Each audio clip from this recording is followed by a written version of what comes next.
of players from various clubs in Trinidad and Tobago, a testament to the camaraderie of this sport, that the same players you may be facing off against at home in local fixtures become your teammates when you go out internationally to represent a club and, by extension, your nation.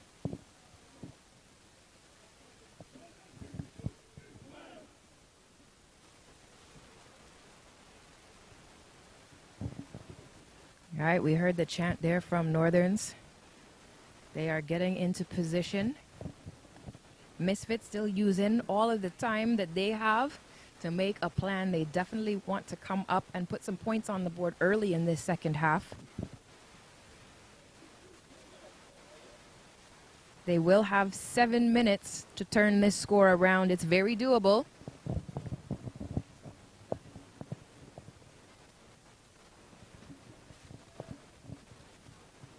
Misfits men here for the first time in this tournament.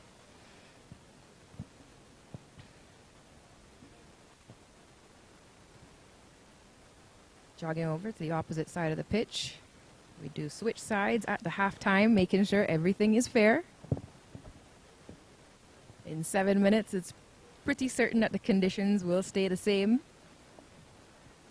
So as far as the position of the sun, direction of the wind, halftime switch, make sure that no team is advantaged too much based on the conditions. So Hudson kicking off this second half.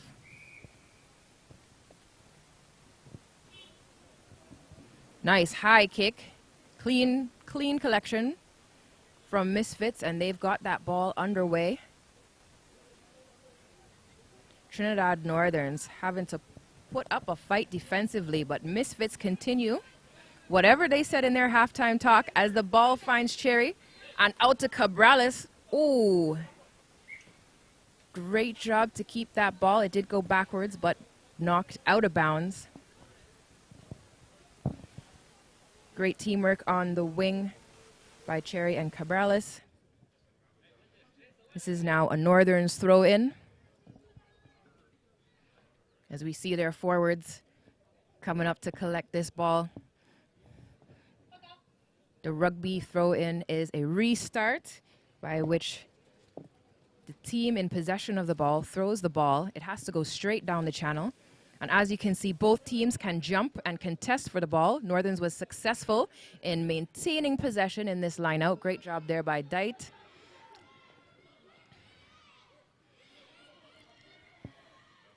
The pressure is on in the far side of the pitch. It looks like a turnover. Yes, it is. Misfits have turned over the ball and are looking to advance.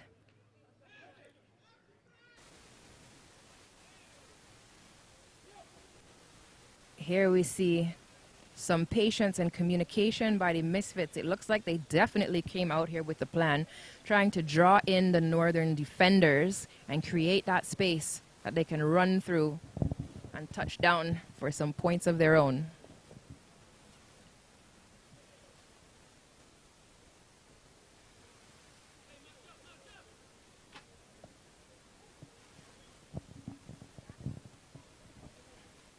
Again, we see both teams getting in position for this scrum.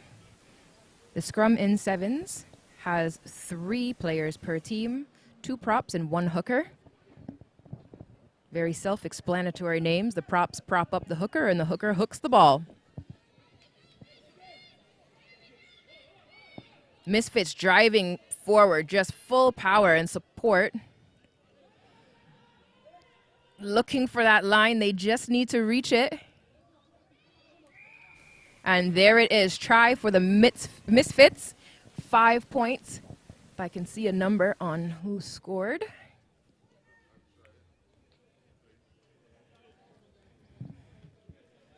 So that is 5 points for the Misfits. And they have come back in the beginning of this second half.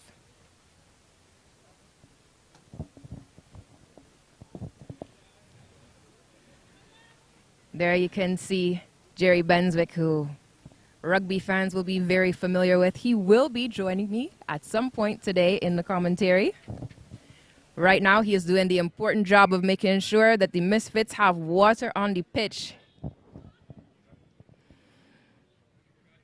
Everything runs smoothly when you have someone doing all the things that make it work.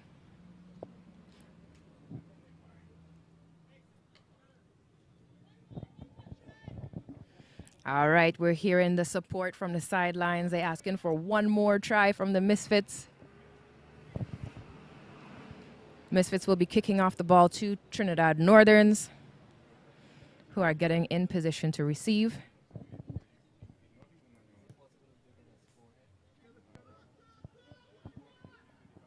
That ball is collected by Staglon.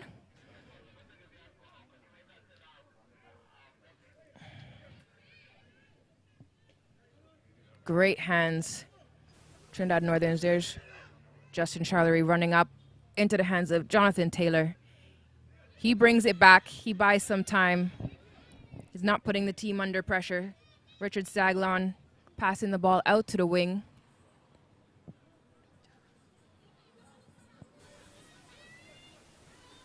There's James Phillip moving the ball from side to side. Oh, a chip from Taylor, and he's chasing it himself.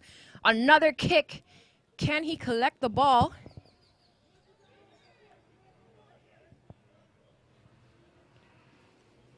Northern's gaining great distance. That was Phillip who came out with the ball. Justin running it up. They're so close to the try line now. Drive there in the ruck. Northern's looking to maintain possession of the ball. Yes, they have it.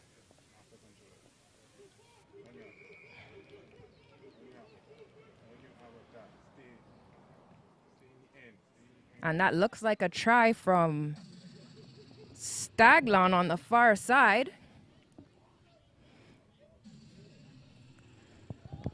Trinidad says, okay, Misfits, you've got one try, but we have more in store for you.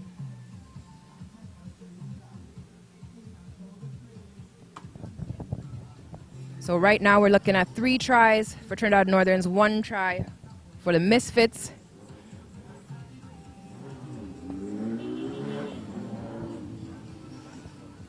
The DJ has arrived here. Come on down if you are in St. Lucia. This tournament is happening all day. We've got absolutely high quality rugby playing here. Athletes who have represented their nations internationally coming together here to promote and develop rugby in the Caribbean, in St. Lucia.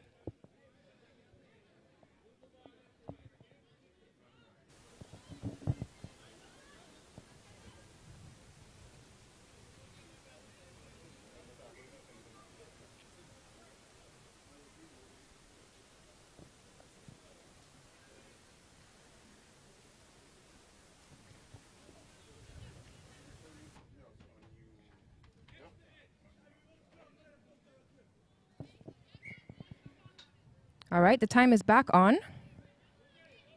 With only 7 minutes per half on the clock, the time does stop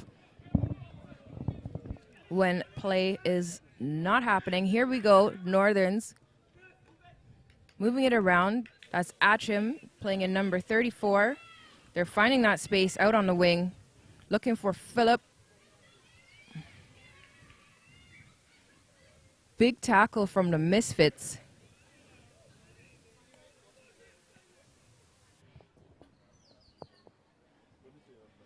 Looks like that ball was knocked forward in the contact.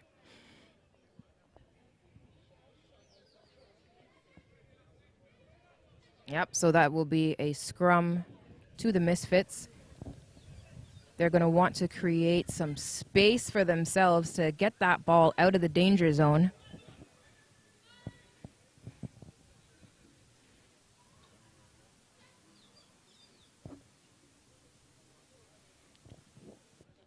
Right, and there they are moving up the pitch, passing the ball out wide. Little bounce, but Misfits maintaining possession. Northern's putting pressure on now.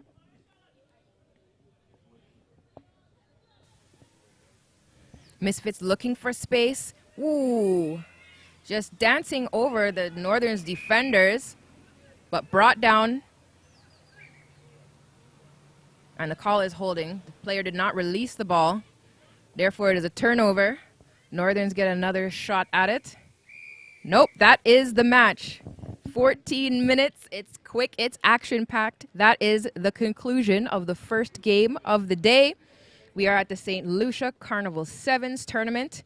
And the first win of the day goes to Trinidad Northerns over the Misfits. 3 tries to 1.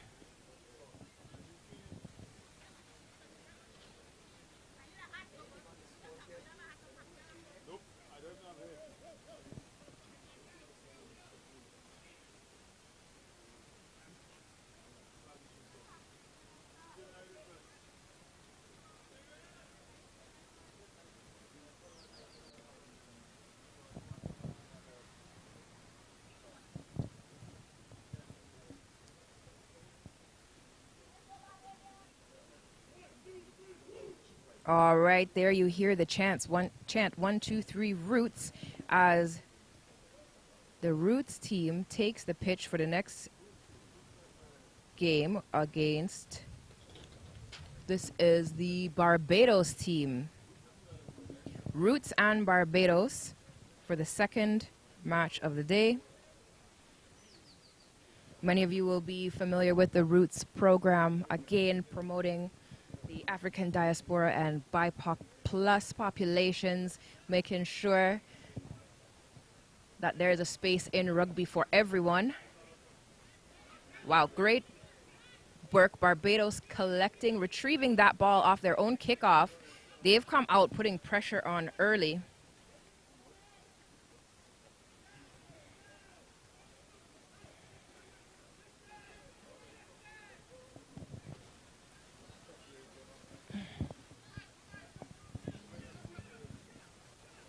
There we see Barbados making their way up the pitch.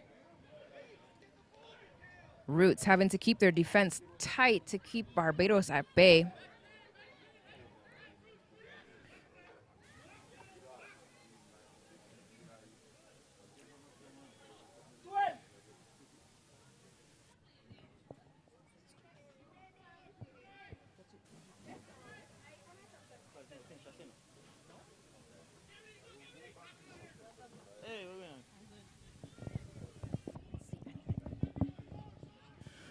Barbados driving up the pitch there, and that is the first try of the second match of the day. Looks like that was number 88 from the H1X1 Barbarians.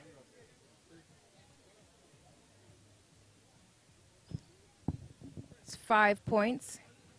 Here we'll have Walcott making that conversion kick. And it is good. So that is 7 points for H1X1 Barbarians at the opening of this second match.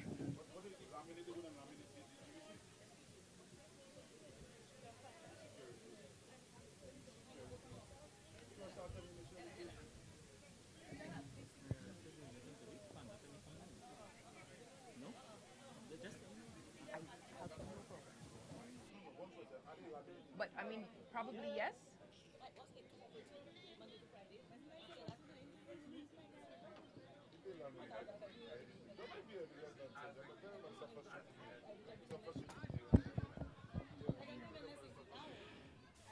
All right, Roots Rugby.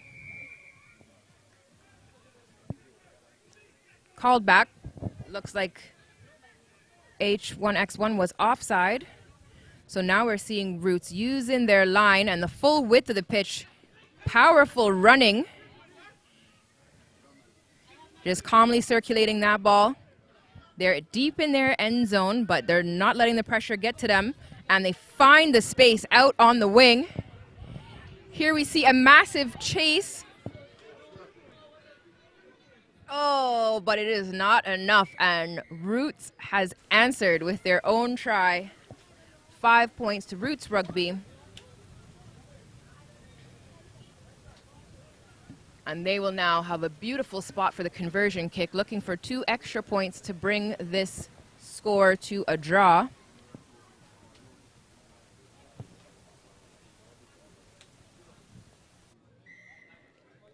kick is good, so 2 more points. The score is now 7-all. As we see the referee checking his watch, how much time is left in the first half of this game.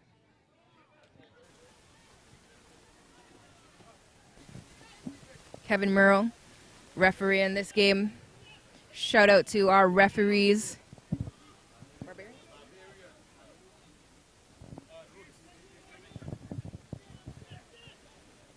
Roots kicking off to the Barbarians. Ooh, lovely kick. There's Walcott. He's collected that ball. Roots keeping the pressure on. But the Barbarians driving forward, making some space, now looking to get that ball out to the wing where they have some speed. Yes, oh!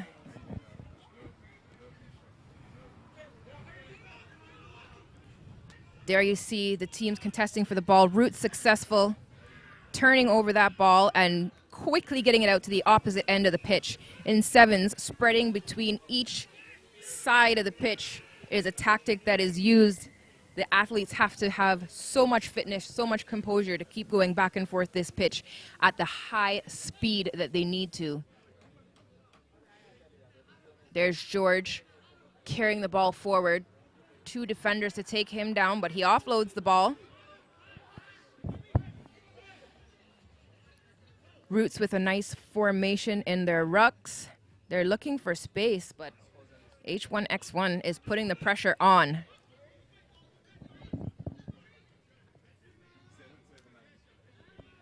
Roots again. Big run.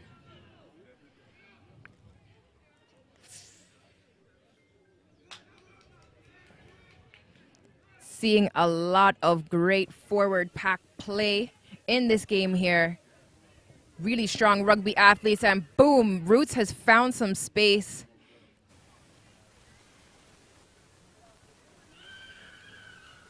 And that is a try for Roots. Walcott not making it easy, not letting him touch down between the H. That, of course, will make it a slightly more difficult kick to convert. A small reward for making that run all the way down, escorting the Roots player to their next 5 points. That's George for the conversion kick for Roots.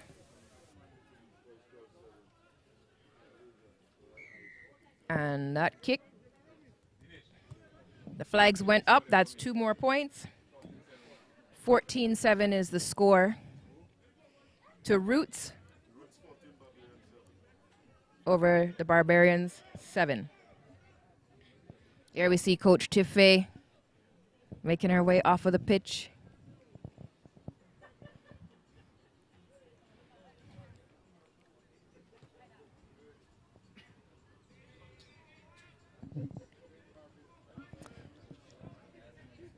Roots kicking off now.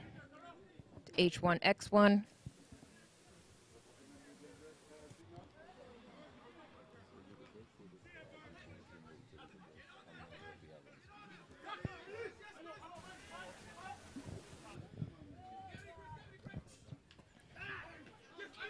Ooh. There was a knock on. An advantage was playing. There was no advantage, says the referee. Ball goes to Roots Rugby.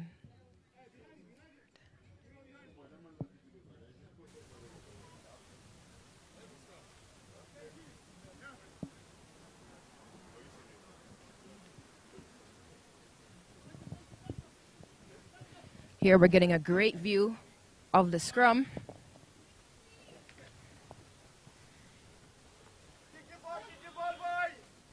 And it comes out with Roots making his way up the side of the pitch.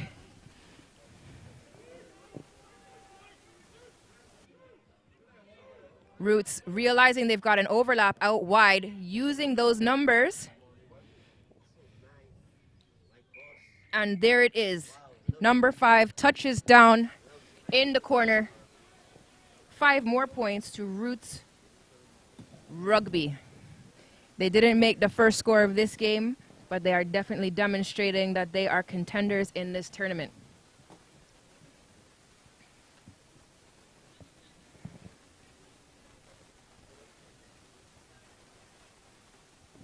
Here's a great example. You can see the difference in the conversion kicks that Roots has taken. When the ball goes through, oh, it had perfect direction, but just not enough power to make it over the post. So that conversion kick was unsuccessful.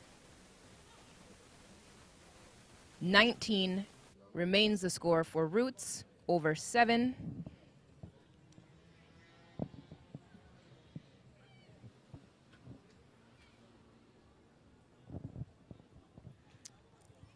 That's the halftime, and so both teams will huddle up, water up, and work on their strategies coming into the second half of the game.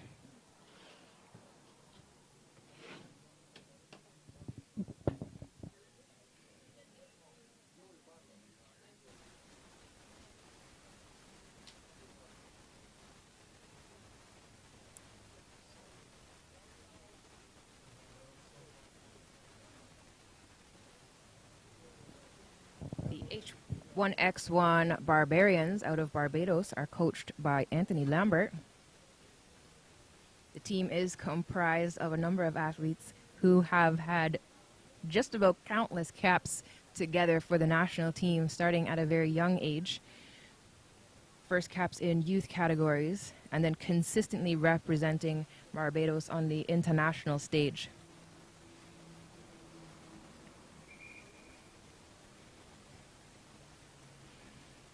We've seen in Barbados where both the men's teams and women's teams are doing a great job with development and players giving back and contributing in youth coaching positions and development, even as they are still playing for their nation on senior teams and in tournaments like this, which also contribute to the development of rugby in the Caribbean.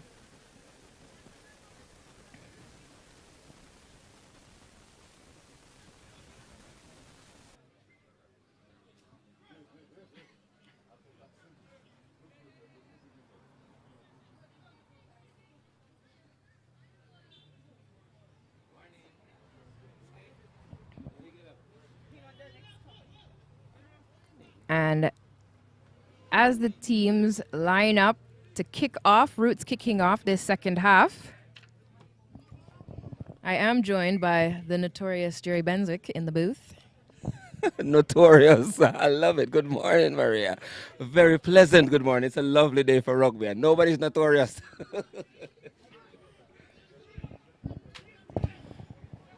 All right, Roots coming out strong in the beginning of the second half. Very physical game being played here by Roots. It is. We're seeing a lot of physicality, especially for the sevens format of the game. There's Walcott defending and pushing the Roots team backwards. Very controlled in the ruck. Roots gets the ball out. They look to push it out to the other side. Nope. A little step Left and foot straight step. through the middle. Mm-hmm. Yeah, nice step. Oh, look at this. It's turnover ball. Attack is on.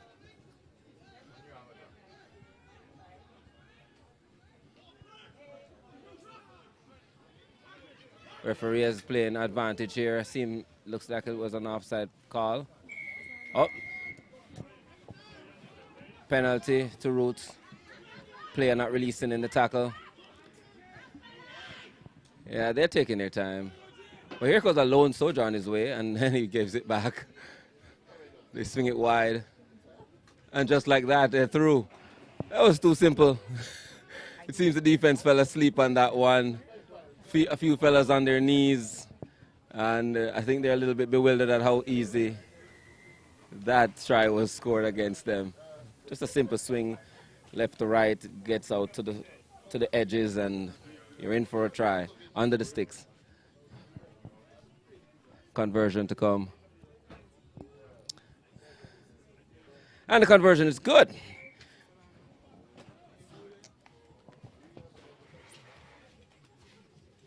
It's a beautiful day for rugby here in St. Lucia.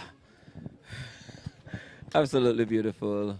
Clouds overhead and a little bit of sun squeezing through here, keeping the pitch nice and well lit for now. Absolutely. Time is off right now. As a reset, Roots will be kicking off to the Barbarians. Roots having just put another 7 points on the board.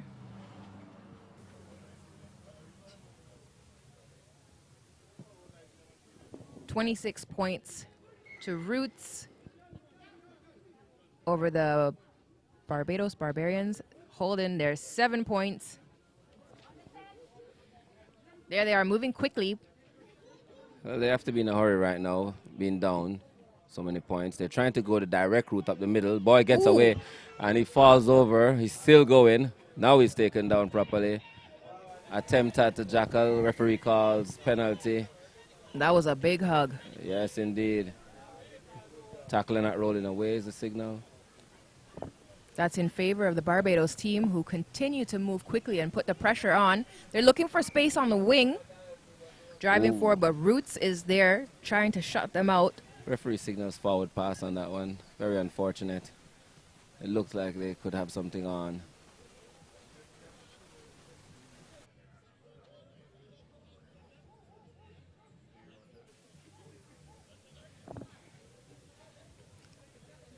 Quick assessment here. Again, player welfare across the board, maintaining assessment of the players. Rugby is not just a contact sport, it's a collision sport. It's a serious collision sport. And the protocols in place to protect our players are amazing. And I can speak personally as an athlete, it is very hard to take care of rugby players because we are doing the most to make sure that you don't know if we're injured. We get up and then we find out if we're okay. We ask ourselves afterwards. After, indeed.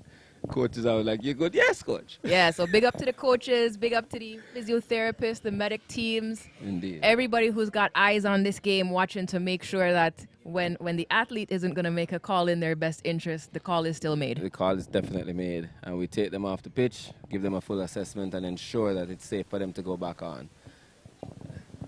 Big Game scrum back here. on here. Scrum, nice win by the Barbarians. The attack is on. Oh, nice. Good inside out step. Gets through the line of defense, and now he's over the line and through the sticks for a nice try. Fighting their way back into this game.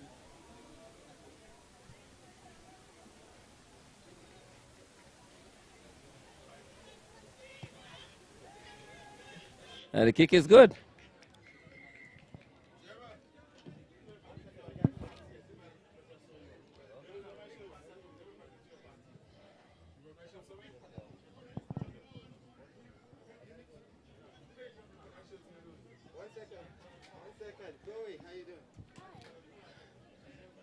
Here we get ready for the restart. We are here in this commentary booth being visited by foreigners. Misfits. That's the try score. Kevin Carter going to retrieve the ball there. He just added 5 points to the score line for the Barbarians team. And the kick is a little bit off. Doesn't The make kick 10. was close. Yeah. Not 10. Referee ushers Yeah, we can see Roots here seem to be H1X1 taking, Barbarians back. Roots seem to be taking their time here. No sense in rushing the game if you're up.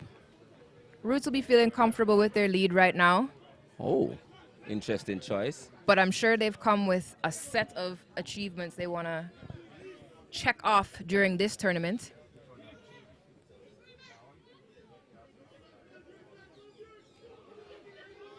Oh, beautiful handoff there. He takes two players into contact with him and releases the winger. That was just great work by the center. Committed himself, gave up his body and released his teammate. That's another 5 points.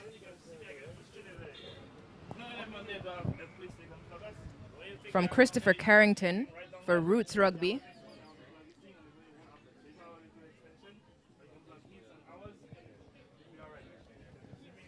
And you can see George there coming back from the conversion kick. Did you see if that was good? I believe that kick went through.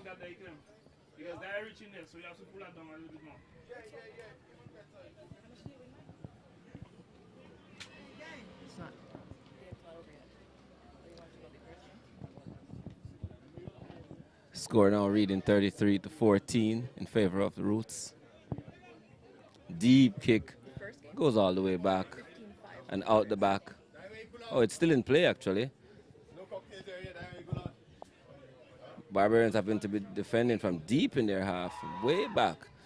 Now forced out of bounds. Roots been very dominant in this game.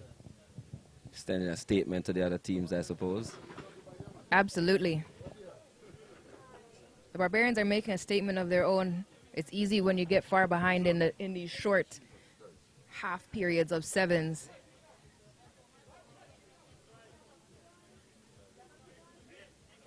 To feel as though, you know, you can't come back from it, but you always fight. The Bajans are defending.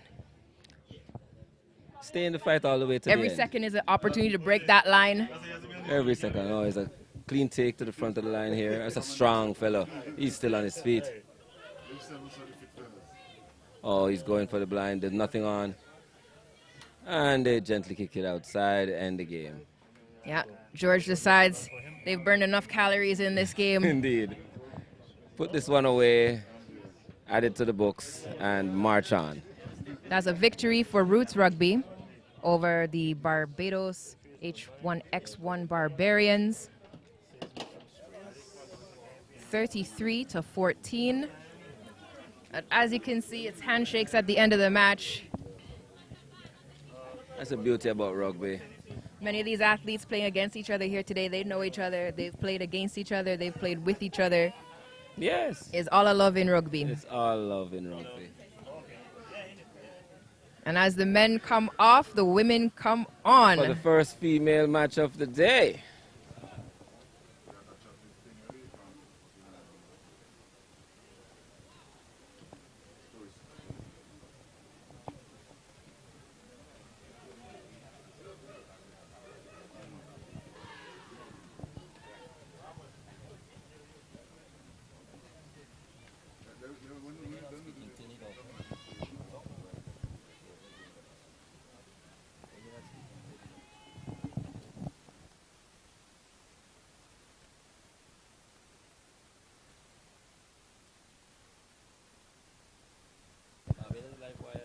Here we have Roots Rugby kicking off to Barbados live wire.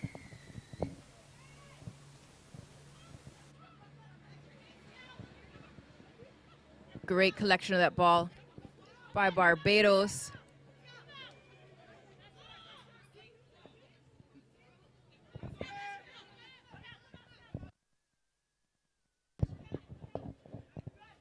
You can feel the energy from the Barbados team. As they say, keep it calm, put pressure on Roots. They're looking to score early in this match. Roots Rugby, a household name.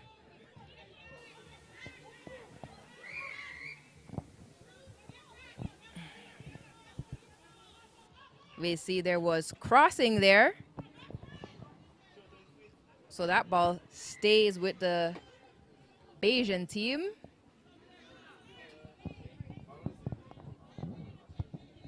That's Jessie D. She finds the referee's mark.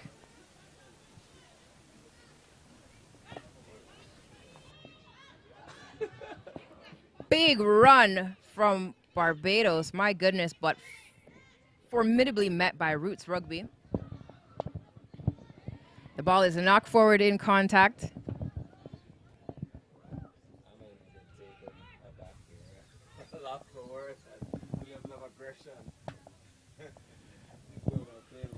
But Jerry, you can't be surprised by that. Not necessarily, but just seeing it right here in front of us, it's a bit much. Yeah, we've got our commentary booth right on the sidelines. So we're getting a closer view than we usually have up in the nest. That's right. You can hear the hits. It's Nicolette Pantor running forward. She swoops through that space. Well tackled.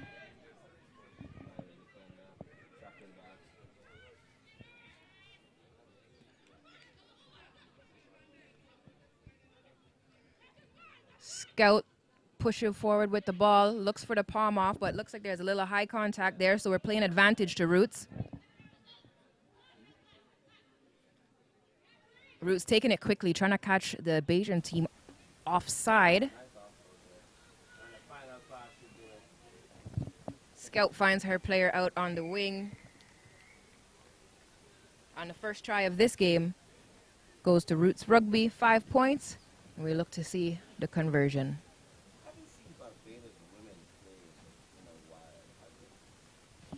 Barbados women were here last year. They've been doing a lot of development. They have some great youth players on their team. I'm pretty sure the age span is, maybe about 17 to 30 plus on the team. So showing a lot of depth within the program. Danielle Phillips, the technical director for the women's program, not here at this tournament this weekend, but she's absolutely represented. The team is out here performing. Fundraiser after fundraiser, I was told, was held for them to make sure they could come. Barbados with 2 teams in. Time is off right now, a little water break, as we mentioned. Assessments for the players.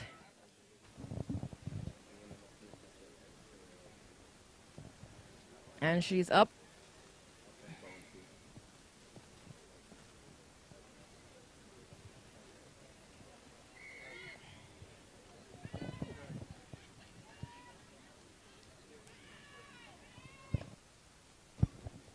Time is back on, and that was TK number 4. She both scored the 5 points and the following 2 points, converting her own try.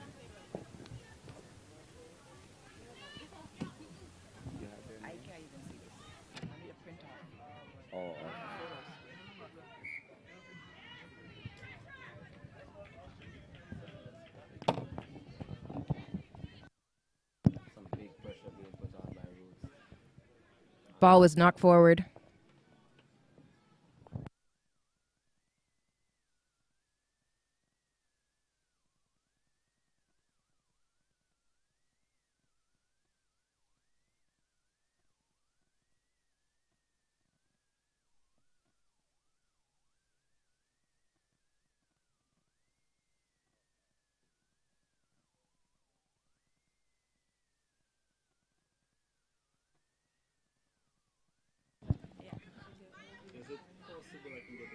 Pass didn't go to hand. Referee calls it back. It's a penalty. So the Roots team still in attack.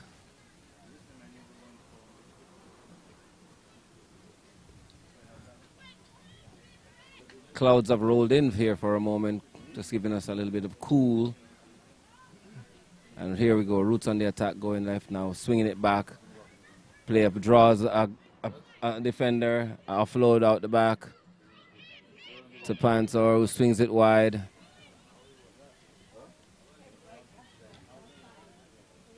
Nice phases being played here by Roots. They're being patient in attack. And she's through.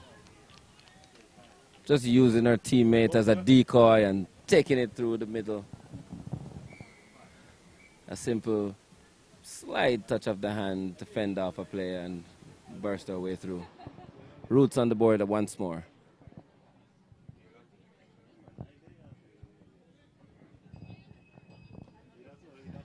Conversion is good.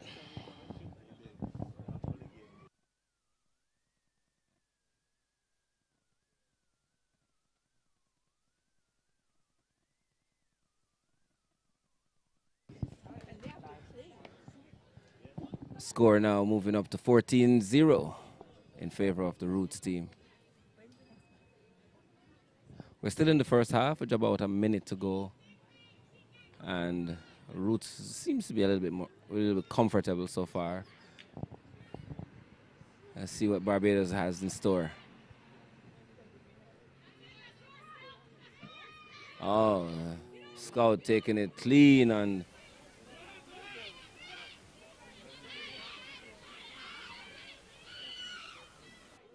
lots of communication being shouted out here. Roots moving the ball through the hands in attack. Just perfectly played. Winger scoring in the corner. Excellent rugby. There's a lot of confidence being shown by the Roots team. Patient, ball movement, ball handling. And a lot of experience being gained here by this young Barbados women's team. Live wires. Yes.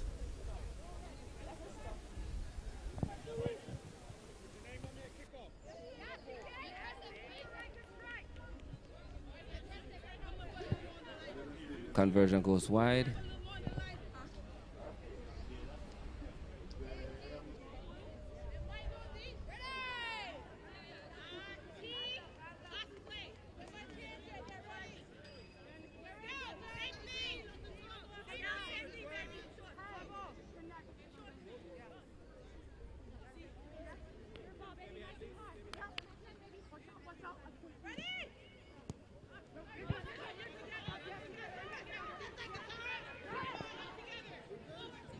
Nobody from Barbados seems to want that ball, but eventually they've cleaned it up and are back on the attack and busting through.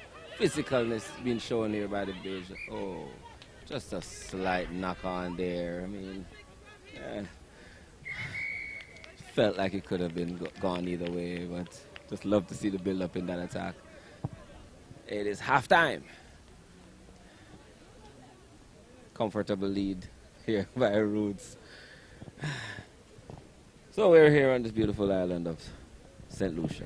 Absolutely, and we just saw each other in Jamaica where you were responsible as the host. All the pressure was on you, Chairman Benswick. Yeah. How does it feel to be hosted now in return? Oh, this is a life. I get to sit down and chill in the breeze, watch rugby, not run around and pick up stuff and transport stuff. I saw you watering a lot of grass. Listen, that sun in Jamaica was just burning. We had to make sure to try and keep the field as moist as possible for the players to have a safe impact surface. It was hard. So yeah, had to do our part to make sure the field was well watered. That was my main job actually, water the field. When they ask about your credentials, that's at the top of the list? That's at number one, field waterer. We have a really nice green pitch here. Yeah, it's very nice actually, and it's a mixture of sand and dirt, so it's very soft. It's good drainage. Yeah, and it doesn't get waterlogged at all. So one of the considerations I think a lot of people don't think about is, you know, that condition when you're watching the rugby and all the elements that go into making sure the pitch isn't too hard, isn't too soft, isn't too dry, isn't too wet. Yeah, and here in the Caribbean, we kind of have a little bit of a struggle for pitches that are good for rugby. You know, surfaces tend to be a little too hard, and the ones that are really nice, soft, lush grass, a little too expensive. Well, I know I'll take my natural pitch over that burn from AstroTurf any day. Any day. Any day. Astro burn. I feel the pain now that you mention it. Oh, yeah, because you know, that's when you realize that you always fall on the same spot. Yes. You're tearing off the same piece of skin. Okay, folks, I hope you're not too upset listening to us talk about skin. But rugby does do that. We're about to start the second half here. And yeah, teams are coming back on. Good halftime chat. Live wire from Barbados playing Roots. Based in the US of A, but Roots, of course, as many of us know, and for those who don't, a development program that's really rocketing the African diaspora and BIPOC plus players. Yeah, they have a large pool of individuals and players who just show up and sign up and want to play for Roots now. And it's done great for the Caribbean because we've found players from Roots who can play for different countries. Oh, big hugs on the side here. Big hugs happening, indeed. Yes. Barbados players not giving her a That quarter. was Thomas, of course. Thomas is a strong name, Knock-on right? force. Saw her with that ball. Yes, a Thomas girl. There you go. Barbados forces a knock on. Seems the coach gave them a strong pep talk at halftime. They've come out here just really energized and ready for the fight.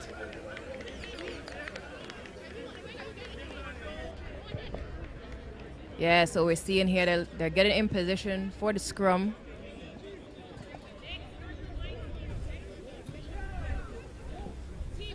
It would be a real confidence booster for Barbados if they could get across the line here. Oh, nice. Absorbs the pressure and passes the ball. Oh, that's a great ball. It's taken directly into contact.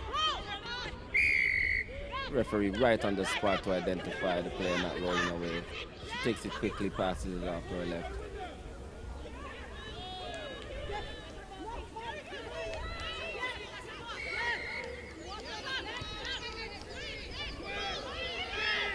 It's game on. Referee has his hand up for offside. Oh, that's a great pass.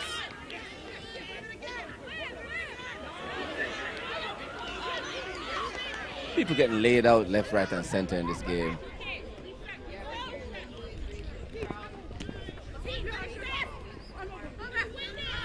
Yeah. Oh, look at this counter rock coming in here.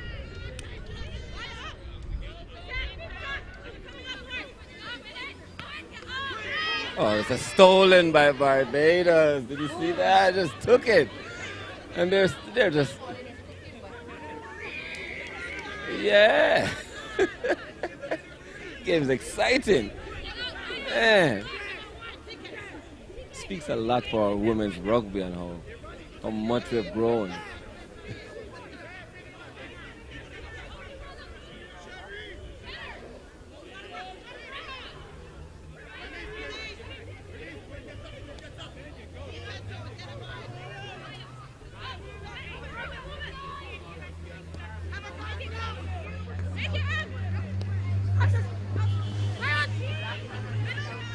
She finds space on the wing. It's off to the races.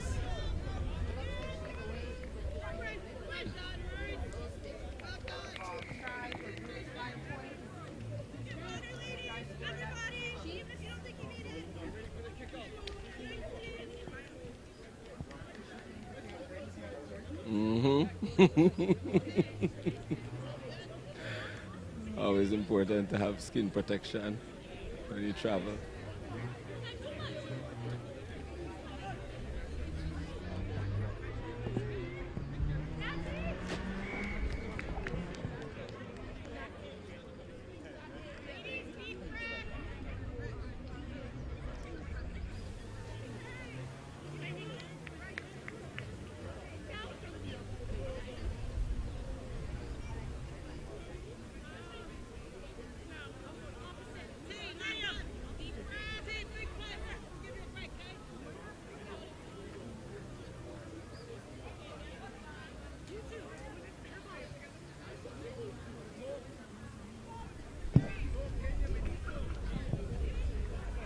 All right, so as we can see, the score 26-0. Roots leading Livewire Barbados. That's Jessie D carrying up the ball. Pass up. Oh!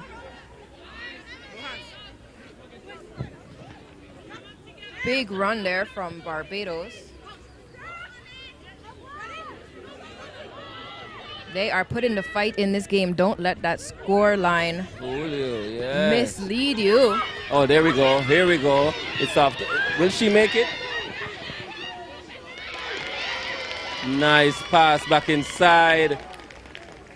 3 or 4 people blocking my view there, so I didn't get to see it cleanly. Now that they have moved, I might be able to see the next one. Thank you very much. Apparently, they saw it for me. I could just hear them say nice offload. So a great offload resulting in a score for Barbados, and they are on the board. It's really putting a fight into this game. we're seeing how fast this game is moving.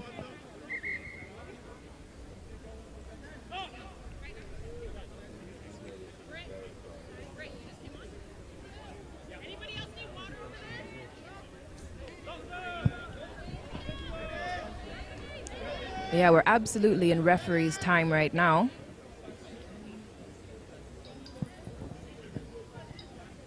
Barbados just making sure that their mark is left on this scoreline.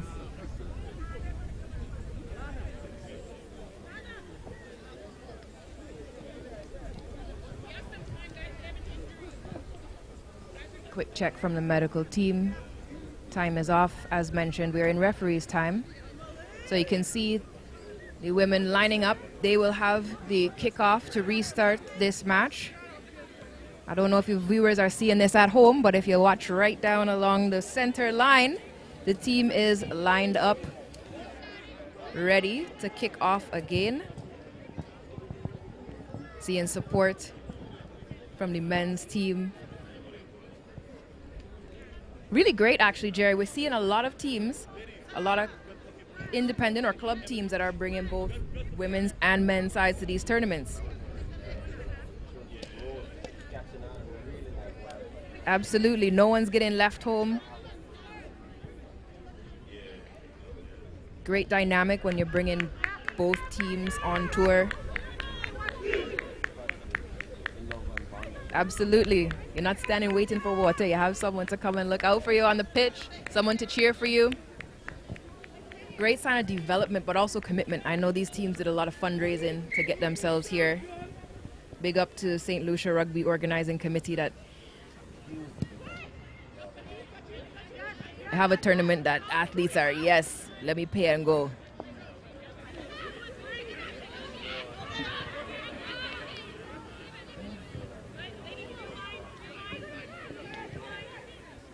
See a nice clean hands from Roots. Panther taking it in. She's brought down, no space there. Thomas running up. Oh, formidable palm off, 1 and 2.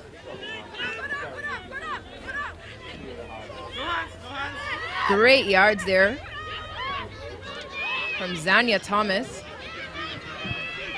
Now looking to make something happen on the wing. Ooh, it looks like, what's the call? Check the right. Yeah, it was a knock on.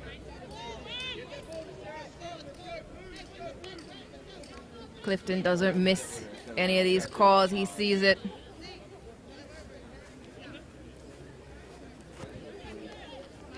Could tell Roots was looking to answer with their own try, but these Bayesian women, they say, nah, not another one.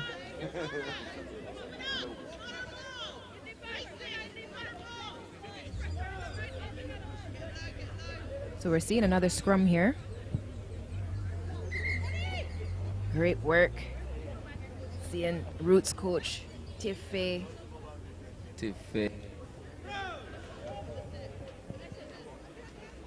Blossom Stewart getting some footage there. Sporting her FRN kit. One of the great things about these tournaments is we see the athletes playing on different teams, different tournaments. You see the kit coming out and you know where everyone went. You know if, hey, yes, I was in Jamaica, I was in Grenada. We just came from Barbados. Proudly wearing your shirt to show off. Absolutely. It's like a family reunion every time we get together in another island. It is just like that. And especially this island, because you can get to go see volcano, soak in a sulfur spring, and the referee blows the whistle, finally ending the match. Barbados really giving it their all in the second half of this game. Proud of those ladies. Final score there. Just came off your screens, 26-7. Make sure that that we are saying the same thing that the referee is saying, that the screen is saying. Lots of coordination going on here. Indeed. Indeed. Absolutely thrilled to be bringing this rugby to you in your home. However, if you're close to Castries, take a trip down. Come on out. We see in the crowd is building. We've got food, we've got drinks, we've got merch. Yeah. There's a full village over there. Absolutely. There's some chicken being jerked. I'm gonna get me some of that soon. It's never too early for jerk Here we're getting chicken. a great shot of the teams walking across together.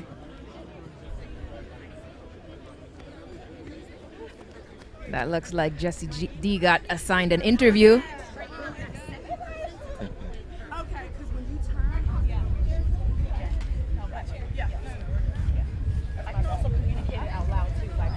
Wahoo, baby. Hoi, 808. Thank you. Southside Iraq, 916, buddy.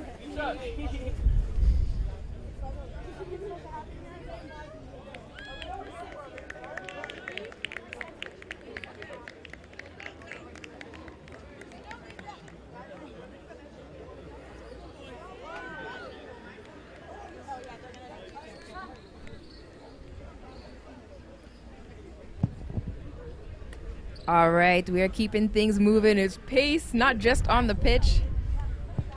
The next team is up on the pitch, and we're going to bring you some interviews on the sidelines as well.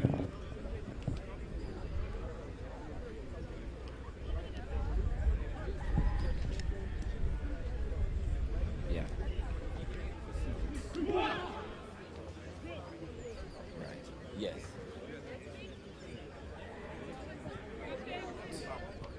So root women were 28. UTS versus Renegade. All right, so here we have the next game kicking off with high ball. Oh, fierce contesting on that kickoff. Right now you're seeing the UTS development mixed with the St. Lucia under-19s. So this is a hybrid team of local and UK development. UTS has spent a good amount of time in St. Lucia with development programs from sport. They were also here at the tournament last year. And they're playing the St. Lucia Renegades.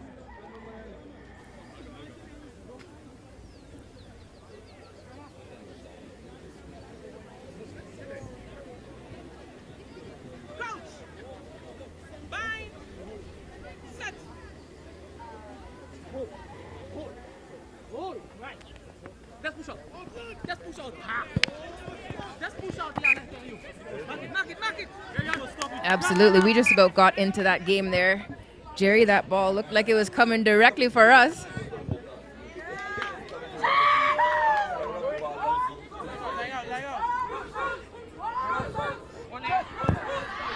I don't know if you can hear, but loads of cheering, Roots cheering on the sidelines here. As the Renegades and UTS get ready for this throw-in. Don't fight yourself, everything's simple. So it's the UTS and under-19s throw-in. Oh, that ball. That ball was tricky. Yeah. Didn't want to go to anybody. Scrum! But it looks like the knock-on eventually was in favor of the development UTS, team. yes. Yep. UTS playing in the black and yellow stripes. Renegades in the white and blue sleeves. Well, white shirts, blue sleeves. White with blue. Dominant white and touches of blue. One of the nice things about games like this is it really shows so many elements of the development that happens locally. You have senior players that are definitely passing on lots of lessons, and junior players that look up to them. And look at this. He just goodness. He just ran through a big hole. It's like nobody home. Shall we dance? Chantal John, St. Lucian referee in the center for this game. Get back. Watch your line.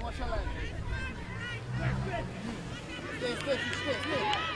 Oh, he's still going. Renegades Finally powering taken down. through. Yep, they still have the ball, looking for that space on the outside. Oh. Number 25 stretched his legs and reached quite to the... I think he took about 2 strides and reached the try line there. He's got some long strides. We have to get the team list. Kick in from there. so we can call out these names because I know their friends and families are watching. It would be nice if we could do that. So if you know number 25 just scored the first try of this game, hit us up on social media. I'm sure you know how to get his name out there. We'll be getting the team list at some point soon in the day.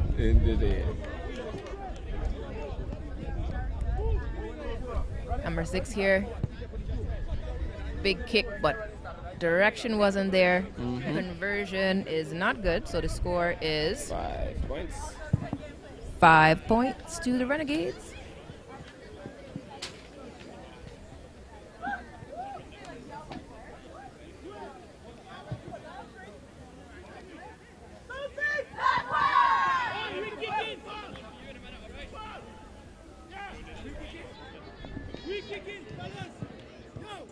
Big up the Misfits player that's kicking the ball back in.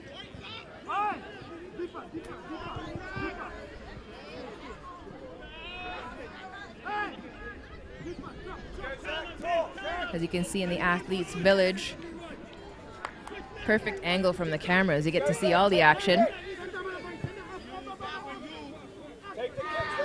Yeah, you gotta love the camera angle. You get to see what's going on behind the scenes and in front.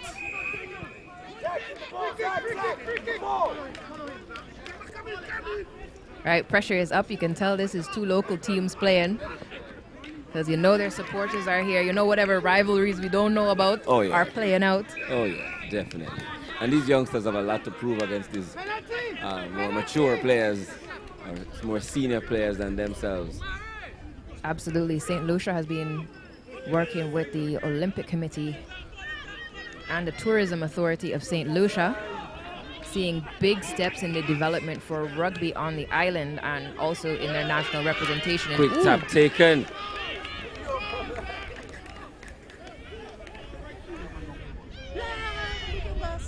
The train has left the station. You saw that? Right through.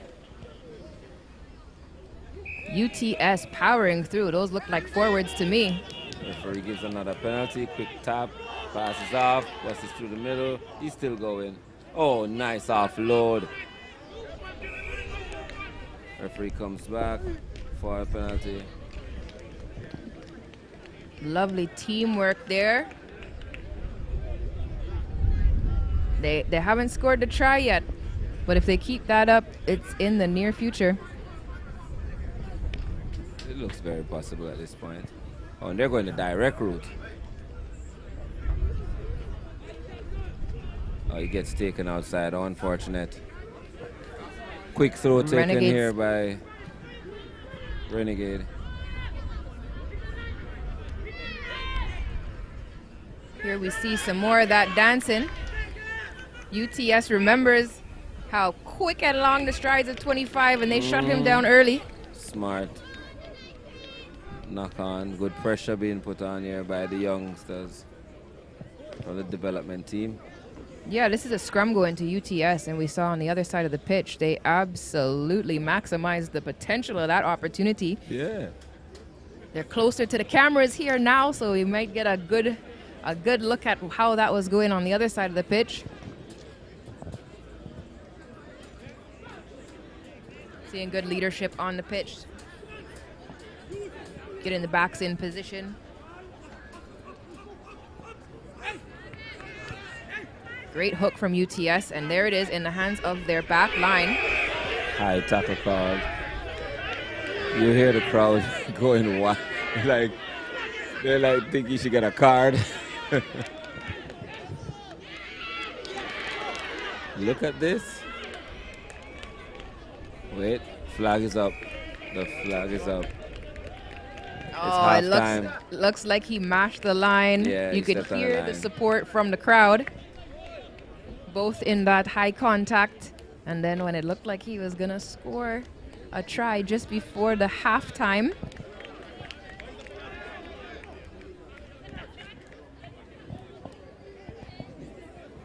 With a score like 5-0 at the half. It's anyone's game. It is anyone's game, and the way things are looking, it could be the development team's game. It looks like some people might have something hanging on the score of this game. Indeed. It would be nice to hear what the coaches are telling their teams for this particular huddle. Yeah, wonderful to see the size of the huddles. Indicative of the development, the numbers coming out for the sport. Oh, yeah. And it's great to see younger players just not being afraid to take on. That's one thing that always strikes me, especially when you see, some of the younger or newer players. And of course, sevens is a very fast-paced game. So, yep, speed, agility, and likewise in 15s when you're playing in the backs. But some of these athletes come out and you cannot judge the book by its cover. They're coming out with ferocity and power and zero hesitation. They're not holding back. And some of them are so tiny. Kind of reminds me of me when I used to play back in the day. I was a tiny fellow. And I used to take on some big people. You're still taking on big people, Jerry. We know that. I guess I'm still tiny.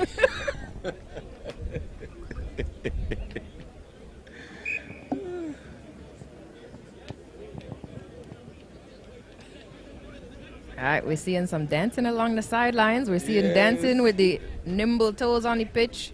Yeah, Rasta skanking. It's vibes. You need to find your way down here to the pitch. Come be a part of this excitement. Stop by. The parking is filling up a little bit, so, come on down. You see some of the neighbors have a perfect view out on the porch taking in the rugby. Yeah, that's the best spot. They're just sitting above, like they're in the pavilion. Yes, that's a consideration. You have to think about that when you're looking for property, yes? Yes. You stay on your balcony and watch the rugby. VVIP. Definitely VVIP. You have to just walk to your kitchen and back to the balcony. All right, so you see again, switched sides here for the halftime. Seeing some communication. Really good. The referee just allowing the time for the team to adjust. UTS will be kicking off to Renegades. You see the players making sure they're onside. So to be onside at the kickoff, all the players must be behind the kicker when the kicker kicks. If they're not behind the kicker, they cannot collect the ball.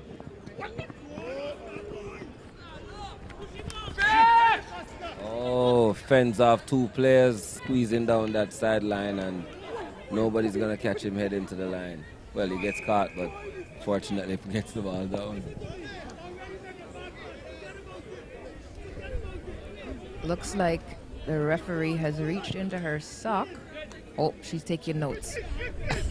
I was wondering. We're safe. We're safe.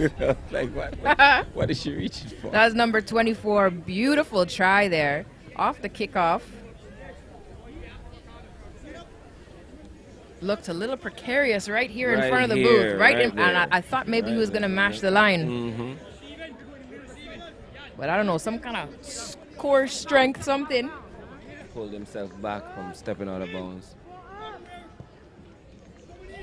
So for those watching watching rugby for the first time, some of the things you can find out, we will tell you as we go along, and just the way the game is played. Some of the laws here. The team that scores kicks to the team that was scored on. So we'll see the scoring team now get the ball back, and they will have to kick it to the team that was scored on. Yeah, so we're looking at 12 points to the Renegades over 0 for UTS so far, but UTS has shown that they definitely have some moves. They do. Great catch, but ooh, massive hug waiting for the Renegades player. That was a truck coming through. Yeah.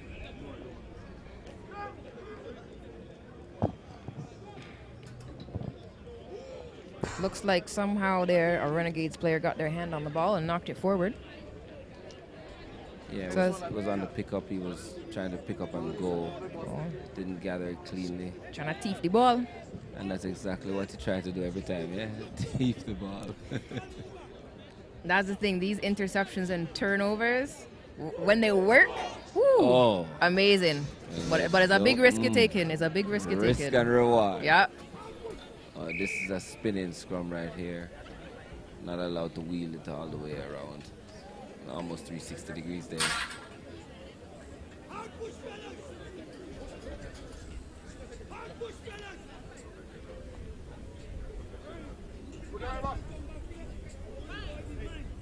This is an interesting seat I'm sitting on, it seems to be. They're very much matching. Twisted seats. I like it. Not sure how to set it. Let's lean a little to the side here. All right, UTS. Looks like they're going to look for some space out wide. Yes, they are. They skip a player. Running forward. Ooh, great hand. I got to find somewhere that I can see this game.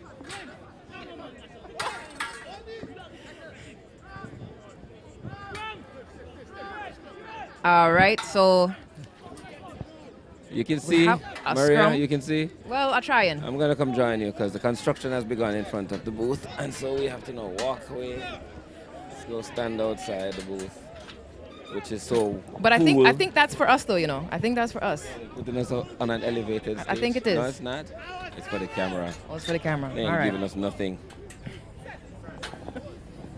All right, so as you can see, many things happening, but we're going to focus on this scrum. Okay. Renegades, boom. Scrum half peels off with ball in hand, does a fake a pass, swings it Ooh. wide to the number 25 again. Mr. 3 steps into the try zone. And another half step to make sure it's right down between the sticks. Yeah. Very effective winger they have on this team. Once he gets the ball in a little space, he's going to go. 25 and 24 scoring tries and making conversions. The kick is good.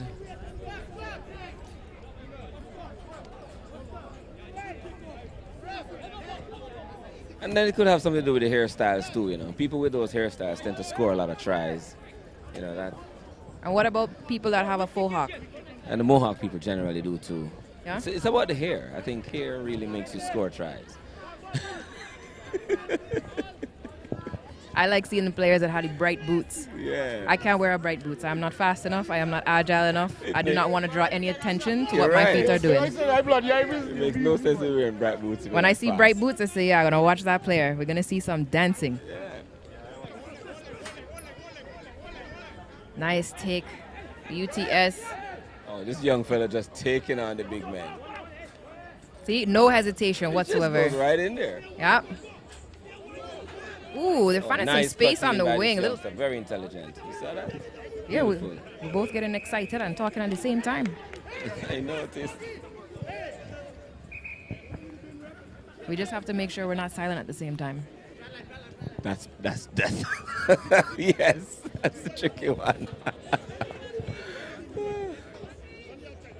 All right, again, that's Chantel John in the middle. Renegades with the ball. Ooh, number 3. Yep, that's going to be a crash forward. Offload. They've got numbers on the wing. Basketball pass there. Here we go. Ooh, nice. Looks like that ball went back, so Yeah. Renegade still has possession. UTS holding up. Ooh, Renegades, yeah, knees to the ground, so that's now a complete tackle.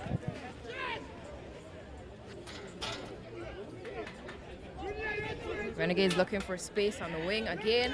Oh!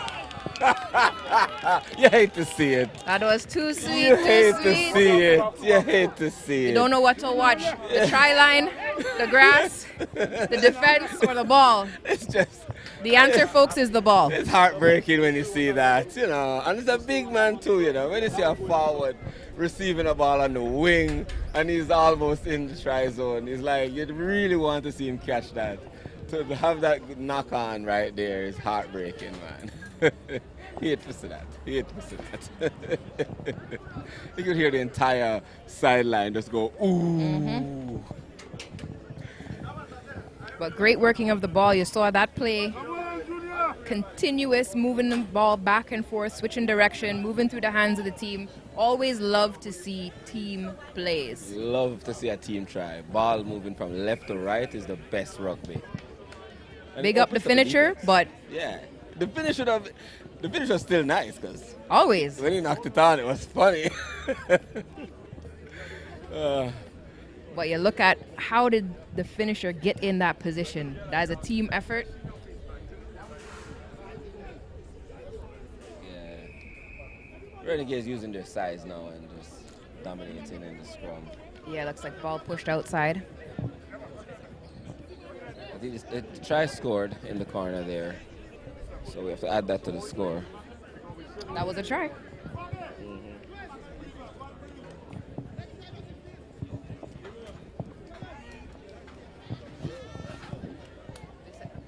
Kicking it from wide, and the kick is no good, and the referee blows the whistle, calling an end to this game.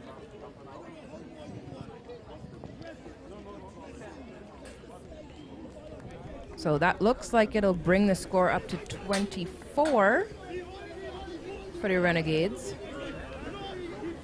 And the 5 more points scored just now. The conversion wasn't good. lots of hugs going around here for this game as they walk off the pitch. Great win for the Renegades. Indeed. But again, and we see this time and time again, sometimes the scoreline does not tell the whole story of the No, it does game. not. That's why you need to tune in. And watch for yourself.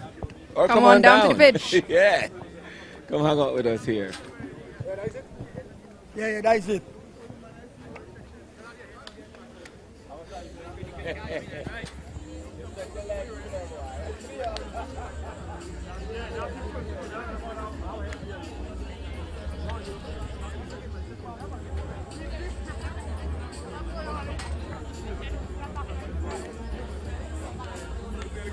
Hey, move on the field, Messi, move on the field.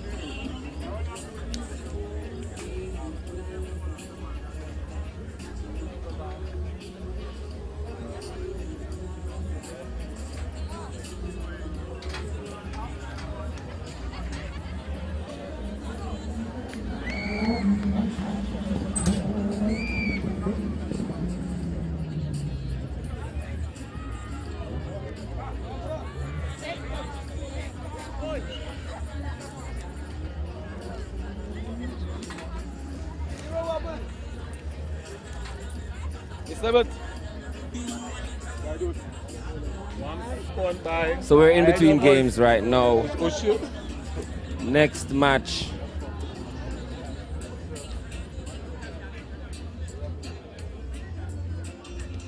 Pass behind my camera.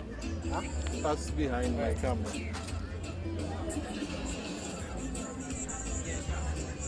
So our next game coming up will be Sharks versus Defense Force. Two local clubs here in St. Lucia. As you can see, if you look at the pitch and see the colors, I bet you can guess who is the Defense Force. They're blending in with the grass right now. I can't imagine one of them falling on the ball and you mistake him for grass and just don't dive, properly. People are going to miss tackles today because these guys look like they're grass. When you're Camouflage on the turf, shirts. you are the turf. That's a rugby law. It looks like Is the that still a turf. law? We didn't change that one yet. I'm not sure, but they look like the turf right now. They lay down, they're disappearing. So that's Trinidad Defense Force, and they are facing off with Island Sharks. The Island Sharks is a combination team. Looks like TT and Guyana. Don't pass it on my camera.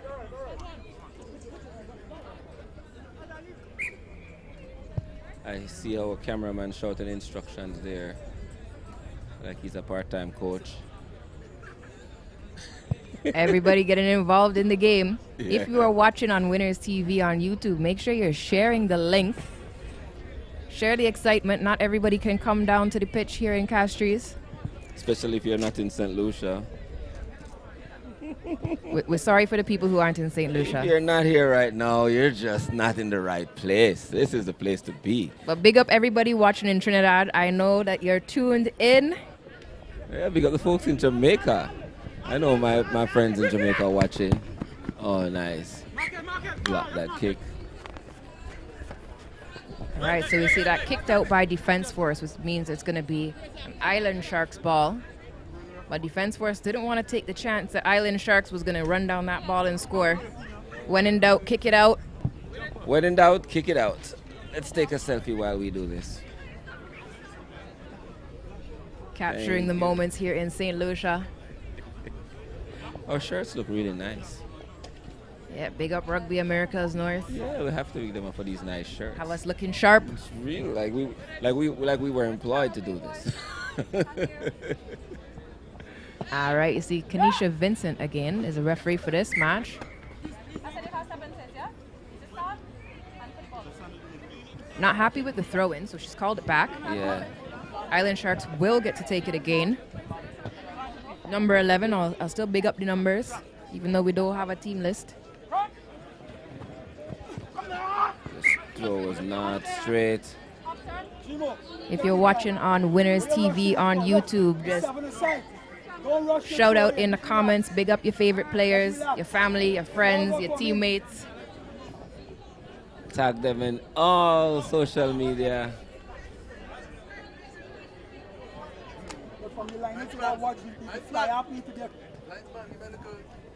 Right, we were bigging up the nations. Where were we? I think Barbados. We reached Barbados. We reached Barbados. We had 1, 2, 3 of them already. Gotta big up Guyana. Gotta big up Cayman, Bahamas, St. Vincent and the Grenadines. Oh, that was a steal if I've seen one, but the tackle was high.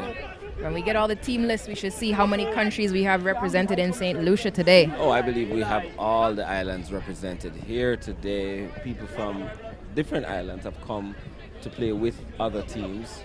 So, and we have players traveling from the USA,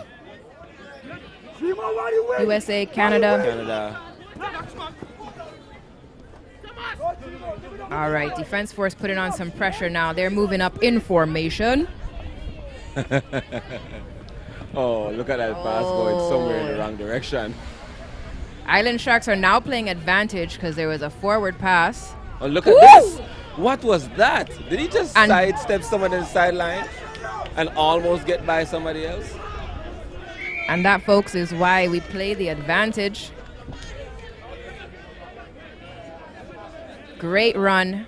Good yards gained, but didn't release the ball when he was brought to ground, and that's why it's turned over to Defense Force. Yeah, he got isolated there because he was so fast. The rest of his team was just too far behind to catch up and help protect.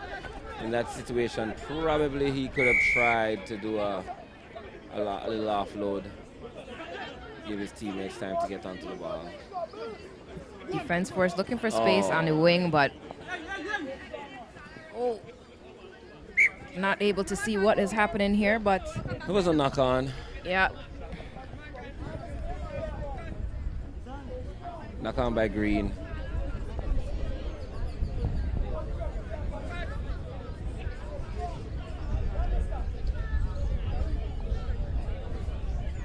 The score remains 0-0 in this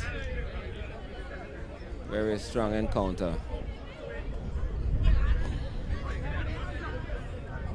Trinidad Defense Force on defense right now.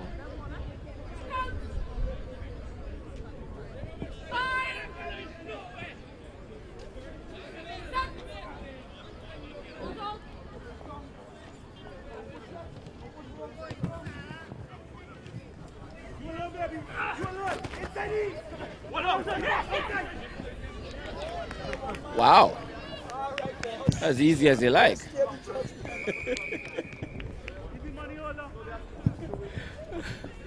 As easy as you like through the middle. Massive run from Island Sharks. You can see the agility. Boom, boom, boom. Little razzle dazzle.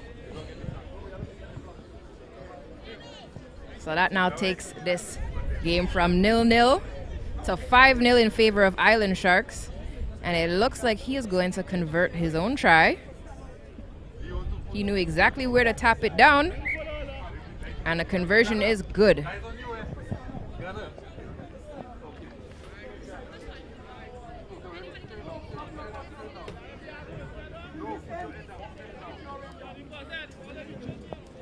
7 points to Island Sharks over TT Defense Force. Massive individual run there. Also converted his own try.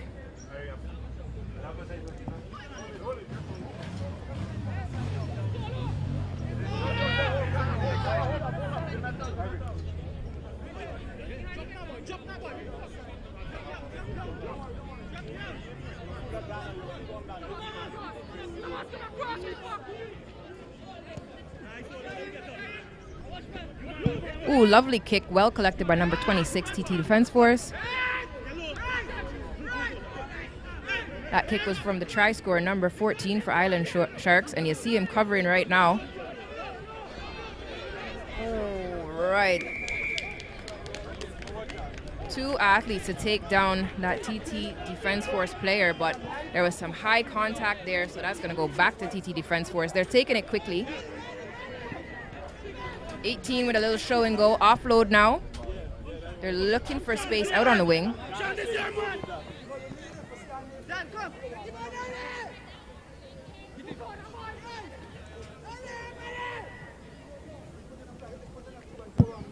Ooh, Defense Force just powering through.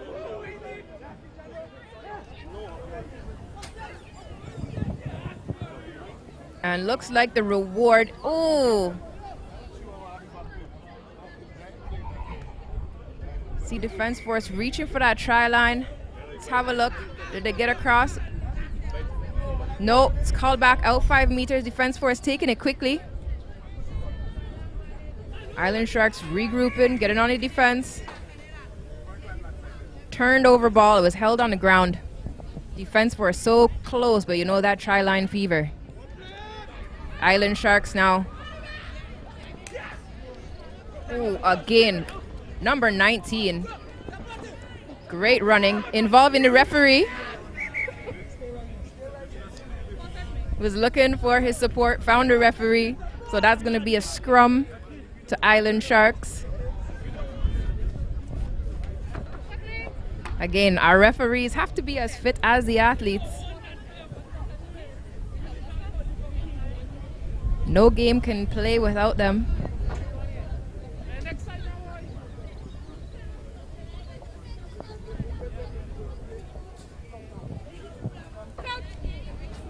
All right, looking at a big scrum here.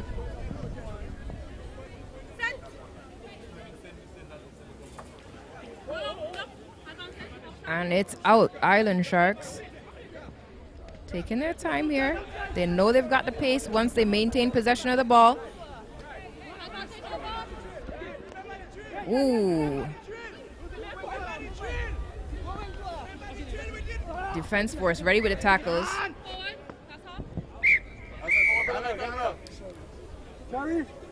That was a forward ball just before the halftime whistle. We've got TT Defense Force playing Island Sharks. And the score is currently 7 points for Island Sharks to 0 for TT Defense Force.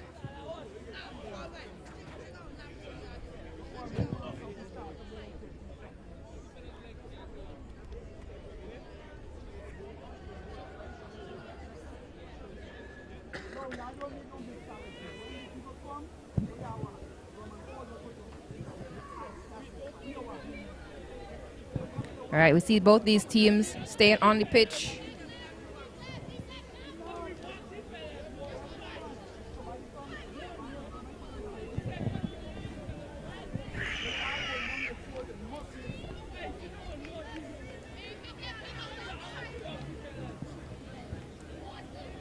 Just looking around the pitch here on the halftime.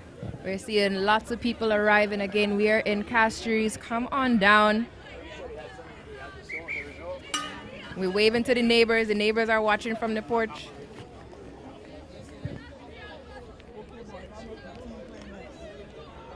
Captain Lewis Moody has just arrived, player for England.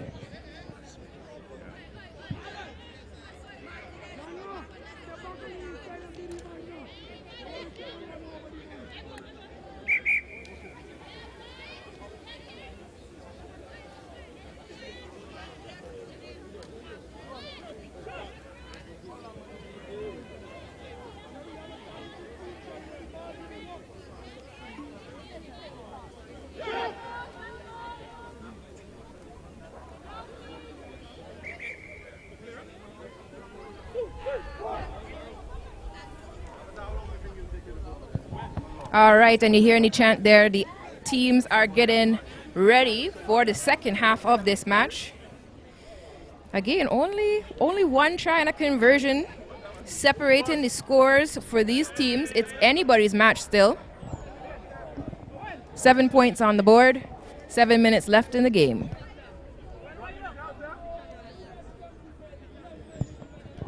We are in Castries, St. Lucia. If you are not here, then you're watching on Winners TV on YouTube. Keep sharing that link. Get the word out.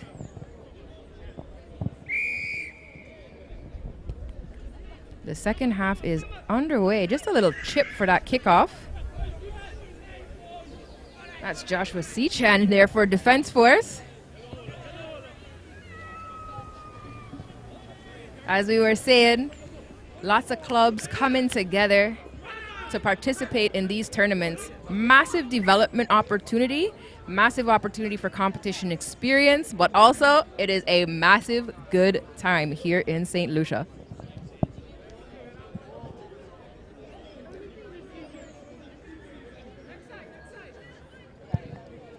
Hearing the communication on the pitch, they want to have options.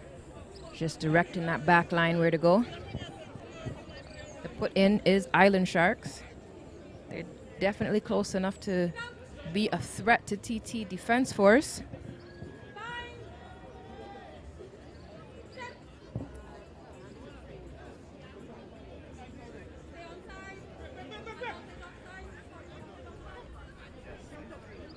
TT Island Sharks. Woo, big hug from Defense Force, but the offload is good.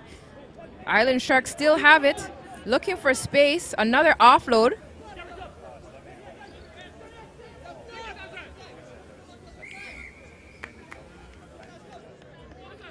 Ball's turned over. Referee calls it back to the mark and asks the Island Sharks to make sure they are onside. That Sechan finds a space. Oh. He's tackled right out of bounds by Island Sharks. He was looking for the support. But the team will move up now for the line out.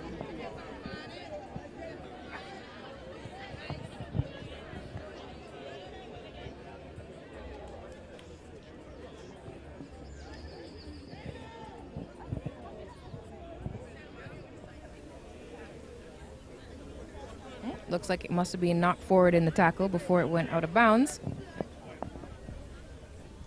Got to make sure not to make those calls for the referee. That's not me.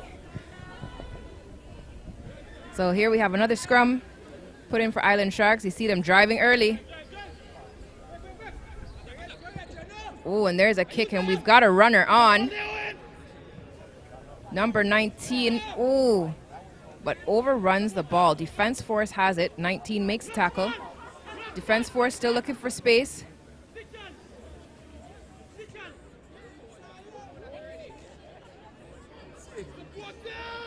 Sechan takes it into the contact. Looks for the offload.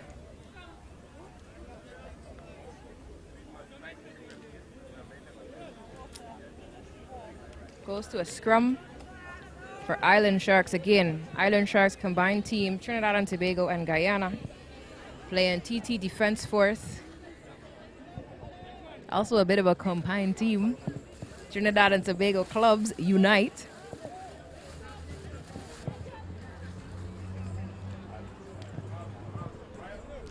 We're seeing a bit of Royalians represented, a bit of Exiles. Defense Force, of course. The host team here.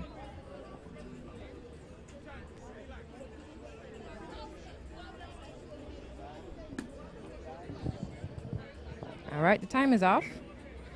Now it's back on. If you're watching the time on your screen, sometimes it's not quite lined up. We can't waste any of our precious 7 minutes, and so we are on the referee's time for stoppages and restarts of time. Knock forward off a scrum half is the referee's call. And have another scrum, this time to defense force.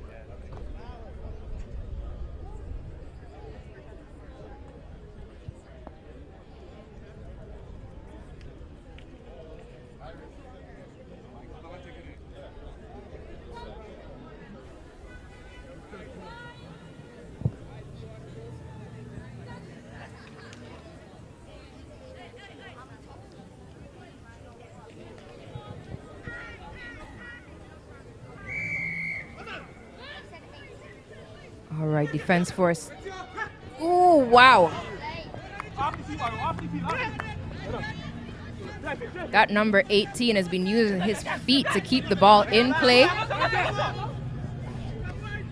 It was turned over though, so Island Sharks now have possession of the ball, looking to make something happen. Here we see number 10 taking it up. Big kick. I don't know if he can reach it before it goes out. Oh. We'll look to the referee for the verdict on that. She's bringing it back for a scrum. Again, for those of you who are just tuning in rugby, we pass the ball backwards, run the ball forwards. You can kick the ball forwards, but you cannot receive the ball if you were not behind the kicker when the ball was kicked. So lots and lots to think about on being onside and in a position to play the ball in rugby.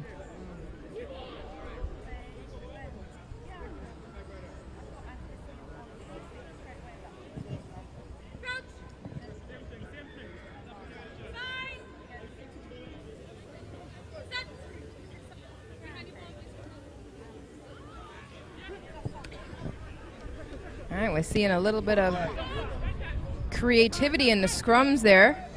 Ooh, that was not quite a tackle. That was a bit of a shirt pull and a swing. However, it was enough, so the ball is going to be put in to the scrum by Island Sharks.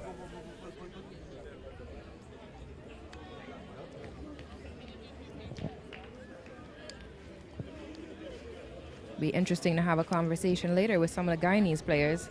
They recently entered a team in the Rugby America's North 15s tournament. Brand new youth athletes. They had a great showing, great potential for Guyana rugby with those youths.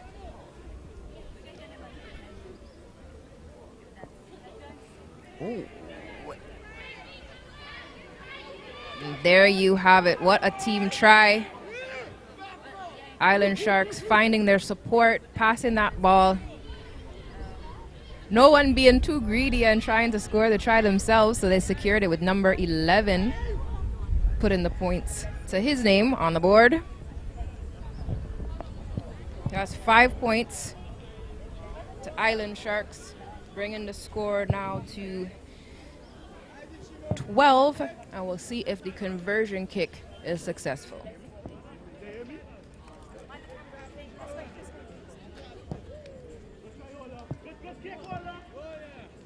No dice. So that is the game there. 12 points to Island Sharks, victorious over Trinidad and Tobago Defense Force. We are here in Castries, St. Lucia. It's beautiful. Thank you to the St. Lucia Rugby Union, the St. Lucia Tourism Authority, St. Lucia Olympic Committee. We're seeing and receiving the benefits of all the work that's being put and the investment into rugby on the island. All right, I love that Defense Force custom cheering for your opponent after the game.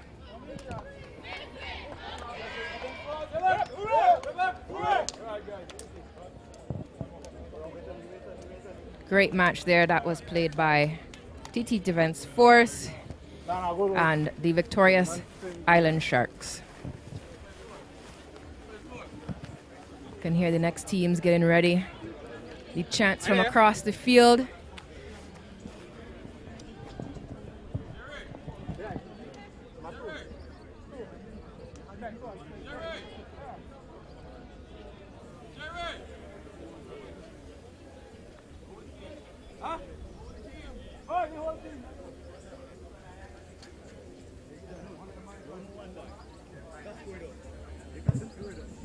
the next match. Ooh, we're gonna cool off with lots of cool blue. We have Blue Ice, local St. Lucian team, and they are facing off with the Misfits. And it is looking like a tidal wave that's getting ready to come onto this field right now.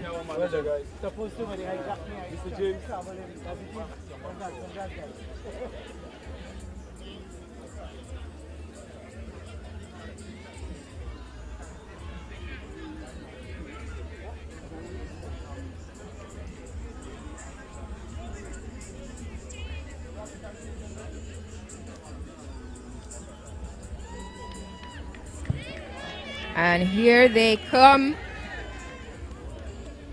That cool wave of blue coming on the pitch. The home team, St. Lucia Blue Ice, facing off Misfits. Misfits was here last year, their inaugural time in this tournament. And I see they get some new pretty kits since then. Great sign for development. The team is also rolling quite deep. They've got a full roster with them. Great development being done by the Misfits.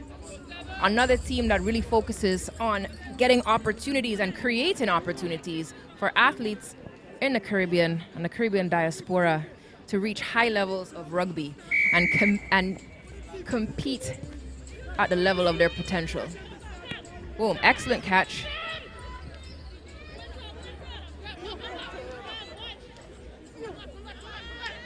Misfits trying to drive up through the middle, but Blue Ice putting on a powerful defense.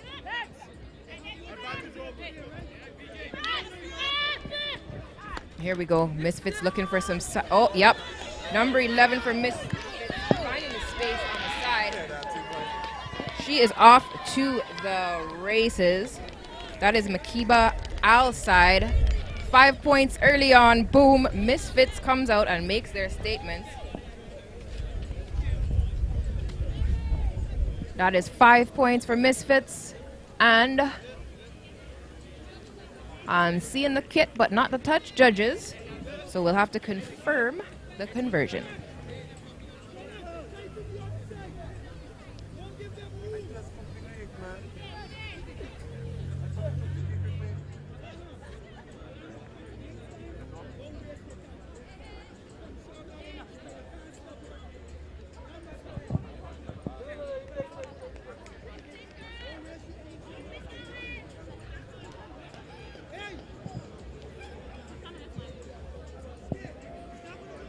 All right, so here we have Misfits. They're kicking off to the home team.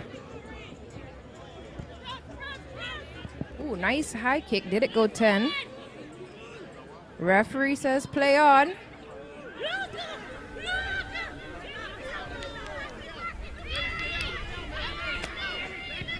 Blue Ice moving up the pitch. Look. Oh, it's called back for some reason. It's a turnover, says referee Kevin Merrill. Ooh. Saved by the whistle. Yeah.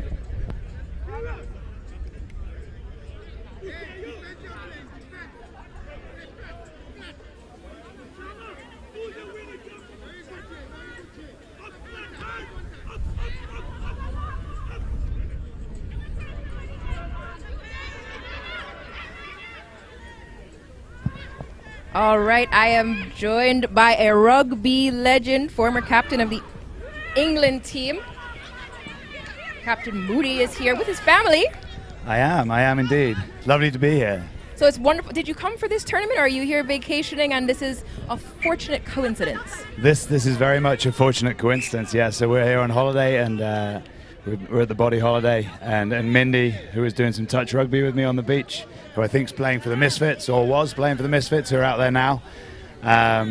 She said about the tournament, and we wanted to come down. My two boys are here. They love their rugby, and they were desperate to come down and see what was happening. So it's wonderful to be here. The rugby's great as well. You know, the last game I watched, I'm sorry I don't know the name of the teams, but there's some really talented players out there. You know, there's great commitment, people throwing themselves into it. Kind of makes me want to play again, but sadly I'm way too old now. Way too old. Yeah, it's definitely hard to sit on the sideline. Did you play? Yes, I played a little bit. A little bit. A little bit. Yeah. Not as much as you. In this tournament? No, I have not played in this tournament. Okay. This is my second year doing commentary. And so I try to make sure I'm big up, some of my teammates and some of my opponents that are out there. Like right now on Misfits, we've got Leah Kintiba, who is the current captain for the Trinidad and Tobago national team. Oh, wow, okay. I heard that Mary Roberts, also known as Lamborghini, got new wheels. Is she out there now? Is the Lamborghini out there? Yeah, yep, that's Lamborghini. Oh, there she goes. goes. She's testing out her new boots. That's good timing. That's good, it Absolutely, like and that pass came from Leah Kintiba. There you go. See? Beautiful, beautiful. So how is rugby growing? Is Sevens growing on the island? Absolutely it is, and tournaments like this are a great opportunity. So what you're seeing here is a combination of athletes and clubs and nations. Okay. So the Misfits Rugby is a specific program that really looks to create opportunities for the Caribbean diaspora, specifically in rugby. Brilliant. And so they pull teams from all of the Caribbean nations and sometimes beyond within the Rugby Americas North region to come and play. So the first year was last year they played, and they've grown exponentially since then. It was only the women who played last year, and this year they've come with a women's and a men's team. Well, it sounds like you're doing great stuff over here. So has it always been a women's and men's tournament? Yes, and there's also under 19s played as well, but I think they're mixed into the category right now with some of the teams. So you see they're getting a lot of development opportunity with some of the more experienced. Oh yeah, yeah, learning from the masters. Happy to have the young legs run though. I bet. Hey, that sounds familiar for me. Now I'm 45 now, so my young legs are long gone. I'm chasing my own boys. No chance. You can't hear, but when you put your boots on, I'm there. Jerry is making challenges as he's leaving the booth. He's challenging and running away. So, so I understand, you've got teams from different countries here as well. Yes. So right now, Blue Ice, who has the ball moving forward, is a local St. Lucian team. They're playing Misfits, which, as we discussed, is a mixed team from the region, and actually has some St. Lucian players as well, such as Marlene Cherry, who is actually playing for Misfits, and her son is playing for the men. So we got mother-son combination. Okay, now we're talking. I love it. So staying in the family. Ooh, nice handoff. Oh, I love to see the forwards running. I just feel like all that power. I know, so you've got there's some strong runners out there, as you say, some powerful units carrying the ball. I was thinking sevens, it's difficult for forwards to transition from the 15s game when you're used to carrying the ball so much and taking it into contact. And sevens is so much more about, finding the space and creating the opportunities. But it's a brilliant skill set to develop young players, or for older players. Transitioning players. Yeah. I didn't transition well. Did you not? I did not transition well to sevens. I tried to hold on to get back to the 15s, but we did return to 15s in the region. Are we still in July? This month. So much is happening this month. We were in Jamaica. There's Leah Kintiba. Okay. She looks like she's going to put more points on the board. Yeah, so the Misfits are looking really strong out there at the minute, right? So, yes, the return to women's 15s in the region. So we had fallen back a little bit. We were playing 10s and then 12s. So now we're back to the full 15s format. And that kicked off. It was the home team Jamaica and Mexico for the first time playing 15s. Oh, wow. That had the honor of that first match. Yeah. When you say you had the honor, as in it was here, or? No, that happened in Jamaica. Yeah. So the kickoff for that first match, and a number of teams were competing. USA South was the champion again. They were champions last year in the 12s format. But it's just a testament to the development that even sevens is contributing to within the region, that we can get the numbers to play the 15s format and also to put in more teams. The biggest challenge we have is who's your competition? Right? Okay, yeah, of course, yeah. You play in each other most of the time, then I imagine. It sounds okay. And it's great to know athletes in this competition and other competitions around the Caribbean. So there's also Grenada Sevens it took place in Barbados before. There's been Sevens in Trinidad and Tobago. And it's seeing the players, and they're moving around the teams depending on which team needs more players. But it's all a love. Like there's so much passion on the pitch to win, but there's a recognition of the fact that the only reason that we get to play the game is because we're all here for each other. Well, do you know what rugby's a great sport for that, right? In terms of bringing people together, staying connected, communities uniting. And I love to hear the fact that players are, sharing across other teams so that you can make sure that the opportunities are still there to play. You mentioned the team with Island Sharks and TT Defence Force, which happened before this one. And so the Island Sharks is a mixed team, and they have players primarily in this tournament from Guyana and Trinidad. They had players from, I think, also Barbados and Curacao last year. And then TT Defence Force has players from other clubs in addition to TT Defence Force. Okay. So again, for those of you watching on the YouTube channel, Winners TV, the Misfits are playing Blue Ice Rugby Sevens here at the Carnival Sevens in St. Lucia. We're in Castries. Come on down. And the Misfits are looking very strong. So get down and watch some exciting rugby. Absolutely. It's been a pleasure to chat to you today.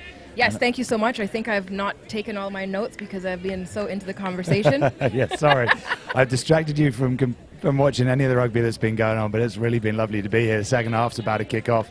As I said, the Misfits are looking strong, and it's just a pleasure to be here and see rugby being played and see the passion and the commitment that you talked about and see the ladies displaying it so strongly out there today. So take care, guys.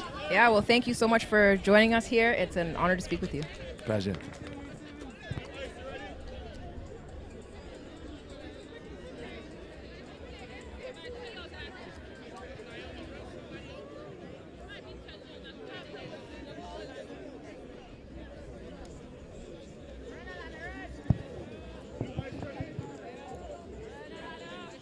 All right, as you can see, St. Lucia Carnival Rugby Sevens is bringing in quite the crowd.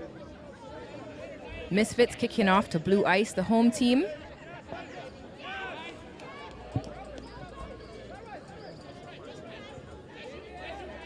Ooh, seeing some big runs from Blue Ice here.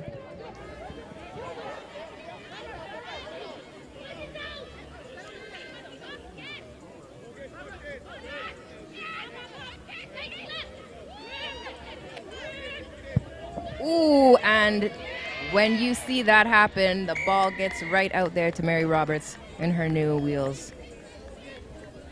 That's another try for Misfits. 5 points.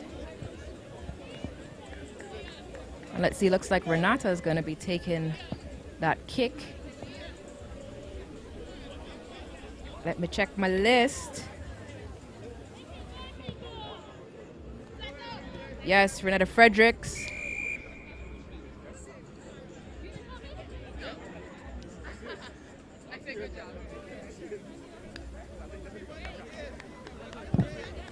And the kick is good. So 2 more points. That's Fredericks adding to the tally.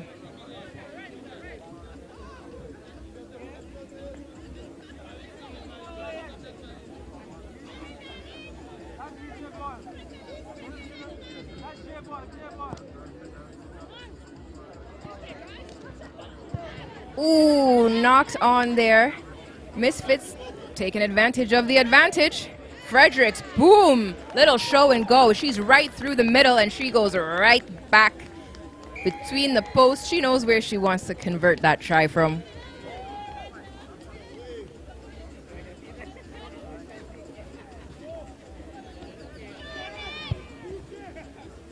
Renata Fredericks does not even seem like she's out of breath. She's ready to take her kick. Boom. Right direction, just not enough height on it. But she's good for those 5 points.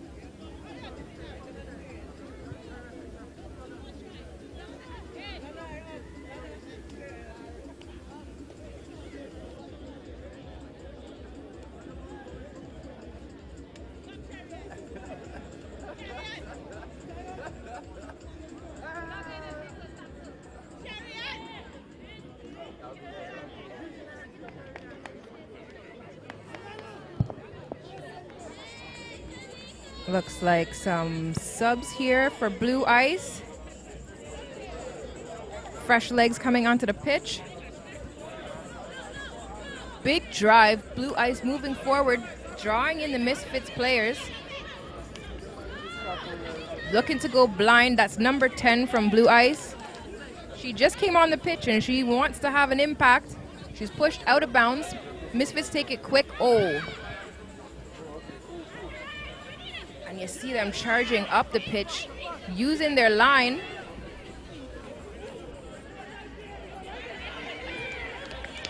And that is number 8, Raven Santiago. 5 points for Santiago.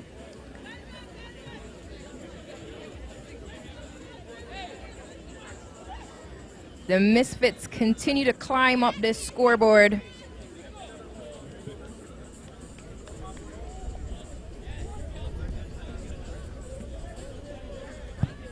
The kicks are not going quite as high as the score.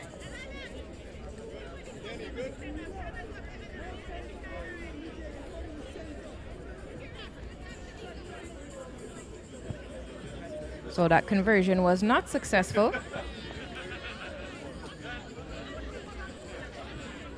We've already seen 5 tries from the Misfits in this game. They're proving themselves quite dominant. Again, a mixed team, so there are also St. Lucian players here on the Misfits team. Always an interesting situation to be playing against your teammates on the local Blue Ice team.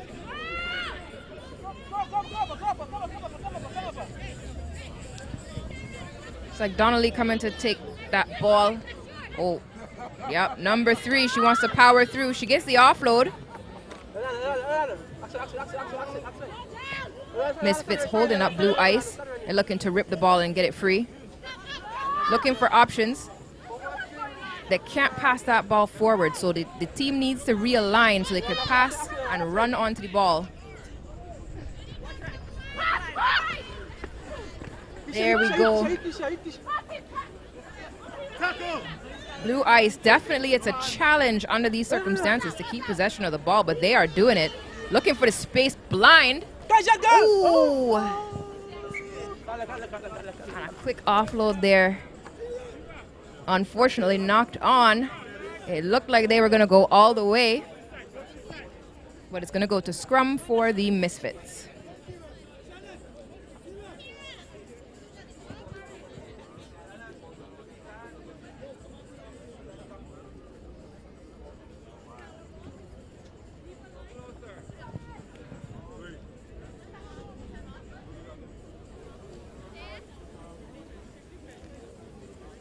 Blue Ice making some adjustments into the scrum.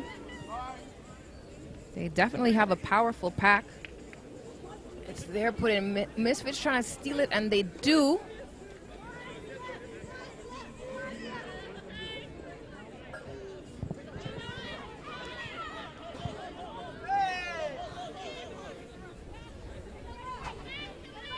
Advantage playing for Misfits here. Looking for space. Oh, and there it is. She breaks away. That is number 9 for the Misfits. Yep, and she doesn't need any help. She did have support, but she does it all by herself. That is Kamika President. 5 more points. She touched that down right in the middle, and she is going to convert her own try. So another 2 points on the line.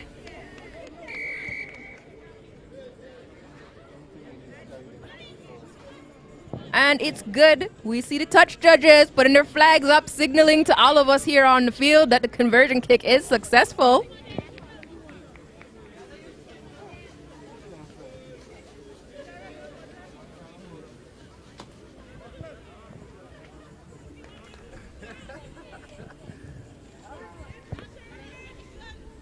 That's Fredericks there with the ball, ready to kick off to Blue Ice. Blue Ice definitely looking to return some of this firepower with some points of their own. Kick isn't 10. That turns over the ball to Blue Ice. Let's see what they do with this opportunity.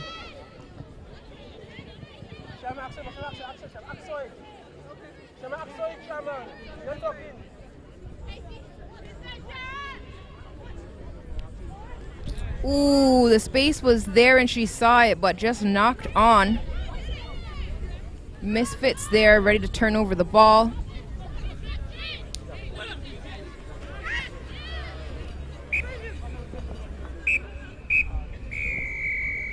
And that is the game. High intensity here in this match. The tidal wave of blue.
What's your full name?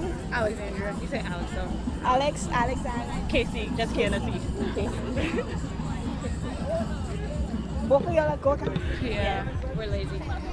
All right. So the final score of that match, for those of you wondering, we have confirmed 39-0 in favor of the Misfits. Look at the camera, not me, please. Okay. So I'm here with the co-captains, Alex and Casey of Misfits. You guys just won against. How do you feel? Great, tired, hot. Yeah, really hot. What do you think about your team's performance overall? I think we did pretty well. I think over the course of the day we'll get better, more fluid. We're all kind of new to playing with each other, so I think it'll just get better as the day goes on. Like you said, we're a new team. We don't know each other yet. But that first game was literally just a warm-up. So when we go back on, we'll get it done.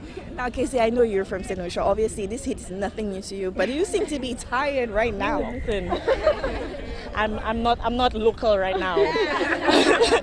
I've been overseas, but I'm just getting back to, into it. Okay, so what do you think about the Carnival 7 so far? I like it, honestly. It's different. It's a change of environment. I like the community of it. I think it's a great tournament so far. And obviously, this is nothing new to you, so what's your thoughts? It's bigger and better this year. Last year it was really good, but this year they really came out to show rugby in the Caribbean. Okay, what do you think about your team's overall performance? Obviously, all your guys did amazing today. I think everybody played well. I think there's not a single negative, honestly. Everybody's just going to level up throughout the day. Yeah. Well, best of luck to you guys.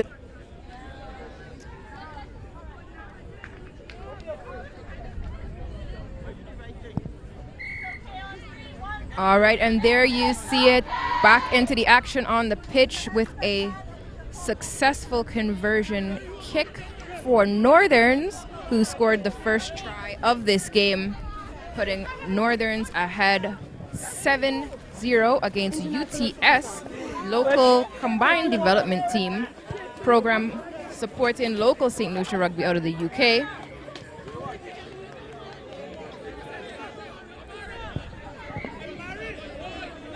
As you can see, it's non-stop action here today. We have a packed day of rugby, folks. Come on down. Don't worry. You won't be too late. We're still going to be playing when you get here.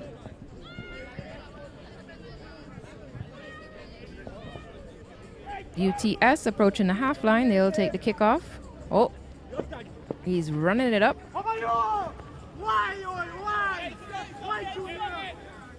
You're hearing the communication on the pitch. Oh, and it's turned over to Trinidad Northerns. That looks like Dite running up the side. He is difficult to catch. He looks for support, and oh, it's a UTS player that's there waiting. Boom, running already over half of the pitch. Tackle made by Hudson. UTS support is there. They've still got possession of the ball. Oh, Richard Staglon takes the ball right out of the hands of the UTS player. And Northern says, hey, time to stretch our legs. Number 11 for Northerns. Takes it down the pitch, touches it off. That's Isaiah Clark. And he scored down in the corner of the pitch. He says he's going to give his kicker some practice.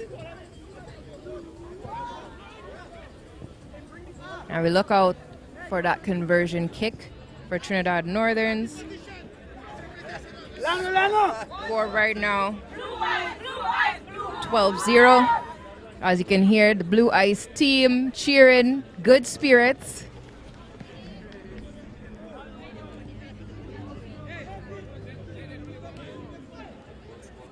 All right, and that kick just wasn't in the right position for Hudson. The score remains 12 points to Trinidad Northerns, 0 to UTS, but this is an exciting match. You see how capitalizing on even the slightest error from your opponent can turn the tables within the game.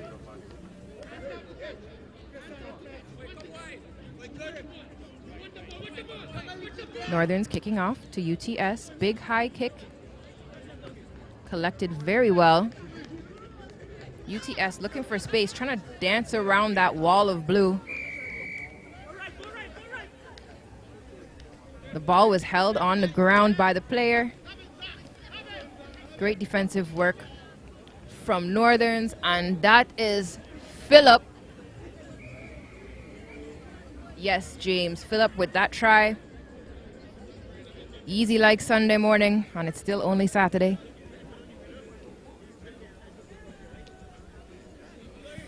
That was right down between the sticks. Hudson will be happy with that.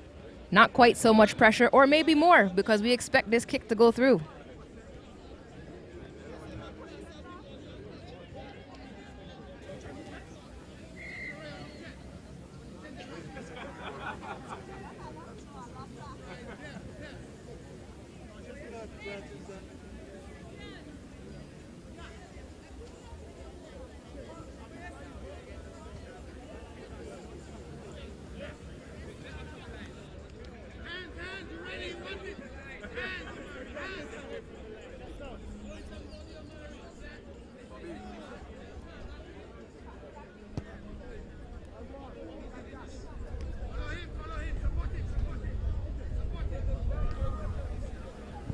All right, just confirming whether that conversion kick was good, but we don't want to miss the action that's happening right now because the ball is in possession of the UTS team, and they're driving up, met fiercely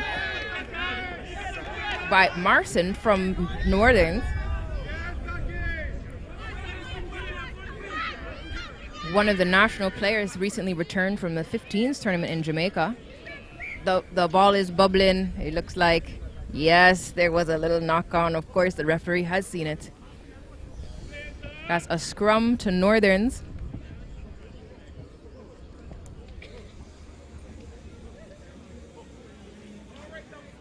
Scrum half Jonathan in position, just waiting for his pack to arrive.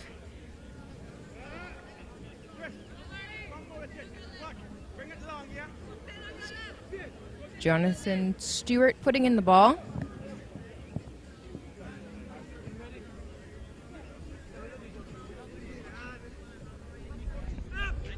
Good scrum from Northerns. Quick switch there. Hudson to Staglon to Dite. And did it go forward? It did, says the referee. So we'll have a scrum this time to UTS.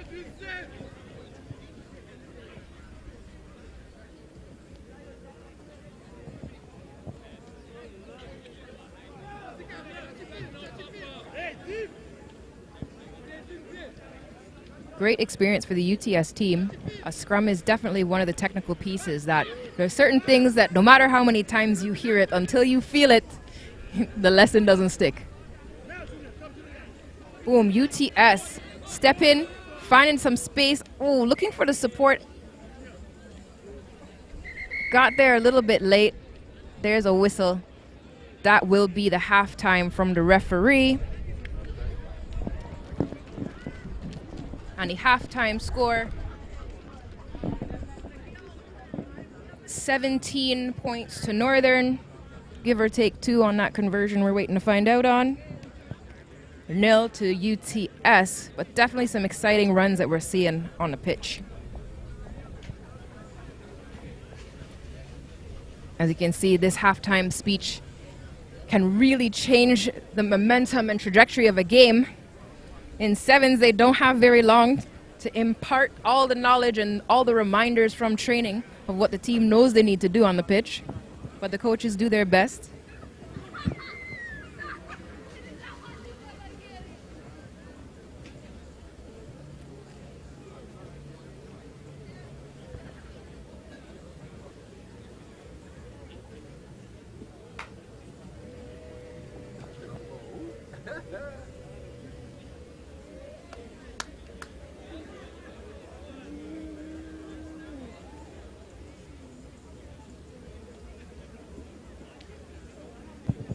Here we see Northerns coming together.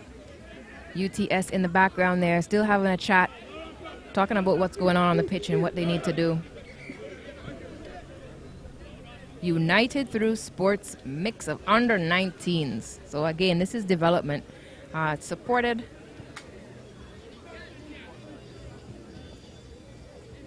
internationally from the UK, but it's a local program here in St. Lucia. And they're getting to face off Trinidad Northerns. Lots of formidable TT national athletes on this team. Great composition from both the senior and junior programs.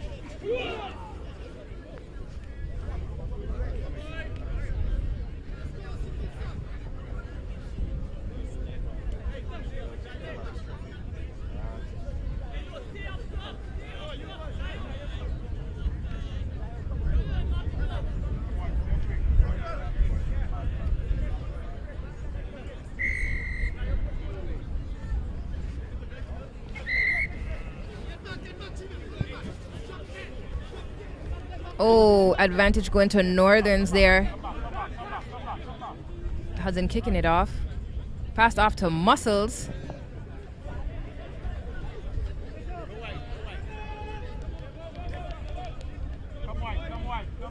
That's Spencer, better known as Muscles on the pitch. Staggy out on the wing. He finds Clark again.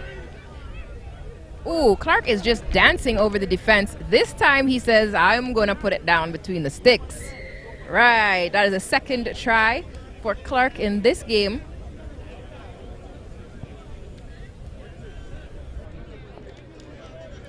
This time, Hudson will be pleased about the positioning.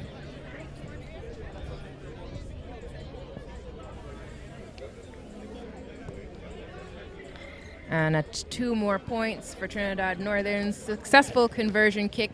And we're seeing some children, I don't know if they're playing football or basketball up there, but they're now playing rugby because they're kicking back our ball.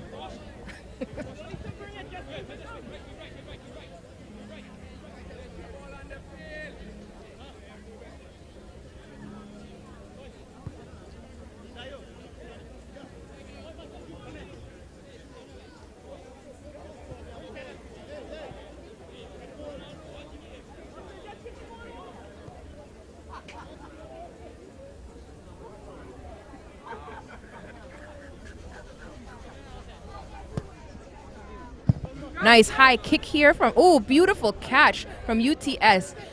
And he's kept his feet in a big tackle from the Northern's player.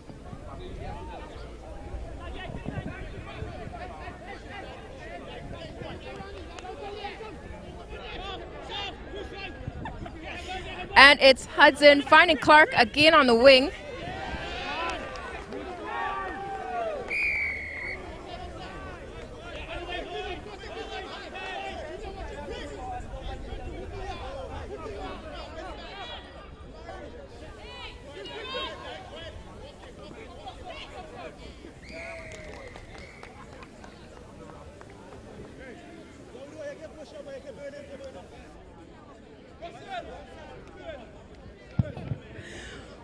come on down. We're in Castries, St. Lucia. More and more people are arriving at the pitch. I am trying to look for windows just to see the game.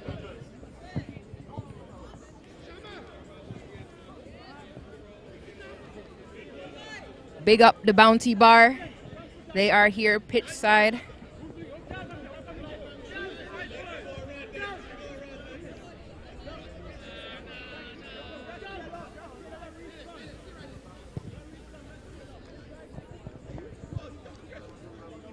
All right, that is an unsuccessful kick there, but that won't faze Northerns. They've been racking up points in this game. We are in the second half now.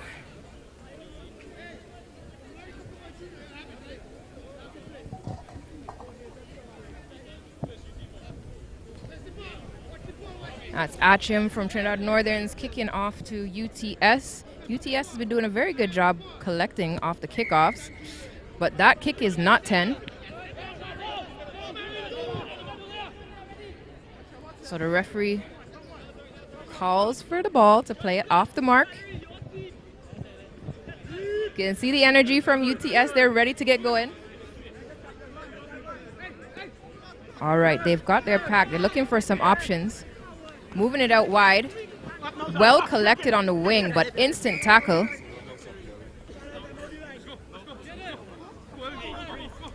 That's a penalty to UTS. They're taking advantage of this now. Little dance there. Oh, yes, and here we see the power of the pack. Boom.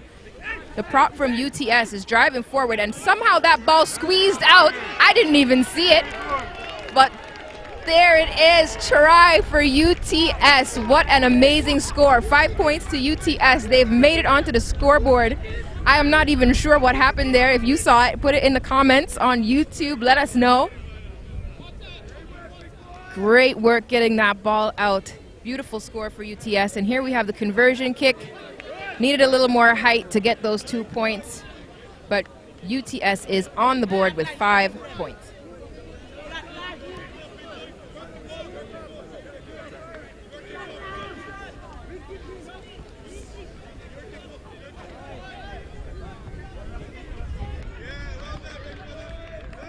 We're hearing the support, the cheering from the sidelines. I'm sure you're seeing them as well.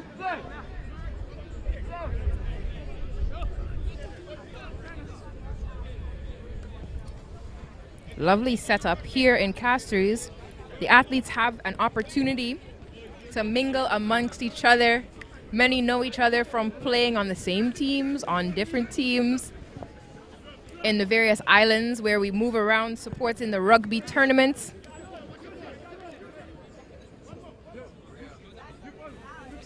That's Richard Staglon powering up. Boom, gets the space. Passes off to Clark. Oh, no, that's number 1. That's not Clark.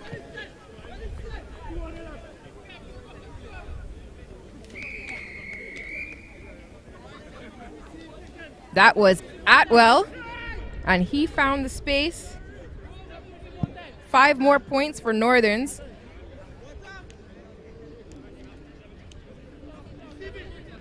Of course, Richard Staglon, better known as Staggy. I am sure there isn't anyone here who does not know that name. You've seen him as a player, you've seen him as a referee, you're seeing him as a coach, and again as a player now. That is the passion and the love for the sport.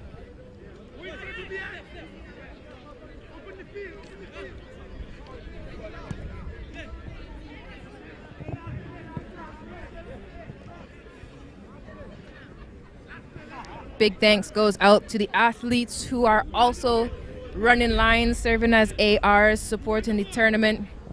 Cabrales, I'm seeing him here right now. He's playing with the Misfits, but he's running lines for this game, making sure we see that flag signal for the conversion kicks. And oh, boom! Big run for Trinidad Northerns.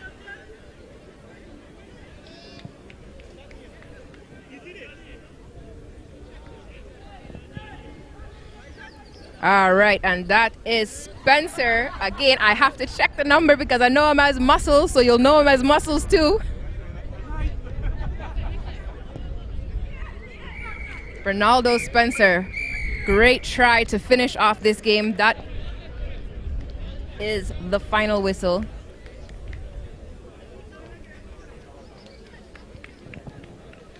(36-5) for Northerns.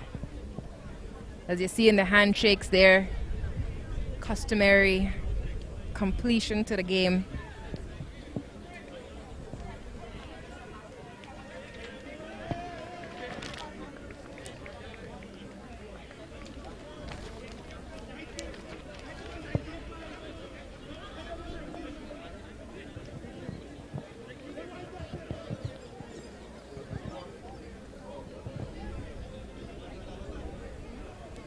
And we can see the next game. The players lining up, getting ready to come on. Looks like we're going to see some more from Roots Rugby and the Trinidad and Tobago Defense Force.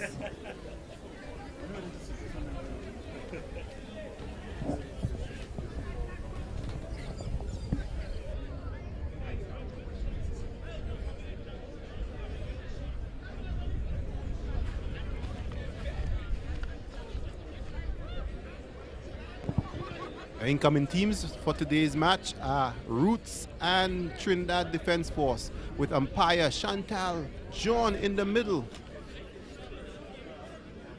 And Roots is about to go through their process before they start. It looks like Roots is going to have the first kickoff. What say you, Maria? Yes, Roots will be kicking off to TT Defense Force. With the ball, we're seeing Luc Desrochers.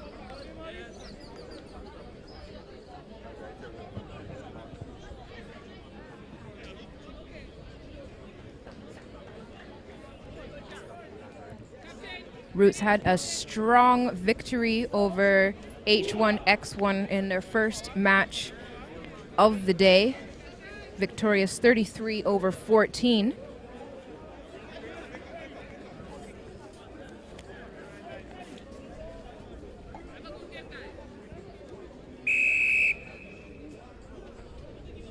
And we have the kickoff to Trinidad and Tobago Defense Force, and they're off. Beautiful tackle there by Roots. A bit of a mishap in clearing it out there, but TT Defense Force is able to get it off. And a bit of a mix-up again. There's a knock-on on that play there, and it's going to be Roots taking over in a very advantageous spot for Roots, actually. Right there about the 22. Absolutely. They're already in that danger zone where they want to put pressure on Trinidad and Tobago Defense Force.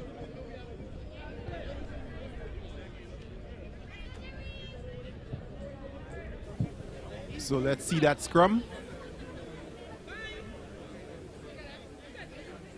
The Defense Forces looks tougher, and they were able to move that scrum. However, Roots is able to get that ball out quickly, which is what you need to do in sevens. And it looks like a try. Number 6 with that try. And who is number 6? That's Christopher Maria? Carrington with the try. This is not his first try of the day. And I think we can expect to see many more from him. And Roots gets on the scorecard very early in this match, with Carrington having that first try. The Defense Force boys look a bit thick, actually, and not as quick and lithe as those. And the conversion is good. That so conversion was 7-0. Made by Jareem George from Trinidad and Tobago.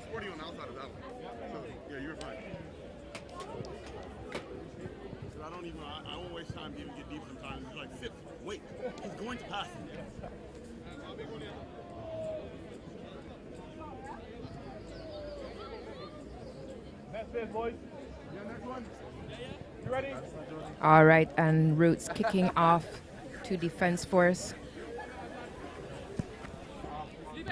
Not 10, so not Defense 10, Force will start out with that again. From the middle is going to be a free kick. I almost said and again.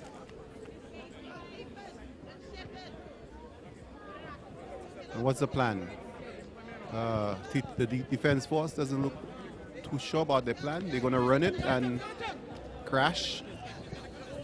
Might have been a bad decision because he got locked out there. So it's a penalty holding onto the ball for Roots, and Roots is off right away as quickly as possible. Tackle on the wing.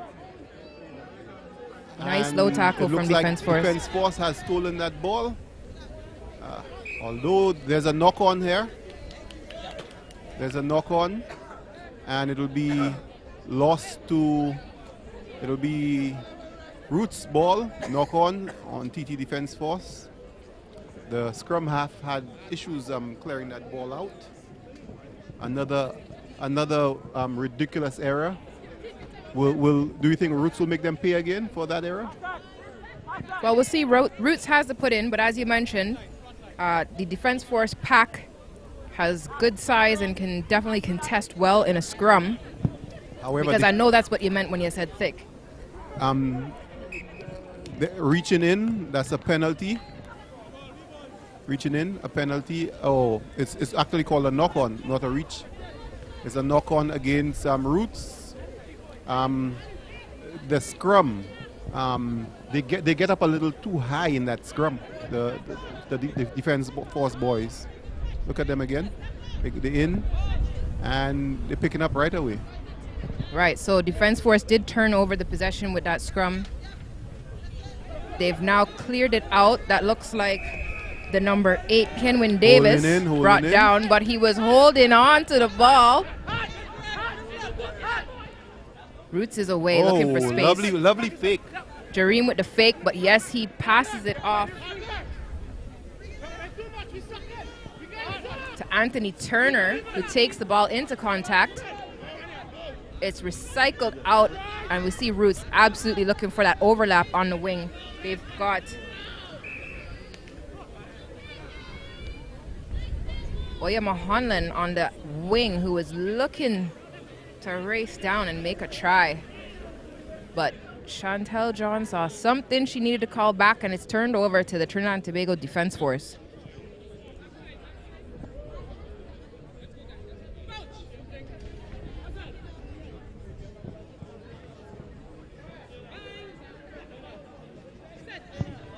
As I said earlier, the Defense Force a little high in the scrum, so maybe if they stay a little lower. However, it's a penalty against Roots, and Defense Force is off again, off to the races, and knock on. The winger has no hands. There's a knock on, and it'll be another scrum to Roots.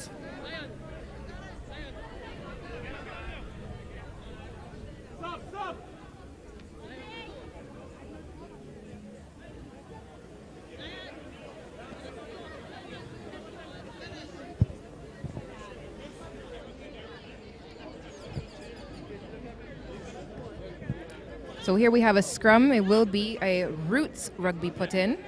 It looks like Kyle Granby will be playing scrum half, though he is wearing number 8. And the scrum is won by Roots. They're looking for space out on the wing. Woo! That was a big hug from Defense Force. It looked like he wasn't going to get there, but he did.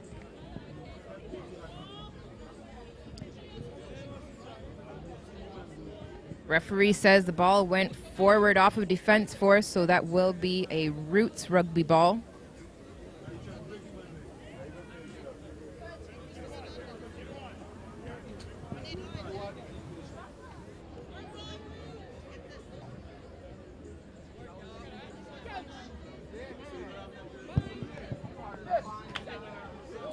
All right, hopefully you're hearing us on Winners TV YouTube channel.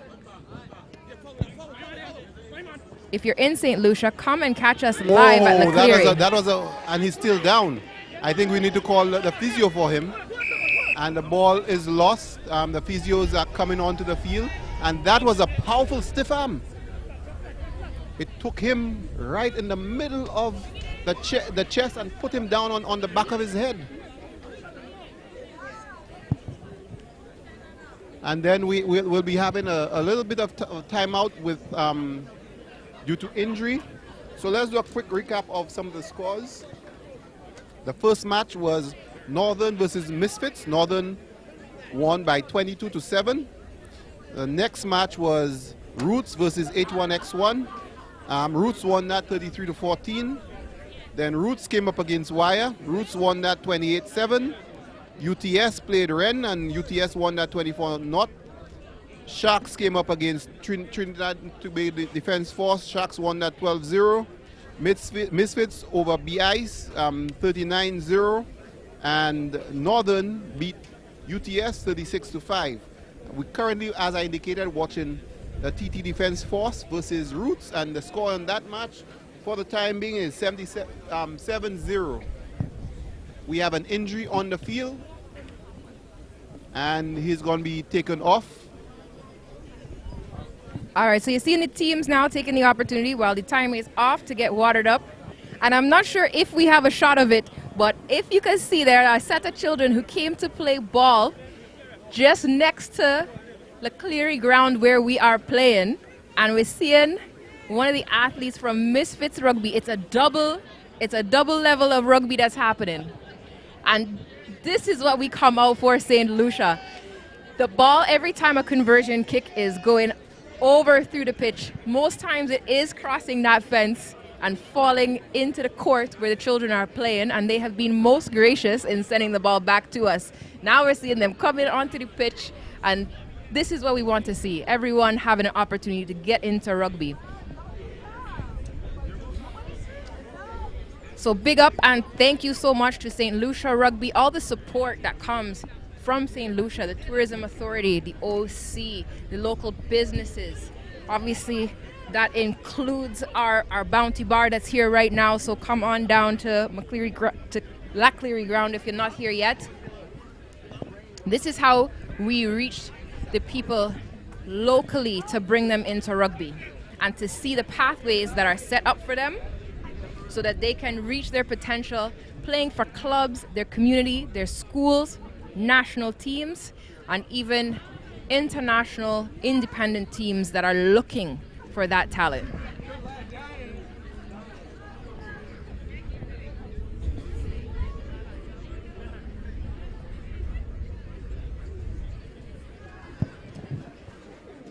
So I hope the coaches are watching and can capture this young talent that we're seeing there.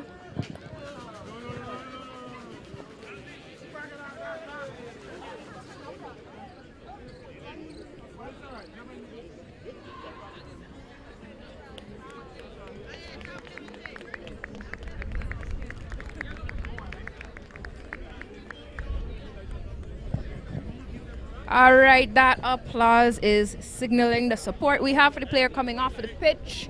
We're getting ready to restart this match. Time will be back on. We now have 2 games going on for sure, because it looks like that is a full-fledged game at the end, in the end zone.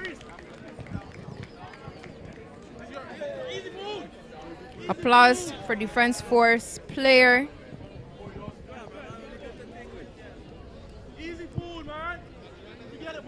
And we're ready. Time is back on according to referee Chantel John.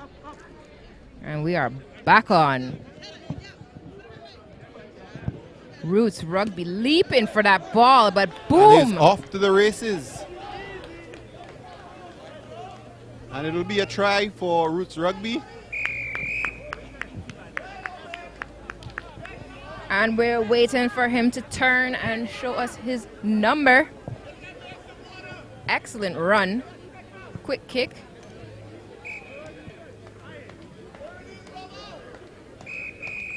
Kick from Oyama Hanlon.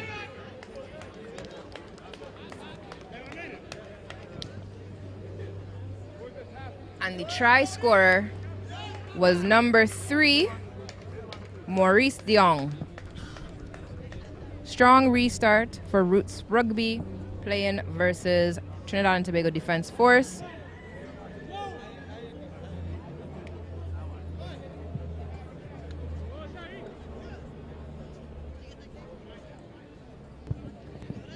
And at the end of the first half, A very long first half indeed, extended by that injury.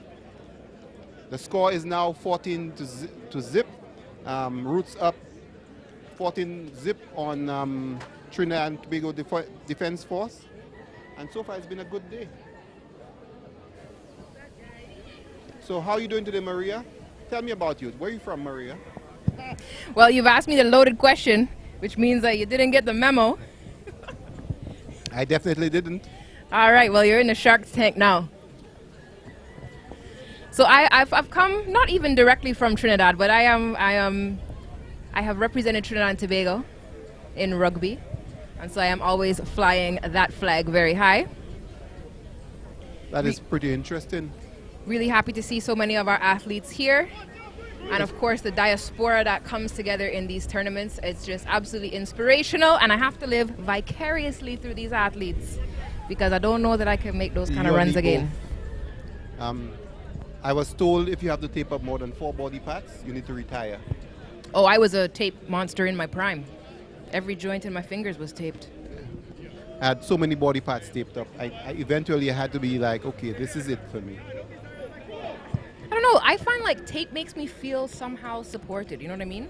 You feel supported, Yeah, huh? the tape feels like armor. Yeah? In rugby? That's a lot of protective gear in rugby. Yeah. Yeah, tape. It is yeah, indeed. What we have? A mouth guard, some tape. A mouth guard, some tape, maybe shoulder pads. There's some great merchandise that everyone should come and check out. Talks a little bit about those things. Also, there's a very wonderful cocktail bar right across there. So you come get some cocktails. What are you having The today, viewers don't Maria? know where right across there is. Right next to us, on the right-hand side, there's a cocktail bar, a mixologist. And what are you having? What mix are you having today, Maria? I think it was called mud water.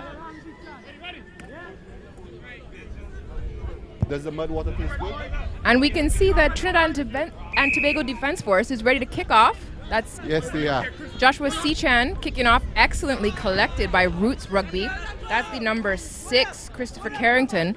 He's been scoring tries today. And he looks a bit gimpy. It's out of bounds. And Roots TT Defense Force plays that very quickly, and they're off. They have nope. He's now stuck there, and it might be stolen. Yes, it is stolen. It's holding in the ruck. Oh, not 10. So there will be another penalty. Trinidad and Tobago Defense Force need to get back.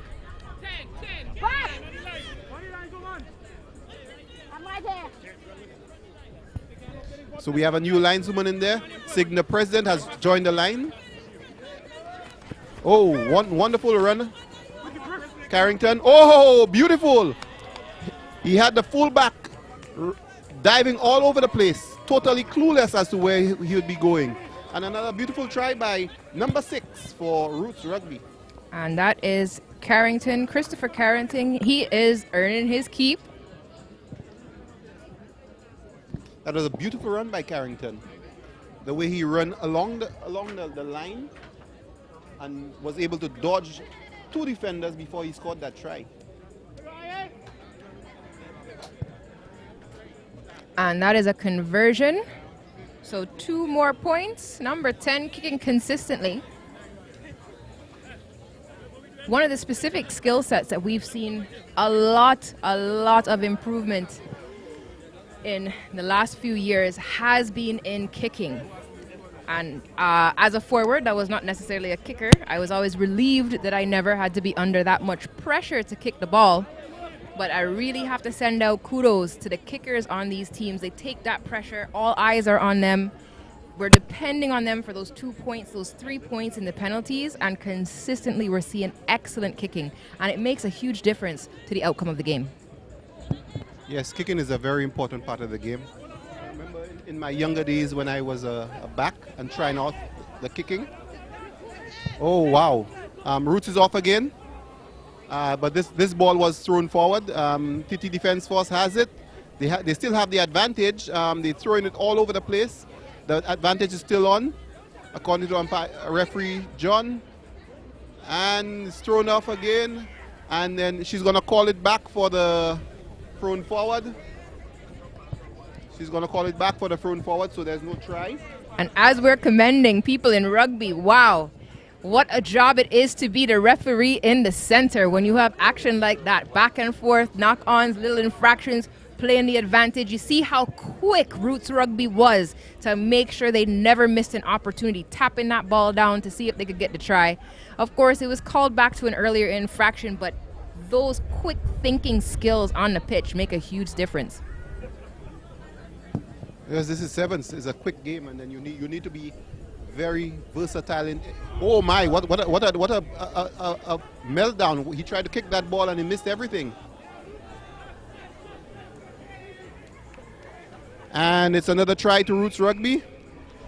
Number 2, I believe, is that with the score. That's Turner. We've seen him with ball in hand, definitely looking dangerous, and now he's proved it.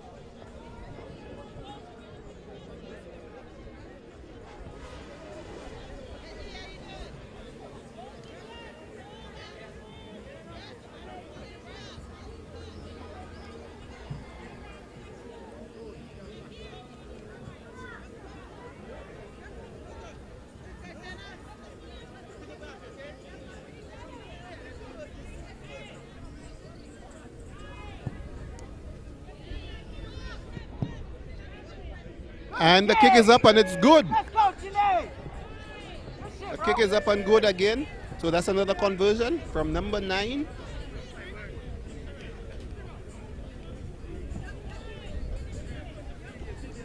So Roots is all over Trinidad and Tobago Defense Force right now.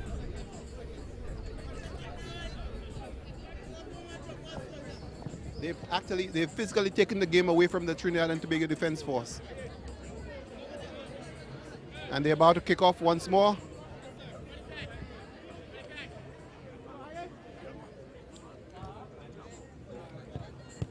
And the ball is up in the air.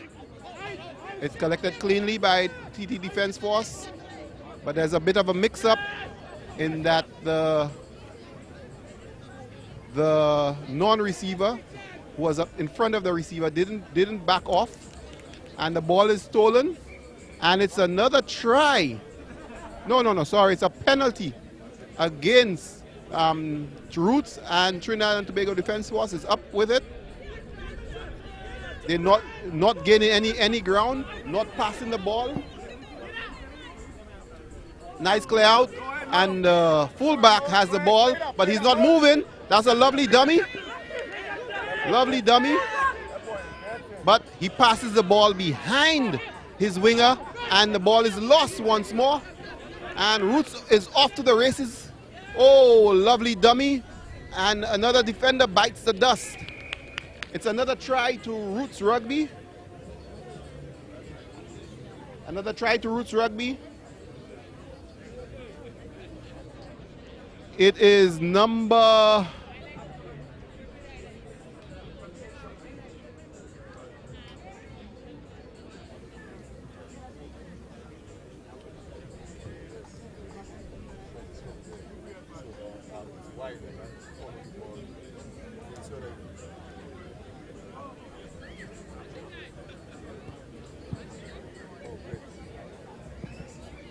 And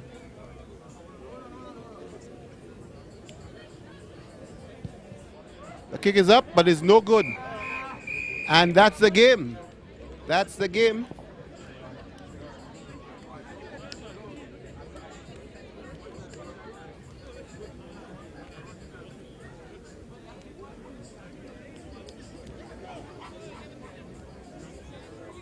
And it's 35-0 in favor of Roots Rugby. Roots Rugby all over the Trinidad and Tobago Defense Force. A correction is 33-0. Roots Rugby with that win. The next match of the day will feature. It will be an under-19s scrimmage with Northern under-19s versus St. Lucia under-19s.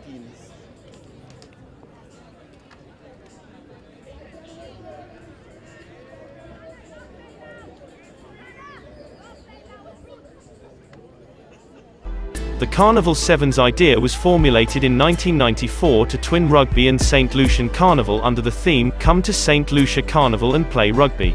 The tournament attracted club teams from the Caribbean but died a natural death after 5 years. In 2022 the initiative was revived under the theme, "Come to St. Lucia Carnival and play rugby." Apart from the playing of games, and the development of teams and officials in rugby, tournament participants toured the island including downtown, waterfalls, beaches, and ventured into the famous Gros Islet Street Party. Regional coaches also attended technical workshops, but the social aspect of rugby centering on having fun remained. The after-tournament party, Cool Down Beach Jam, provided the ideal melting pot for players, officials and enthusiasts to sample St. Lucian hospitality, food, beer and culture. The 2022 tournament was a resounding success, with many participants indicating their desire to return in 2023. The St. Lucia Rugby Football Union Caribcation Carnival Sevens is now a signature event on the St. Lucia Rugby calendar and the sports tourism calendar. The St. Lucia Rugby family thanks all teams, sponsors, and supporters for the support in creating a premier event. See you next year.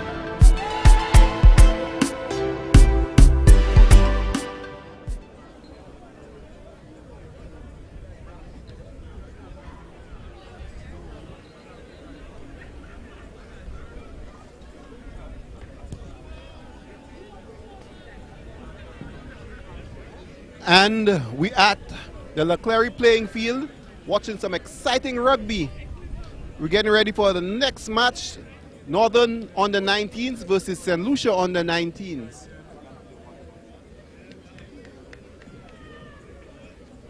Sorry, it's a men's match, not an under 19s match. It's St. Lucia ladies, is it? Versus Roots ladies.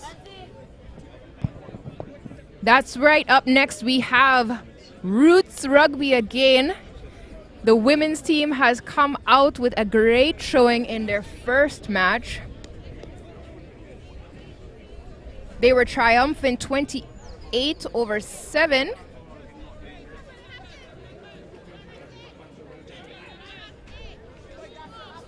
And I see the St. Lucia Blue Ice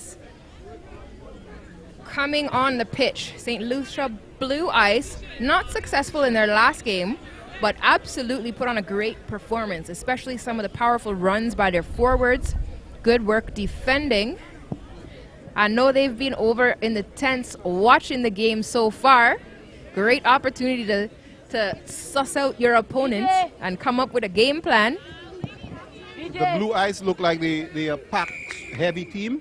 So let's see if they'll use their advantage to get through this match. And they kicked off to, oh, it's a lovely catch. And St. Lucia's off to the right. Oh, and she's thrown that forward. She's thrown it forward, and Roots is up with it again. Tackle attempt. Tackle attempt. But it's not a tackle. They're more or less holding the shirts. And Roots is moving the ball a lot easier, and it was thrown forward, but unable to. The winger was unable to get it.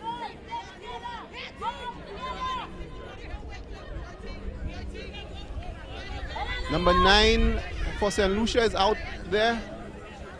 Ooh! That was a takedown, and she's injured one of her players. It looks like. She's injured one of her players. Number 10, little number 10, is down, injured. She was able to take off 2 players in one move. Unfortunately, one was from her team.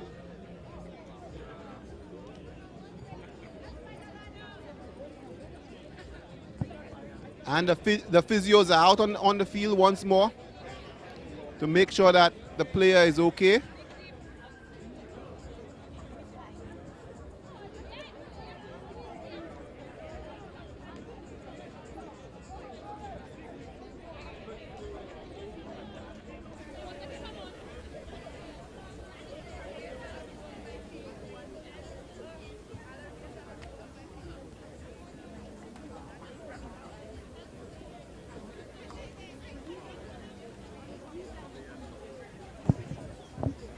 thank you to the crew who keeps telling me that my mic is off.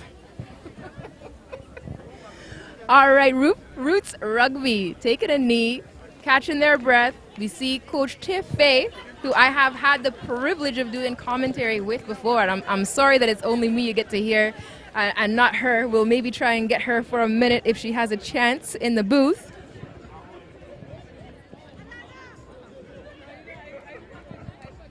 Referee Kanisha Vincent is on the mark. We're restarting this game with a scrum.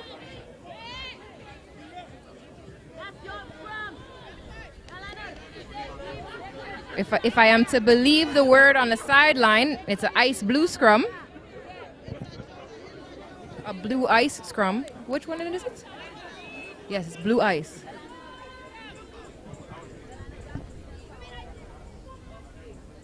And the ball is in, and although Blue Ice is a pack-heavy squad, they were unable to secure that ball, and it's rolling around, and Roots has it, and it's a try.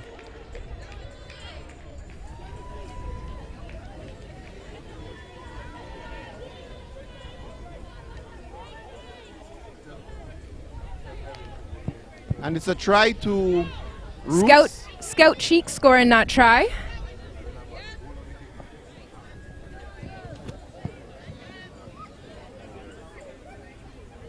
The ball was being juggled all over the place, and the conversion is good. So Roots Rugby is up 7 to nothing.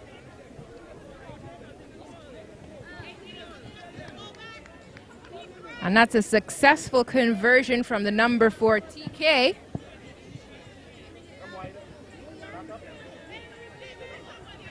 This team has a T and a TK on it. Trying to keep everyone's names straight and get them correct for you viewers at home. I know family and friends you're watching on Winners TV YouTube channel. Please keep sharing the link. Post your comments and tell us how you're enjoying the game, who you're cheering for, and which player is your superstar.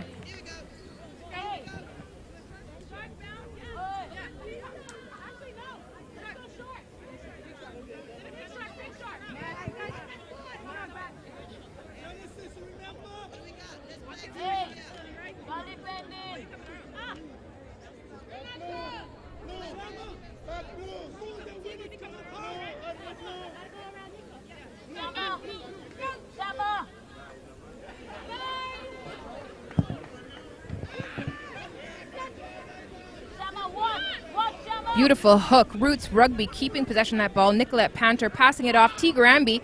Little jumble. It did go backwards, so the ball's still in play. Blue Ice looking to turn over that ball. You can see the player on the ground with her hands outstretched. She says, I am not holding on to this ball.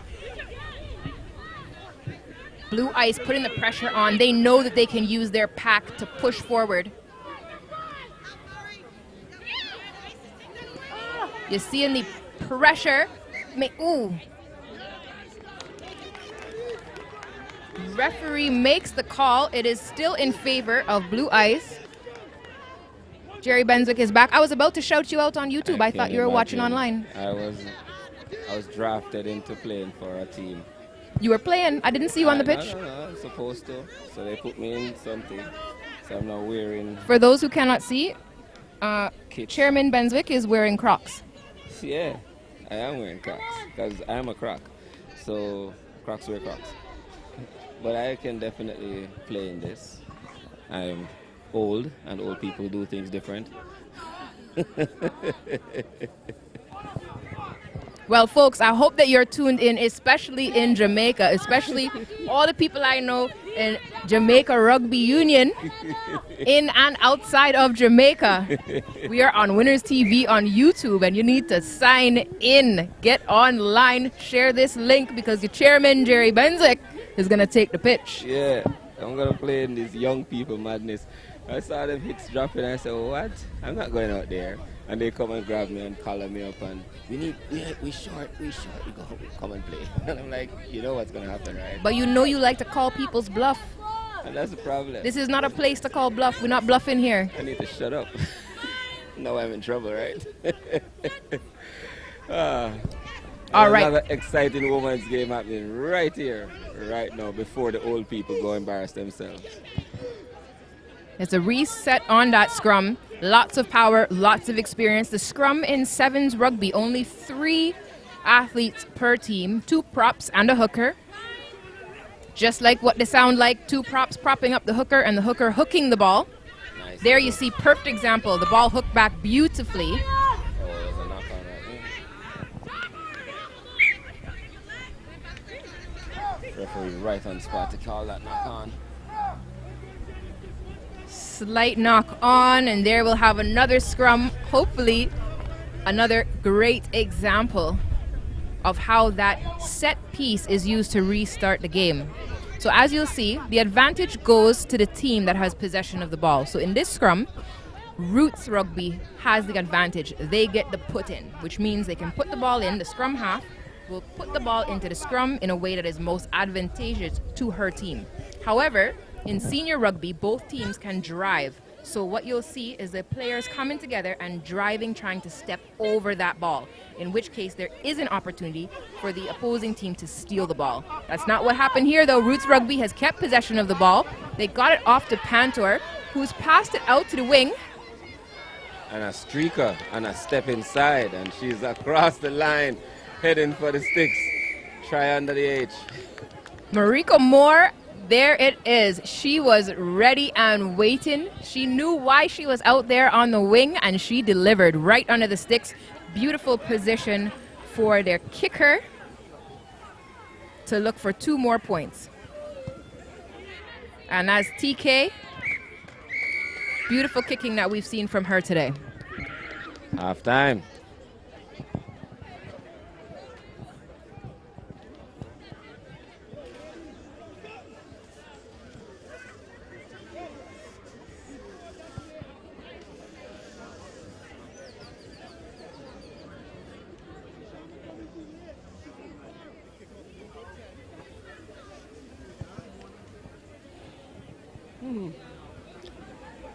So we're here in Castries. Well, let's get it straight. Are we actually in Castries? Because we're just a few... Right, we're in Castries. Yeah, we're learning. We are at La Cleary Grounds. La Cleary Grounds. La Cleary Grounds. We were here last year. Mm-hmm. So we're hoping that the name is spreading, the event is spreading, people will know. I really want one of these homes. They have beautiful porches and it's a perfect view. Yes. In fact, maybe we should move up there because sometimes our view is a little obstructed from where we are right now. Mm-hmm. I agree. We'll send you, Jerry. See if the people wanna take us in. Yeah, I'll talk to them nicely. Should I use my Jamaican accent or it won't work? Somebody say it won't work. Really? All right, viewers, here you can see Roots Rugby halftime talk. Oh, did I tell you I went partying last night? Blue Ice also having a halftime talk. Our halftime talk is about the party last night. There's a street party here. It is insane. Well, you know, we do have to big up the culture in St. Lucia, and it is amazing. Trust me. So everyone who is here right now, this rugby tournament is such an awesome fixture that is now in rugby tourism, but also tourism on a whole for St. Lucia. But as my colleague here is saying, party last night. He had a lovely time in where are you? Grosile. That sounds like he was in Grosile. Grosile. Sounds like so. Grosile. Got to make sure I pronounce things properly here, and I'm not so equipped with some of the pronunciations. And we know that the Tourism Authority and Rugby St. Lucia have planned really wonderful tours. This is a beautiful nation, a beautiful island. Beautiful. The hospitality is amazing. I mean, it's hills everywhere, and every time you turn a bend, you look. There's a view, breathtaking. It's amazing. The whole island is a beach as well. Once you come down off the hill, you're on the beach, so it's perfect.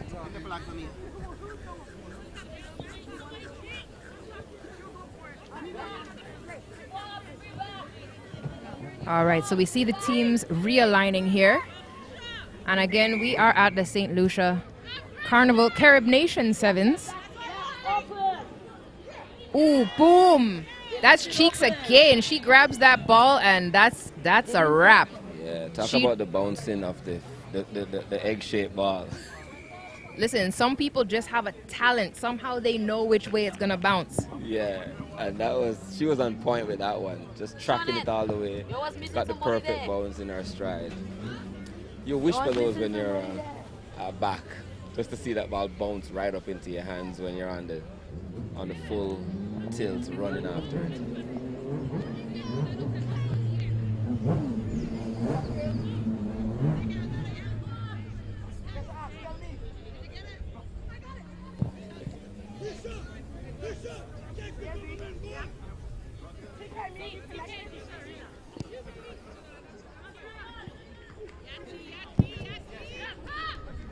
Blue Ice moving up the pitch, powerful running. Number 8's on the ground, but look at this rucking position. Really good support from the team. While they're playing 7s, we're seeing a lot of 15s technique used by these players. They're playing to the advantages of their skill set. Rugby is the most inclusive sport. I will say that. There is a place for everyone on the pitch, and your talents are valued. Your skill set is valued and necessary. We're not inclusive because we want to say welcome to everyone to be nice. We're inclusive because we do need everyone, genuinely.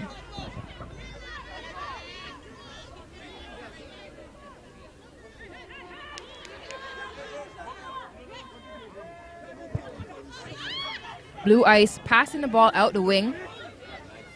Ooh, big step over. Oh, she's just Thomas with a giant hug. Hard yards. Giant hug to end that run.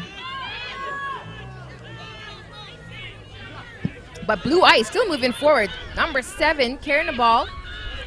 Strong position in that ruck. Roots Rugby putting on pressure. The referee keeping control of the match, keeping it calm, keeping it civil. That's Kenesha Vincent from Trinidad and Tobago.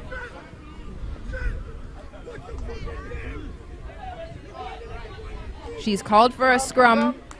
Big scrum here. Dama, get the ball out of your wing. Use your speed.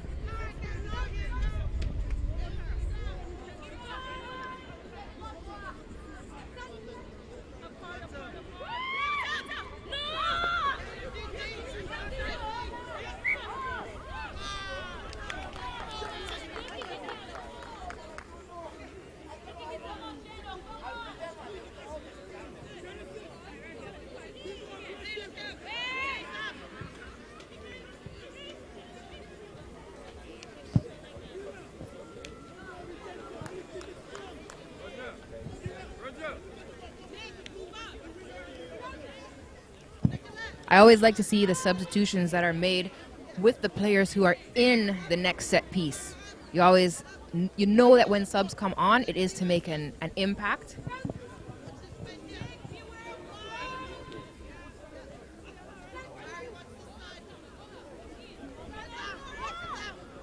Well, I believe that you have a starting line and a finishing line.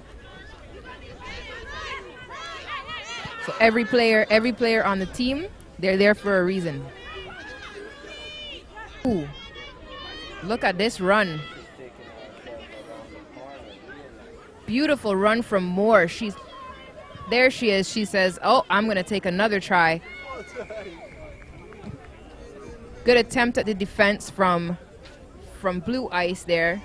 Trying to prevent her touching it down between the sticks, but she is successful. It will be a beautiful angle for the kick.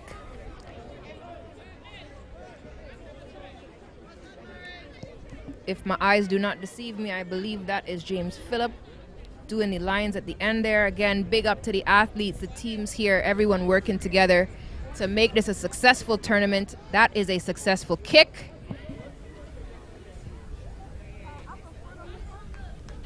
And that brings the score line up to, who's the mathematician in this booth?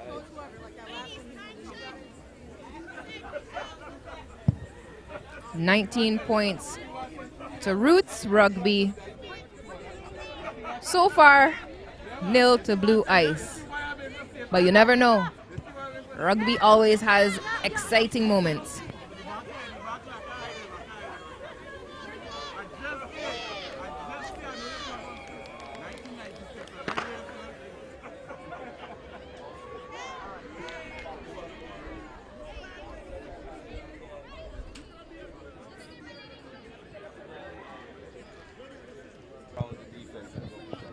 Listen, sometimes the drills that you have to do in training, catch this ball, repeat this thing, do this over and over and over. Why are you just throwing a ball and bouncing it? I have to catch a ball off a bounce.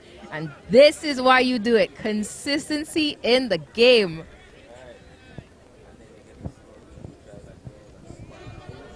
These are the moments we train for.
Ooh.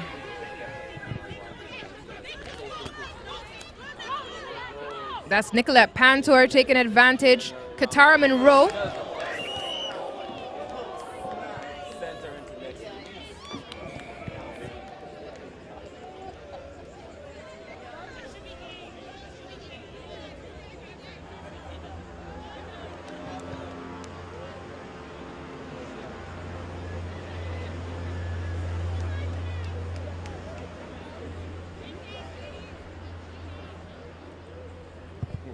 So you see there was high contact on the player Katara Monroe.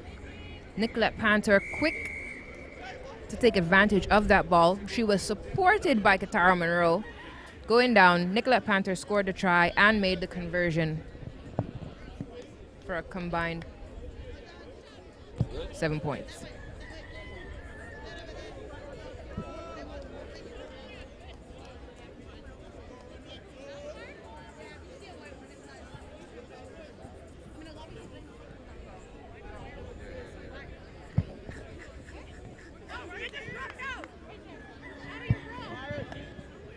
That is the game. 31-0 is your unconfirmed score. You see in the celebration from Roots there, they're having the greatest time here in St. Lucia. The hospitality is amazing. Big up to all the media who is here capturing these moments. I can speak from experience. When you go to play, you know you have a job to do.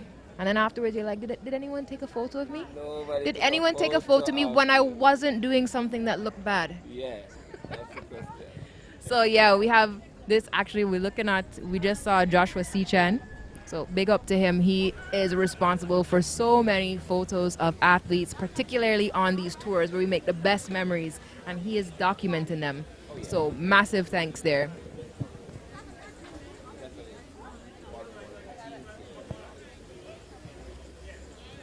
He's playing as well. He's playing on TT Defense Force. Multiple hats, multiple hats.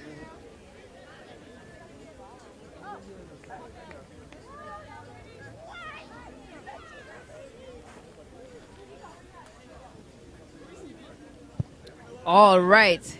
Now this next game is an under 19s game, so a development game. It's the U19 North versus U19 South.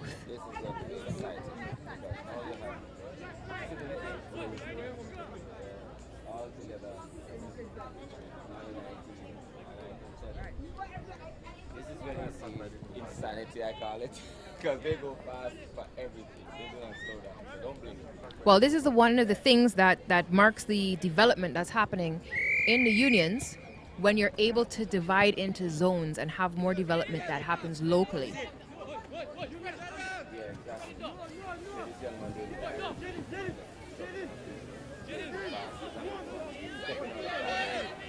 this young man really passes up to the winger.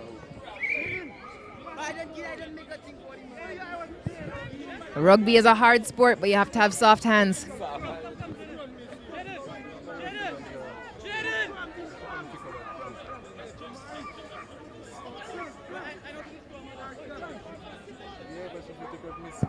One of the things I love about the youth and upcoming development players is their confidence and their belief. So it have things that as a seasoned player, you know you're not supposed to do. And somebody told you so many times in so many ways that you're not supposed to do it. But these new players, they don't have that in their mind. You know, it's like a bee is not supposed to be able to fly, but it doesn't know that, and it does. It does, yeah.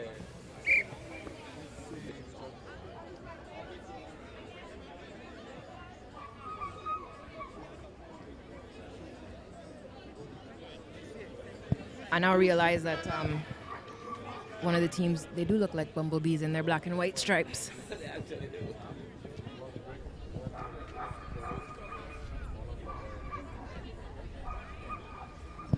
Fredericks is referee in this game.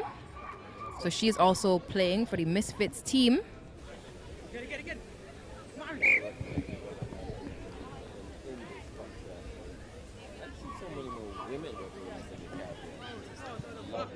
Yeah, we're good at everything we do.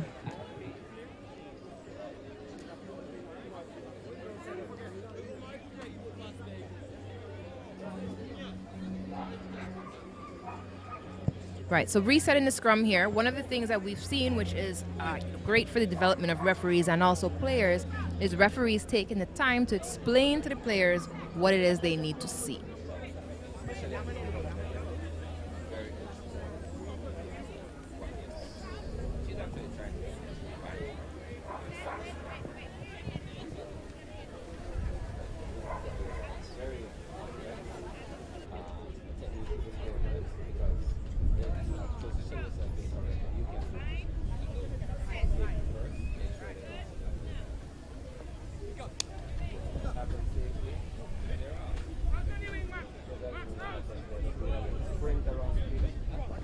Oh, look at that.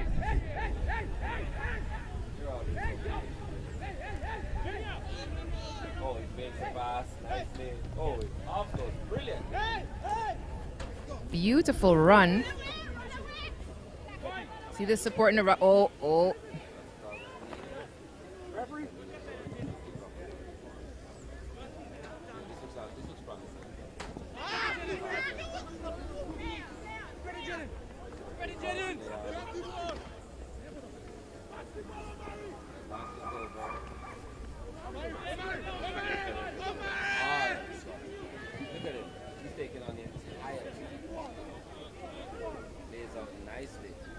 Oh, great counter rock coming in from the team in white.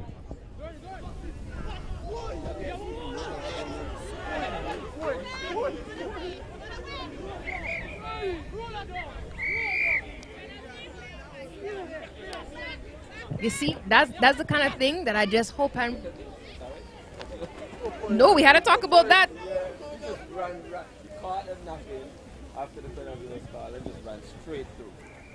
And we can't call a name, we don't have a number. No. But massive, massive run there. From the shorts, I know I've seen the shorts, so I think that he's playing for the UTC team as well. And I think what's happened here is that they said, hey, look, we've got such great development happening. We have enough to play North versus South. That's what we have on our list right here. We don't know who's playing in black and yellow and who's playing in white. But it's okay. We know that they're all in 19, they're development, and they look like they're the future. And I believe that they're playing together on the UTC team as well, possibly. Or it may be an opportunity to bring in additional players into the tournament. I believe it's one squad and they're going to see them. But yes, as I was saying, when I see those kind of moves, I just hope, like, please don't let somebody rain on your parade and tell you all the reasons that was the wrong thing to do. Because when it's the right thing, Yeah. it's perfect, right? Get it right. But if you do stuff like that and you develop the move, it becomes a move. And that's when people are watching this and scouting and thinking, hey, what kind of opportunities are there? Some of those are the things. Now, don't be selfish. Don't be showboating. Don't be not a team player. But, you know, yeah, play a game.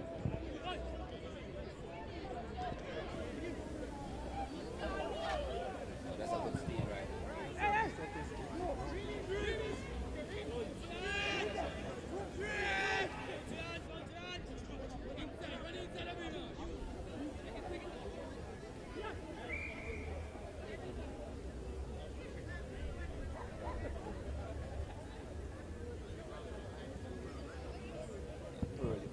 Youth rugby, you say. That's my whole strategy. I have one trick. At least you know what I'm doing, going into contact. Straight into contact. Yes, you could get it offload. You could get it offload. But, yeah. Consistency, you know. I will not surprise you.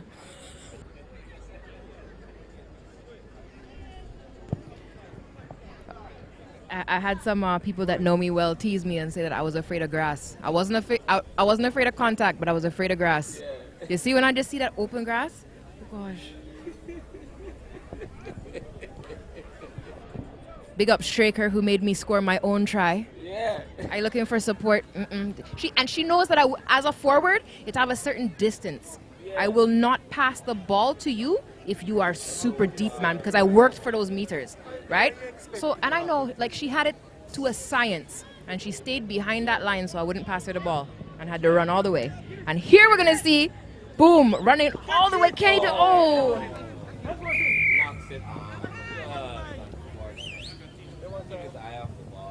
You can see the disappointment, but oh gosh, way to play to the whistle. Because a lot of people, when they don't hear a whistle, but they know something was wrong, they stop playing. And that gives the opposition the opportunity to play the advantage. But he did the right thing. He knew. You saw, we knew that he knew, but he kept playing.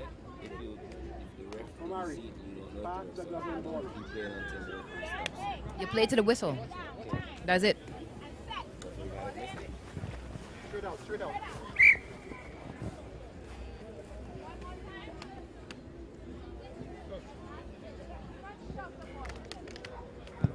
Yeah, so we're seeing really nice instruction from the referee. We mentioned earlier as well the fitness of the referees. It has to be on par with the athletes. Because imagine these are sprinting 100 meters end to end in this game. And the referee...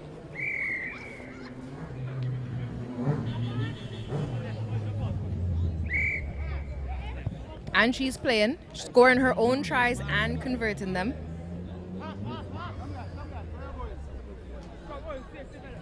And she doesn't look out of breath at all. And talking.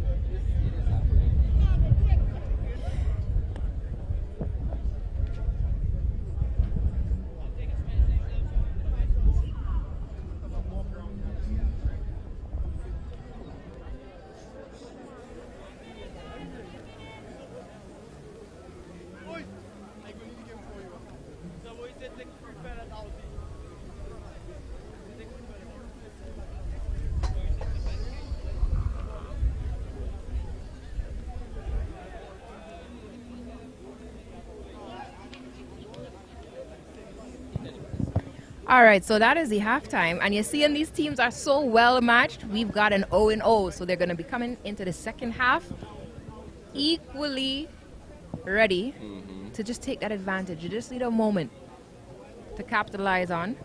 But I like to see a close match.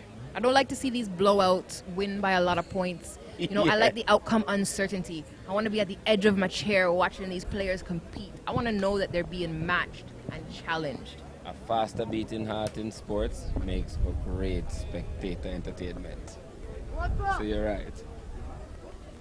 By the way, while here, I did some nice visits to some lovely places. I'm coming over there. I went to the Pitons. It's called Piton, right? The Twin mountains, Peaks. yes. You're speaking about the mountains, not the beer, correct? The mountains, beautiful, breathtaking, and Soufriere is beautiful. Soufriere reminds Soufriere. I'm still learning how to Hot pronounce like these that, words. If we Soufriere. party like we party, then you go whole day. Yeah, this anytime a song. So I've been down there, and it reminds me a lot of Port Royal in Jamaica. It has that same vibe, that feel, fishing town, old throwback. But the water is brilliant. Oh, so I'm going back there before I leave to go spend the day and just. Well, now that you're having such a wonderful time, we'll see some more representation from Jamaica next year. Definitely. I'm personally going to tell all the clubs that they need to come to this tournament. It's a great event, and the island is lovely. It will be a good vacation for them as well. So They sent you to test the waters. well, I came. They didn't send me. I brought myself. Me bring myself to this one. All right, that is the whistle. The second half is underway. Ooh, nice kick. Beautiful catch. Oh, unfortunate. Advantage being played.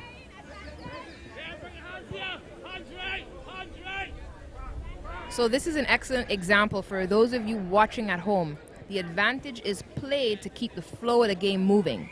So even though there was an infraction, which could stop the flow of the game and a restart with a technical piece, usually a scrum, right? The game is played to give advantage to the team that did not make the mistake. Exactly. Now, if within a certain period of time there is no advantage to that team, it will be called back to the first infraction.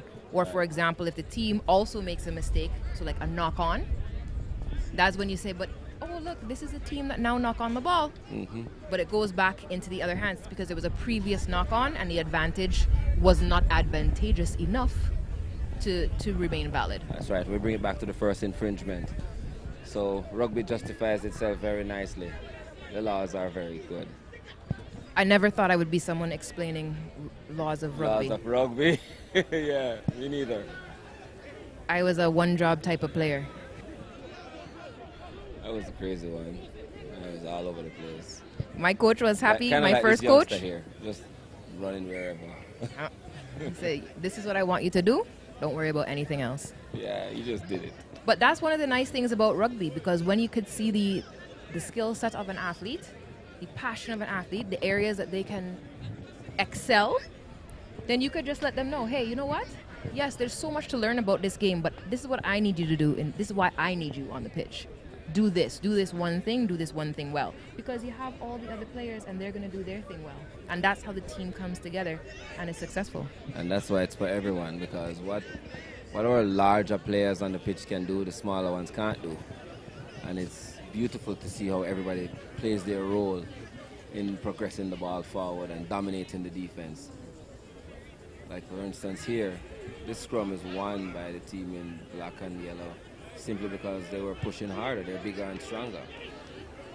And here we go, breaking the gridlock. First try of the match. And that is a try for the under-19 team. We do not know if it is the North or the South. No. So under-19s are winning. The under-19s are beating the under-19s.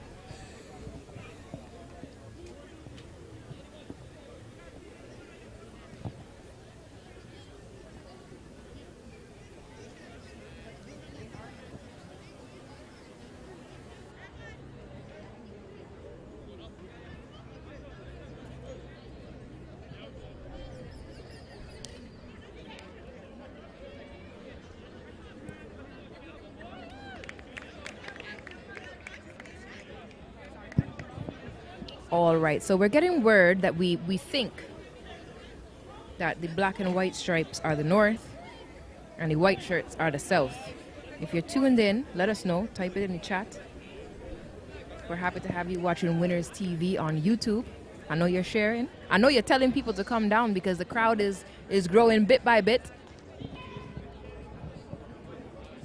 And the vibe and the energy is getting better and better. Nicely taken by this young man who pops himself up. Ooh, tries a quick pass, but knocked on there by his teammate. He wasn't expecting it.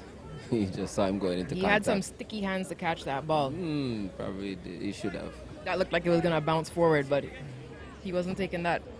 He held on.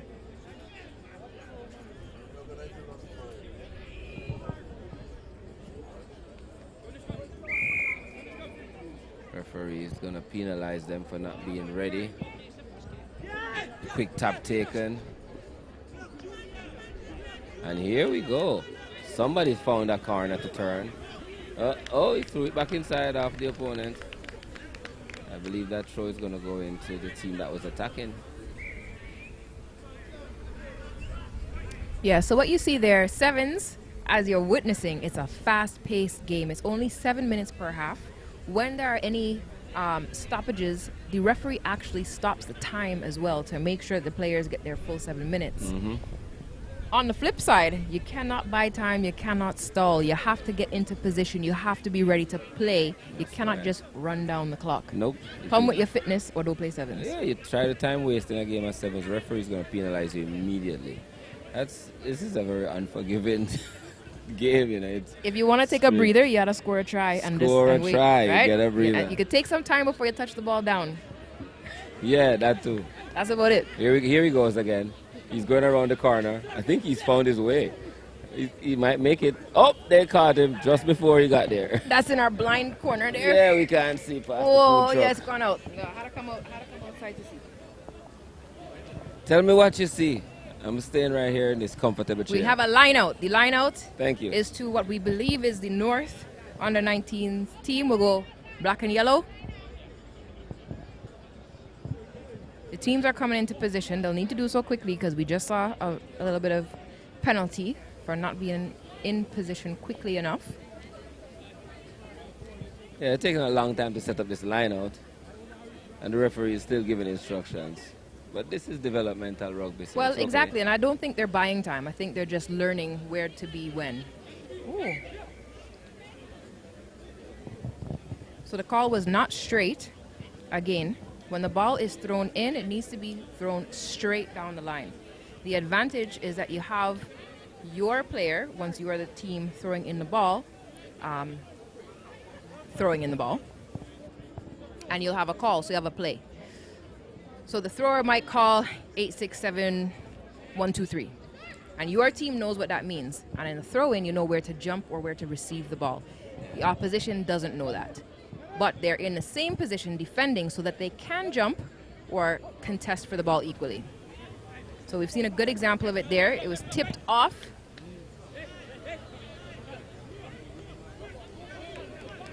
Great ball movement here coming out of the deep in the defense. Ball taken right into contact. So the black and yellow team has nearly got half the pitch off of that line out. They're about to cross over. They're looking to use their line. Oh, just puts it a little too much in front of him there. A bit of a reach there for the ball. Looks like a knock on, so it will be a scrum. Scrum to the white jerseys.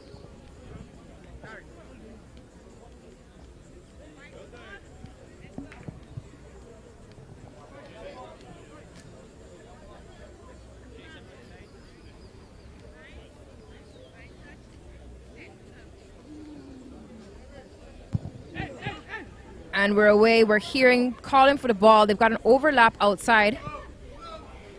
Oh, Ooh. that's a bit high. High contact. We hear about that so much in this game, and whether it is intentional or not, we are looking for player welfare. We cannot have high contact. And I need to squint my eyes, but that looking like a card And up in the air. what is high contact? That's something we should probably clarify. What is high contact? So high contact has been anything above the shoulder, and World Rugby has now worked on some new guidelines, and moving forward in 2024, high contact is going to be anything above the sternum. That's right. So for those of you who don't know, aim for the waist and lower. Waist and low is safe. Just go for the waist and lower. Save yourself the idea. In sevens, sometimes we do see more higher tackles than in 15s, simply because you're trying to catch the ball. You're trying to trap the ball and not allow it to move. Not allow them to offload or pass. So strategically that has been used, but for player welfare, and this is actually for the welfare of the tackled and the tackler. It is for both parties. Yes, indeed. That was full time, and it's very exciting, evenly matched game where both teams had a go. I'm not sure what the final score is. I believe so. We can go check and see if it's 7-5 or 5-5. Careful.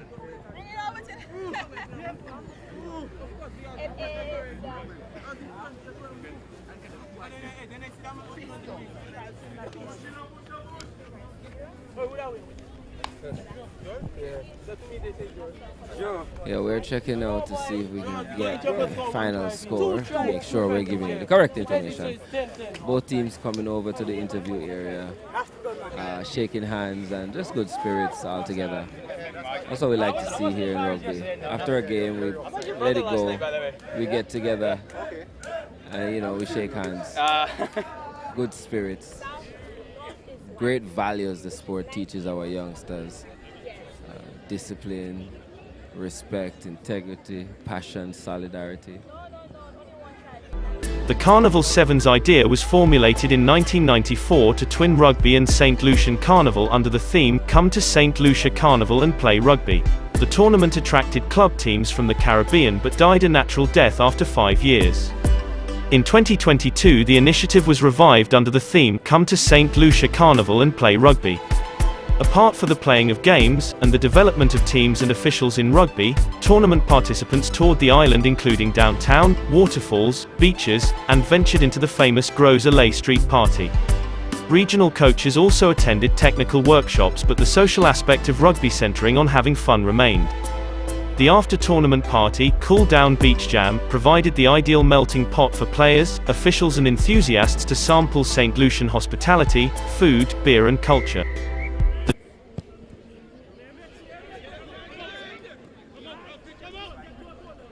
All right, and we have just kicked off the last match. Before we move on, congratulations. We've sorted it out. It is the North Under-19s who were victorious 19-0 over the South. Now we have H1X1 Barbarians out of Barbados who are advancing the ball with number 12. Already scoring 5 points, number 12. We have actually amazing team sheets for this team. They do not have the numbers, so it'll take me a moment to match up the faces.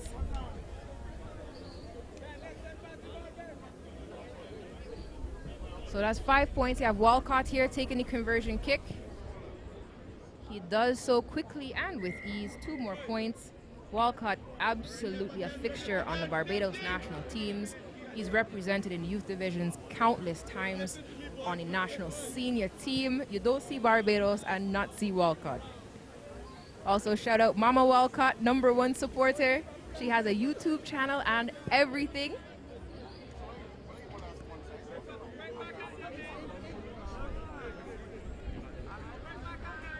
Also, as you can see here, the Land Sharks are playing with reverse jerseys. That's actually what happened in the previous game as well, a reversal of the jerseys. We want to be kind to the referee, and these teams have similar kit.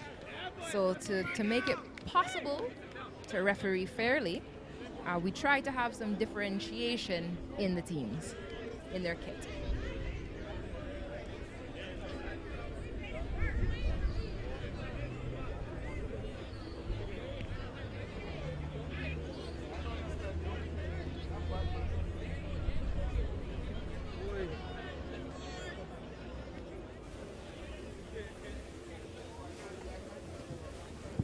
And carrying it I am.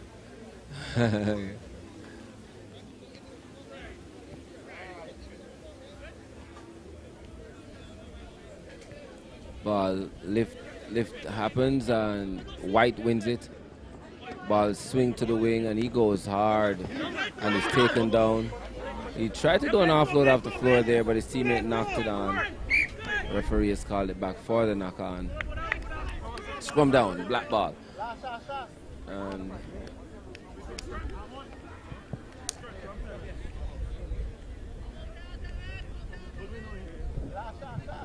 Barbados is in the black. It's the H1X1 Barbarians out of Barbados. They are playing in the black, and they are playing against the Land Sharks, who also have a black kit, but they have reversed it just to help us along. Just to help us along. And that's the good thing about our rugby kits, because of it's the way it's made. You can turn it inside out and play in it and not have it just totally be damaged. It's just as good as playing it on the right side. One of the things I appreciate about the Barbados team, when they sent in their team sheets, they had lots of information on one of the categories is how they're giving back to rugby. And if you see, both for the men and the women, the amount of coaching, youth development that is going on, even as these players are still representing their country on the national team, they're also giving back to the infrastructure of rugby in Barbados. Yes. Many of them contributing to the bar. Oh yeah, always. But not always as you think, you know. Running the bar, manning the bar, making sure that everything is in order. This is one of the ways that rugby clubs generate income. This is exactly right. And it is expensive to come on these amazing tours, and these teams fundraise for themselves. And so if we extend the bar to include the kitchen and the fundraisers and the lunches and the foods and everyone that prepares things to make sure that these athletes get the opportunities like this to come out, showcase their skill, and have an amazing time, you know, big up to that, because and make good friends. Not everyone has to put back in with work. There's work. They're volunteering, but they're doing actual work to make sure that the wheels of rugby keep turning. And talking about wheels, here goes a pair of wheels streaking down the blind side, or the open side, and then making it all the way to the finish line. Run 70-meter run. I set that up on purpose. I know you did.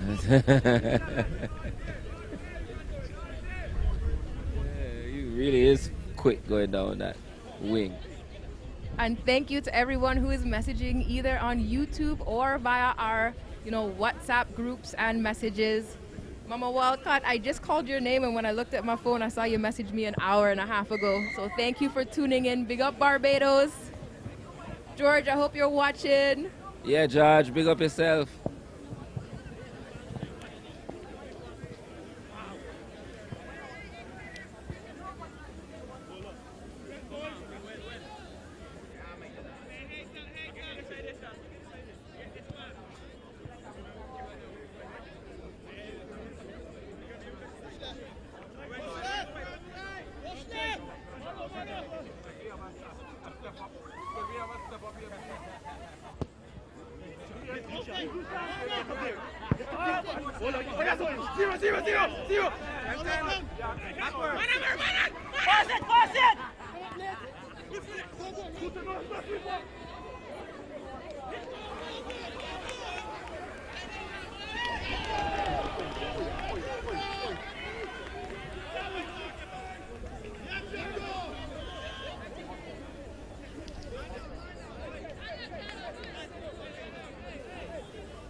All right, we are bringing you excellent rugby here at the Cleary Grounds in St. Lucia.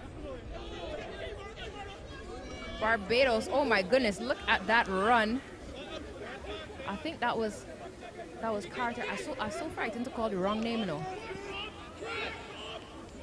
It's a drawn game. Ooh. Chip along, and that is another try for the Land Sharks. 5 points for that. Again, you can kick the ball forward, and you can play the ball as long as you were behind or were the kicker.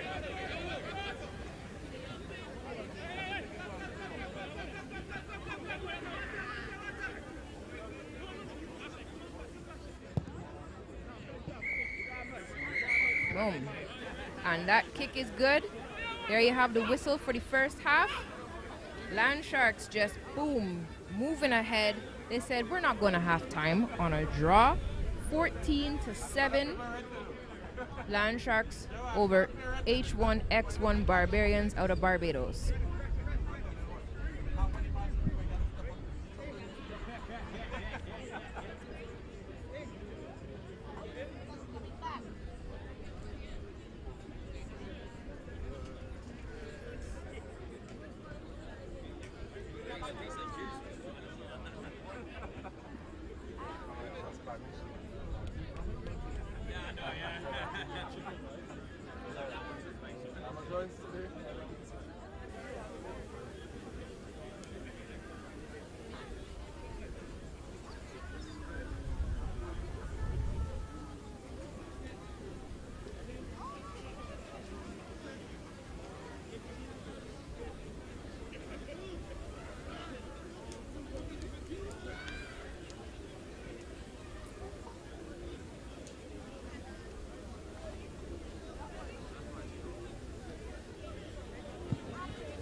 It is the halftime, and I am trying to chain up our interviewer. You all know her, Chloe Dantes, to get on the mic with me. I have lost Jerry Benswick because he is indeed going to play. So I couldn't hold him back at all. So at this halftime, as you can see, there's always many moving parts in this rugby. We have teams warming up, teams cooling down, teams having a halftime talk. The media team is working. Big up Winners TV. Ooh, I see lunch is ready. I had lunch here last year and it was so good. Yeah, the food here is so good. I find so, yes. I mean, and I got invited to like certain. I went to eat food in people's house and thing, you know. So I was feeling very loved. I can tell you that. See, there you go. That's how we do the chain up. You see how she catch me? She catch me on the mic. I was saying that I used to live in Trinidad as well, and there's a particular things like y'all oil down was definitely something different for me. If you see how I'm watching your breadfruit trees, listen, I've seen every single one. I've been counting every breadfruit that is in St. Lucia right now. Oh, that is Walcott carrying up the ball. We're underway with the second half. It's not time to think about lunch. These players are still working to earn it. That was Carter passing off the ball. Great loop around from him. That's the support we like to see. Rocking over, but ooh, Land Sharks are pushing. The referee says play on. Clifton presiding over the game. Boom, that's Land Sharks again. Land Sharks really coming nice strong, apparently. They're coming really, really strong on the field today. They're living up to their name. They're moving on land like sharks in the water.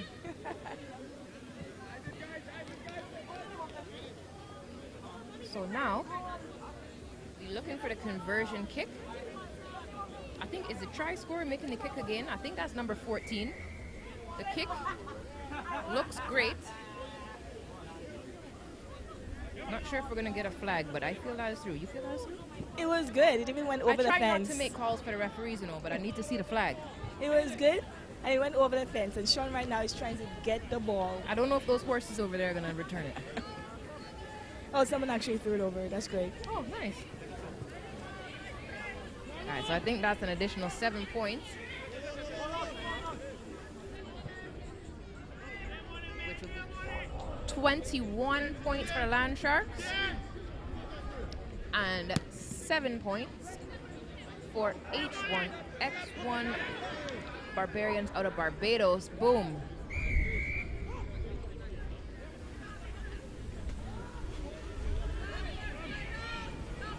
And that is a penalty in favor of the Land Sharks.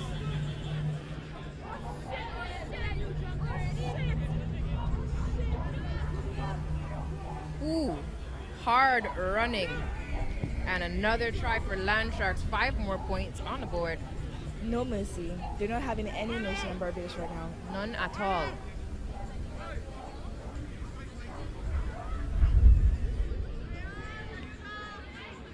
Right, so as you can see, and we've been trying to let you know, the viewers at home, when converting. So a try is called a try because initially you didn't get any points for a try. Why? None, because it only got you a try at goal. Oh. So the conversion is kicking for the goal. So when was that rule changed? Well, it was in a year that I don't quite remember. I don't want to mislead people. I could call out any year, I'm sure, and you know. Yeah.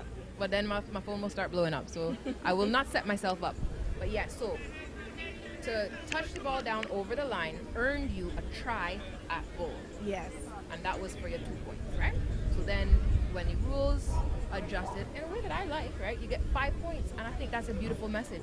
So you get all in more. all, you get 7 points. All in all, it could be 7 points. Yes. You can also get 3 points for a penalty kick, which is kicking off of a penalty, and it goes through the point, same as a conversion, right? But you take that within the game. You don't have to score a try beforehand. Okay. But the message I like is you get more points for trying than for something that is handed to you. Yeah.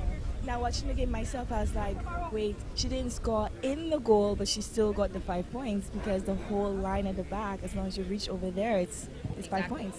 And what that impacts is where you kick from. Yeah. So if you try, and you try but you're far, your kick is going to be hard.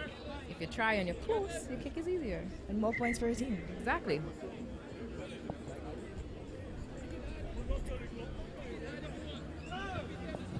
All right, so back to the game. We have a scrum here. You see in the power. It's hooked back. Land Sharks have it. Ooh, show and go. Little fake there. Straight down between the sticks. They didn't waste any time at all.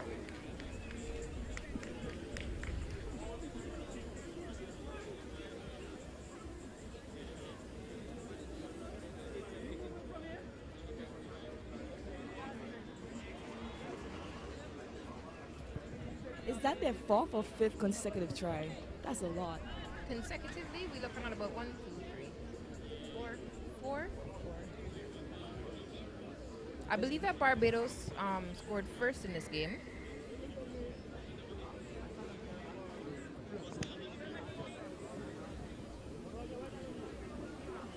Again, that kick looked good. I'm looking for the signal.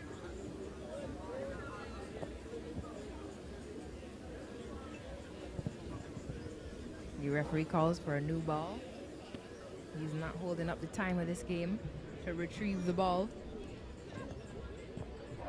Keeping it moving, keep it on schedule. The tournament directors will appreciate that.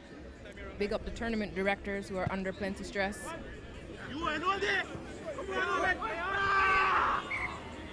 In general, not this game in particular, or this tournament in particular.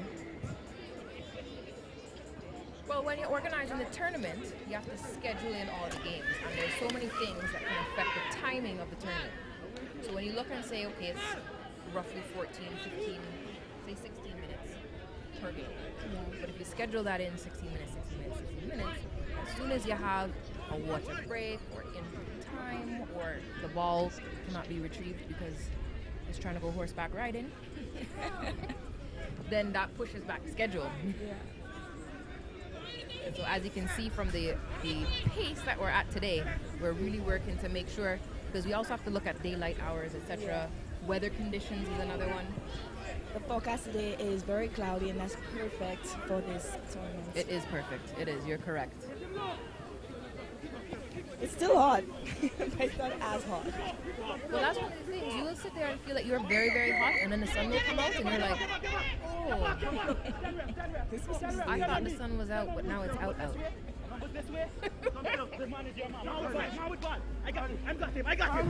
Oh, look at that cheeky little pass. Very nice from Kevin Carter. Now that they're closer, I can see who everyone is. Yeah. Kevin Carter is also the treasurer for Barbados Rugby Union. We have a lot of contributors to rugby playing in this tournament. And some people are very good at flying under the radar. You know how people are. They do so much, but they never want you to talk about them. And then you want to make them out and call their name, but then you appreciate them so much that you actually don't want to make them uncomfortable. Yeah, because I'm shy. Like, let me just do all the good work and just leave my name out of it. So to you, who knows who you are, I'm shouting you out and thanking you for all of your work.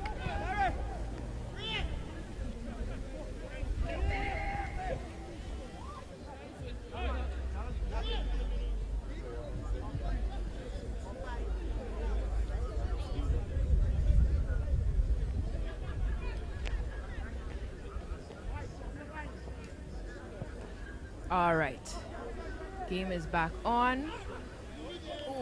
there we see that pressure being put on from the Bayesian team.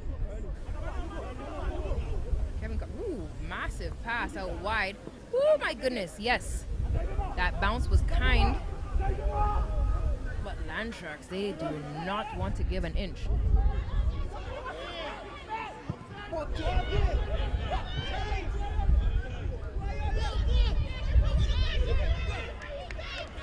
Well, I am watching some of this running, and I want to say certain people, definitely from Guyana. Big up Guyana. They brought out a new development team in the 15s in Jamaica earlier this month. And it's the first time in, I want to say, 6 to 7 years that they've actually entered in that competition. So it's brand new youth that they have. And they've now come together. They have great leadership. They have definitely some stalwarts who have made and developed excellent players for Guyana in the past. The people that, you know, some of them we're seeing here even in this tournament. And those youths came out with so much fire and passion and natural talent. Yeah. It's going to be really exciting to see what they do in the future. But those runs, the runs look like that. So that's more points we put it on the board. Land Sharks extending their lead. That is the game. It looks like, Asian, yes, that's handshakes.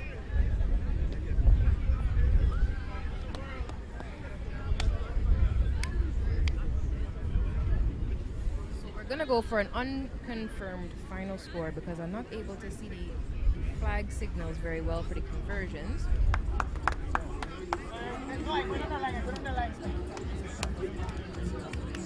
It's looking like 38, but again, that is unconfirmed. 7 points to the Barbarian team.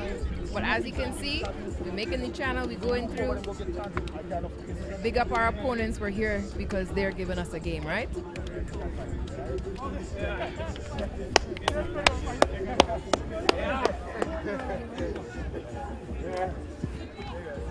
I just wanted to take a little bit. I make really because I no, I don't want no run.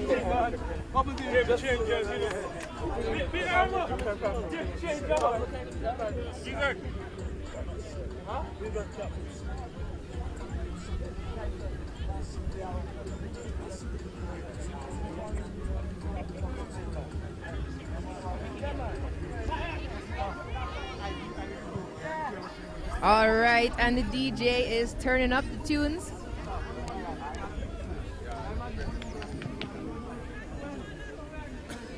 The Misfits are back on the pitch, as are the live wire Bayesians from, of course, Barbados.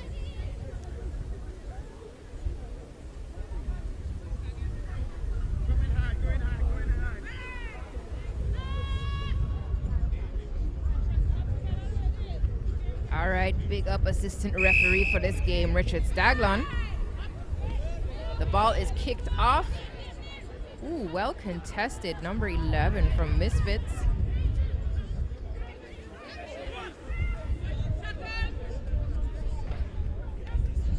But the Bayesian Livewire team, they were in position. Now it's an advantage play, and there was a slight knock on.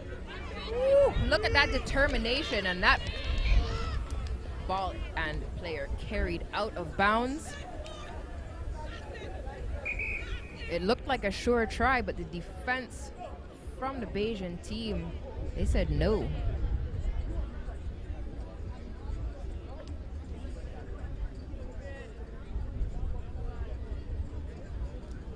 All right, it looks like the team is getting ready for a line out as the ball was carried out of bounds by the Misfits player, so it's likely to be a throw in favor of Barbados. We see referee Chantal John just marking the spot. We're gonna get a sub here for Misfits. Fortunately, their team they rolled out deep. They've got lots of people in the team. Again, as I said, I don't like to say that you have people on the bench or your subs. I feel like, you know, your team is strong together. Even that's good 3 minutes that you could count on from an athlete. I wouldn't mind playing, but I just want to sub. Like, ask me for 2.5 minutes. I'll do 2.5 minutes.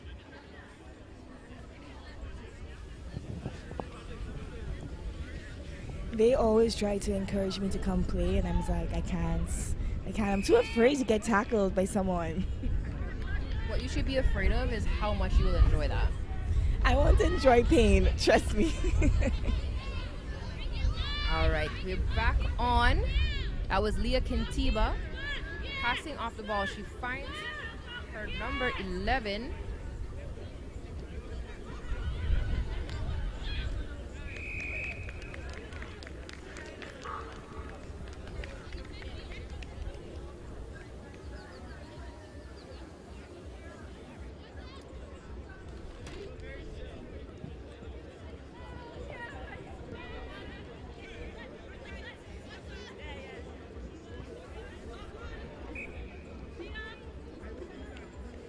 Here we are. Apologies for the delay.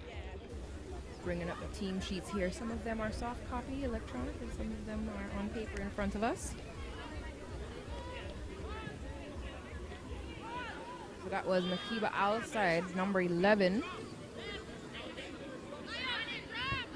Makiba Al-Said is also an NCAA champion, so you know, she has everything. She's a true athlete. Absolutely. The caliber of athletes that we have here. Absolutely incredible.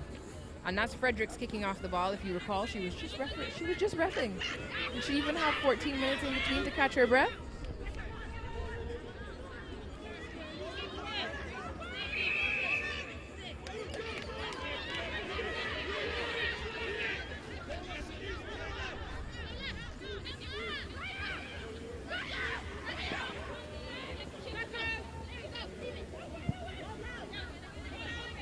Yeah, we're seeing great fights over that ball in the ruck. So a ruck, as you're seeing, when the ball goes to ground, what you're looking at as a ruck, the ball carrier, once they are tackled, both the ball carrier and the tackler have to roll away. They cannot hold on to each other or stay in that position. Ooh, there we go. There goes Mary Roberts. Lamborghini for Misfits, 5 more points.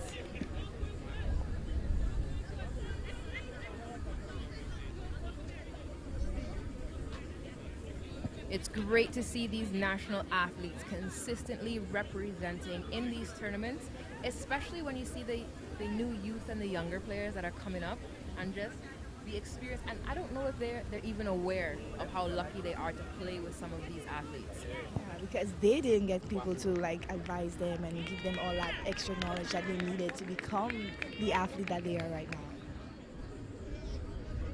It's one of the things that's always hard for a player. But if you really want to see development, you have to get retired.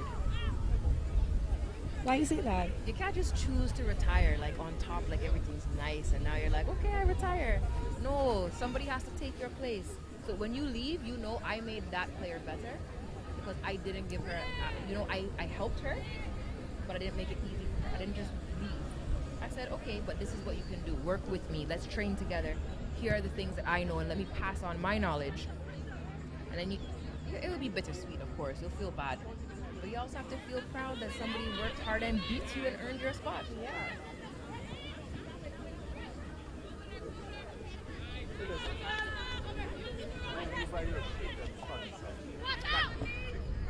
Whoever has to put on those Lamborghini tires, I don't know, man. That's a long way away. Definitely a long way away. All right, so here we see the ruck again. So we see the formation. The opposition cannot go around. They must go through the channel to pick up the ball. And so that's how the team can defend. That's Jessie D. Big tackle, big hug there. Hashtag Hugby. It's all love in rugby. Oh, beautiful run. I think that's Pauline.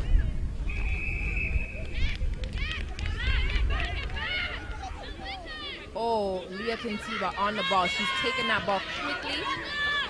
Jessie D, oh, almost so close. You see, wow. Live wire is live. That was a lot of pace. That's the perfect example, folks. Moms and dads, children, everyone of all ages watching from home. That is why you never give up. I thought that they wouldn't catch up with her, but they did. That's when you say back yourself and run. Massive run from Kintiba, captain of the Trinidad and Tobago team. You're playing for the Misfits. What, live wire Barbados, yeah? They're live.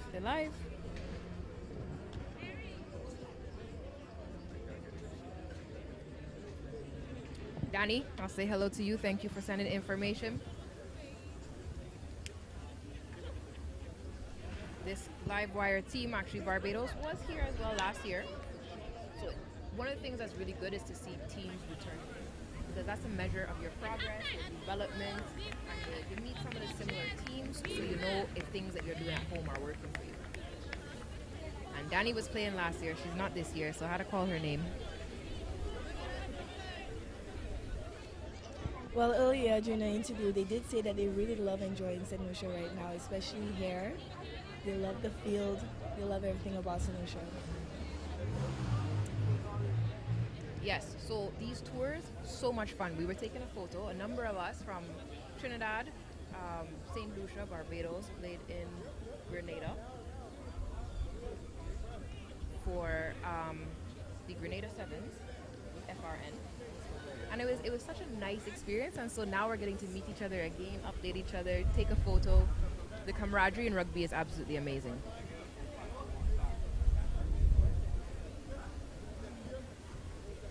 So the live wire team from Barbados is actually a combination team. So there was the Bayesian Pride Women's Rugby Club, and now there's been so much developed, there's a newly formed Barbados Scorpions Women's Club. And so the teams, the clubs have been fundraising to make sure that they can represent again in this tournament.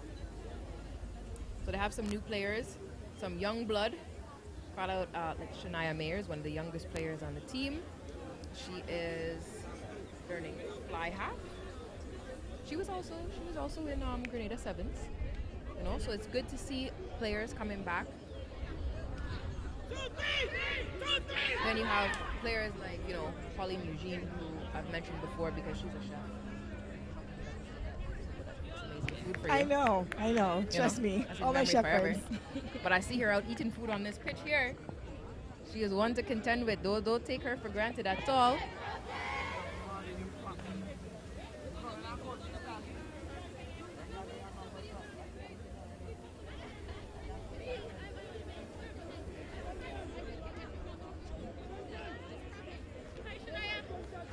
All right, so the teams are coming back out now.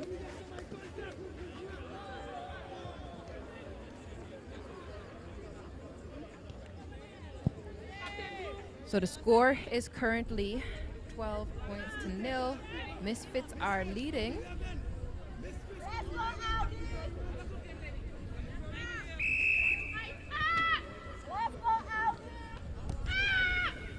Live wire kicking off. Great catch from Fredericks on Misfits. That looks like President there. Oh, yeah, she saw the space and dipped right through it. Casey's not wasting time. She got that try for his man. Beautiful try to start the second half. That one from Kamika President.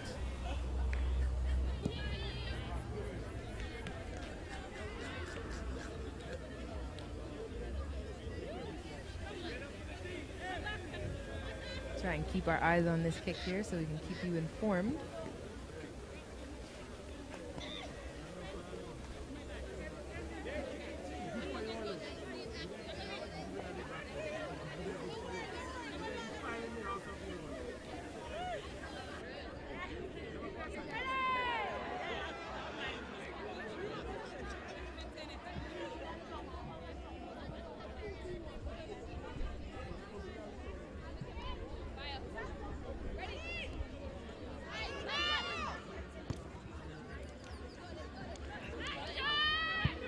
All right, we are back underway. Lots of pressure from Misfits, but Live Wire is pressing forward. They are still gaining ground. Little knock on there, so it will be a scrum. A feel like our referees, they don't miss again. They see everything. I feel like when I was playing rugby, you know, not so much was seen by the refs. Probably they were more lenient back then, you know? Maybe. But definitely keeps the athletes on top of their toes, and the quality of reffing is absolutely visible in the quality of players. If you have good referees, you will have better players. Because it keeps them in check.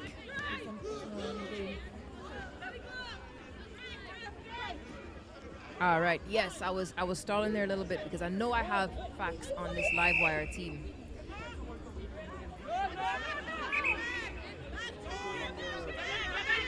Alana Quintyre is playing on this team, and she scored the first try ever for Barbados women in under 18 sevens at the Youth Olympic qualifier in 2018 in Las Vegas. Wow, that's impressive. Marissa Brown, she was at that game as well. So was Kenya Allen. Ooh, oh, this is Jessie D. I think so. Oh my goodness, she's cleaned out a little bit there. Almost made it all the way.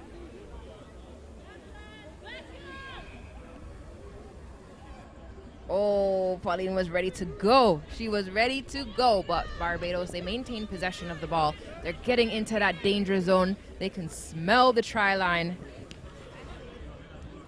Is she injured?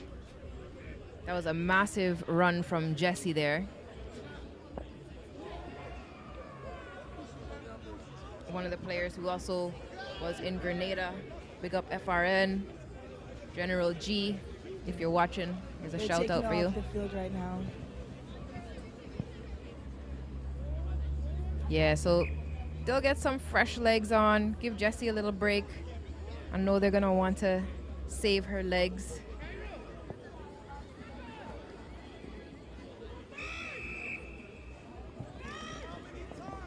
All right, I gotta get up so I can see what's happening.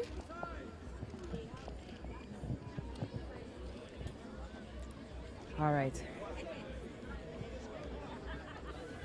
Barbados, Pauline driving the ball forward. She's using that strength. And yes, it is rewarded. She's over the line. Try to live wire Barbados women.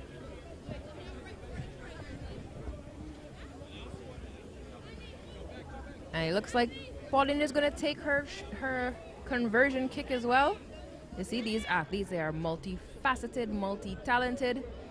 That kick didn't make it, but that doesn't change the fact that we're seeing a lot of utility players, players that can do multiple things on the pitch, particularly in sevens, where a little bit more diversity in skill set is required from each individual player.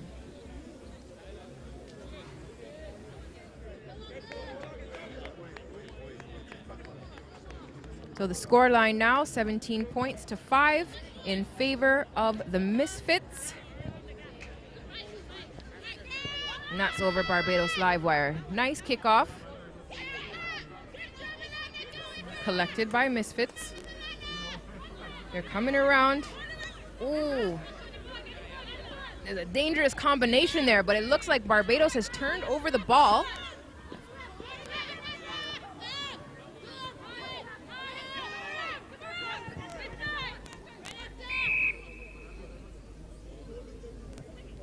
Oh, we're seeing some direction from the referee.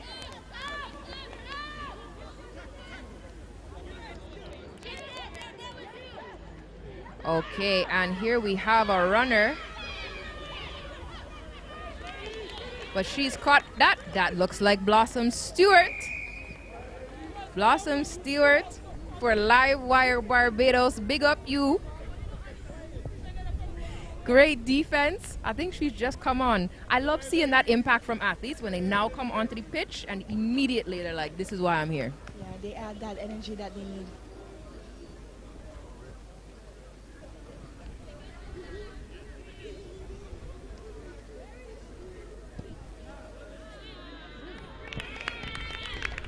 Great kick from Fredericks.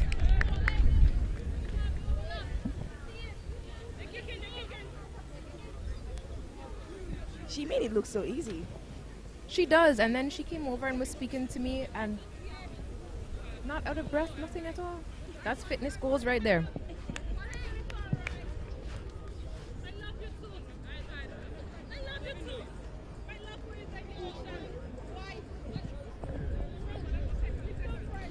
So we're looking at a score line of 24 points to 5 in favor of the Misfits.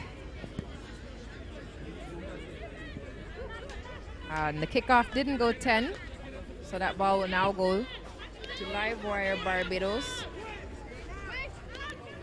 You see Eugene giving some direction. She looks like she didn't eat lunch yet. She's hungry. She want to see another try. That's Blossom. Nice handoff there. Great teamwork. Ooh, they're keeping the ball alive under pressure from Misfits. Ball finds hands out on the wing. Ooh, I see a flag. It's out of bounds. It's going to be a line out. Oh, no. That sounds like full time on the game. Yes. So another double set of blue on the pitch. Kudos to the referees who can tell the team apart. I don't know. I don't think I could be a referee. I don't know that I could do that.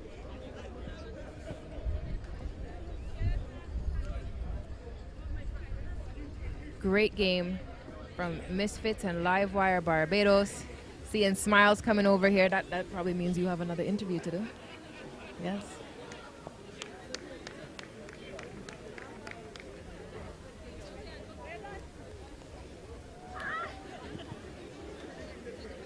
All right, so the final score, again unconfirmed, 24 points to Misfits, 5 points to Livewire. The music is turning up.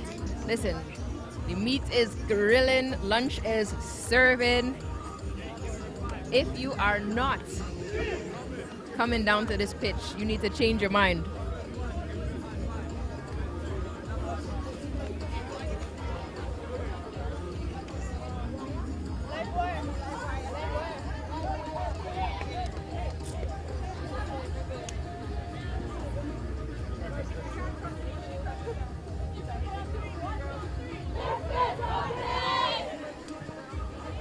All right, the music is turning up. We're having a little, I want to say a quick breather, but it doesn't look like it because I'm seeing the Renegades and the Misfit men lining up to come onto this pitch.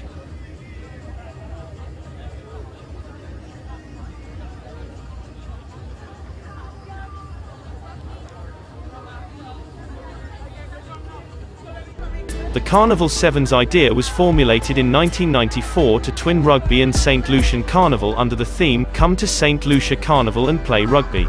The tournament attracted club teams from the Caribbean but died a natural death after 5 years. In 2022 the initiative was revived under the theme, "Come to St. Lucia Carnival and play rugby."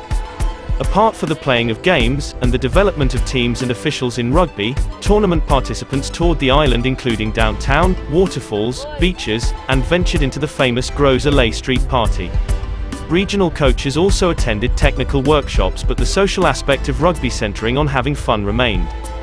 The after-tournament party, Cool Down Beach Jam, provided the ideal melting pot for players, officials and enthusiasts to sample St. Lucian hospitality, food, beer and culture.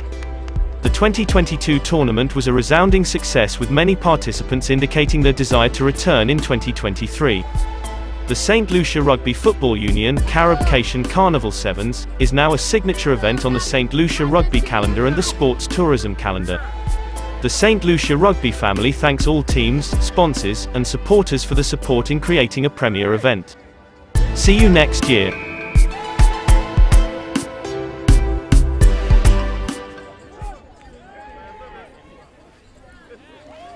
We are back. As promised, Chairman Jerry Benswick is, boom, on the pitch. He's just caught and passed the ball.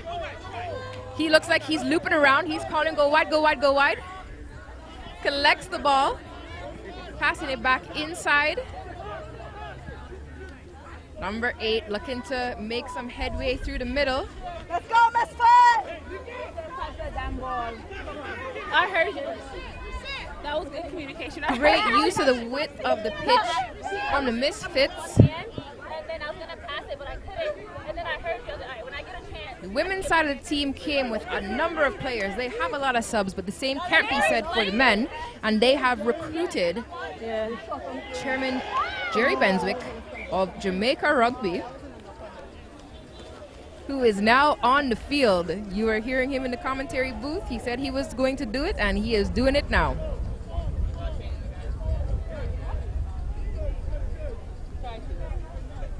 So this game is Misfits Rugby versus Renegades, the local team from St. Lucia.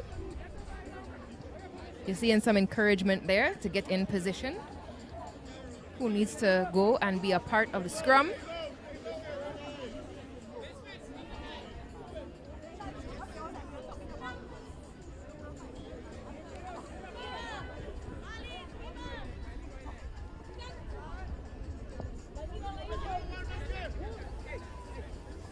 Ball is out. It's bouncing dangerously. Renegades does collect it. Woo! That number 6 found some space to get through. He looks for his support. Misfits is ready to capitalize on that loose ball. It is turned over in the ruck.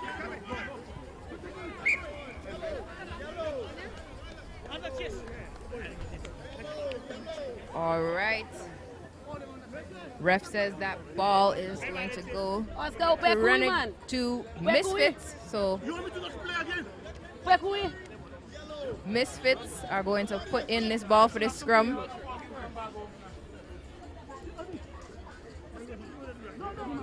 And there the scrum half wearing number 11, Jerry Benswick.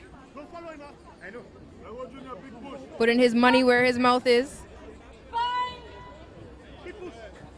He's no longer wearing Crocs. He does have boots.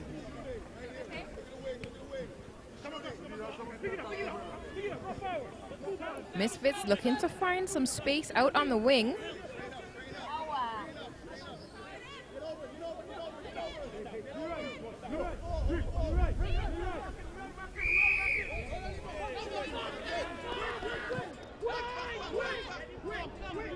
We're hearing so much support and encouragement from the sidelines. They wanted to see that ball taken quickly, but again, Vincent, she is in control of this game.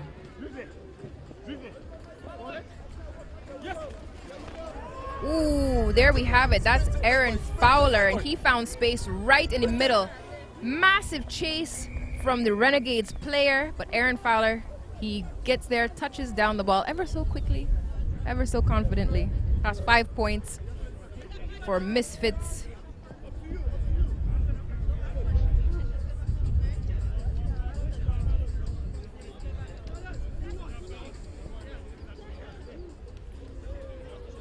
Then as we wait to see if this conversion kick is successful, again, the conversion kick will bring the score to 7-0 in favor of the Misfits.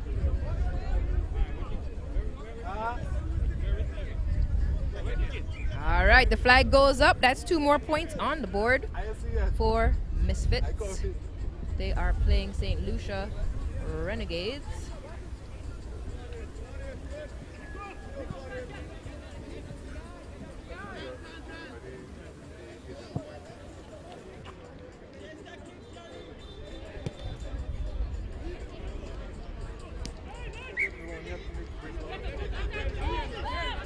Good attempt there to keep the ball in play, but it is turned over to St. Lucia Renegades.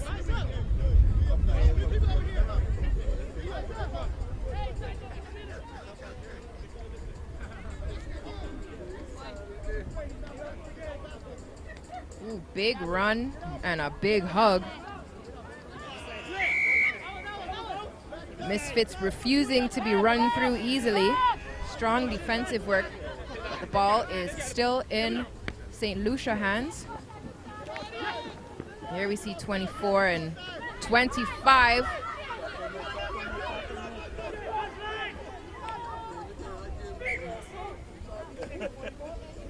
And the ball just bubbles out of touch. Looks like the Misfits have been watching these games and doing their research. They know that 24 and 25 for the Renegades are quick and agile and score plenty tries. So the defense on them is definitely a priority for the Misfits. Benswick with the throw in. I can only imagine what the call is.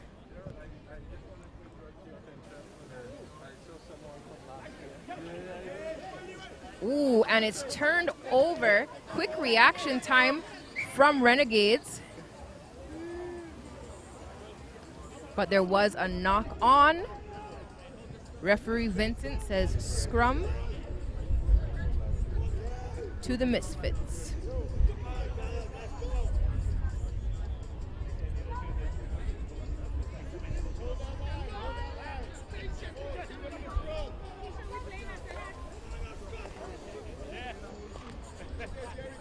Oh, quick toss for the blind side.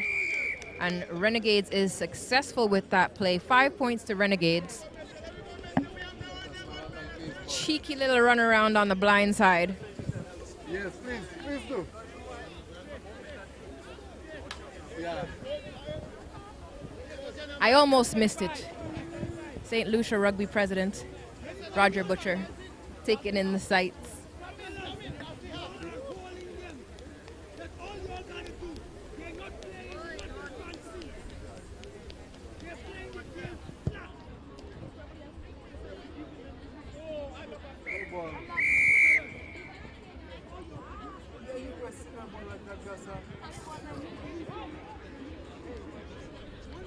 A powerful blow from the referee. She's not wasting time.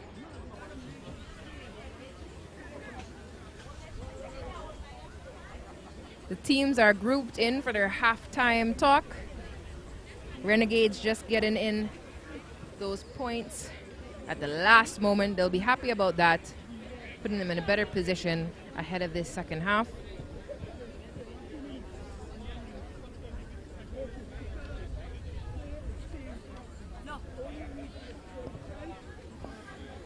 So as we're in the halftime, the score right now, 7 points to Misfits, 5 points to Renegades. It's anyone's game.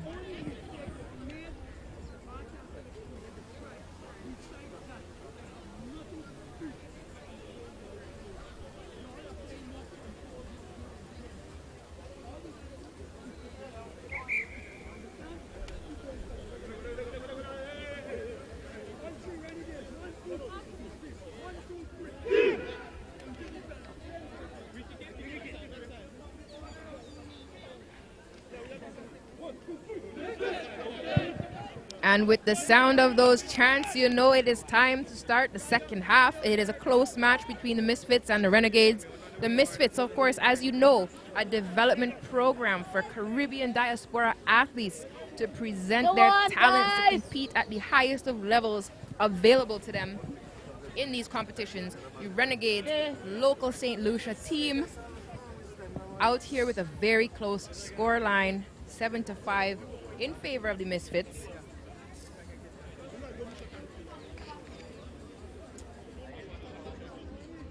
The Misfits, a mixed team, different nations represented both on the women's and the men's side. You have Trinidad and Tobago, you have Barbados, you have St. Lucia.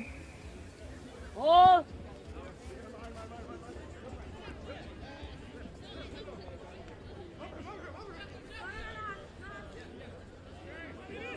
That's Kerwin G. Dask who took that into contact there and was able to maintain possession of the ball.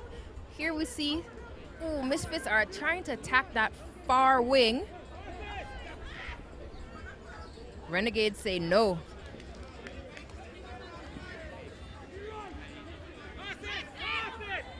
That's Cherry seeing the space on the wing and passing out the ball. Looping around. Cabrales now.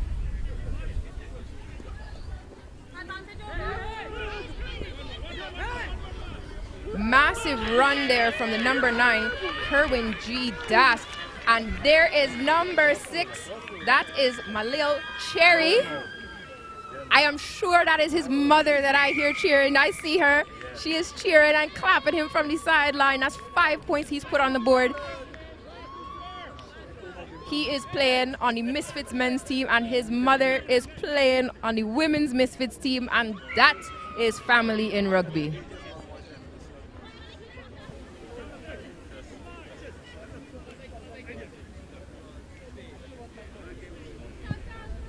The conversion is also successful, bringing the score to 14 points for Misfits, 5 points for the Renegades.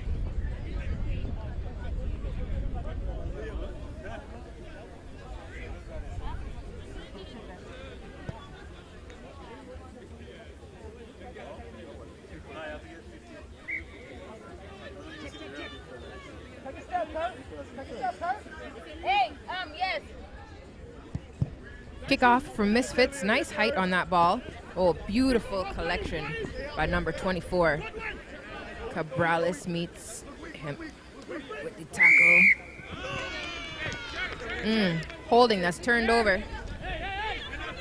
Misfits now capitalizing on that little error.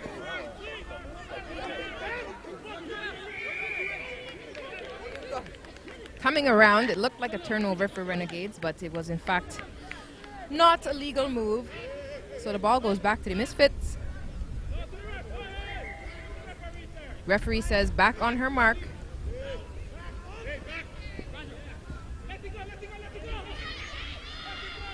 That was Wilson kicking off that ball, number 7.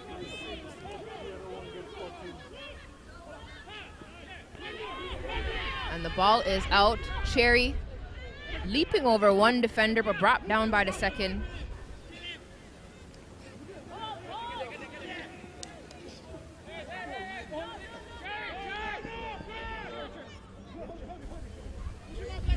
And carried off of the pitch unceremoniously. Consultation with the ref and the AR. And it is a line out in favor of Misfits.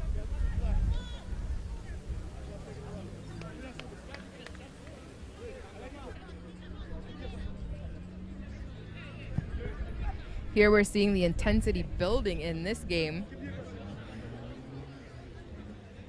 I don't know if the teams are smelling the wonderful lunch that is being cooked on side, but something is putting pep in their step. They're fighting ferociously. I am sure some of them are hoping to get a mouthful after this game.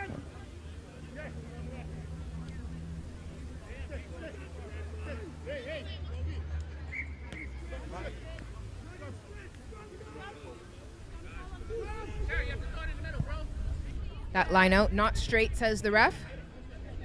So they will have a scrum.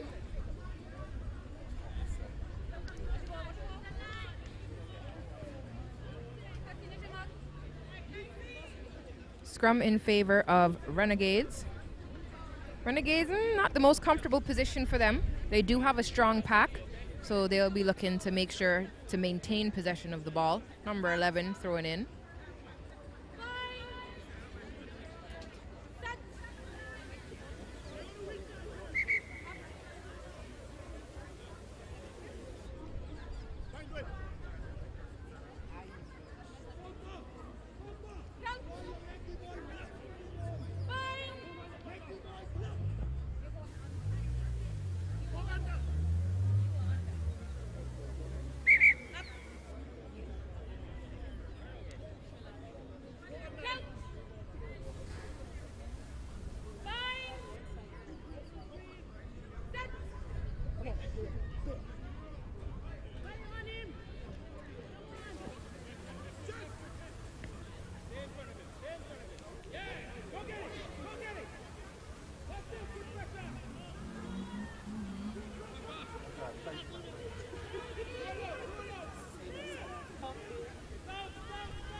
And the ball is out cleanly. Renegades looking to make use of this ball. Their players on the wing. Big hug from Misfits player number 10, for whom I do not have a number or a name. Got the number, not the name. Renegades pushing up the pitch, number 2. Ooh, massive tackle. I believe that was Cherry. Yes, it was.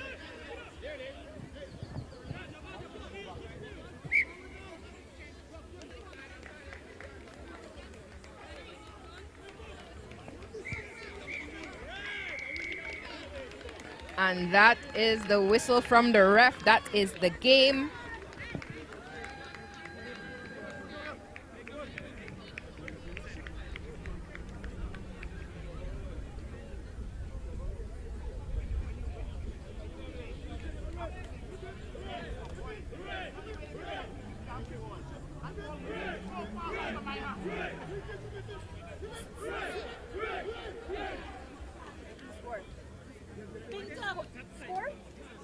Score?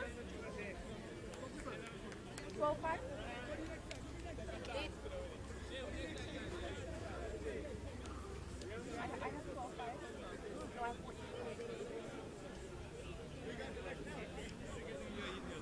All right, little consultation. It's not just the referees that can get a consultation, the commentators as well. We don't want to misinform you viewers at home. 14-5 in favor of the Misfits.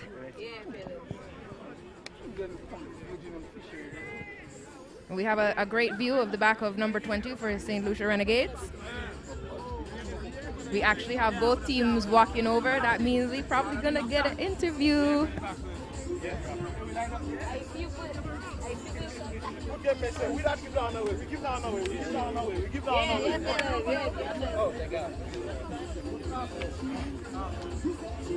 Oh, proud.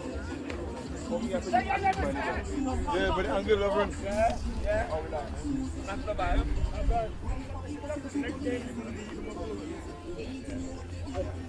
I will do for you. Oh, ancient days, man. I saw you outside the jail, yeah. Yes, the next game is going to be even better. Yeah.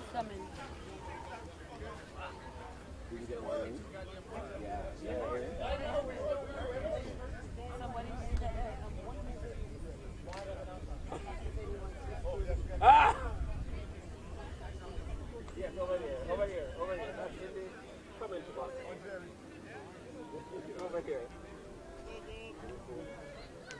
That's over there.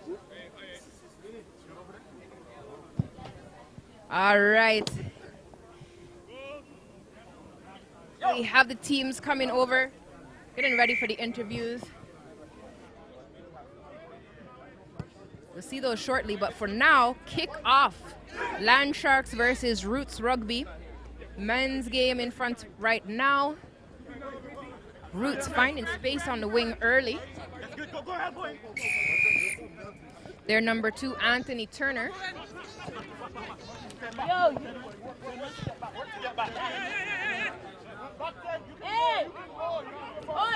Referee Kevin Merle is instructing the team, wants to make sure everyone is onside.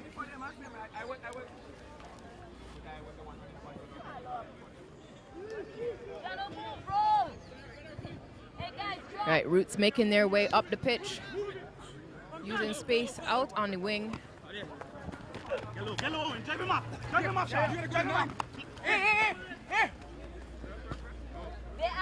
Oh, and the ball is out of bounds. They're still playing it. They haven't heard the whistle.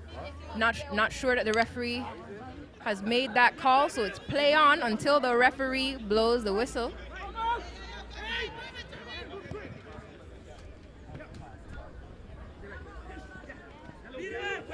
Kyle Gransby with the ball, looking for options. His support is there, rucking over, well secured. Ball goes out to Luc Deroche.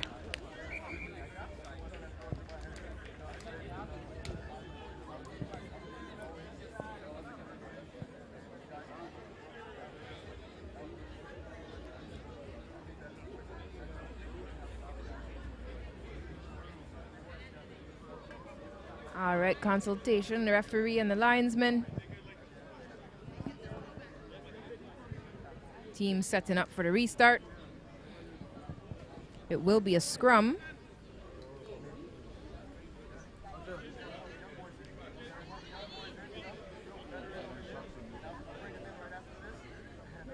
And it looks like an Island Shark put in for this scrum.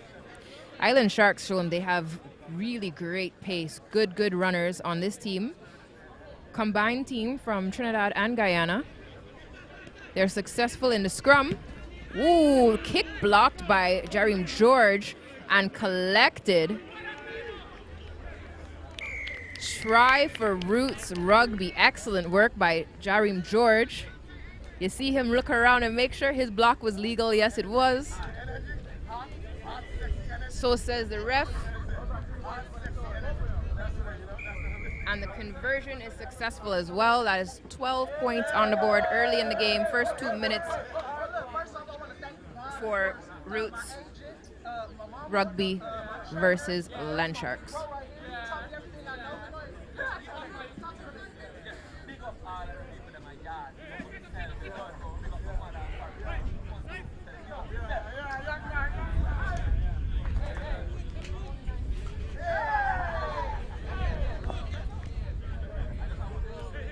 All right, so the restart now from Roots Rugby.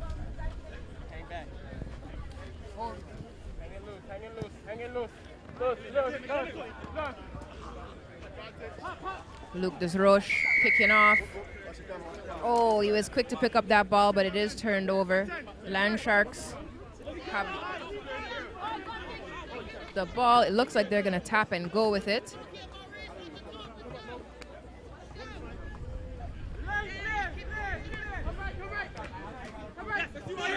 And here we have a triumphant Jerry Benswick has made a return to the booth, as has a Roots player and the ball. You are like a magnet. Oh, apparently the game is following That was me. welcome to Anthony Turner, who has involved us in the game. Indeed. So, Jerry, we know everyone at home is dying to know. How was it out there? Oh, it was scary. What? Really? Yeah, man, I don't look that way. It wasn't really scary. It was just fun. You made it look good. You made it look good. Yeah. It's old school. We slow things down. We take our time. We look left, look right, pass the ball. Whose boots did he borrow? This young man with small feet, and it fit perfectly. Yeah, right? And they got the silver, shrieky looking stuff. I felt good in these. I'm like, ooh. Okay, but don't teeth his boots, huh? He needs them. Yeah, I'm going to give it back. Anyway, I better go cool down and then come back and join Yes, you. do so quickly. All right. You're missed. Thank you. All right, and there you have it, proven that if you want to be in rugby, you're definitely going to get asked to do a lot of different jobs. No one's asked me to play for them. I would like to be asked, though. You know, I could decline. I could, just to feel a little like, yeah. You should look up a mic for you. This is rugby. We all expect to lose our voices by the end of a tournament. It's completely gone. I'm really forcing it right now. You have to use a falsetto. All right, so back to this game. So much excitement. We really need to have like teams all around the pitch here to cover how much action there is. Or you could just make your way down here. You are most welcome. I can tell you the food is ready. Now is a good time to come. All right, here we see Kevin Merle, the referee. We're playing Island Sharks and Roots Rugby. Yes, perfect. We got it updated on your screen. You are looking at the correct thing. Roots presently is up 7 points over Island Sharks. But Island Sharks is looking for space to put, ooh. That was 14. Oh my goodness, that looked so dangerous, but it looks like whether it was a forward pass or a knock-on, we'll refer to the referee.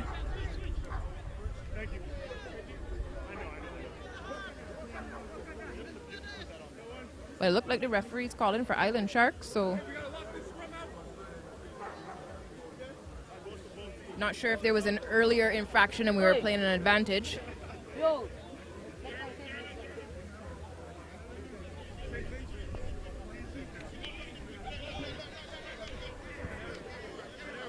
All right, no, here we are. So put into Roots Rugby.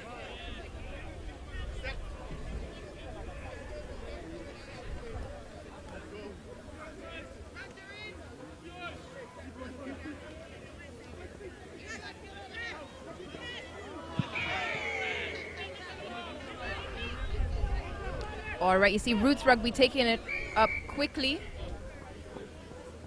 Turner had that ball, only grass in front of him, but the referee didn't like something he saw, so he's called it back. He's bringing in the captains.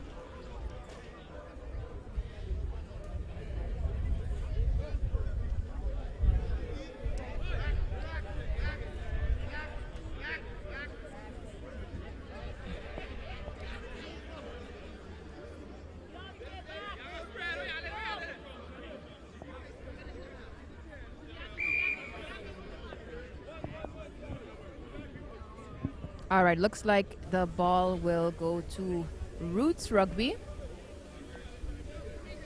Quick time check there. Seeing the referee look at his watch. We are closing in on.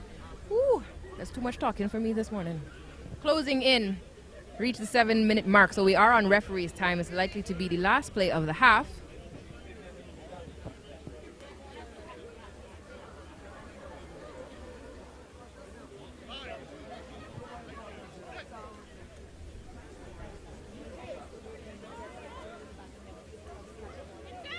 All right, so we have a question about the line out.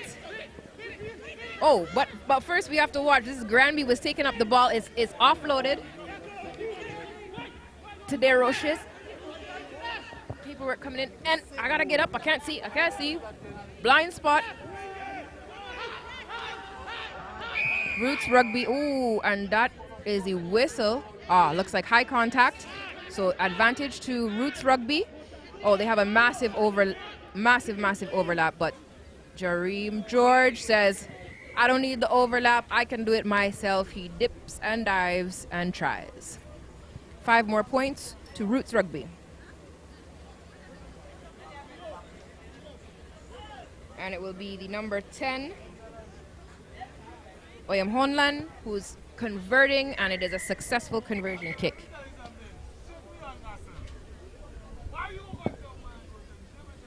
Bringing the score at halftime to 14 points to 0 for Roots Rugby over Island Sharks.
Okay.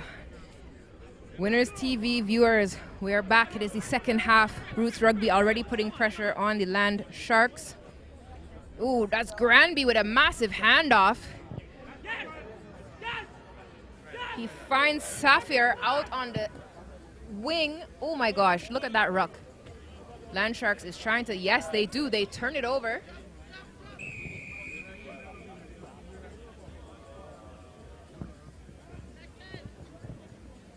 The referee calls it back.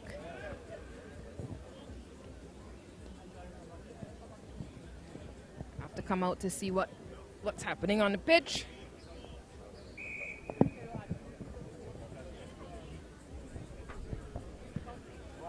All right, so it appears a penalty has been given in favor of Roots Rugby.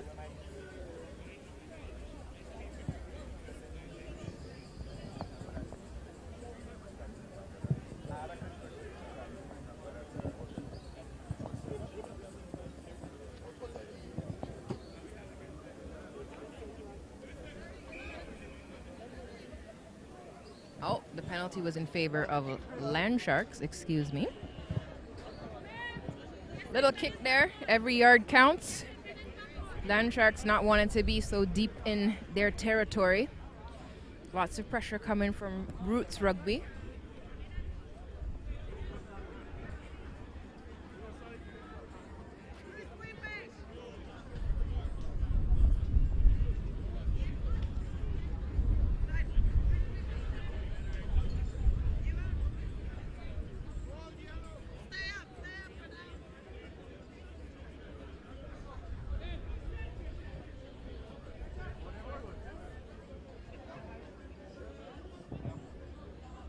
All right, the ball is out. Land Sharks looking for some space on the wing. Oh my goodness, look at the pace from number 7 Land Sharks. Massive chase from Turner, but it's not enough to catch number 7 of the Land Sharks, who touches down. That's a try to Land Sharks. Number 7, 5 points. We are in the second half of this game, and Land Sharks wants to make sure that they are still in it.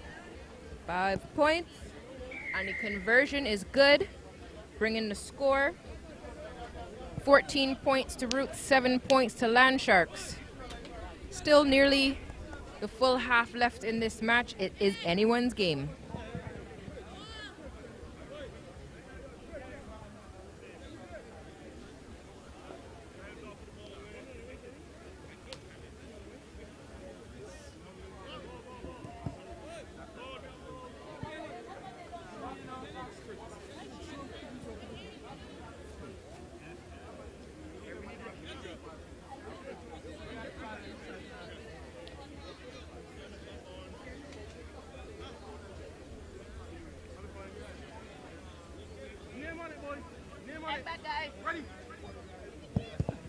Boom, massive kick from Land Sharks. Ooh, and it bounces out of bounds.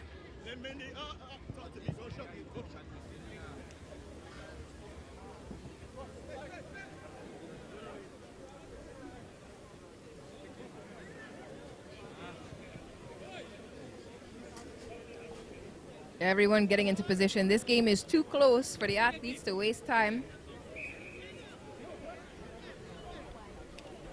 Referee makes a call. Says it's going to be a scrum.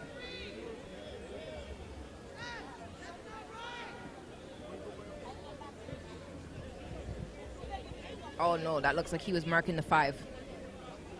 So it is in fact a line out. It was the 5 he was marking out on the pitch. It's Granby number 8 for Roots Rugby throwing in the ball.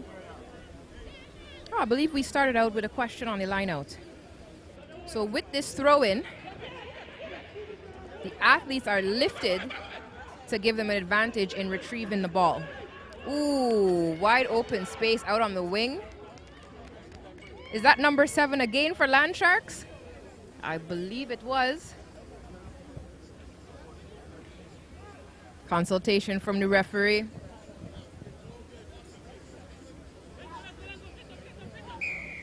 And the try is awarded. 5 more points to Land Sharks. A conversion will bring this game to a tie.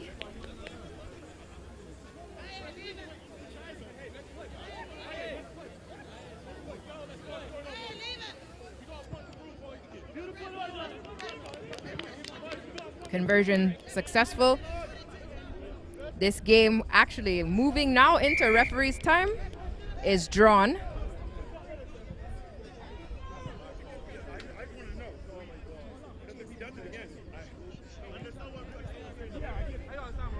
$14-all, Land Sharks versus Roots. This restart is likely to be the last play of the game.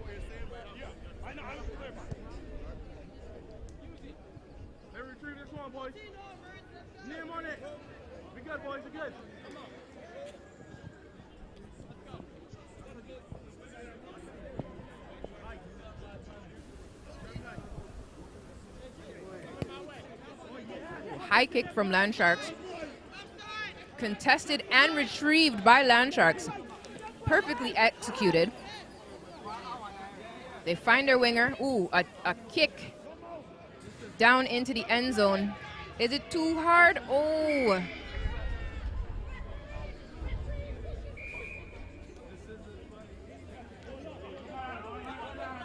Looks like the ball has rolled out of bounds.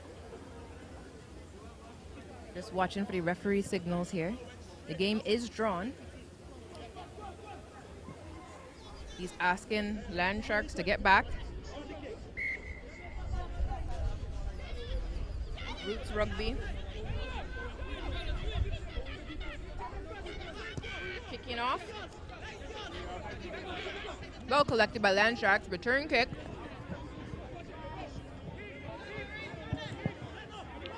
Number 3 for Roots Rugby was ready.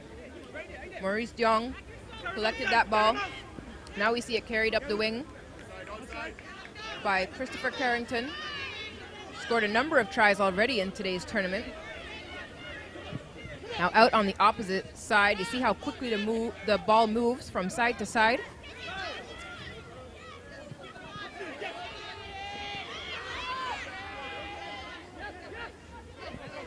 Roots maintaining possession of the ball. Granby running up, looking for space in the middle. Loose ball, it's picked up by Land Sharks. There is another kick. Number 19 running onto that ball, but number 3 for Roots Rugby, that's Diong, he's there. Maurice Diong, he does not leave that loose ball in front of the try zone. However, he's holding onto the ball on the ground. Land Sharks is off with the ball, but too many yellow shirts. They can't get through the defense of Roots Rugby. Not yet. They're looking for space on the wing. They're looking to put it back the next direction. Any kind of option, and it looks like running up the middle is the one they choose. Oh, but where is the support?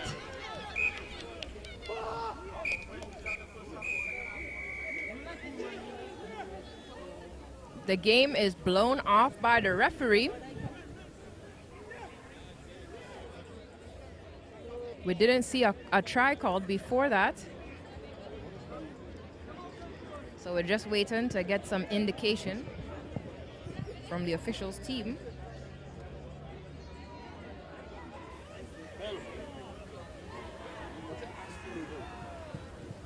Why are you still home?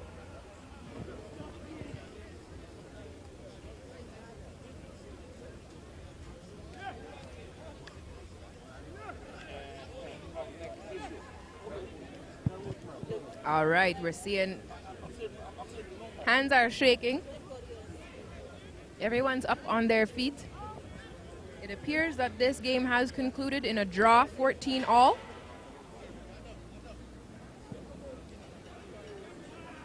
Great game between Roots Rugby and the Land Sharks.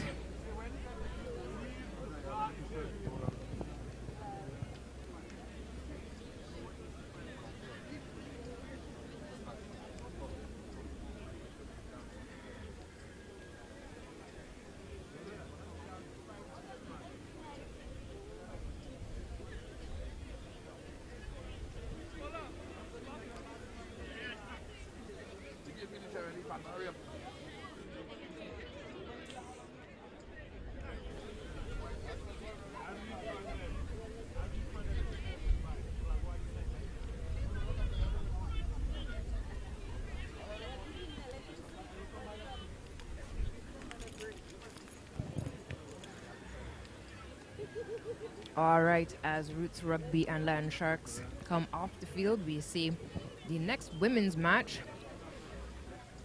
Blue Ice and Live Wire. St. Lucia versus Barbados representative teams.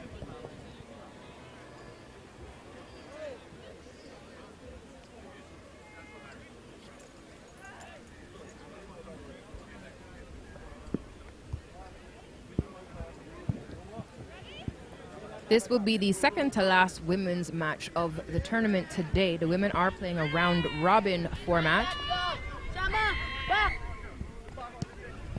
That means each team will play all of the opposing teams. Here we see Eugene driving forward with that ball. Jessie D.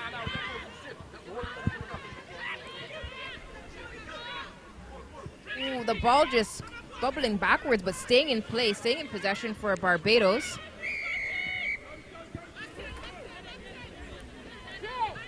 Looks like coming around, so that is an advantageous call for Barbados. We'll restart this ball now.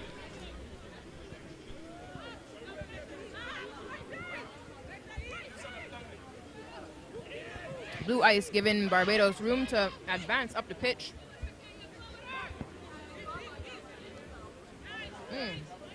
Nice work, strong drive from Barbados. Ooh, running onto the ball.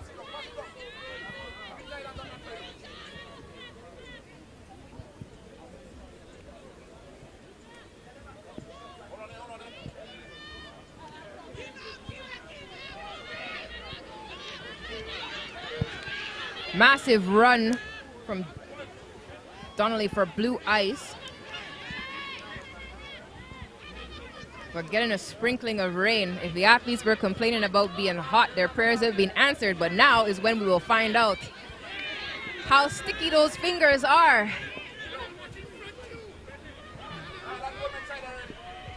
Massive run from number 9 for Blue Ice. It looks like she's broken away. Does she have it? Yes, yes, it appears she does. And that's the first 5 points. Touchdown for Blue Ice St. Lucia. They are playing the Live Wire Barbados.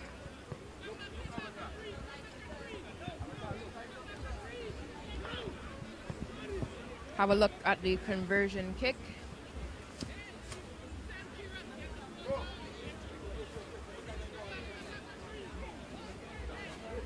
So Coach Anthony Lambert coaching both of the Bayesian teams here in this tournament today.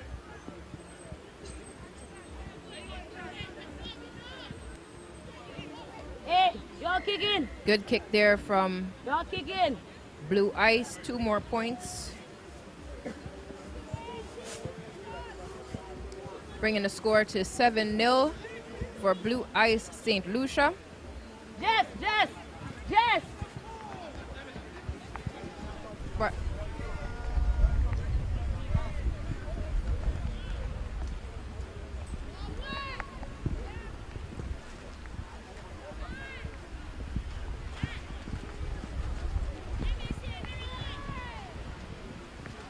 Blue Ice kicking off to Barbados. They're standing here in the rain. This is a test, this kickoff. Are they going to be able to catch the ball cleanly? Will they change their strategy at all due to the weather conditions? Look at that, great hands. The rain doesn't seem to have affected the ability of Eugene to pick up that ball and run with it. She's breaking through the defense line.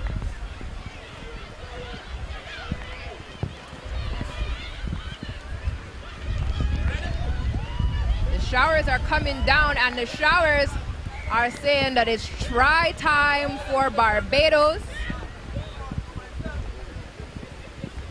I tried to get a number so I can shout out the correct player. If you're watching online, please help us out.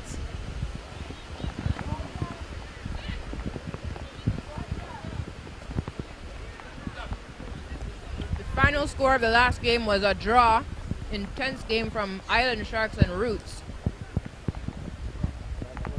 Presently, We are watching the second to last women's game. The women's are playing a round-robin format. So wins matter, points matter, everything matters. It's a mathematical equation to see who comes out on top. Particularly if you have draws like we're seeing on the screen still from the past game of Island Sharks versus Roots.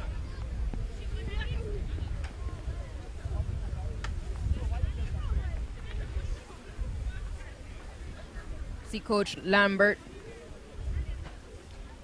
I believe, out on the pitch there.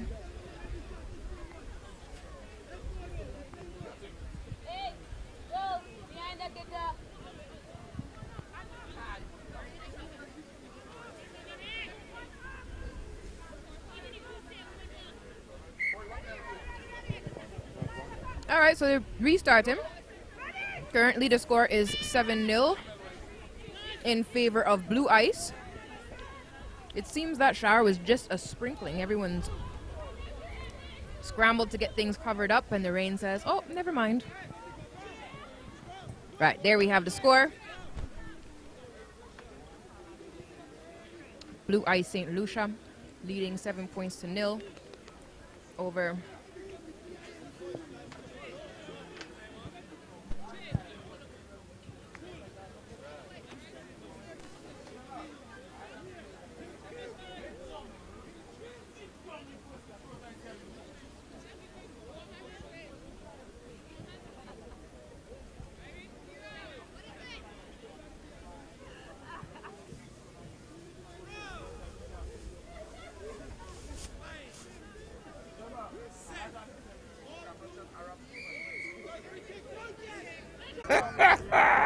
Put on the mic.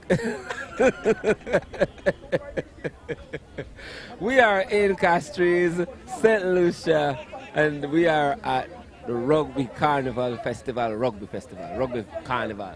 It's amazing. Lovely. Caribcation. Yeah, it's a lot of things to say.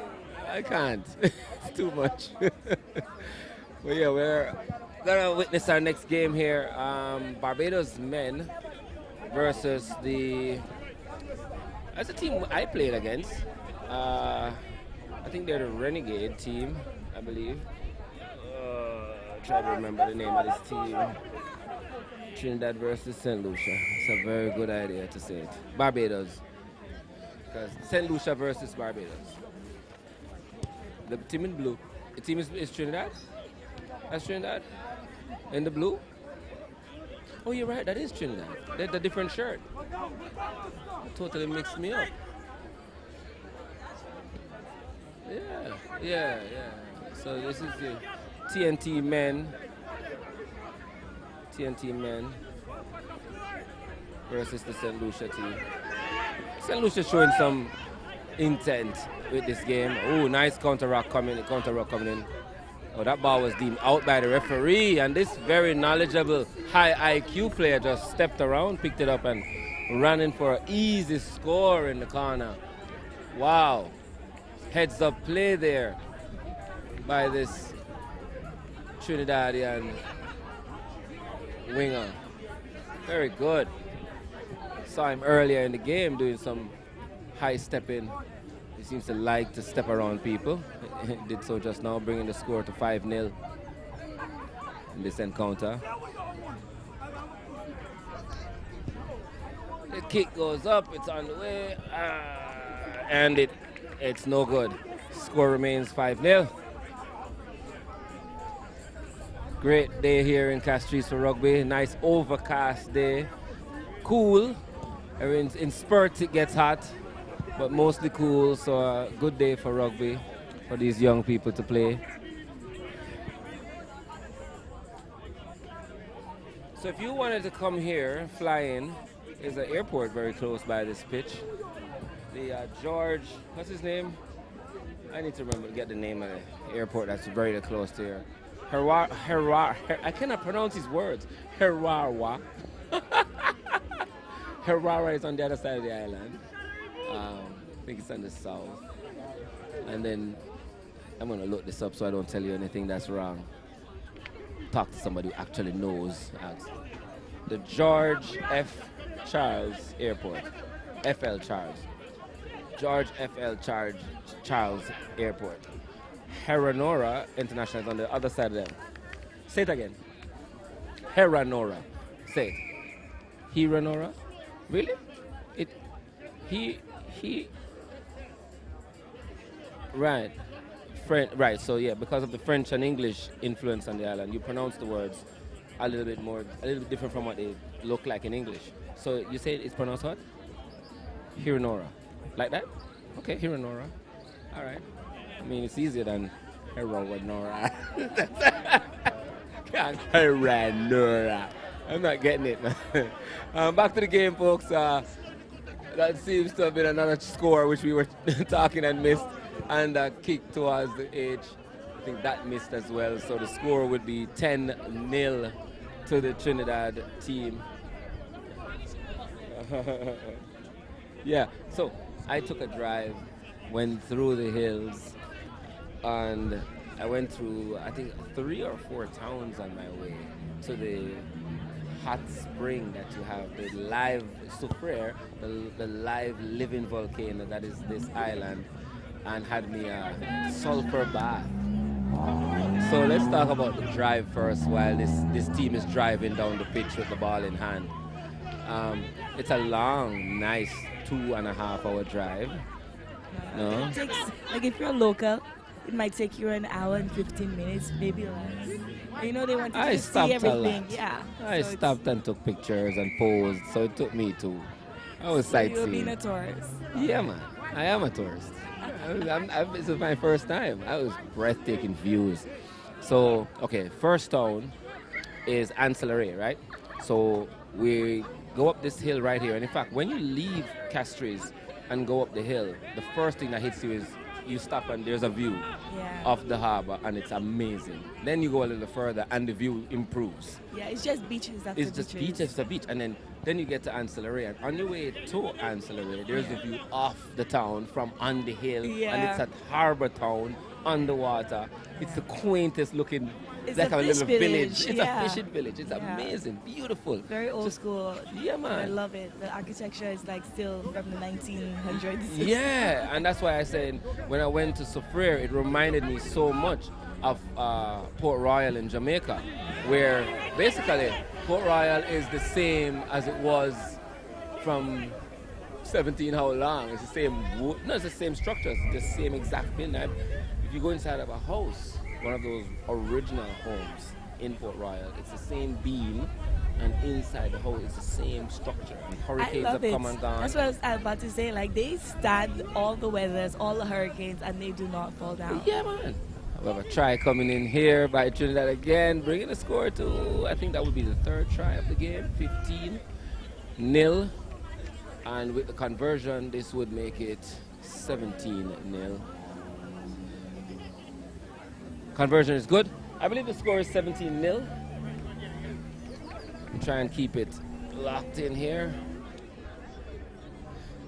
Oh, so after Ancillary, then it's Canaries. Yep. Then after that, I keep forgetting the name of that one because it's kind of in between. Yeah. So Canaries, which looks a lot like Ancillary. We have 17-0 to Trinidad for the Trinidad team. Yes. And Canaries is the cutest little town. In fact, when I was going through Canaries the first time I went through, they were having their carnival. Roadblock. Proper masquerade party going on in the street. Traffic has to be, and it's one road in and out. So, you know, they have to put the carnival on one side of the road and the traffic on the other side. Yeah. It's just. And the roads are very tiny. And it's a narrow road. It's like a slight improvement of a track. Just well asphalted.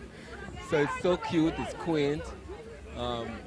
There's some bullying going on the field here. Big strong man just doing it, showing his dominance. Swings a wild pass back, out the back. He's been hounded by defenders from Trinidad. They're trying to put a stop on them right here in their half, deep in their half of the field, and knock-on results in the pressure. And the ball turns over to Trinidad for a scrum. So, after Canaries, then it's more bush. And when I say bush, I mean this is bush, proper bush. farming bush, up in the hills bush. It gets higher and higher. Wait, you didn't stop for the cassava? Oh yeah, I did the cassava stop. Okay. But they were closed at that time. Oh, that's sad. That's It's sad very for sad. you. I heard about it. I was like, oh, It's one of the cassava. best things ever. If you come to St. Lucia, you need to stop and get the cassava there. It's really good. Yeah. They have all the flavors. And they have flavored cassava. Yeah, they have like pineapple, strawberry, cherry, chocolate, everything, saltfish, just everything you could think of. They have it. I'm going back. I'm going just for that. We have cassava in Jamaica. We make it into bami. So it's pretty similar to what you do. It's circular. Some can be square if they do it, but mostly it's round. Easiest place to get it is like downtown Kingston. They have a set of vendors on the street who sell bamis. They make it themselves. Usually very fresh. And if you go to the beach, like Hellshire, fish and bami is an actual meal. So you can, any restaurant you go to that does fish, you can order fish and bami, which is cassava and fish, and it's an amazing meal. I don't know if you ever tried fish and bami. Never. So that's something new for you to try. Get the bami and put it.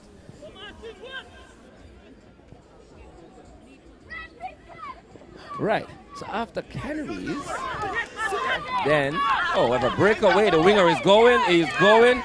He's going. He's going. He is gone. All the way from out of their 22, puts it down between the sticks and doing a nice high knee step in to show that he's got more left in the tank.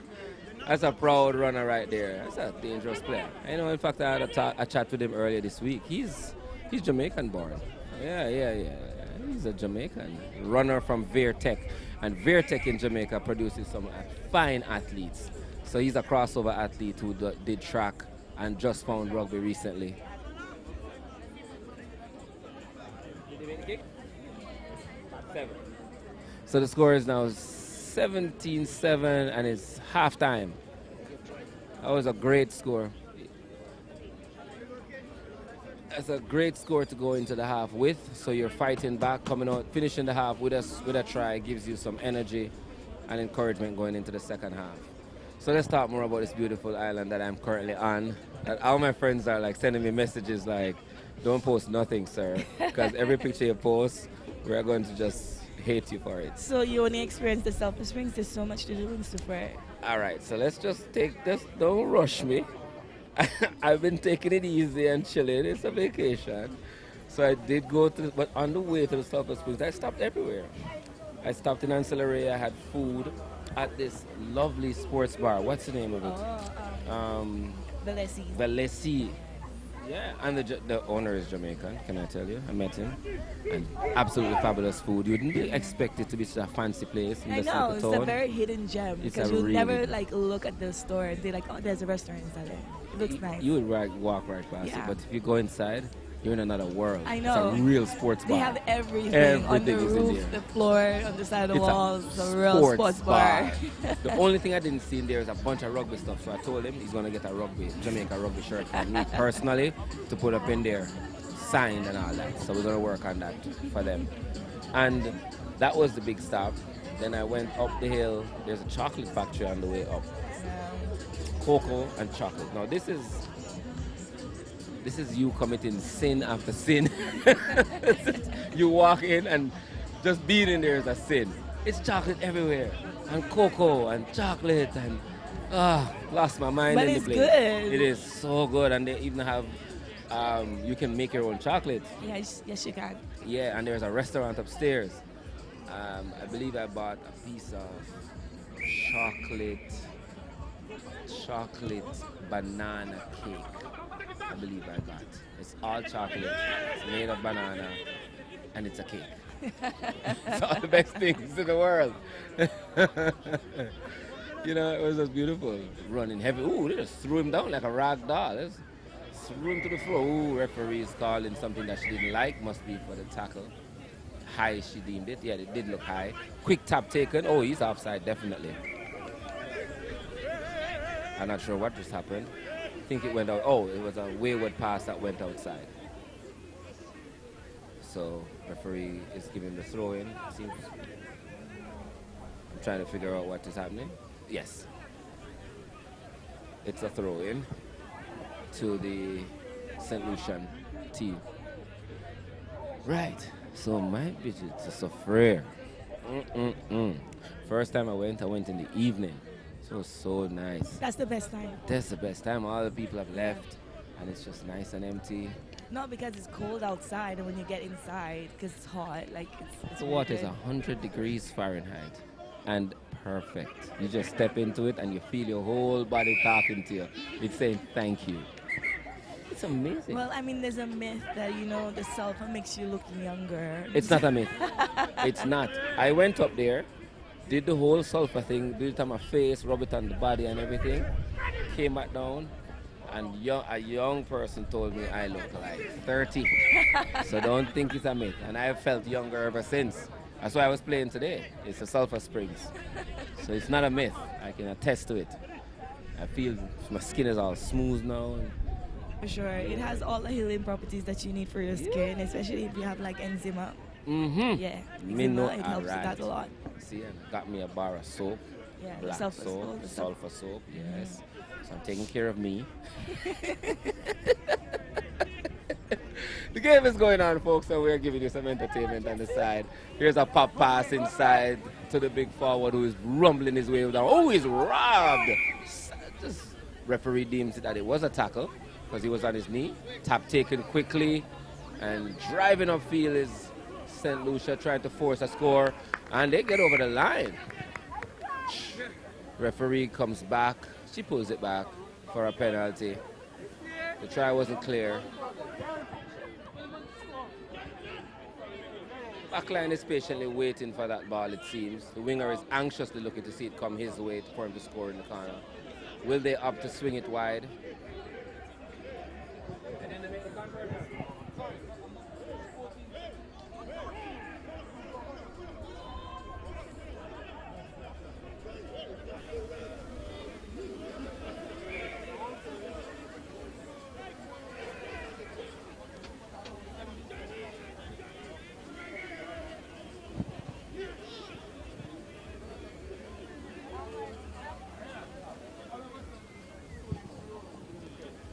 So I'm not sure what the debate is on the pitch. Oh, substitutes coming in. I better have to step out from behind the table because there's some people standing in my way and I can't see the game. Yeah, I prefer seeing the live action. If you are not here and you want to be here, you should be here with us on the pitch, watching live. It's more fun. There's food and drinks, cake, more cake, cupcakes. Yeah. And there's green pig salad, which is quite good, by the way. Oh, I can't keep my arms up. It hurts. Yeah, I can't hold the microphone like that for too long because I was doing activities this week. You know, sported activities on water, and they cause the hands to be sore. Here we go on the attack. Oh, defense kicks it clear, and a fast young man from Trinidad is tracking it. The winger gathers it, he's holding on strong. Oh, ball falls out his hand. Goes backward again, picked up. Now he's being chased, and he's going to get away and score one under the edge. Lots of pressure by Trinidad to get that try. Big kick out, follow, chase.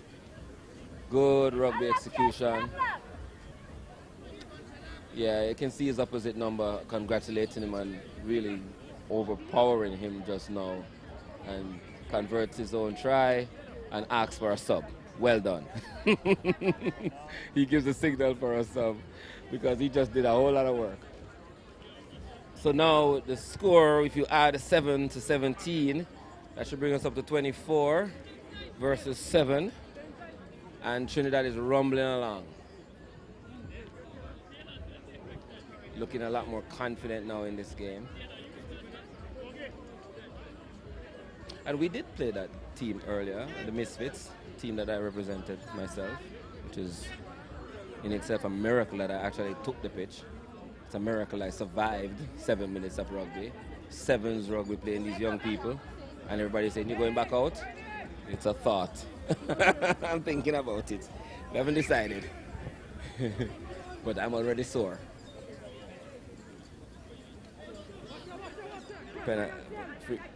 Free kick awarded. And here comes a big giant of a man just doing what he does.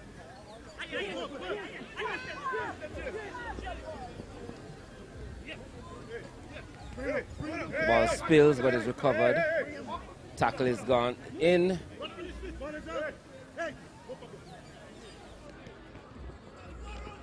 And knock on there in the tackle. Trinidad recovers. And the referee does not like that, what she just saw. Looks like a dangerous tackle. Lifting the player up in the air and slamming him. Not this type. Oh, yellow card awarded for that very, very, very inhumane tackle. That's not the way we tackle in rugby. You do not pick a player up and slam him to the floor. That's he's lucky he only got a yellow for that. A tackle is really supposed to be wrapping up the hands, driving through, putting the player as safely as possible. You are responsible for the safety of the individual you tackle, so reckless throwing of bodies is not allowed in the sport. So we regret that that had to happen. The player hit his back. He seems to be okay, but he's going to be walked off to the sideline for some medical attention. So yeah, tackling in rugby has to be done safely. The laws of the sport dictate that you tackle someone by wrapping your hands around them and driving through with your shoulder, not lifting them up past maybe half an inch or an inch off the floor, driving them down. If you pick that player up past your shoulder, then that's a penalty. Could result in a red card. You get sent off and sanctioned. So Trinidad have decided to take a scrum instead of a penalty.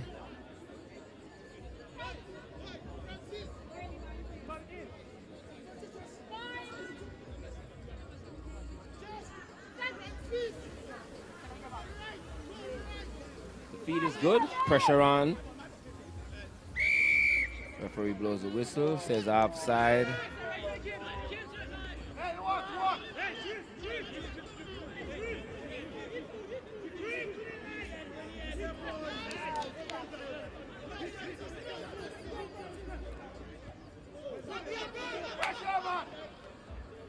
A little bit of a good strong run here coming in from this player. He's one man to beat and he's well tackled. Tries to make the offload and the ball gets knocked on. Referee spots it and that's the end of the match. And despite the scoreline, this game was well contested. I believe that Trinidad has got the better of the St. Lucians in this game. But it was a great game, well fought. And even down a man, St. Lucia were still putting on the fight. Got to give kudos to them. So the games ends 24-7. Northerns versus Renegades. Handshakes all around for a good game. And apologies for the wrongs done. All good. And afterwards we will have a drink together. That's rugby.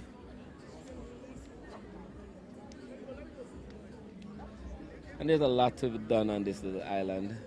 There's so much water sports here. It's like everywhere you go you could do water sports. Kayaking, paddleboard, snorkeling. And the water is beautiful here. And this is a lush vegetation of St. Lucia.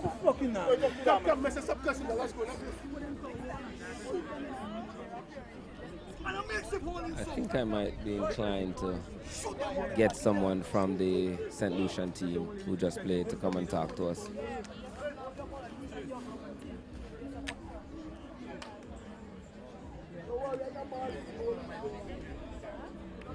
I'm sending for the captain. We're going to have a chat with the captain of the St. Lucian team that just played.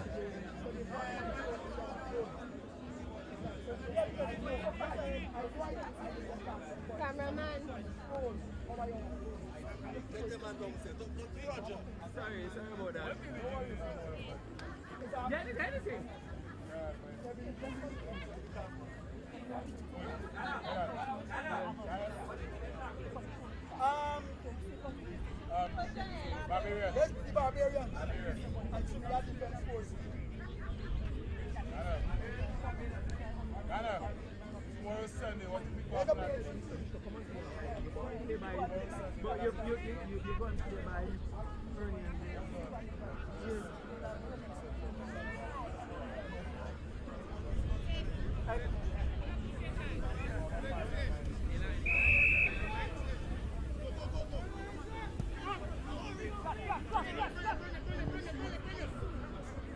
Well, we have the captain of the St. Lucian team that just played hard-fought game against the Trinidad team.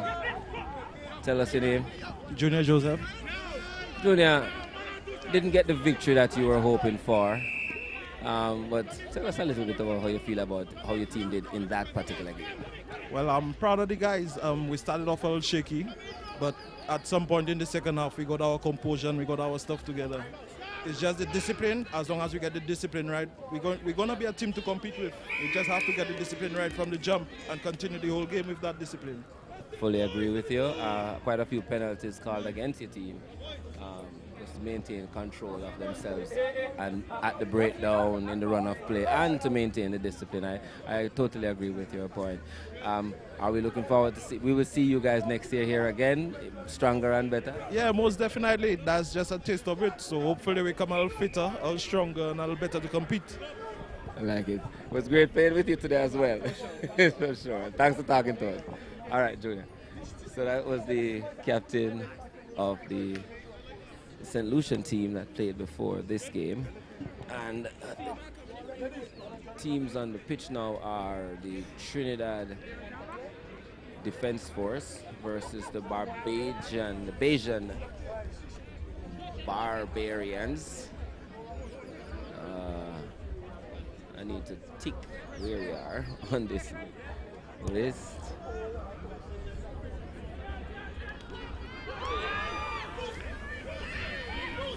And this is on.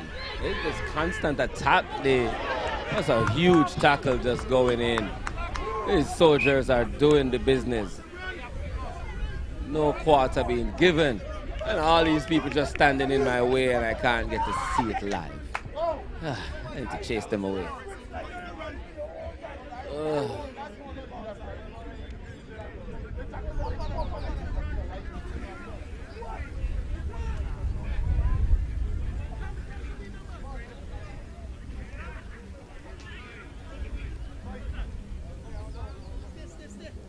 So this is where we're at now. TTDF versus the H1X1 team from Barbados. And the hits keep coming. What a big rugby day here in St. Lucia. Big games and big hits. And these two teams look very evenly matched.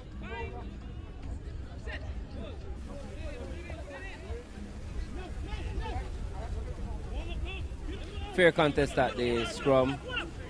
A little bit of pressure being applied here to the scrum half. I'm still being blocked by people, so let me watch the TV screen. Okay, swing it to the winger and then back inside. Just trying to play a keep away ball right now. And the option to kick has been taken. Of course, the risk with taking a kick in sevens is that you're giving away possession to the opposite team and now they're putting you under attack. Seems the ball has been stolen though. Referee blows the whistle. There's a knock on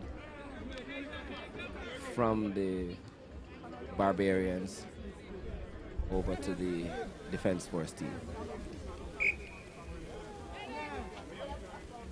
We have a player down on the pitch. He's taken a knee, which means he does need medical attention.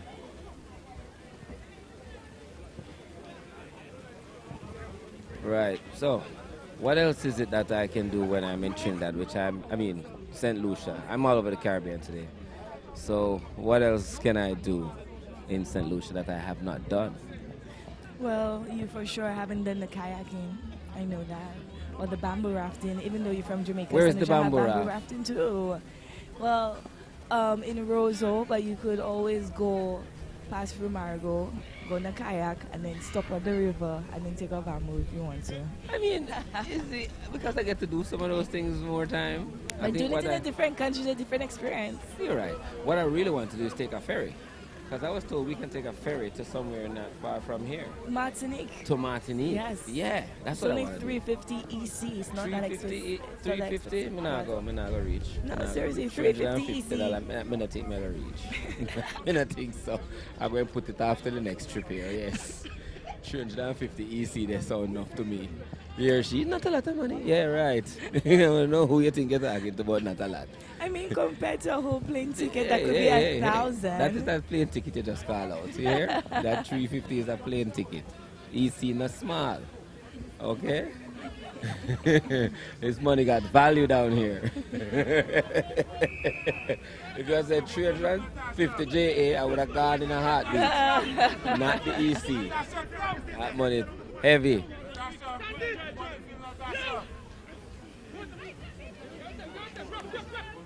Heavy contact being and a steal. Lots of contact back and forth. Referee penalizes for off the feet. It's taken quickly.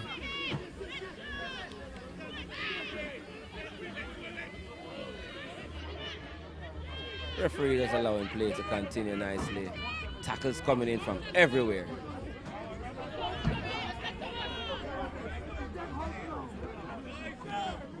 Winger having a go here.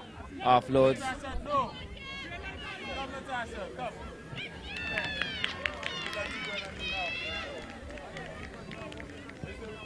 And the Barbarians have scored again.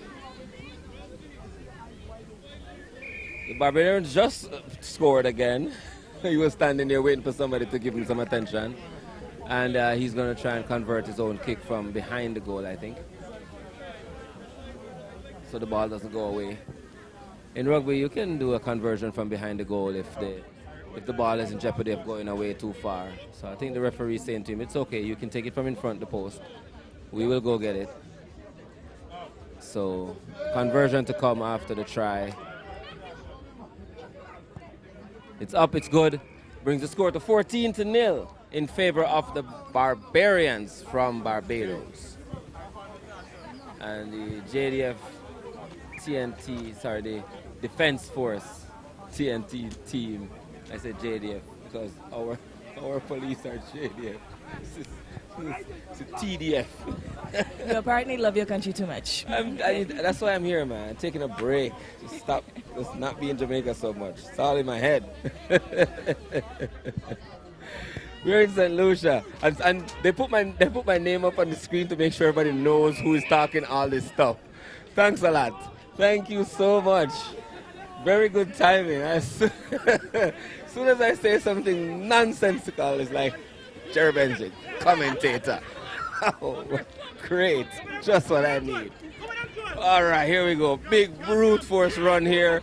Ball shipped wide, and he just put that player to sit down. Yes, he did. And then just flung his foot into the ball. Luckily, that goes backward. This looked like it's on. Step in is the winger. He steps again, chooses to dance, but the defense covers. Now a nice wide ball, perfectly passed, well weighted. Oh, it's an in and out and away. Oh, but look at this. That's right. You have a man half your size just take you out of the game completely. You just took him off the pitch. That was exciting. That was a strong tackle. Jesus Christ. I've just seen that. You see somebody that size take somebody that big and just throw them off the pitch. That's what we were talking about earlier. So it doesn't matter your size. You can play this game. I will not play this game. I will never. We have a version of it that we will teach you to play called touch rugby.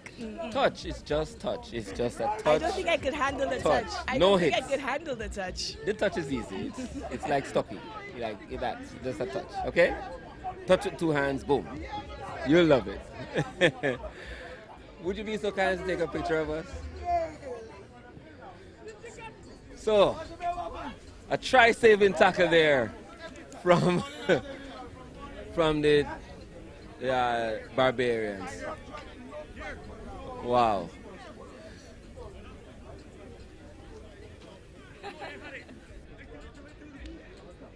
Yeah. And I'm having my photograph taken. I feel like a celebrity right now. Can I tell you? I got a microphone in my hand and I am being photographed. Yeah, click, click, click. Take the pictures. I can't look good on a picture, but the picture can look good. My eye was shiny. Shiny eye. You have shiny eyes? Really? Let me see. Yes, you do. You're Miss Chin. When you smile, your eyes close up. Well, I have Miss Chin sitting here beside me. Oh, that's so cool. That's nice. I think it's halftime on the pitch. Teams are consulting with each other. And I think I have to go warm up. My team is going to play. So if we could find Maria to come take over, I'm going to go warm up with the team that I'm supposed to be playing with because I just said it. I got to go, folks, and give you back to the beautiful one and only Maria Thomas. Thank you, Jerry. We're on a halftime. I don't get any notes. No, just jump in. All right. Where's the score board here? Beautiful. All right. Okay. H1X1. Barbarians from Barbados playing Trinidad and Tobago Defense Force. The Bajans leading 14-0. We're coming into the second half now. Chantal John, the referee in the center. It's good to have the viewers back with us. We do apologize. We had a little technical difficulty. The rains came and said everybody needs to take a break.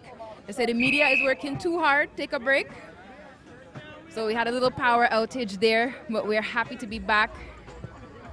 Definitely had some dedicated people making sure we got back online to bring you this rugby happening in Castries, St. Lucia.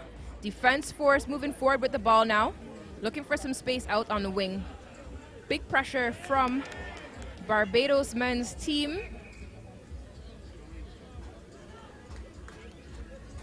Little bit of a scramble there. Eyes on the referee, see what the call is. Looks like a consultation with the linesman. He was in the best position to see what went on.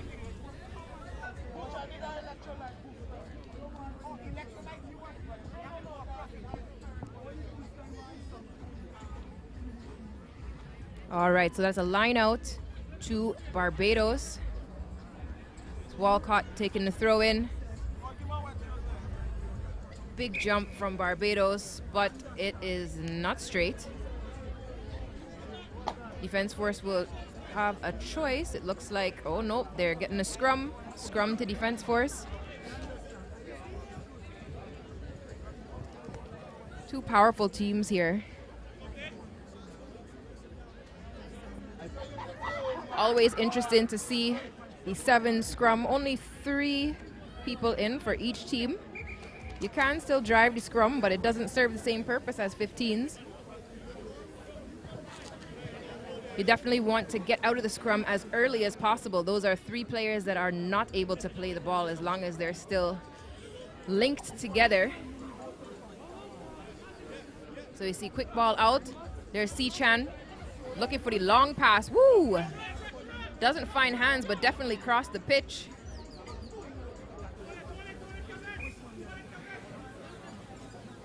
Carter there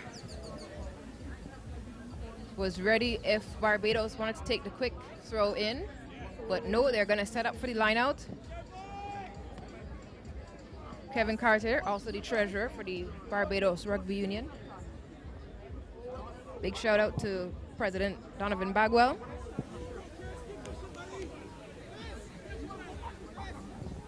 Nice line out, consistent line outs here from Barbados.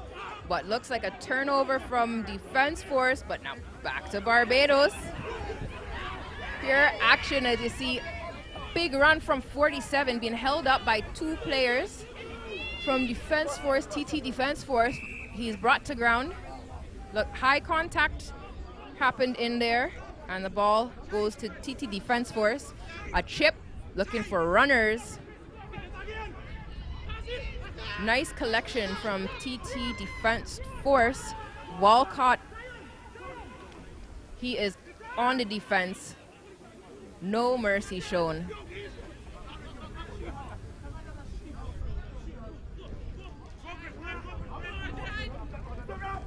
Pressure is on. Referee blows the whistle because you cannot contact another player who does not have the ball in hand. As much as it may look like a free-for-all to some of the viewers new to rugby, it is not. We have plenty laws. And one of them is you cannot tackle a player who does not have the ball in hand.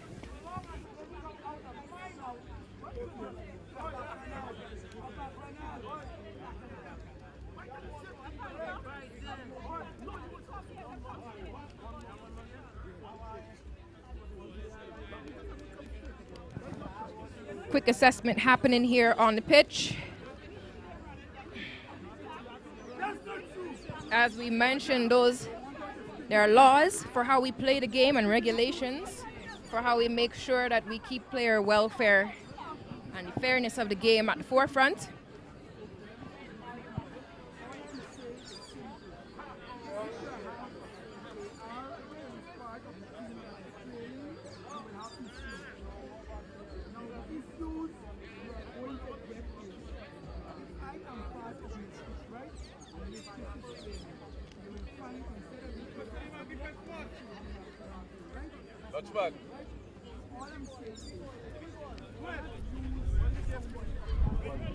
All right, there's water on the pitch. We're keeping the athletes hydrated.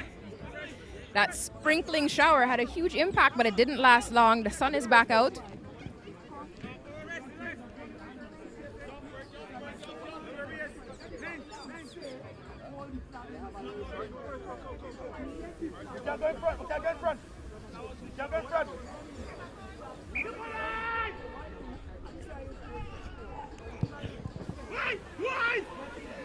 So we see Kenwin Davis making a run, his support player, number 16, continuing up. Another massive hug from the Bayesian team. Naz Walcott making those tackles consistently throughout this tournament.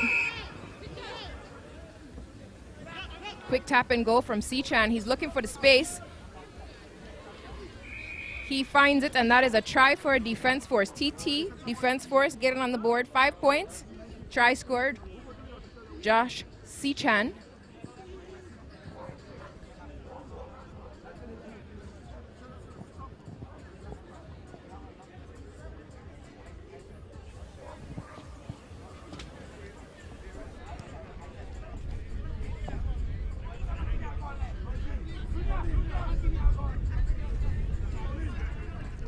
The wind is picking up a little bit here, so hopefully that doesn't have a negative impact on the kick. I blinked and I missed it.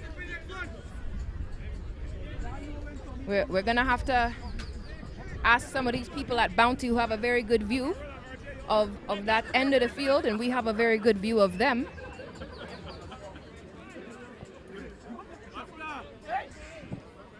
All right, no conversion on that kick.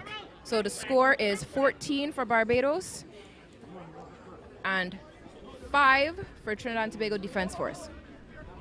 Barbados being the H1X1 Barbarians team.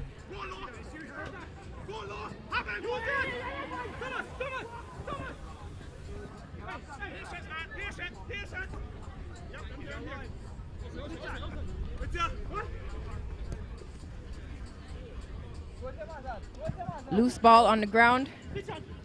Sichan picks it up for TT Defense Force. There's space out on the wing. He finds number 18.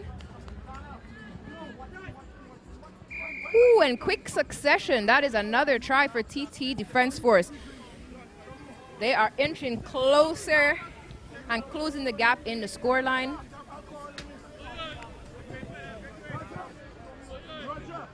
Barbarians are still leading 14-10 with another conversion kick being made right now for TT Defense Force.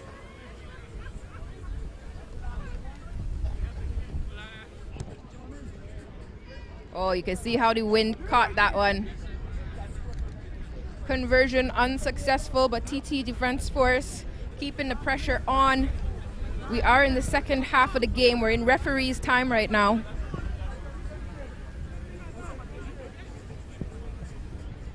TT Defense Force with the kickoff.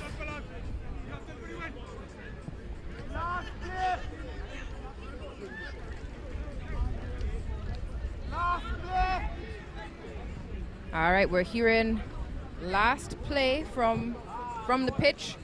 Not sure if that call is coming from someone who has the authority to make it. The referee is calling the ball back to the center.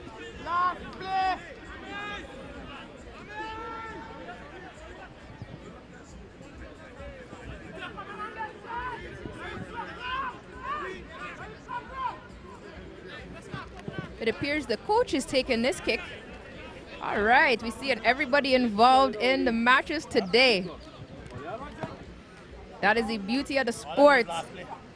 It's a sport that once you fall in love, you can't leave it.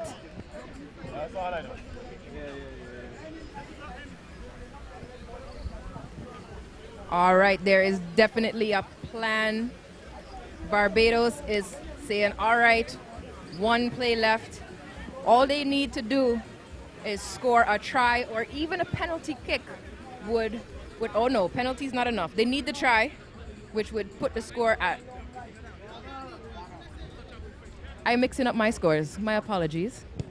Barbados is ahead. They need to prevent Defense Force from scoring a try. 5 points would put Defense Force in the lead, but that does not look like it's going to happen from this end of the pitch. Defense Force is looking for their runners. Massive tackle there.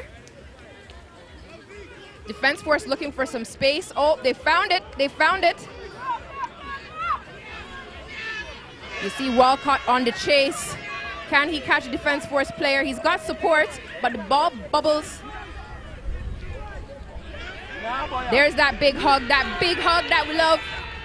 Defense Force coming in for the ruck. You're hearing the crowd. Defense Force is taking the ball quickly, but the Barbarians are there defending their try line. The ball will recycle. Kenwin Davis with a big run, got to avoid that high contact. A penalty right now could result in a penalty try, which is never a nice way. Well, I mean, a win is a win, but...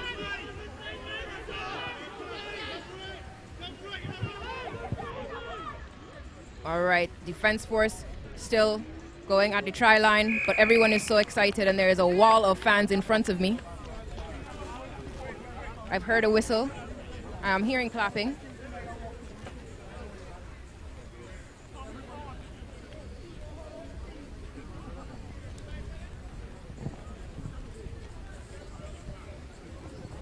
Just waiting to see the signal from the referee. Some water coming on the pitch, some assessments there.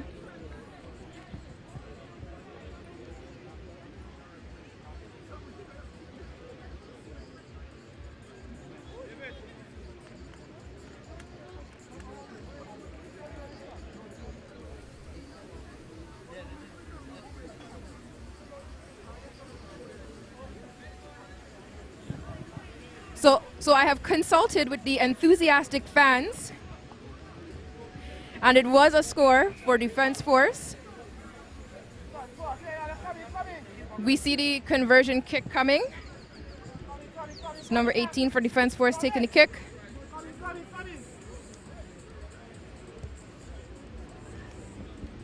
Lots of height, but not the distance or the accuracy, and that is the game. Defense Force coming up from behind in the second half of the second half.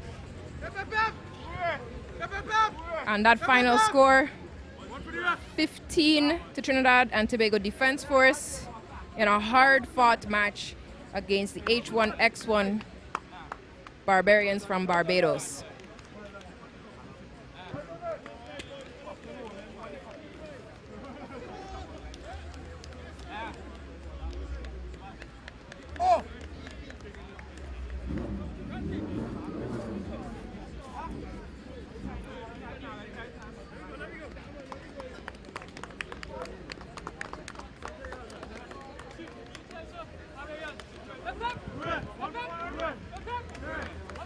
There's a cheer to hip hip hooray for Barbados. Such an intense match. Trinidad and Tobago Defense Force coming up from behind with 3 quick tries, one after the other. Pulling it off in the last play of the game. On the pitch now, we're seeing the Misfits, who are playing UTS.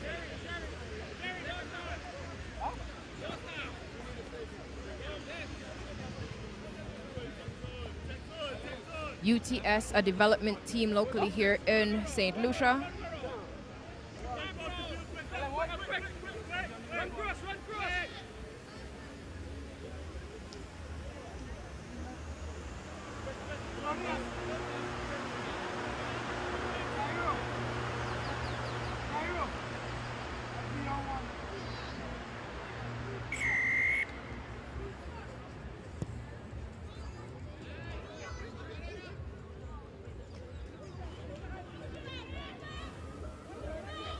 And we are underway. Immediate pressure from the Misfits. Driving forward, UTS. Oh! Tackle bringing down the Misfits runner at the last moment ahead of the try line. UTS now with the ball in hand, trying to get away from that danger zone. Ooh.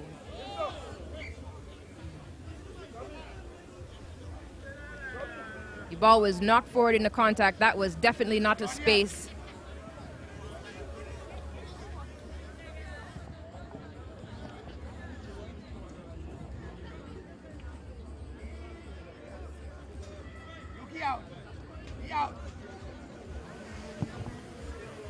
All right, we're getting a sub there for the UTS team.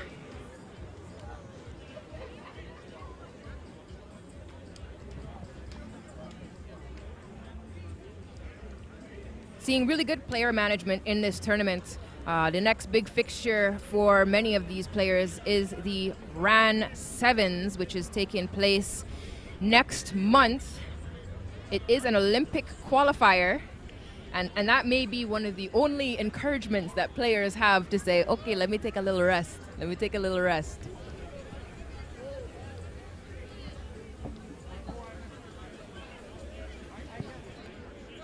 So this is a big scrum here. For the under 19 category, they actually play uncontested scrums, which means that they do not drive in their scrums. Or if it is in a 15, they don't drive past 1.5 meters. Misfits, yeah, just moving that ball out the wing. And that is a try for the Misfits. 5 points on the board. It will be a difficult conversion to make. We'll see who's up for the kick.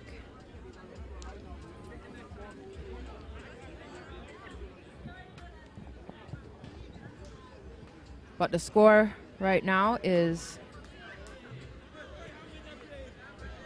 5 points to the Misfits, 0 to UTS.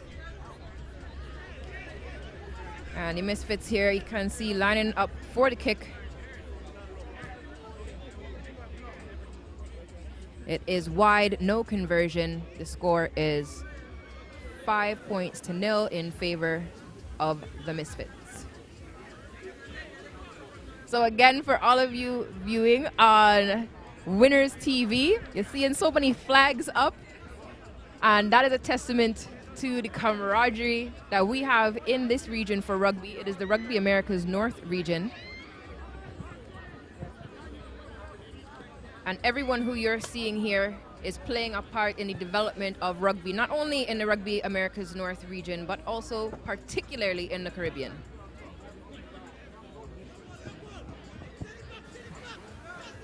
UTS with the ball in hand now, looking for some space out on the wing. Ooh, great run. He found the space. He saw what happened last time they tried to beat on the outside and learned, cut back in. Now they're on the other side of the pitch, using the width very well. The players are looking to get back again. They cannot play the ball if they are ahead of the ball carrier. Excellent work from UTS on this ruck. Trying to find some space. UTS brought down, but they're maintaining possession of the ball.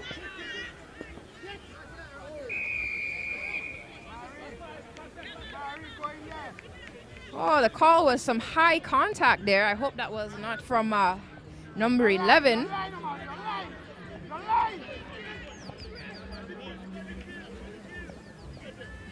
UTS in a nice position right now. We've seen them play very well off of this setup in other games. Oh, a little chip. But it's turned over. Misfits has the ball. They're looking for space on the wing. Oh, and there's number 9 going down the wing.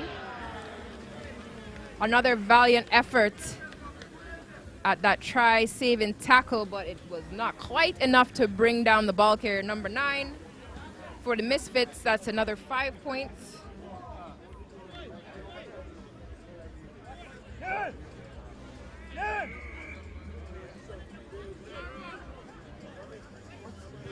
And that is Kerwin G. Dask with that score. Bringing the score 10 points for the Misfits. We're waiting to see if the conversion is successful. It is. 2 more points, bringing the score 12-0 in favor of the Misfits over UTS.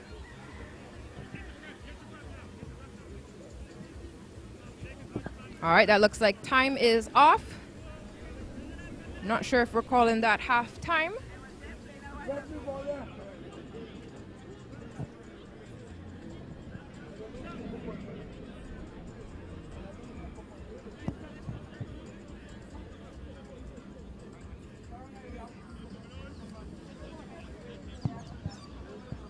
All right, we're seeing the teams coming together, having a little team chat there.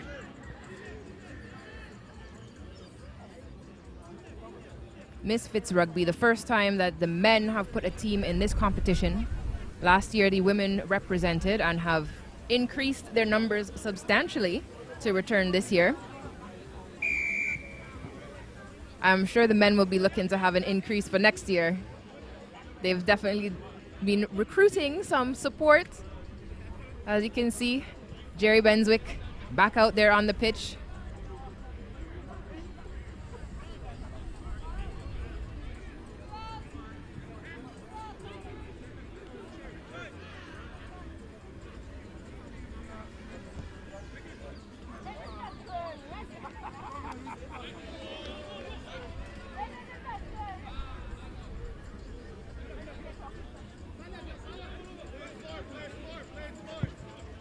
All right, big drive from UTS. It was knocked forward by the Misfits. So UTS getting another chance at the ball.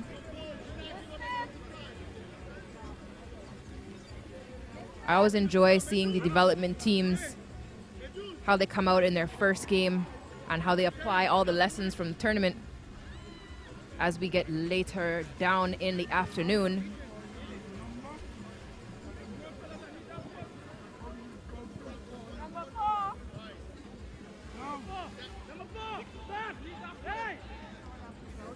All right, that scrum, UTS maintaining possession, but formidable defense from the Misfits. UTS is definitely getting some hard knocks, lessons from the school of hard knocks here. Taking the ball quickly. Oh, great work, great hands out the line. UTS moving the ball back inside, some fancy footwork, but taking it up the middle, challenging Jerry Benswick. It looks like that ball went backwards.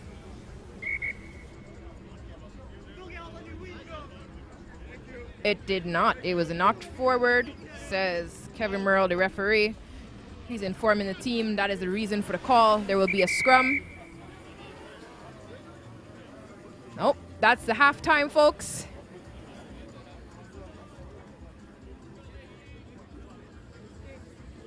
So great first half. Score is presently 12-0, favoring the Misfits over UTS. UTS, a local development team supported by United Through Sports out of the UK. We're seeing a number of applications of international development programs. So in this case, United Through Sports is actually taking place locally on the island in St. Lucia. We've also seen where there are camps and programs that are set up in the UK so that the Caribbean diaspora, the foreign nationals out in the UK can access those camps. Big shout out to people like Hugh Campbell who are organizing that. Jamaica's been benefiting a lot, and then of course partnering that with the local development on island to strengthen their team. Have to big up Trinidad and Tobago, of course. Working on establishing pathways that go both ways so that local athletes can also get international experience and more game time. And then bring that experience back to our teams.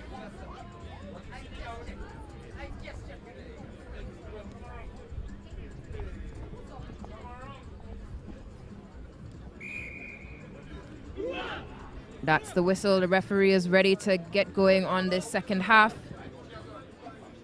As we return to the pitch, the score again is 12-0 in favor of the Misfits over United Through Sports Mix.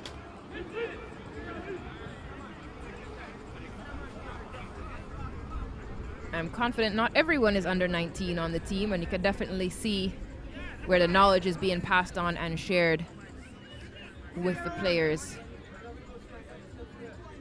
who I'm sure have their sights set on some national representation in the near future.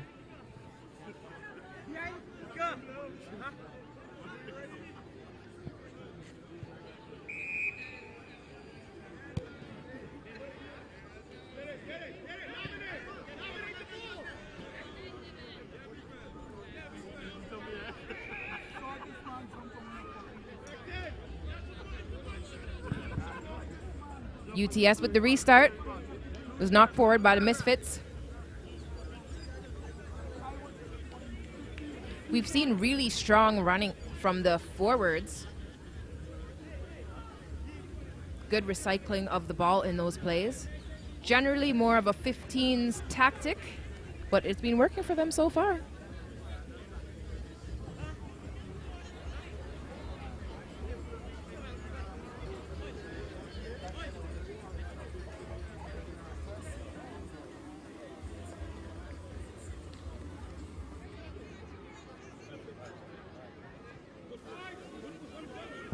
Big drive from Misfits, but UTS, they keep the ball.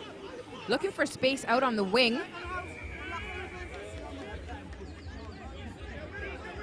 I'm not sure if that was for holding, but there's a penalty, and now we see that Misfits is making their way up the pitch.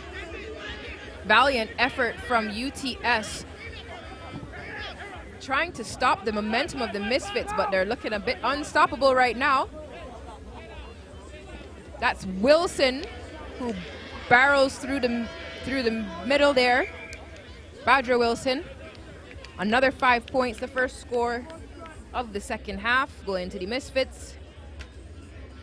Bringing the score 17-0.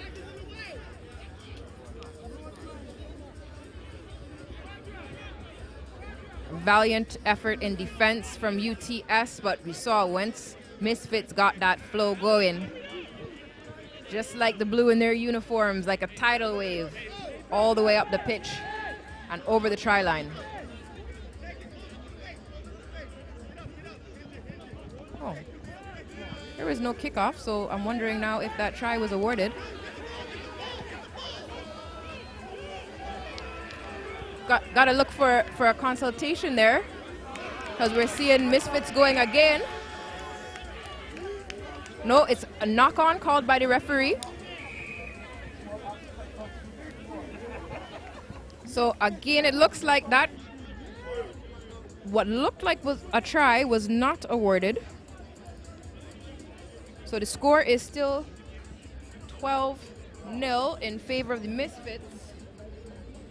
But the Misfits are definitely trying to change that.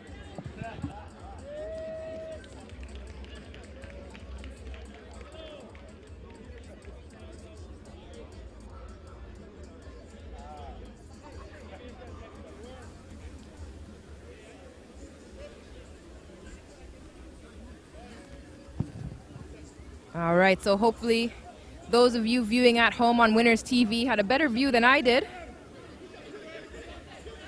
Oh. So, when a team gains possession of the ball within their end zone, they need to touch it down to stop the play.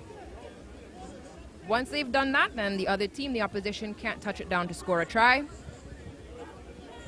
It looks like there was a good teachable moment and some mercy extended there. So now there's a scrum put in from Jerry Benswick, new recruit of the Misfits. A long pass that finds Cherry, and that call is a try.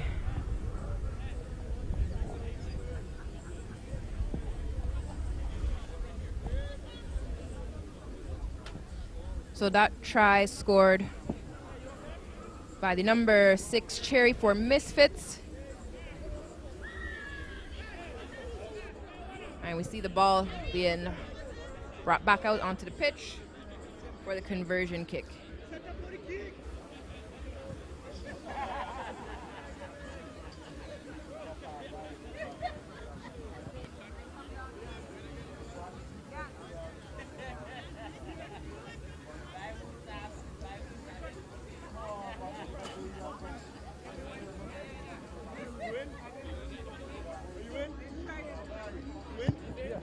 All right, so there was an attempt at the conversion, but it was unsuccessful. So as you can see, we are back on with a lovely boot from Misfits. Went backward with the first attempt to collect from UTS. Ooh. Some nice work to take the pressure off, getting the ball out of their end. It is collected by a Misfits player.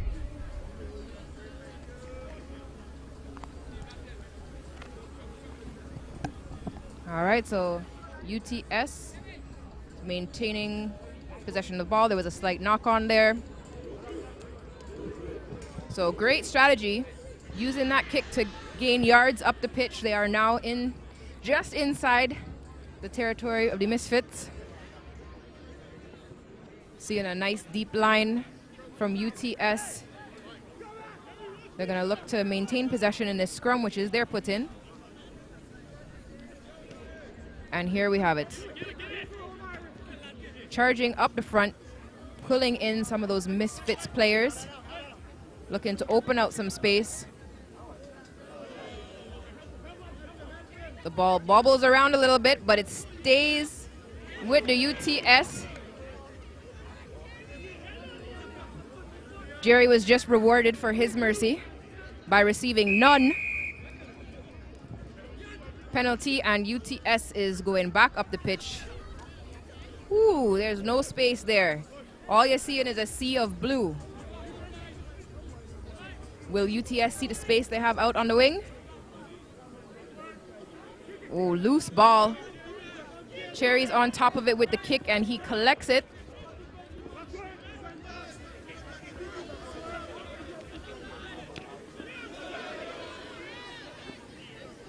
The result is that Misfits is carrying the ball, but it's bobbling back and forth. And the call is a knock on, with the ball being awarded to UTS. These moments when I don't envy the referees' work at all.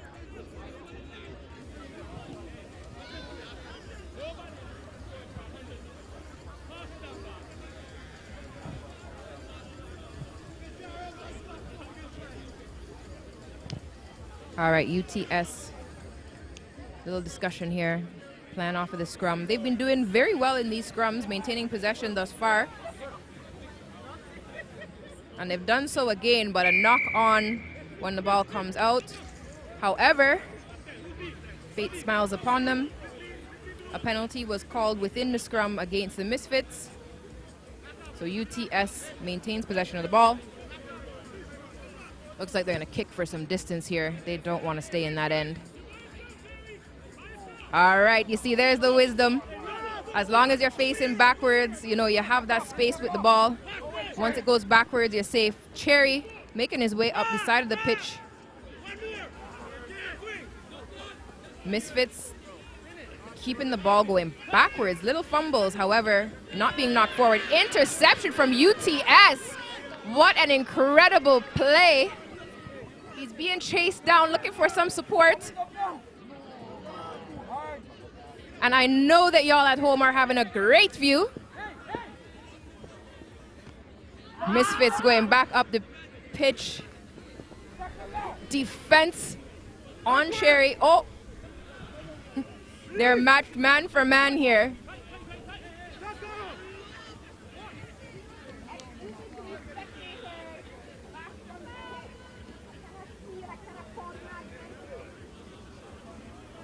Just for us to not them.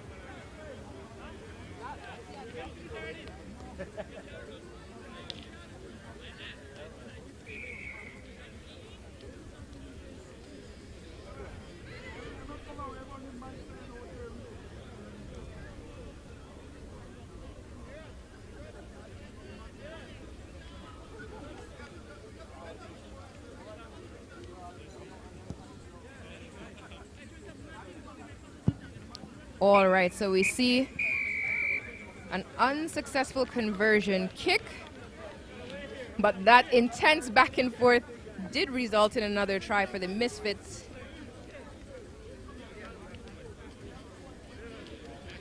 Which gives us a score of 22 in favor of the Misfits over UTS. But great game, some amazing things that happened in that game. Great interceptions, big runs. Definitely, well, in my opinion, a difficult game to call, but that's why we have the professionals out there.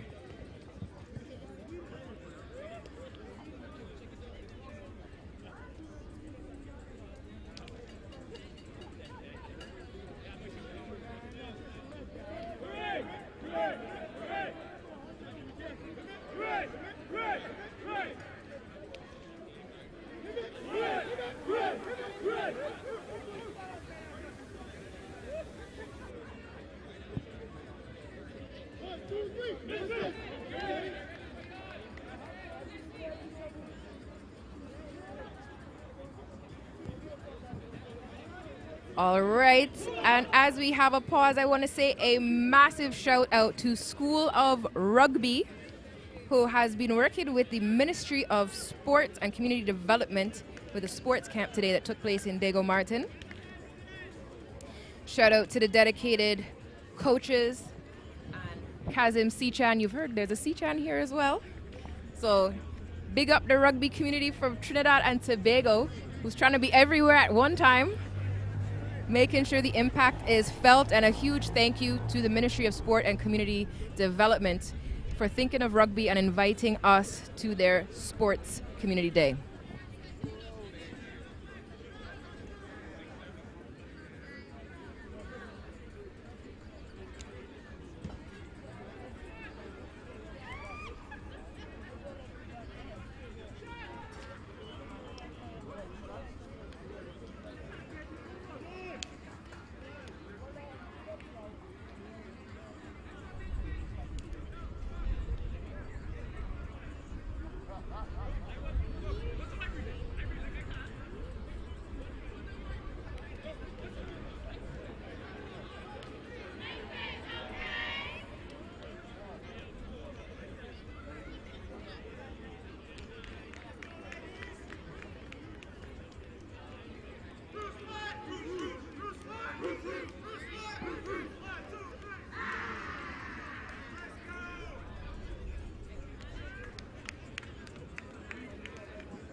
Okay.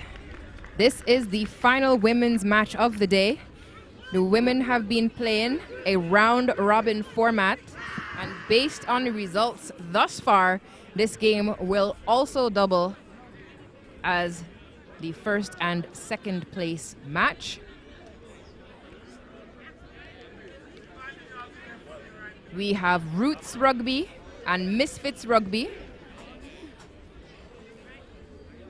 Teams with similar values and goals, creating opportunities and bringing together the talent from the Caribbean, African, BIPOC plus diaspora.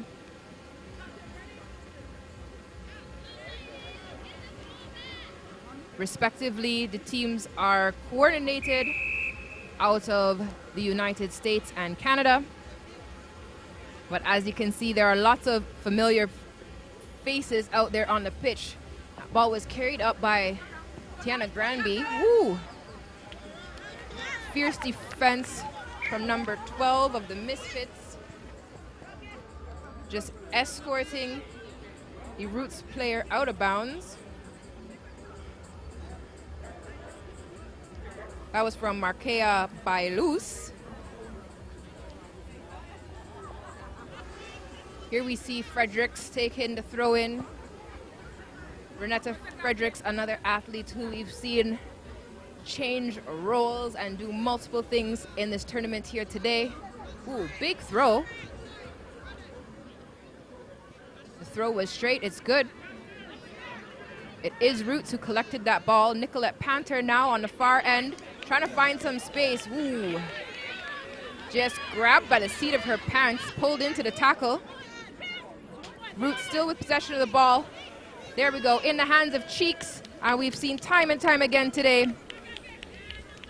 And not Scout Cheeks touching down the ball. First 5 points of the match goes to Roots Rugby.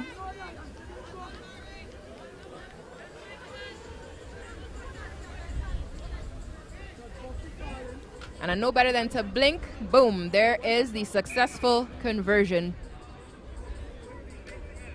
The score now 7-0 for Roots Rugby.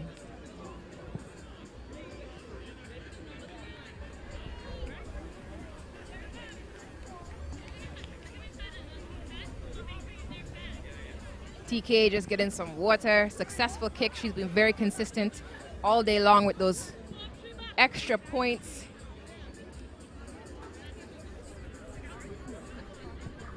Nicolette Panther taking the kickoff.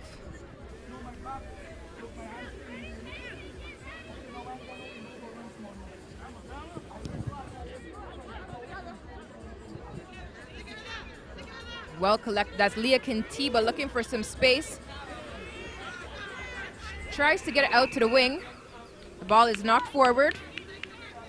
It was turned over to Roots Rugby. The referee calls it back, so there'll be Roots ball.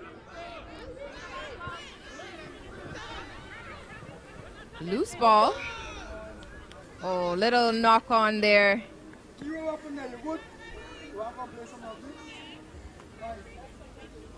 So the ball now going in favor of the Misfits. Powerful pack here.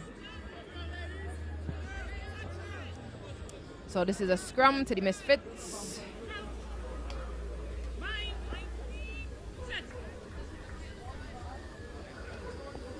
Ooh, big drive from Misfits. John calls it back. She wants that again. Wasn't satisfied.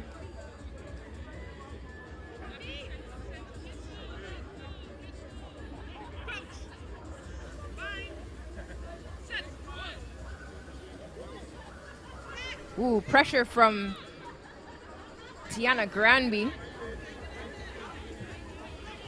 But the Misfits are successful. Ooh, turnover. Nicolette Panther was there. She's grabbed the ball off of a knock-on, and they are playing advantage. Roots looking for space out on the wing.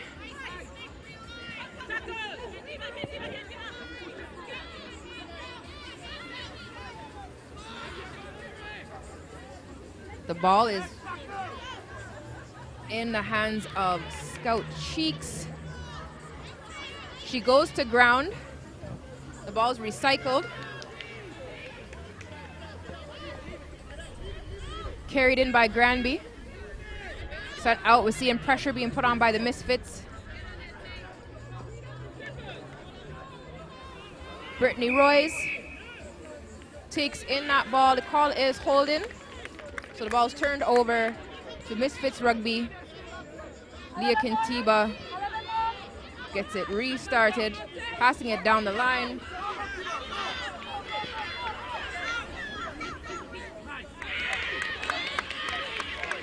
Powerful running here from the Misfits team right now in the hands of Naomi Kayo, the number 2. That run started off with Makiba outside. Powerful running from her. Look for her support. Support was there, and the ball was carried across by Naomi Kayo. And that is 5 points now for the Misfits.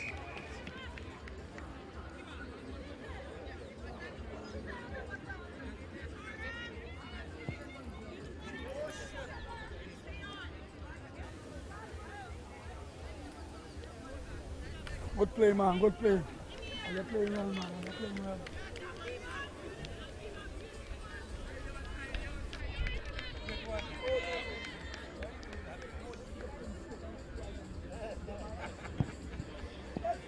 All right, successful conversion. Didn't expect any less. The score is now drawn 7-all.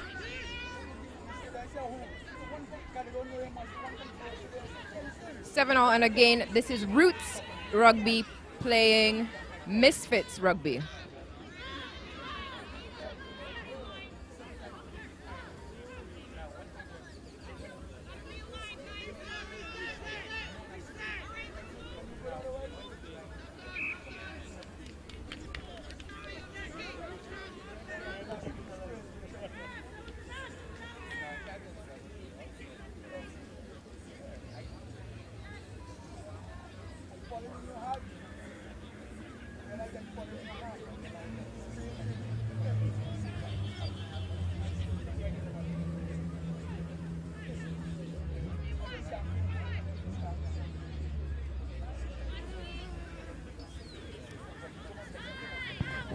All right, Granby passes off to Pantor, to Monroe.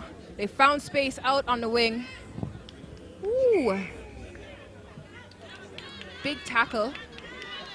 And the ref says she's not having that, so the restart is in favor of Roots Rugby. It bobbles backwards.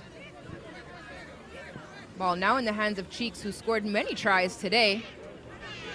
Misfits Rugby is aware that's Leah Kintiba securing the ruck. Thomas to Pantor. Pantor. All right, this is an important halftime. The game is drawn 7-all. These teams represented incredible athletes, a mix of many nations playing rugby here in St. Lucia.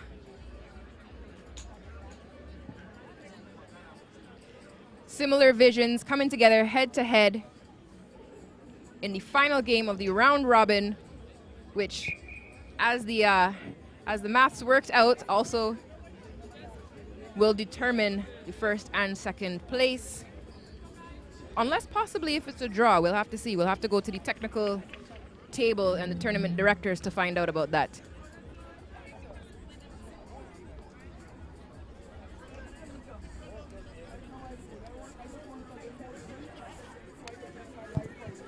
All right, looks like wrapping up the halftime.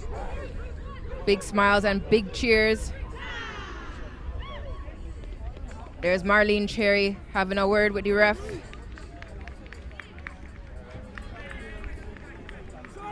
She is the mother of the mother-son combo that is playing for Misfits here. Barry's friend. You give me how much pressure? You call the ref on me even in an injury situation. I still like you though, but I got the magic stick and the PIMP. High kick, and it just crosses the 10-meter line. Fiercely contested by Roots, but in the hands of Misfits. Turned over. Roots Rugby putting pressure on. Nicolette Panther running an angle. And there she dots it down. Another 5 points. First try of the second half awarded to Roots Rugby, courtesy of Nicolette Panther.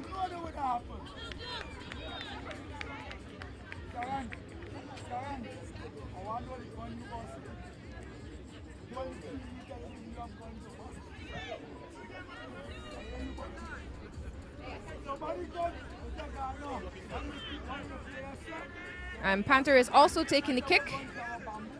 Converted successfully. And that brings the score to 14 to Roots Rugby, 7 to the Misfits.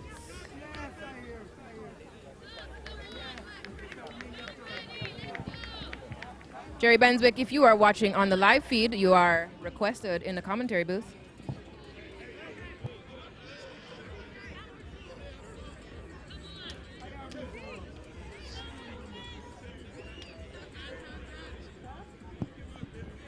So we see Panther with another kick.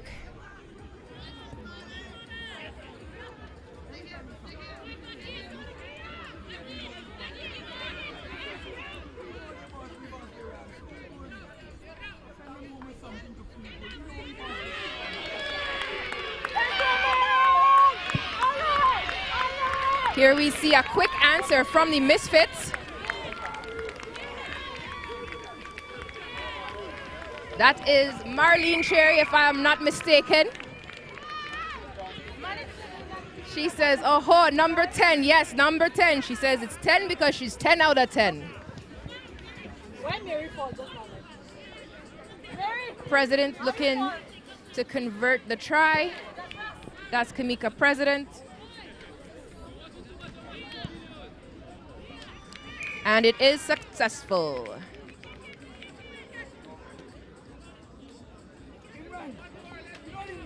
Now have a score 14 all. And it is very well matched final.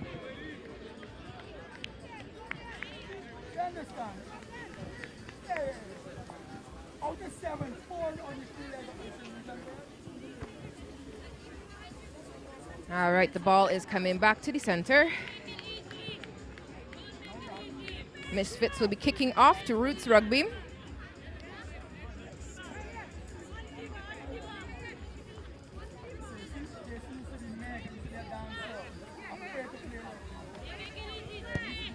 And a kick from Kamika President. Ooh, into the hands of Thomas for Roots. It goes backwards, so she does recollect the ball.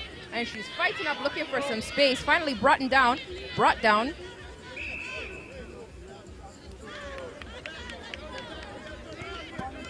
Back blue. Penalty in favor of Roots. That's Granby starting the ball. Finds Panther. Out on the wing. Ooh. Rocking over. Beautiful view of the official. Misfits taking the ball quickly. Oh, there we go. It's Mary Roberts. And she's charging down. Try for Misfits Rugby. Mary Roberts with her new boots. She's breaking them in.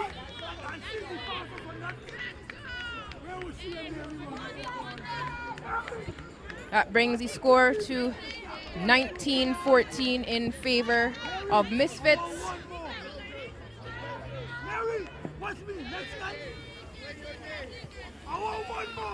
President looking to convert for another 2 points.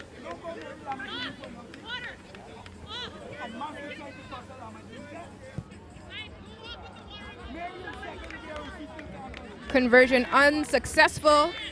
The score right now, Misfits moving ahead 19-14 over Roots Rugby. One more, Mary. One. I want two more before the game done. Yes! I asked for two more. I don't care what you coach. You have a coach all over there. I want two more tries.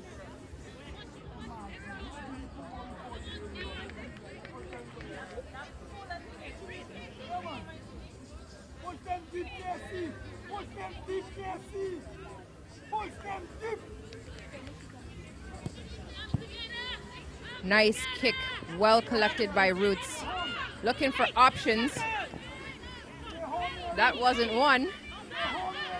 Right into Makaya by Luce.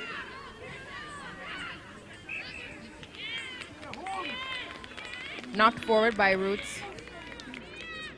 Misfits Rugby keeping the pressure on.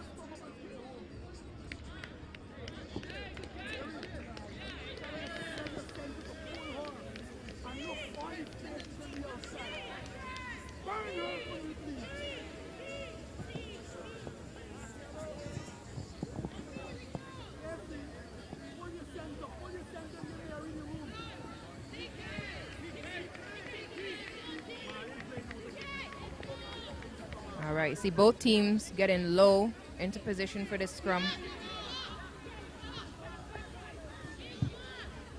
Starting out knees on the ground.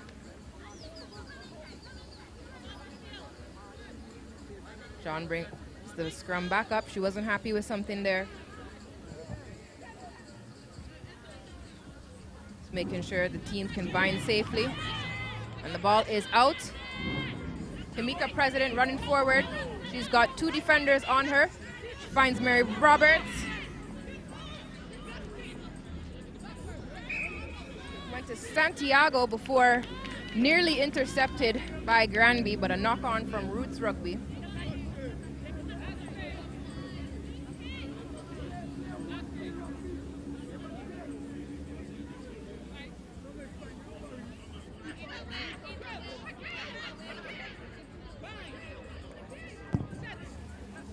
Scrum as the Misfits get closer and closer to the try line. They definitely want to increase their lead. It's still anyone's game at this point. Roots Rugby quick on the ball. Big hug from Misfits. That was on number 5. Brittany Royas as she tried to get that ball and find some space out on the wing.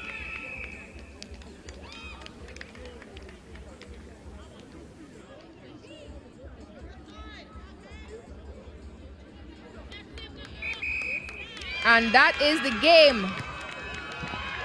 Referee Chantel John blows off the game. We've exceeded the full time of 14 minutes. And the Misfits Rugby team is victorious over Roots Rugby. We can see the celebration on the pitch here. They definitely had to fight hard for this win. It was not an easy win. Just a testament to the amount of development and the productivity of the values, mentalities, the goals of both of these teams, that they are so well matched here at this tournament. And now you see what rugby is known for, the great camaraderie, the teams coming together. These players will all be familiar with each other from playing either together or on opposite sides. There you see Misfits victorious over Roots Rugby. Final score 19-14. As they come over to the booth, we will go over to some interviews to hear how the team is feeling.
Ready? Yeah.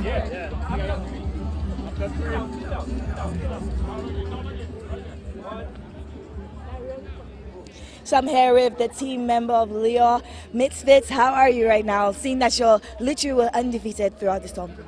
We are really happy. Right now, I couldn't ask for nothing more from this team. I asked them for the win and they gave me it. I appreciate it. We went out there and we did what needed to be done. We executed well. We get on top of what we needed to work on and we execute and we win.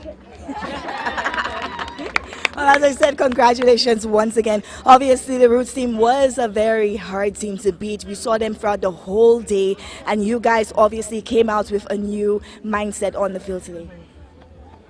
Right now? Oh, yeah. It was a tough battle between us and Roots. You know, they put their heart out there, and so did we, you know, and it was a great game. Okay, so what are your thoughts on Carnival 17 that you guys are the new champions? The thought on it, we come out, we did what needed to be done, we executed it. So all we're going to do now is enjoy ourselves now for the carnival. Yeah. We're going out and we're going to have a nice time because what we did, we win! Well, thank you once again. Thank you. Where the Roots team though? They like.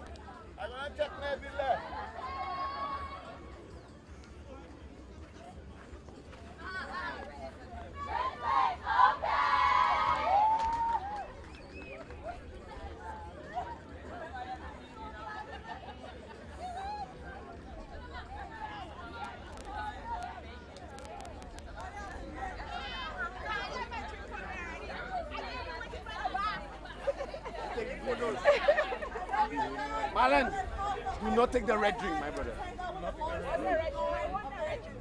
So we can celebrate in our party. I've been deprived of alcohol. Not me. I'm not keeping. I'm not keeping anybody's heart. Yeah, I'm so proud of.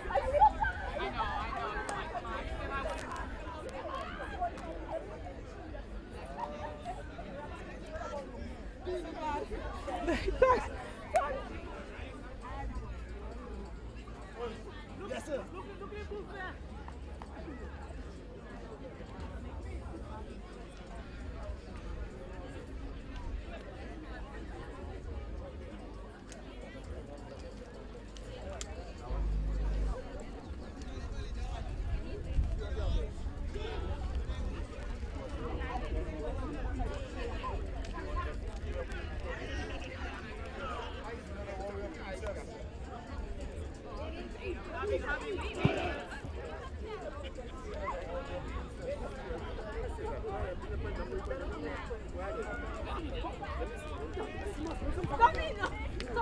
All right, and the next match coming up here, the Island Sharks, who I believe I've been calling the Land Sharks this entire day,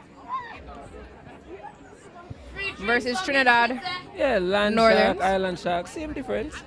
Island, land, it's the same thing. Yeah, they're sharks. All right, thank you. It's abbreviated in our notes here. Yeah. So we'll go with the Sharks. Island Sharks, yes indeed. Facing off Trinidad Northerns in this next I'm match. gonna clear this area so we can see. Excuse me, everybody blocking the viewing from the commentators table needs to shift a little bit to the right. Thank you. Thank you very much. We like to see the game live. The table stays where it is, and you move. People here are just trying to be mischievous. You gotta love it. This is a big game. This is the semi-final. Who wins this goes straight into the finals. First of two, and then more than likely we'll have a third place playoff. Oh, he missed that. Everybody misses it. It's still going up and bubbles, and now it's secure. Clifton Garrett, referee in the center here. So this is basically a St. Lucian team versus Trinidad in my book. Well, according to our documentation, the Island Sharks are a combination team from Trinidad and Tobago and Guyana.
Woo, and we're kicked off.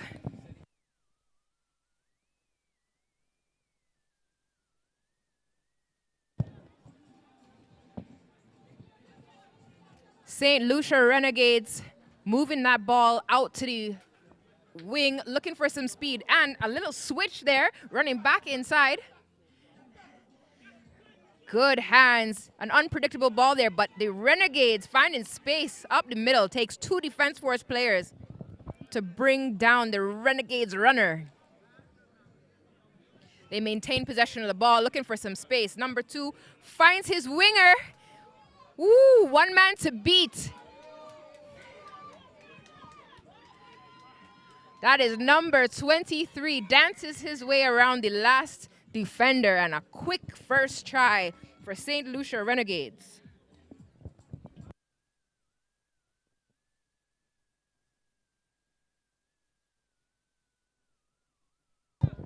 That's 5 points on the board. The referee says that kick was not successful.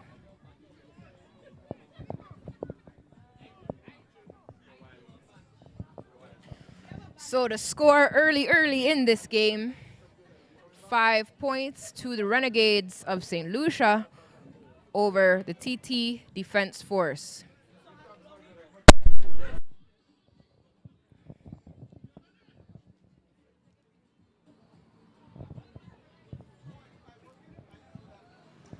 The referee won't have any problems differentiating these teams in the TT Defense Force camo and the white and blue for the St. Lucia Renegades. I, however, am having a little trouble identifying the referee.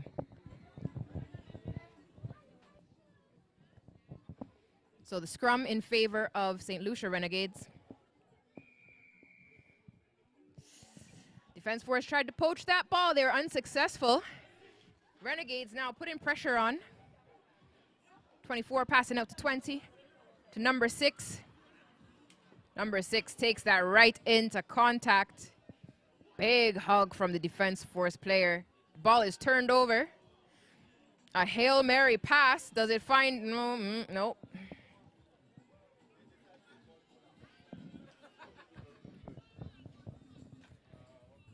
Hail Mary will ask for a little more decorum than that.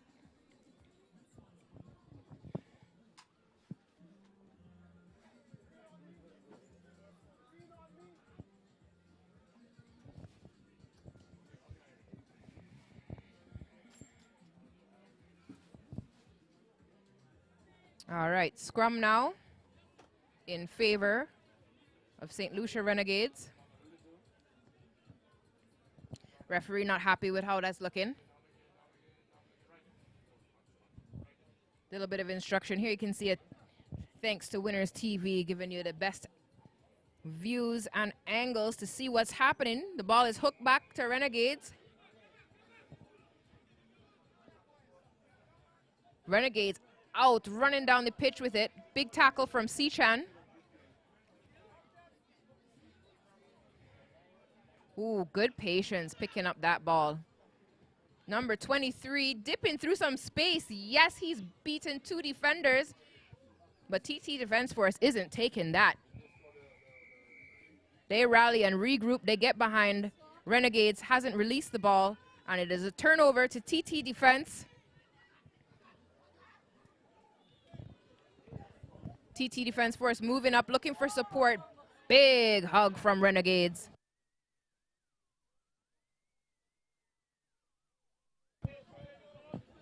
Number 23, cheeky little loop pass.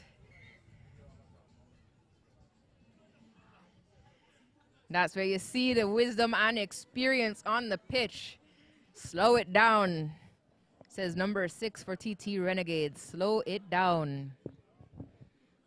It may not be a big lead, but it is a lead, and he's regrouping his team.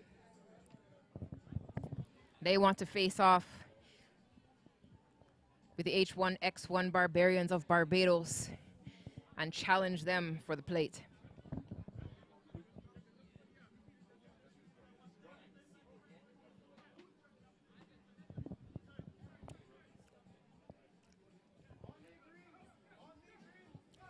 So this is a scrum in favor of St. Lucia Renegades.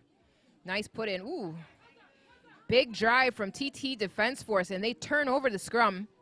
Number 16 carrying the ball up. He looks to go into contact. Tries to fend off one defender, but the ball is knocked forward in contact, turned over to the Renegades.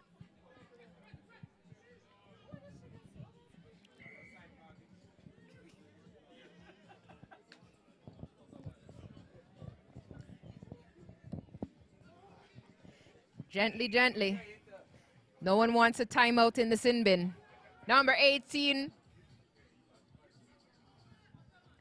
Oh, he looks to take the ball quickly and take advantage of that comical relief that we were experiencing. The referee says, no, no, no, this is a serious match, and calls it back.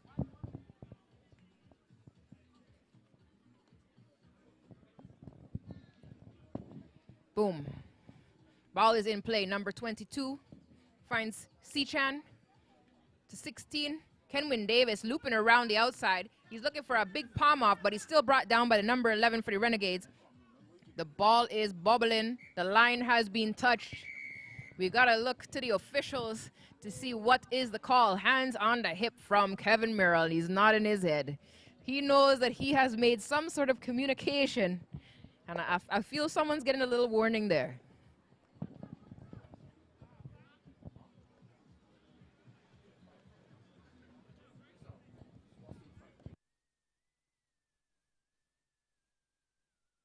We are in referee's time now.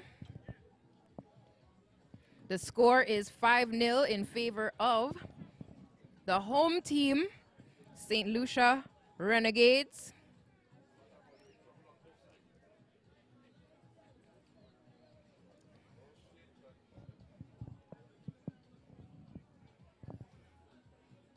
Now it looks like we've called the halftime.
All right, rugby fans, watching on Winners TV via YouTube from all over the Caribbean and beyond, worldwide, message us if you are viewing from somewhere other than the Caribbean or the Rugby Americas North region.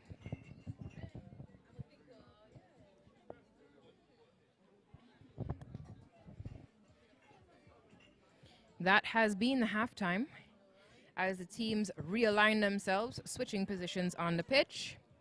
The score remains 5-0 in favor of the home team, the St. Lucia Renegades.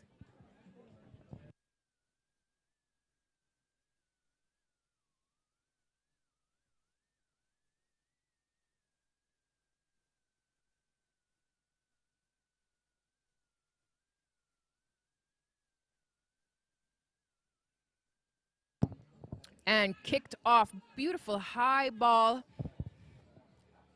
Renegades press up to put the pressure on the defense force, but that's Sichan with the ball in hand. Cheeky little pass off to number 22. They secure the ruck. Kenwin Davis getting the ball out. A kick. chased down. We got to look to the referee. Looks like he's going to bring it back. He saw something. He's bringing it back to the mark. There was no advantage. The ball will go to TT Defense Force.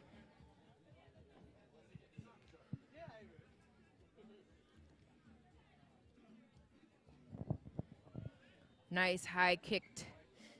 Defense Force says, let's make the ball do the work. We've run whole day. We need some yards. Let's kick.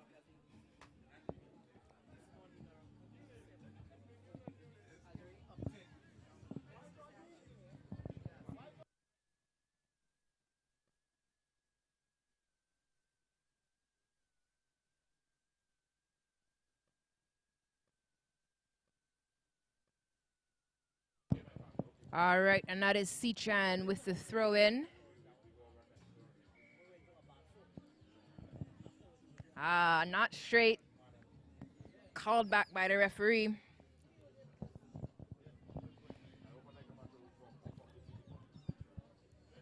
Again, huge thanks to Kazim Sichan and School of Rugby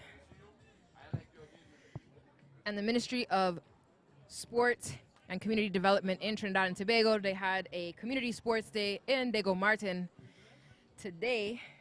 And of course, rugby was featured. So what you're seeing here in this tournament in St. Lucia comes off of the investment of stakeholders such as the ministry, and 23 is running up. I'm sorry, I try not to big up the sponsors and our stakeholders that look out for us within the Caribbean through our government ministries, all the support we get from stakeholders like the OCs,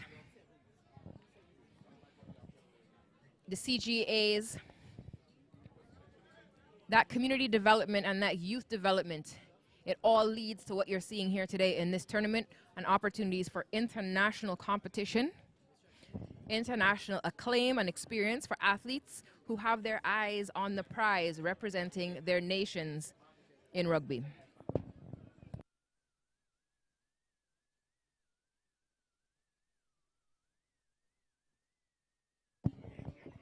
Special shout out to Steve Lewis, couldn't be here for the tournament this year. He was here last year.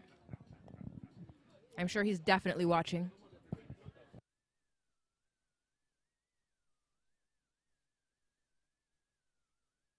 Ooh, loose ball picked up by 23, and ooh, he rounds the bend.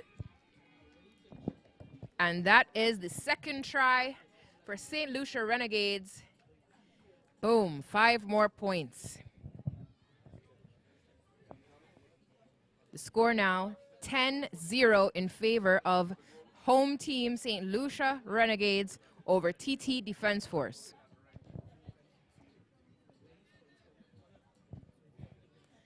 H1X1 Barbarians, I'm sure, are watching this match, taking their notes. They will face off with the winner of this match to challenge for the plate. Conversion unsuccessful. The score remains 10 to St. Lucia Renegades, 0 TT Defense Force.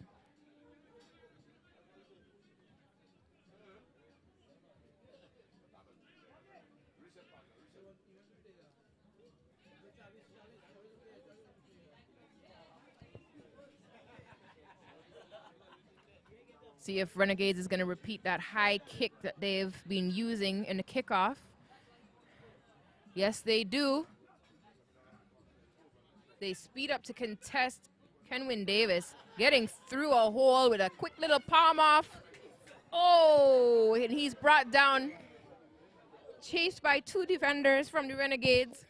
Kenwin Davis, also the Assistant Secretary Treasurer of the TTRU. Out here putting in some sweat with his Defense Force team. Sichan, quick pass. Oh, does he have the space to get through? He does, and he eyes on the prize. He looks to get as close to that H as he can. TT Defense Force has entered the building. 5 points to TT Defense Force. The score now 10 points to St. Lucia Renegades, 5 points to TT Defense Force. And we await the conversion kick. The DJ is telling us to calm down, calm down.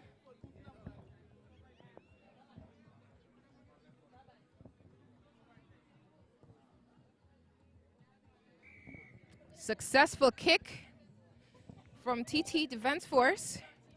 Ooh, and they are back in this game. The score now, 10 points to the local team, home team, St. Lucia Renegades. 7 points to TT Defense Force. It appears that we are in referee's time in this second half of the game.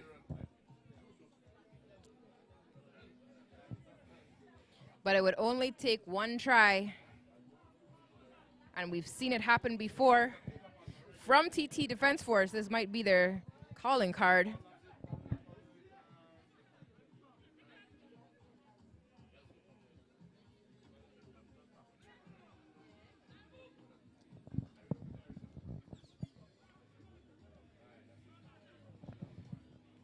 Looks like St. Lucia Renegades were making a judgment on the time on the clock.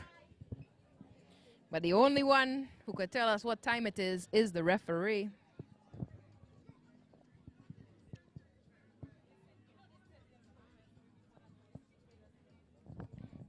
And so we will have a scrum.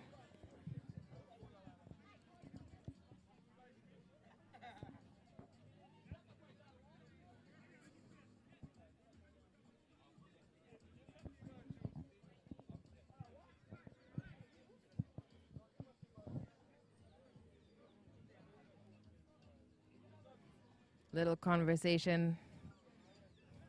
St. Lucia Renegades have the ball. Oh, it goes straight out. So in the scrum, the ball is put in, but it has to go through the scrum. It can't come straight out of the same channel where it was put in by the scrum half.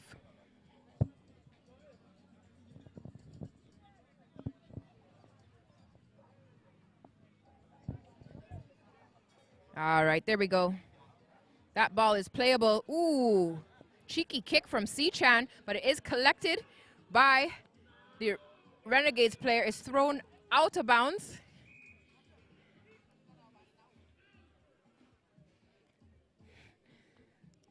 He could have touched it down, but he said, when in doubt, throw it out. You see, some of these funny little rhymes, they stick with you.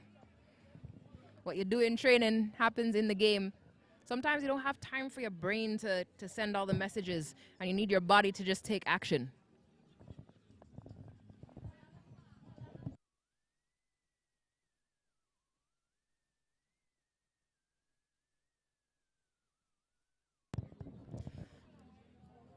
Scrum here for TT Defense Force right on the St. Lucia try line. C-Chan to, I don't know if that's King. I don't have a team list, and I'm frightened to call the wrong names. Ooh, 18 takes it quickly.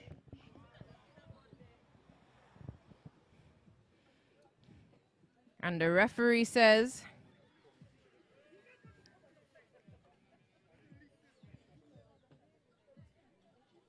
that is a try. Some water on the pitch for TT Defense Force. Number 18 scored that final try. And he has also taken a conversion kick. This seems to be the calling card of the TT Defense Force. The second time they've done this in the tournament. TT Defense Force already cheering on their opposition, St. Lucia. A hard-fought game. TT Defense Force coming up from behind. The final score, 12 points to TT Defense Force, 12 points. 10 points to St. Lucia Renegades. But here you see, clapping the opposition. Well-played match. We'll have to see if TT Defense Force has the hat trick. They came up from behind in their last game against H1N1, and they'll have to do it again to fight for the plate.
All right, and you just saw it there, the kickoff for the 3rd and 4th place playoff. The ball is presently in the hands of the Misfits. Woo! And look at that run. Number 9 from Misfits powering up the pitch.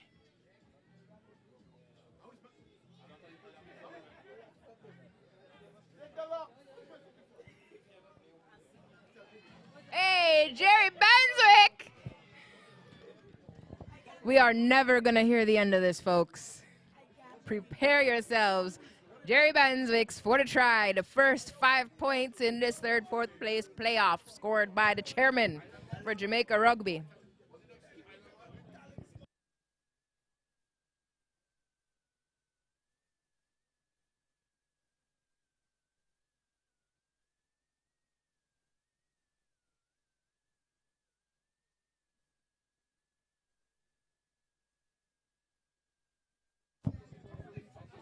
All right, they are setting the pace early for this match.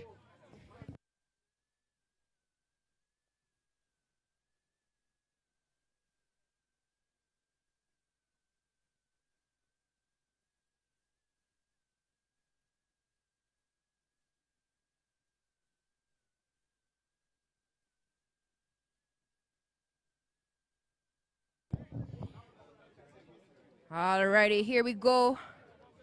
Misfits getting in formation, preparing for this kickoff. Island Sharks waiting patiently.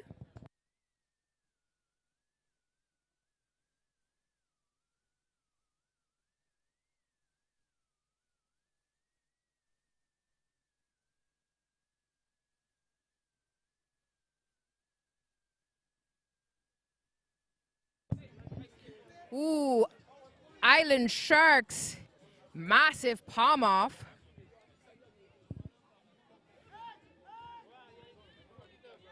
They have a quick answer. Number 14 says, I could do that.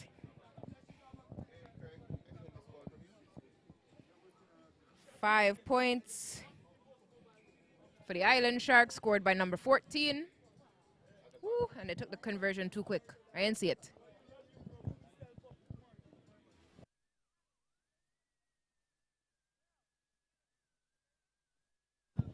The conversion was successful. That means that the Island Sharks have pulled in front. They are leading now 7-5 in favor of Island Sharks over the Misfits.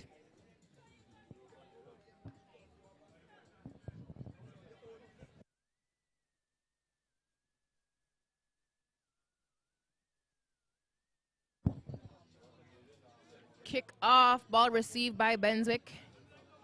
Quick pass. Ooh, quick thinking, he used his foot. That pass looked like it was trying to result in a knock-on. But if you use your foot, you can kick forward off of your foot.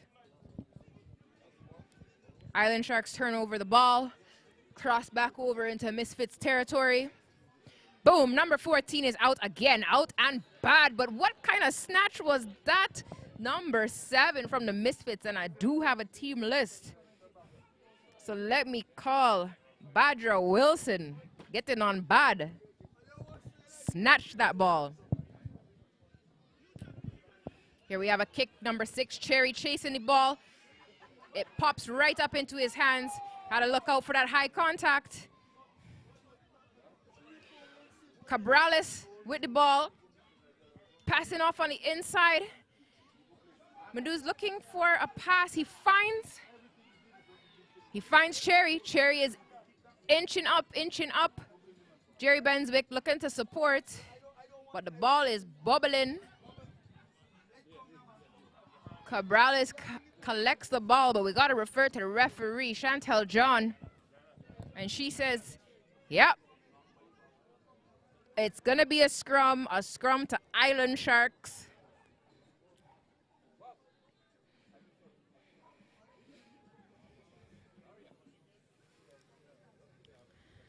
When you see the game get hectic, you have to watch the referee, keeping tabs on all the plays.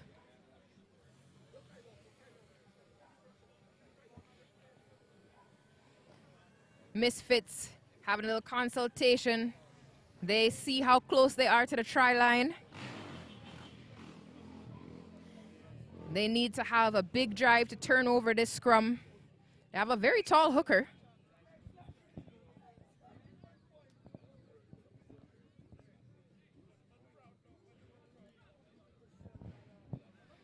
This scrum is an Island Shark put in. Big drive from Misfits, but Island Sharks maintains possession, and they booted up the pitch. But Cherry is there to collect the ball, an attempt at a tackle. But Cherry moving forward finds his support from number 4. I have moved away from a team list.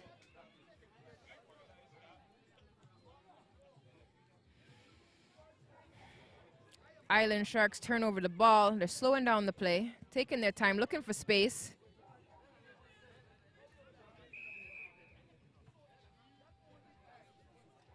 Crossing from Misfits. That is favorable for the Island Sharks to tap it off. Pushing the ball out wide, finding some space. No.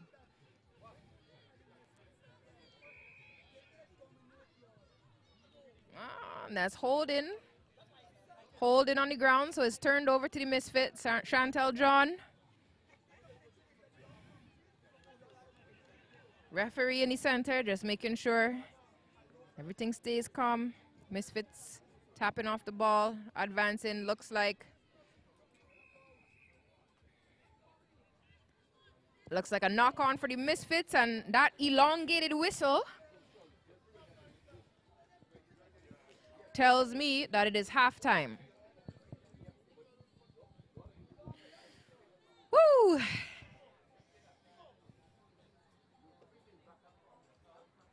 So the score, we're gonna confirm the score. 7-5 for the for Island Sharks over Misfits. Each team has scored a try. The Island Sharks were successful with their conversion.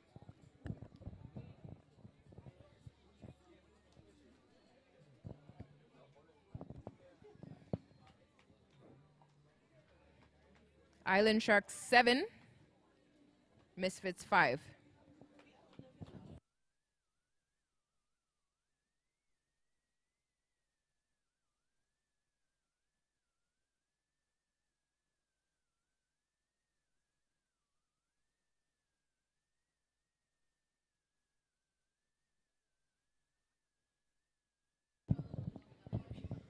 All right, it is halftime. This third and fourth place playoff, the Island Sharks, a combined team from Trinidad and Tobago, Guyana. And you know what? I wouldn't even limit it to that. What we've been seeing here in this tournament and what we see consecutively at this tournament is the unity of the Caribbean islands and the opportunity for us to play together this sport that we love. We're hearing the chant from the Island Sharks. Misfits still deep in conversation with the game plan. They're only 2 points behind at the halftime. They'll be looking to turn that score around in their favor early in this half.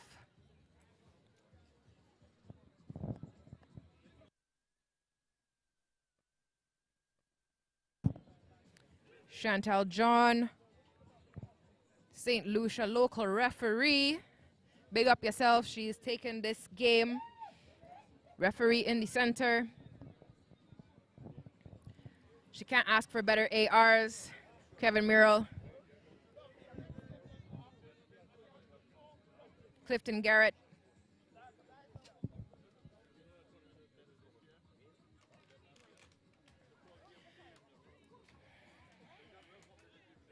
And we're back. Misfits kicking off to the Island Sharks.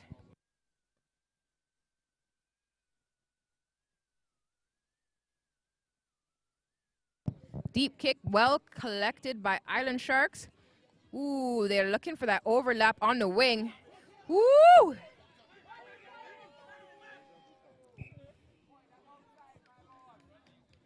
Tackled out of bounds.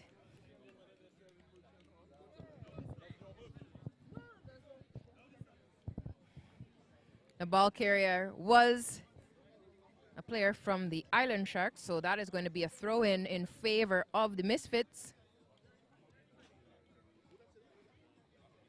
Jerry Benswick already have a little extra pep in his step after scoring that try. He's going to be throwing in the ball.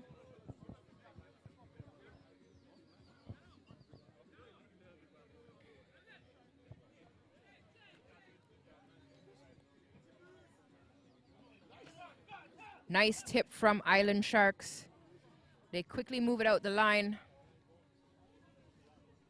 But Misfits loads the speed from Cherry. He gets out there to defend, preventing the overlap. So Island Sharks, they move it back inside. They change direction.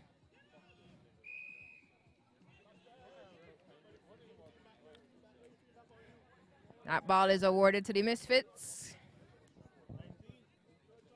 Woo! Little bubble there. But Misfits continue moving forward. Ooh, big counter ruck from the Island Sharks, number 14. Cherry to Benswick. Whoa!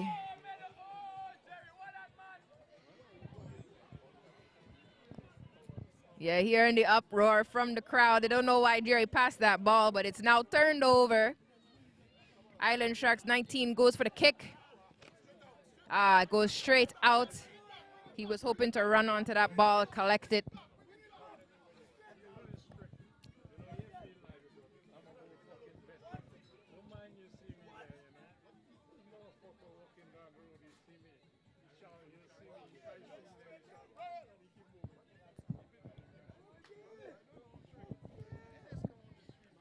So bringing the ball back. It is a line out.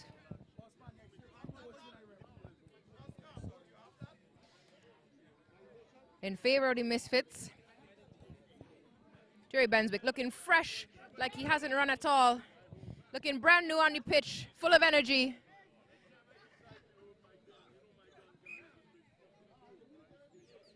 Oh, the call, the throw-in was not straight. Despite that, the Island Sharks did steal the ball. But the referee calls it back for a scrum. The scrum will be in favor of the Island Sharks.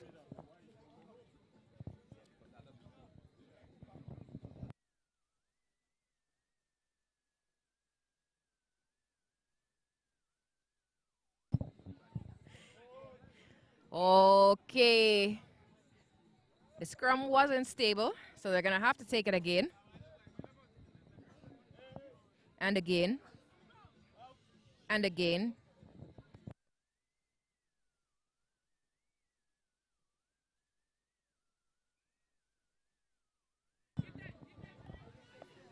All right, referees had enough of that. Penalty in favor of the Misfits, and the ball is out. Number 7 for the Misfits off to the races. 2 defenders finally bring him down. Benswick with a long pass, getting it out to the wing. They're hoping to find some space. Little dance. Woo, and there we have it. Number 1 pumping his legs. 2 defenders on him now, but he's still on his feet. He's able to get the offload.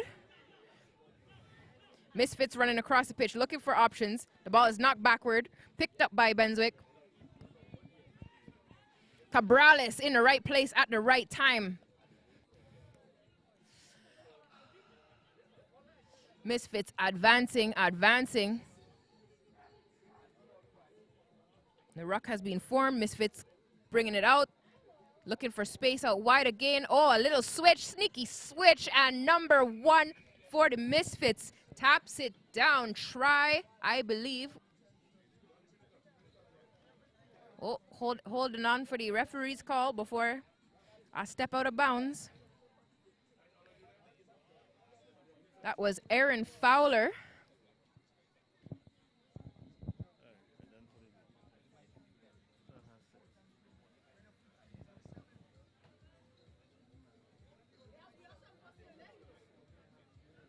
Yep. Aaron Fowler, try for Misfits. We see in the conversion, it is successful. So that is 5 plus 2 for the Misfits. Bringing the score to something that I will tell you in a few moments.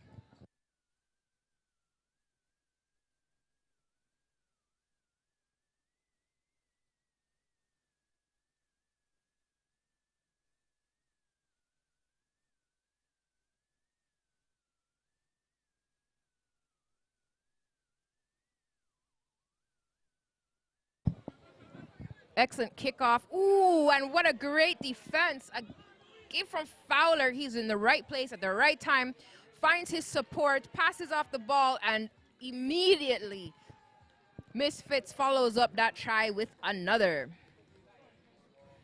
5 more points to the Misfits. Beautifully scored under the sticks. So we'll hope for they will be hoping for a successful conversion from that position.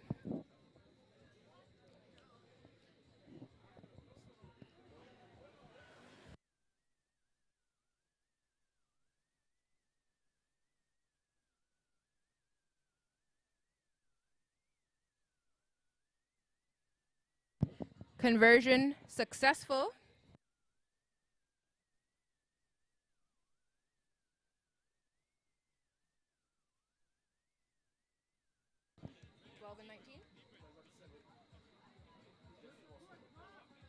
Let me ask the AR.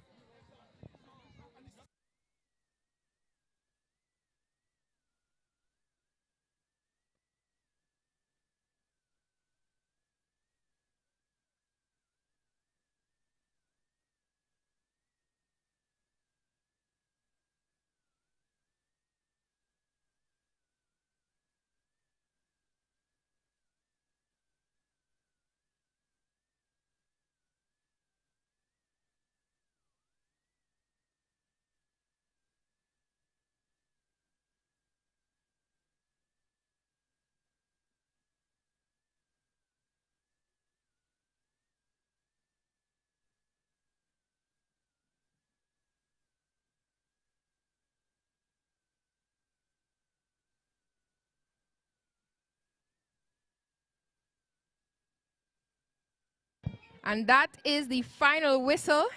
You are hearing the celebration from the Misfits.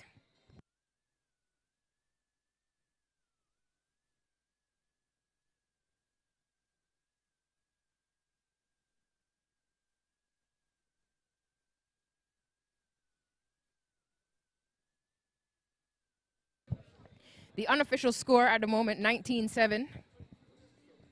Clear lead for the Misfits, successful in this match.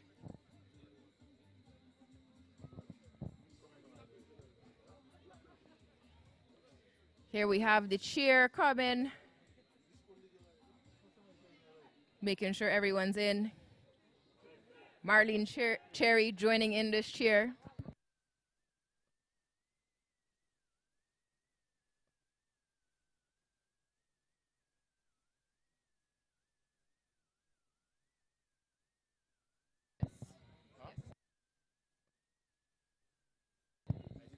So we have the plate match. The plate match about to play. As you see it, the victorious Misfits moving off of the pitch. We have TT Defense Force and H1X1 Barbarians from Barbados coming on the pitch. You can see the discussions. They don't want to let TT Defense Force have the hat trick coming up from behind with the last second victories.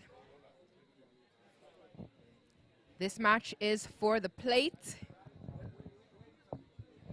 Hello to everyone watching in Barbados. Thank you for your messages, much appreciated. Loving the support. I know you all wish you could be here, but we're doing our best to bring you the streaming. Little bit of hiccups. But we're going strong, and we plan to go strong right through to the end of the tournament. Hopefully you'll even get some insight into the celebrations, which you know are going to be on point.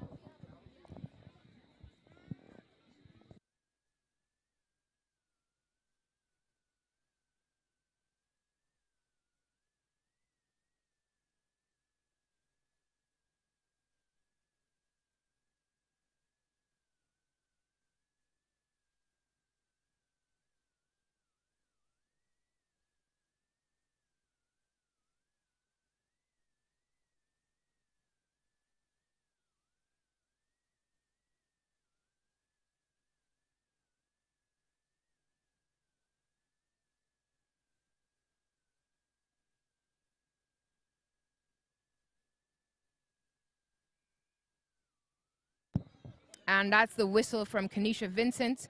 This is the plate playoff. Kick has height, but doesn't go 10 meters. Walcott quickly taking that ball. He's ready for this. The Barbarians quickly moving off the pitch. Powerful run from the number 88.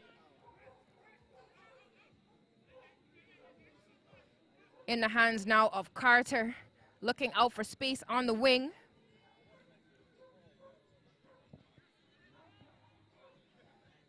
Good control in the breakdown. Sichan quick on the defense.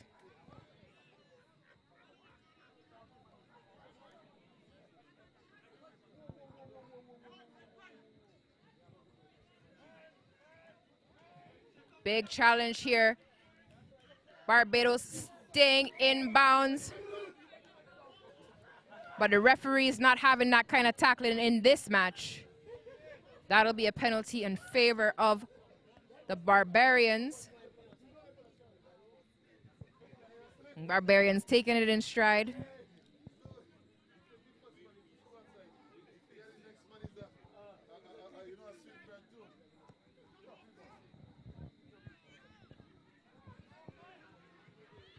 Ooh, turned over by Joshua Sichan.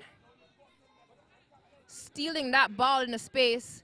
Defense force barreling up the pitch.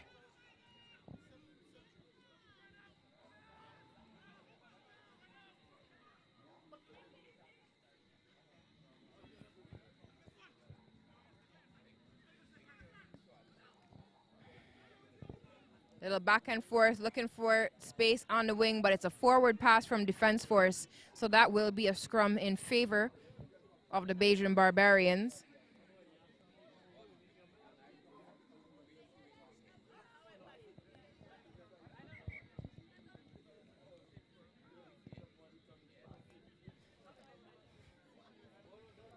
Thank you to the H1X1 Barbarians team that provided excellent team player sheets. They have positions, but not the numbers for this match, so I am trying to match up and call out the names. I know everyone in Barbados is watching, and I'm trying for you all.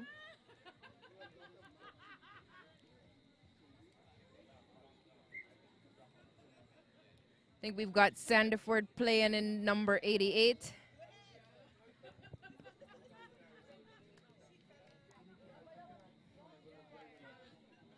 We've got Grant of Emperor's Rugby Football Club. Sandiford mentioned just now is of Scorpions Rugby Football Club. Bino representing Tridents. Emperors again with Jackman. Moore and Cobham, both from Scorpions. Ooh, Scorpions beginning dance. Blunt is also a Scorpions Club member. Of course, Walcott, he is from Emperor's Rugby Football Club. And Emperors again with Ramsey. And as mentioned before, the coach, Anthony Lambert, who we did see take the pitch. And back to this action. The Barbarians trying to push the ball out of their zone. Lots of pressure from defense force, but getting called in. The referee did not like that. That is a yellow card. Defense force has lost a player to the sin bin for the next 2 minutes.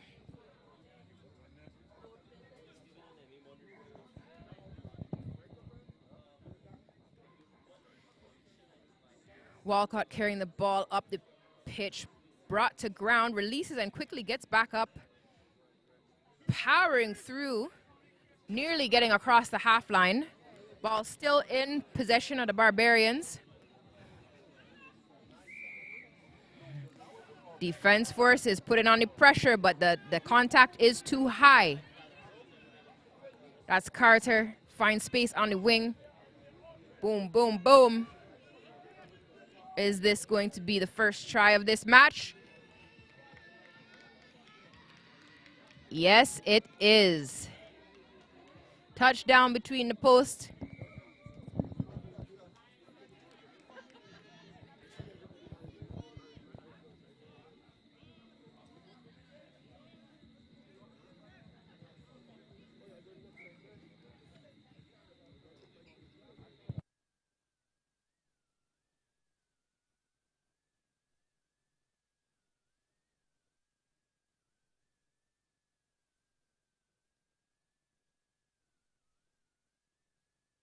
So that is 5 points to the H1X1 Barbarians.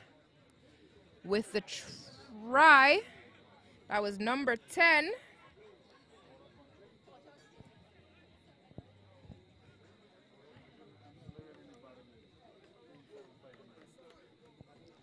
And if I squint, I'm going to say number 10 kicking off. That is Carter. Ooh, right on the 10-meter line. Precision. Walcott carrying up the ball. Ooh, yes, his support is right there with number 2. Defense force. They don't want another try scored against them.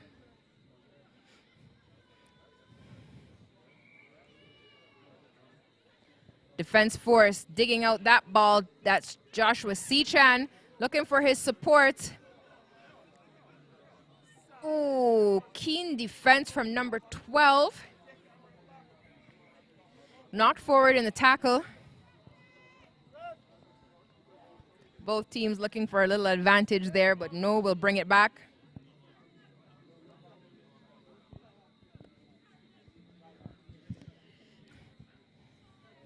A big run there from Daniel Ramsey.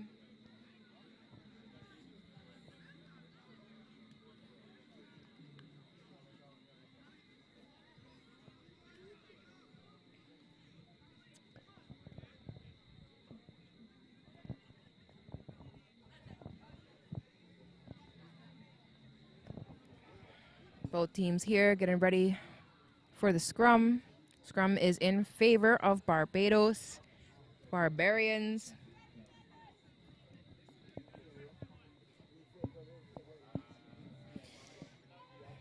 The Barbarians are in the lead, but not comfortably.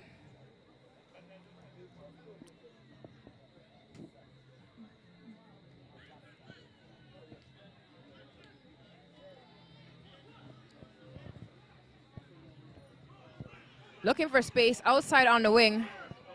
Massive run from the defense, but is it enough? Number 47, boom, touchdown. That is another 5 points for the H1X1 Barbarians out of Barbados.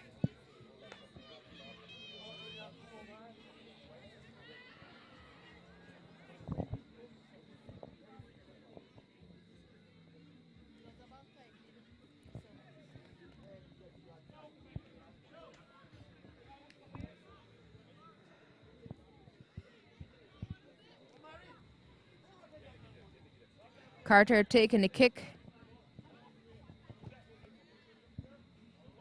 It is wayward, so no extra 2 points. That is the halftime of this match. That score was from number 47 from the Barbarians team. They are leading this match 10 points to 0. H1X1 Barbarians out of Barbados leading at the halftime over Trinidad and Tobago Defense Force.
Take a moment in the fun facts since they've been provided. The youngest player on the H1X1 Barbarians team is Zachary Hoyt, 21 years of age. Comes from the Scorpions Rugby Football Club. see, it was a quick halftime. The teams are switching sides. They're playing for the plate. The second last match of the day. The sun has set, the lights are out.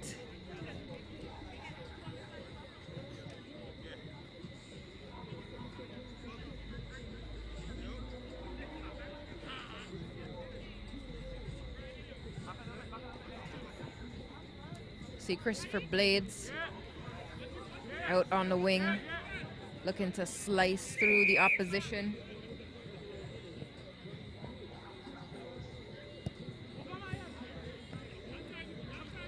Big kick. And collected again by Barbados. Great work putting on the pressure and contesting when they kicked off the ball. Can never take for granted that when you're kicking off to another team, that as the receiving team, you will receive the ball. The pressure is coming.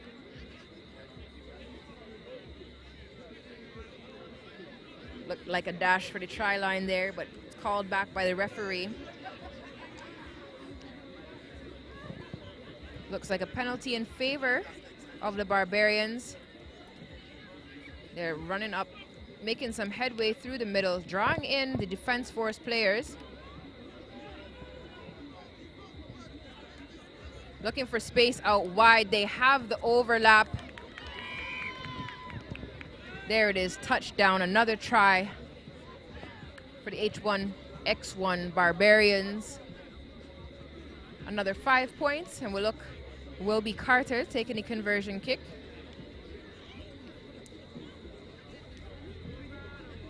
I have to squint to see the faces to tell you who scored the try.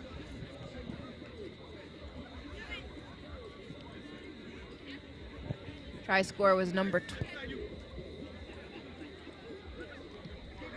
Oh, and the kick was good, just inside. Try score was number 12. Kick conversion successful. That's another 7 points for the H1X1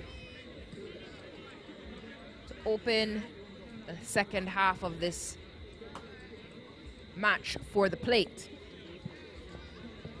The score now, 17 points to the Barbarians, 0 Trinidad and Tobago Defense Force. TT Defense Force has been pulling it out in the last seconds of the match. I don't know what they're waiting for. We don't know if 3 will be the charm for the hat trick, or perhaps the Barbarians have taken their notes and prepared themselves not to be overtaken in the last moments of this game.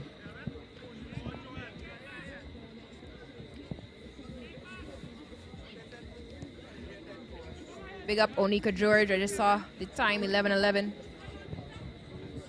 So I don't know how many people are wishing on the time clock for this sevens match, but Defense Force has the ball. Big palm off. Palm off again. The support was there. We heard the communication.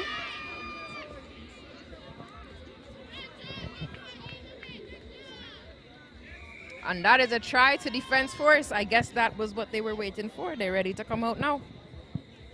5 points to TT Defense Force. They've been biding their time to show up on the scoreboard in this game.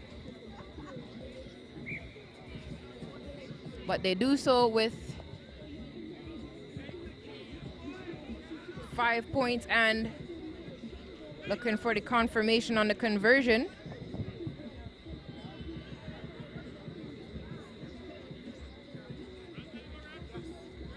Yes, they did. So they've come out and put a quick 7 points on the board with a try and successful conversion, bringing the score to 17 points for the Barbarians from Barbados and 7 points for TT Defense Force. TT Defense Force now kicking off to the Barbarians. They've cut it pretty close. The Barbarians will be looking to extend their lead They are receiving. Defense Force will be looking to put pressure on.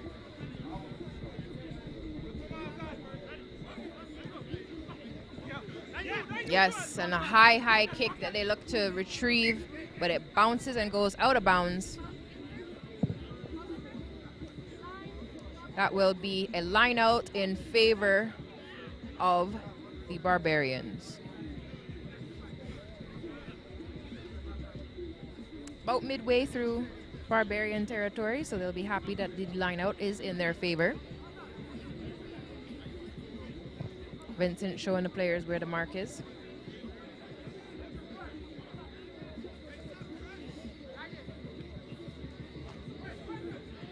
Nice throw. Excellent line out from the Barbarians. A little fumble there, but it goes backwards.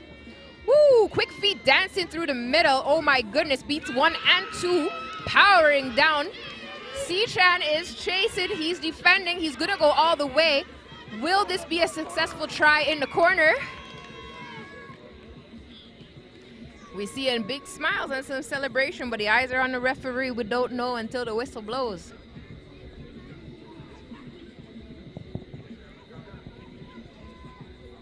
Oh, I see Clifton getting in position, so it looks like we'll have a kick.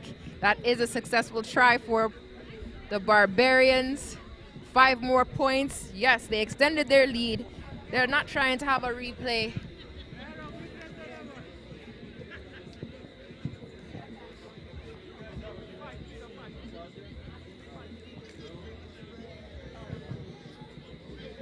Woo, and that kick is from quite the distance.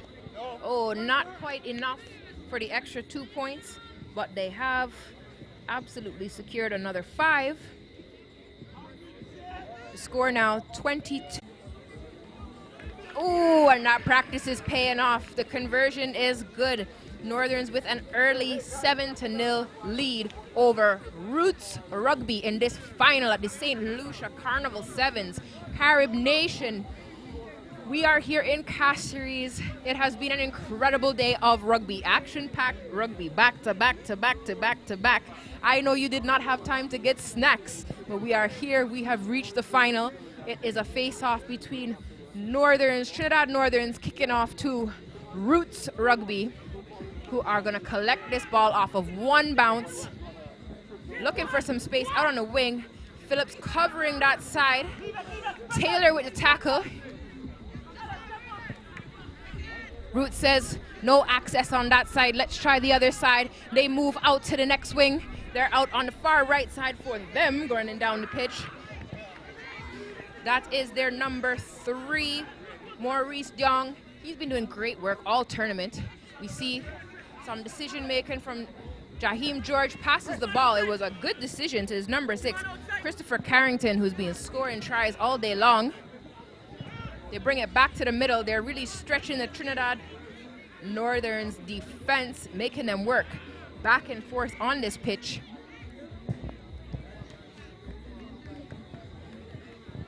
Fortunately, we've got a beautiful venue that has lights. So we're seeing the action here on the pitch. And, well, look, the superstar has returned. I don't know where you get that from, but hey, I'll take it. Oh, Maria, you've been doing an amazing job with the commentary today. You've been working real hard, and I think our viewers and our listeners are truly enjoying it. And everybody here enjoying the rugby. This is the grand finale. Big rugby game going on.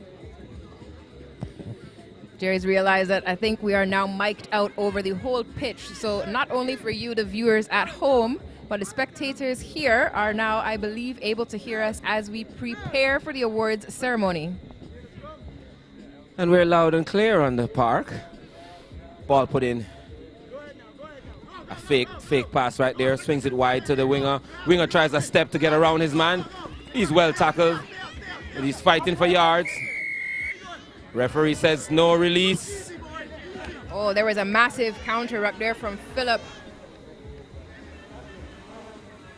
Player down on the pitch at the moment. The tackler did not release, and so that is in favor of the TT Northern's team. So when you're hearing this, viewers at home, when they say release, you must release everything. Everything. Release the ball. When you Release are the man. the ball carrier, you must release the ball once you are on the ground. When you are the tackler, you must release the player when you're on the ground. You right? cannot play the ball or the game if you're on the ground. You must release, but you will see some of the players that put their hands up, and you wonder if there's a hold up or something. But they're showing the ref, "Hey, my hands are up. I have released." I'm not touching anything, sir.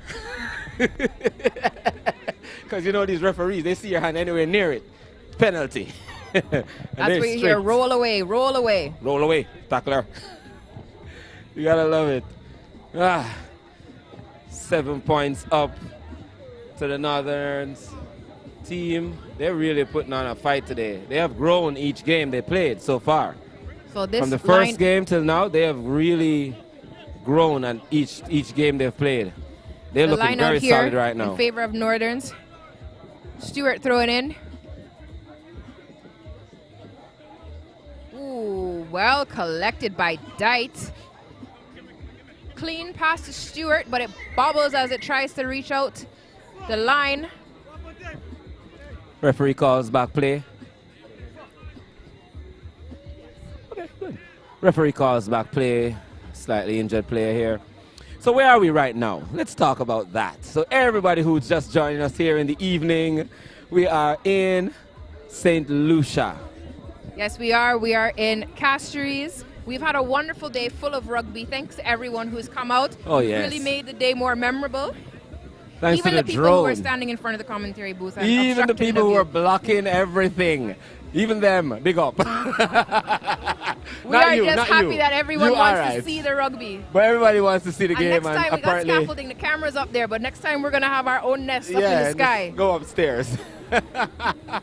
Absolutely incredible rugby. Oh, what an amazing day. I can't believe I survived, though. Do you see me out there playing? I don't know what I was doing. The possibilities are endless. I swear. When they say rugby is a game for all, that was it. I was all. We have to stand behind the things we say. We had to have a demonstration. Thank you for demonstrating. I have demonstrated it. Old or young, you can participate. And all you need is just a little prayer and you might survive. Okay, the player is up on his feet and limping a little bit, but hey, no worse for wears. He's going to take the fight back to the game. Yep, definitely Rugby an players intense are a tough match. bunch. Thank you to the medical team.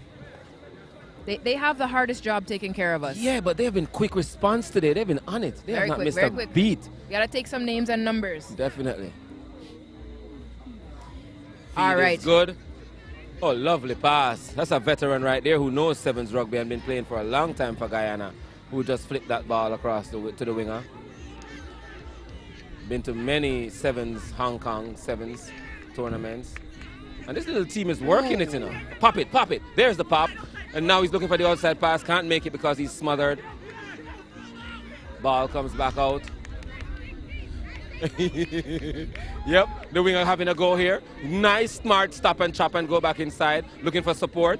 Pops it in. Here's a big man with a little pace. Here's a big man with a little pace. He has the fullback to beat. He beats the fullback. And he's being chased by the winger. Hard running here. He's in the corner. Does he make the try? The referee awards it. And that is another try. Beautiful run from That James was some Phillip. amazing running. People are bringing us food. I feel special. Oh, it's not for me. Oh, excuse you. people brought me food and tell me it's not for me. Your clothes and your Crocs. And now they're giving the food that they brought for me to Maria. Massive figure. run from James Phillip. Excellent try. 5 more points for Trinidad Northerns.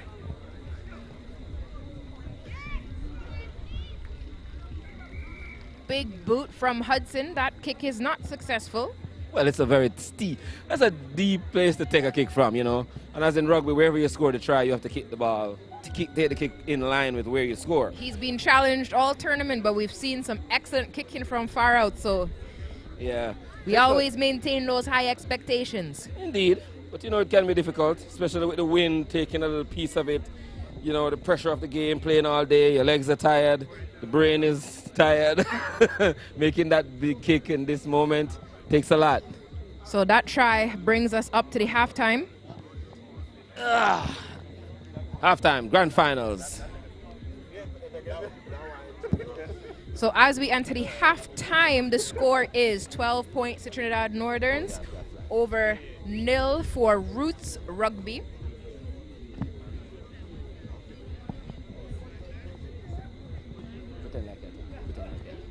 Yeah. So right now, Maria and I are posing for a photo. She doesn't. You look a little awkward. You can't be posing. Make you look like you're not posing. Tell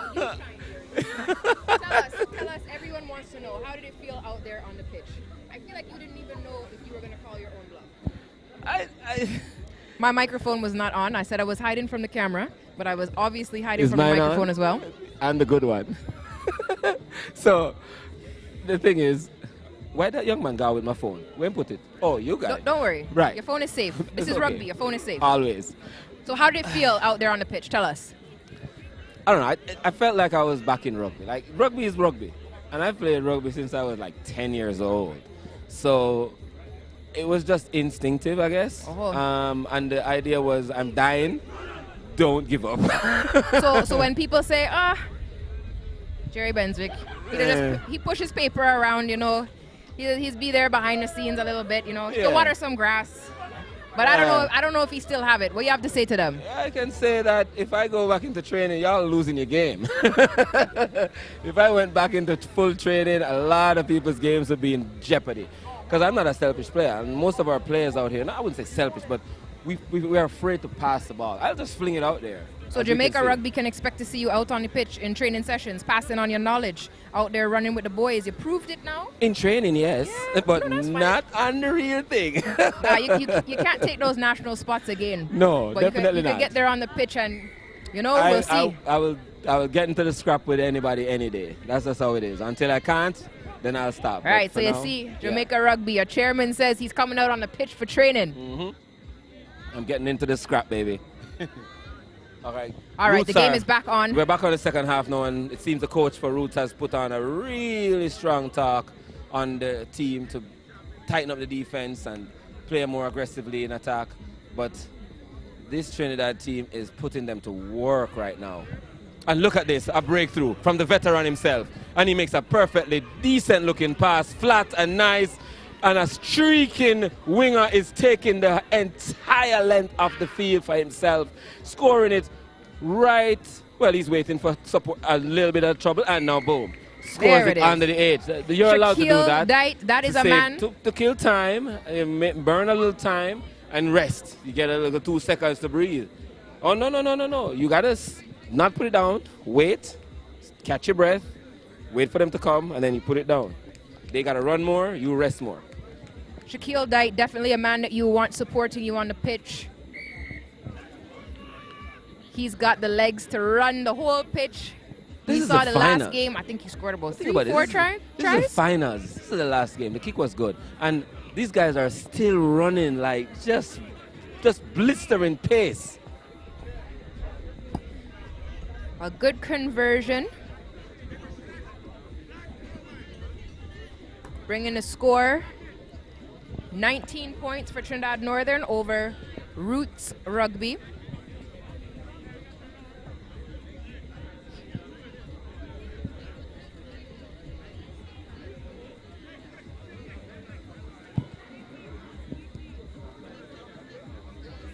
It appears we are already in referee's time.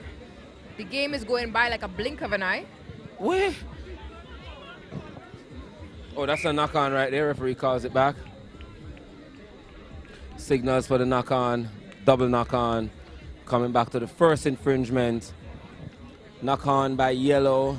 Ball goes to blue. And we are under some nice lights here playing rugby on a night in St. Lucia. Can you believe it? This is the growth of Caribbean rugby right here, happening in front of your very eyes. Leclerc grounds.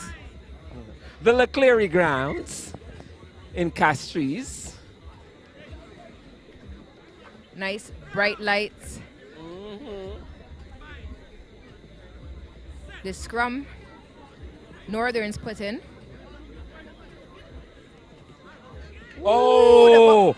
That young man is the son of the great Mr. Pantor himself, and he just did something of a magical thing with the ball. Not sure what that was, and he's there in support, sends it wide, they do, but the coverage is great from Trinidad. They are covering the pitch and taking those tackles. Slide in defense. This boy trying to bully his way through, but he's being met by some aggressive defense, and they win the penalty. That was staunch defense from the Trinidad. Oh, you see the experience from Staglon trying to take the ball quickly. Yeah. But Garrett calls it back. He's not having that. He wants composure on his pitch. Take your time, brother. Where are we rushing to?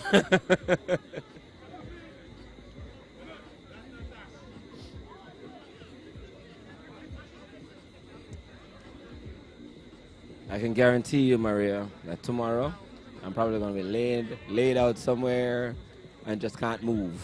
Your tomorrow is Monday. It's probably going to be Monday.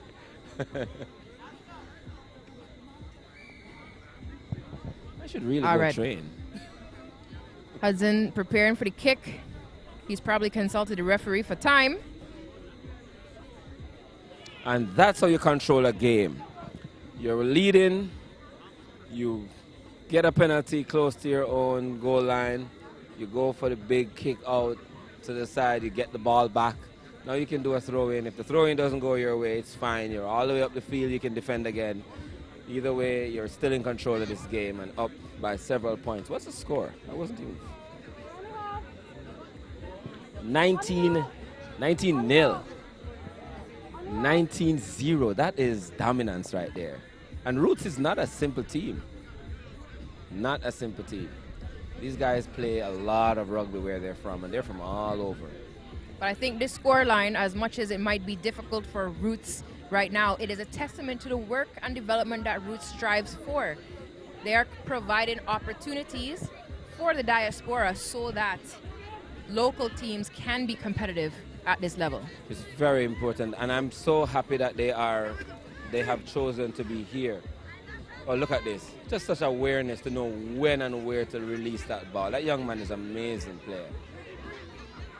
Oh, that pass just goes a little bit too high and forward and takes the steam out of Roots' attack. Referee signal for forward pass. Scrum down to the bar. It's the bar, Trinidad Northern. Which one? Yes, Northerns. Trinidad Northerns. Northerns, right. I don't want to mix them up because I will. I've been hit too many times today. Somebody came to me on the sideline and said, "You made that tackle. Do you know who you tackled?" I'm like, "I don't know." Did you get an assessment from the medical team? Yeah, I checked. I went in, I talked to them, they talked to me, they opened my eyes real wide and they say, "How many fingers are these?" and stuff like that. Made me touch my toe and stand on one foot. And they were like, "You're still good." Okay, cool. So there you have it. First-hand experience. Excellent medical teams here looking out for all of our athletes. Everybody, yeah, including the older folk who think they can still play. All right, and we are restarting here with a scrum to Northerns. We're seeing the Northerns line very deep. Referee signals feed-in. That's a feed-in call. I haven't seen one of those in a minute, but here goes. Ball sent out to the back row, long time, and long wide pass to the winger. Now he's going to have a go. He makes up his mind, pins his ears back, falls to the floor, properly covered. And the Northerns seem like they are not in a hurry to go play defense. They're just chilling. You know, let them keep the ball for a while. This game is winding down. They're controlling things. 19-0 up. Great game management. Somebody got hit run over by a truck over there. Game goes on though. You take the hits and you keep moving. Here we go. Roots on the attack again. Great ball to the winger, but he doesn't get his hands on it. Just took his eye off the ball there. And we know these are the closing minutes of this game. But yeah, we still got time on the clock. All right, so it appeared that the ball went backwards, but it did go out of bounds. Indeed. Quick consultation. And Kenisha signal outside to the Northerners. So the ball didn't go backwards. It's a scrum. Actually it was a knock on. In favor of Northerns. It was a knock on because it did touch his hand. Just didn't get his hands to catch it. I'm witnessing the president. Go remember something and come back. That was the president of the St. Lucia Rugby Union, Sir Butcher himself, organizer of this very lovely event here in St. Lucia. And here go the Northerners on attack. There's a little bobble right there. The sideline cries out. And the referee gives the signal. It's all over.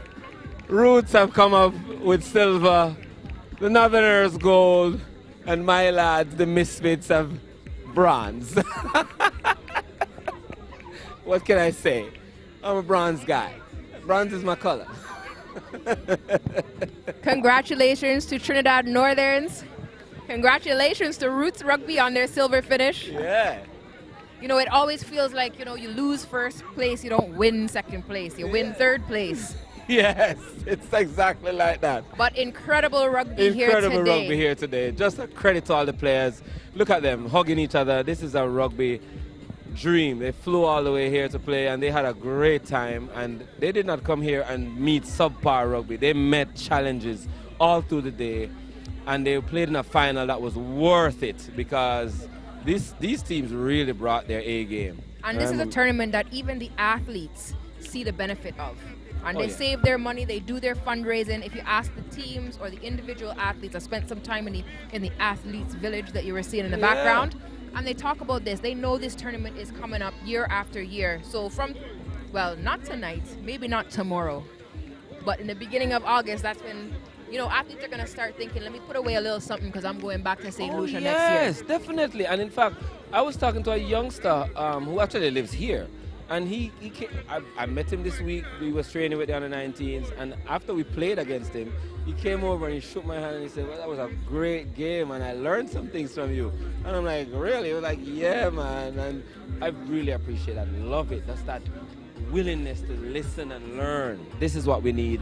And our youngsters are the future. So we got to build them up and keep them playing this kind of games. They got a lot of experience here playing against these tough teams. And they did not back down. They never back down at all. We spoke about this before about, oh gosh, it's so hard to get retired, but that's the commitment that we have to make to the youths and the new generations coming up. We have to let them retire us. Yeah. Because there are things that as much as you study the plays, as much as you hear the instruction when you play in rugby, it is a physical sport, and some lessons, who don't hear those feel. One of the things we have to remember is when we as players, like you play rugby, I play rugby, and you have to remember when we were in our prime, we could do just about anything. Now we have to look at the players coming up and say, are they in their prime, are they getting into their prime? We want to prepare them to be better than what we were. Improve the whole game in the Caribbean because we have to take on the world. And if we're going to take on the world, we need to invite the world to the Caribbean. Let them come here and let's test them. Let them come on our turf and play against us in front of our crowd and see how we feel about it. And then when we start beating them here, then we go over there and beat them there. But let's bring them here first. So let's put on more of these tournaments all over the Caribbean and let's all support our neighbors by making the effort to attend. So guess what? We're going to make sure we send a couple of Jamaican teams out here next year and come take this thing by storm. I'm talking about it, man. It's going to happen. Massive congratulations again, Trinidad Northerns, the champions in the men's division. Congratulations to the Misfits Rugby, champions of the women's division. That's my team, that's my team, that's my team.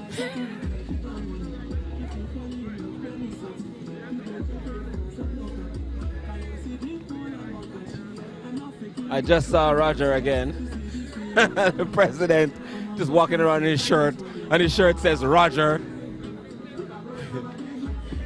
You know, people who walk around with their own name in the back of their shirts, usually it's because they got memory loss and they want to make sure that when they don't find their way home, somebody takes them home. Why you got the name in the back of your shirt? Come here, Roger. I'm just grabbing him for a minute here. Hello.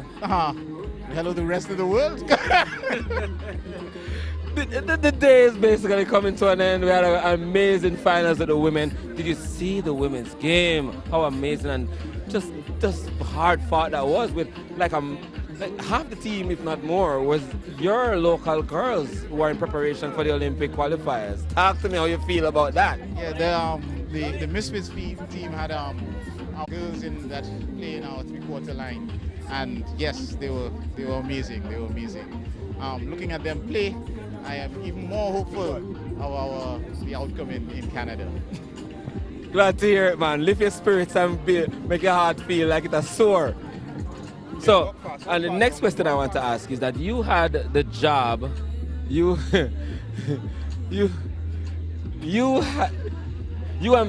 ambitiously decided, hey, we need to start a tournament here, and we need to invite the world to come to St. Lucia because this is the place where people want to come to play rugby. I know you saw that vision. I see the same vision for Jamaica. And now that you've done it twice, how do you feel? Well, I believe that we have quite an interesting product. The Carnival 7s, now rebranded Caribcation St. Lucia SLRFU Carnival 7s,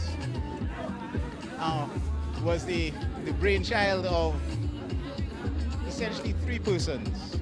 And as you know, rugby is a social sport. So we decided, well, let's come here and play rugby around Carnival and uplift the social element of the sport. And the product is turning out to be quite good. It's evolving, but this is our 2nd year, and the feedback we're getting from the players, they like coming to St. Lucia, they like experiencing our food, our culture, going down to the Sulphur Springs, the world's only drive-in volcano, and experiencing Groseley Friday night. Oh, Groseley Friday night is the bomb! Yeah! Continue, sir. Yeah. I was there last night, man. I got home at like 3. Yeah. Continue. And you played today? Yeah. I don't have any sense. That's I don't have any. This is rugby. My brain cells are dead. Keep going. So that is our vision. We are going to improve the product as it is, and as you say, we are inviting the world to come to St. Lucia. The product, the game is getting bigger and bigger, and this we may not stay at this venue. We definitely have to get a bigger venue. Yes. But yes, this is it. This is the beginning of the beginning. 2nd year in a row and a great tournament you have hosted, sir. And I'm so happy to be here in St. Lucia this year. Sorry I missed it last year. I wanted to come, but I'm glad I came this year. I feel like I came the right time. Indeed. So, President Butcher, we want to know how everyone can be as happy as Jerry Benswick is. And we know that you've been hosting him since before the tournament. So tell us a little bit about what's planned for the teams following the tournament in partnership with the Tourism Authority of St. Lucia and really giving a full experience to the teams that have come down here for the Carib Nation. Caribcation. Woo, the play on words and a play on words and a play on words. Caribcation. Sevens. Yeah. Okay. All right. Well, the partnership between the St. Lucia Rugby Football Union and Caribcation is an initiative along the sports tourism line. When we first put forward the proposal to the Tourism Authority, they were very intrigued. Rugby is a growing sport on the island, and well, for this tournament, we were using this tournament as a evaluation for our team going to the Grand Olympic qualifiers. Going forward, like for instance, for next year, our vision would be to bring the tournament closer to Carnival, where this time you'll come and play rugby, yes, but before you go back, you will be jumping up in a band. Nice. I for that. I like that. I'm ready. And you can hear the music already in the background. Music and the whining in the carnival, chipping So, Rugby President Butcher, thank you so much for taking one for your team, because you know the coaches and the managers and the athletes, they want to celebrate. They don't want to take these post-match, post-tournament interviews. So, way to step up and take that spot. Good man. Everyone is gathering. There is going to be an award ceremony. Yes, there is. So thank you very much for having me. Thank you for having us. Yeah. Maria's been here the whole time holding on the court. I've been in and out. Trying to play. We said, no. You scored. Oh, yeah. Oh, yeah. Hey, you scored a try. Oh, thank you. Thank you. That's it, right? He scored a try. I want that 10. Yes. Excellent. Nobody can chat to me now. Anyone who would like a favor from Jerry Benswick, just do a nice little edit of the try that he scored. No, they should not. They should not. He will accept them as birthday cards, random congratulations, post on social media, tag. He might, I don't even think he's going to say no, leave me out of it. He's going to say yes. Roger. What's the hashtag? Look here. Hashtag I scored a try. I couldn't even believe it myself. In fact, I saw the thing from way out there. I'm like, wait, I should be up there. And I would run around. I had the whole thing in my head. I was with some of the people up there and said, is that Jerry? is that Jerry? And then we said, no, that is Jerry. I said, nah, that's not Jerry. I said, yeah, look at the head, it's gray. It's Jerry. Yes. He just raised the bar for us. Yeah, I know. Totally calling out all the presidents. Can you play sevens, baby? Aha. It's a tough ask for anybody. I don't know how I survived. But we got to get to the presentation. The teams are waiting. So I think you need to go do your duties. And we will join you over there shortly. Right, you. Well, Maria, you have had a long day here today. What an inspiring day, honestly. I love to see the rugby coming together. I love to see the teams playing together. Yes. I love to see that in the opposition, and then afterwards, you just see how happy everyone Oh, is to say, look yeah, at we this. made it to St. Lucia, because this is our vibe, this is our party. We're going to celebrate afterwards together, and that's the yin and the yang of the rugby. This is the rugby. Viewers, you are seeing all the aggression and the contact Yeah, and the collision roughness and of the the sport. fighting and the war on the pitch that we have. But just so you know, it's the yin and yang. We have that balance, and we join together and we balance it out, and that is what sets rugby apart from other sports. That is what sets us apart. Our core values drive the sport, and the camaraderie that is built here, that every player here who tackled somebody, they go to them afterwards and shake their hands and say, wow, that was an amazing tackle. You're such a fast player. I didn't even know you could beat me on the wing like that. And they're like, yeah, man, I've been training, man. I've been doing sands. And they talk to each other about this. And I can hear them. I'm walking by and I hear them talking to each other. And they're saying, look, I've been doing like hills for 10 weeks now. I've been just running up the hills and getting my legs strong. And I said, really, hills? And they're taking ideas from each other. Oh, yeah, and there are people walking by here right now telling me that I lie. I agree with them, but it's not lie. Our players are amazing, and they are the future. All of them you see here playing today, they are amazing. And that is the highest compliment that you can pay your opponent, is to force them, to make them, to provide the opportunity for them to rise to the occasion and play their best. Indeed. Pushing them to the limit, making them have to fight for it. I mean, look at the Roots team that came here today. When we saw them play this morning, I was pretty like, wow, this Roots team is good. And anywhere Roots goes, they usually dominate tournaments like these. So when I heard they were on the roster, I was like, wow, this is going to be a tough day for us all. And in fact, when my team played out in the morning and we played against the Trinidad team, at the end of the game, everybody was like, we could have won that game. We should have pressured those guys a little bit more. Then when I see them in the finals, I'm like, yeah, we definitely would have lost that game. They're good. Because at the first game, they were just getting their chemistry in. Like they were really just playing together against another team for the first time. And that's the thing that we see in these tournaments, Jerry. You don't know how much game time these teams have had together. You don't know how many clubs came together to form a team that comes here. Yeah. The local leagues are so important for all of our unions. Definitely. Right? Because that is where we build our talent. That is the base and the pride of our rugby. Definitely.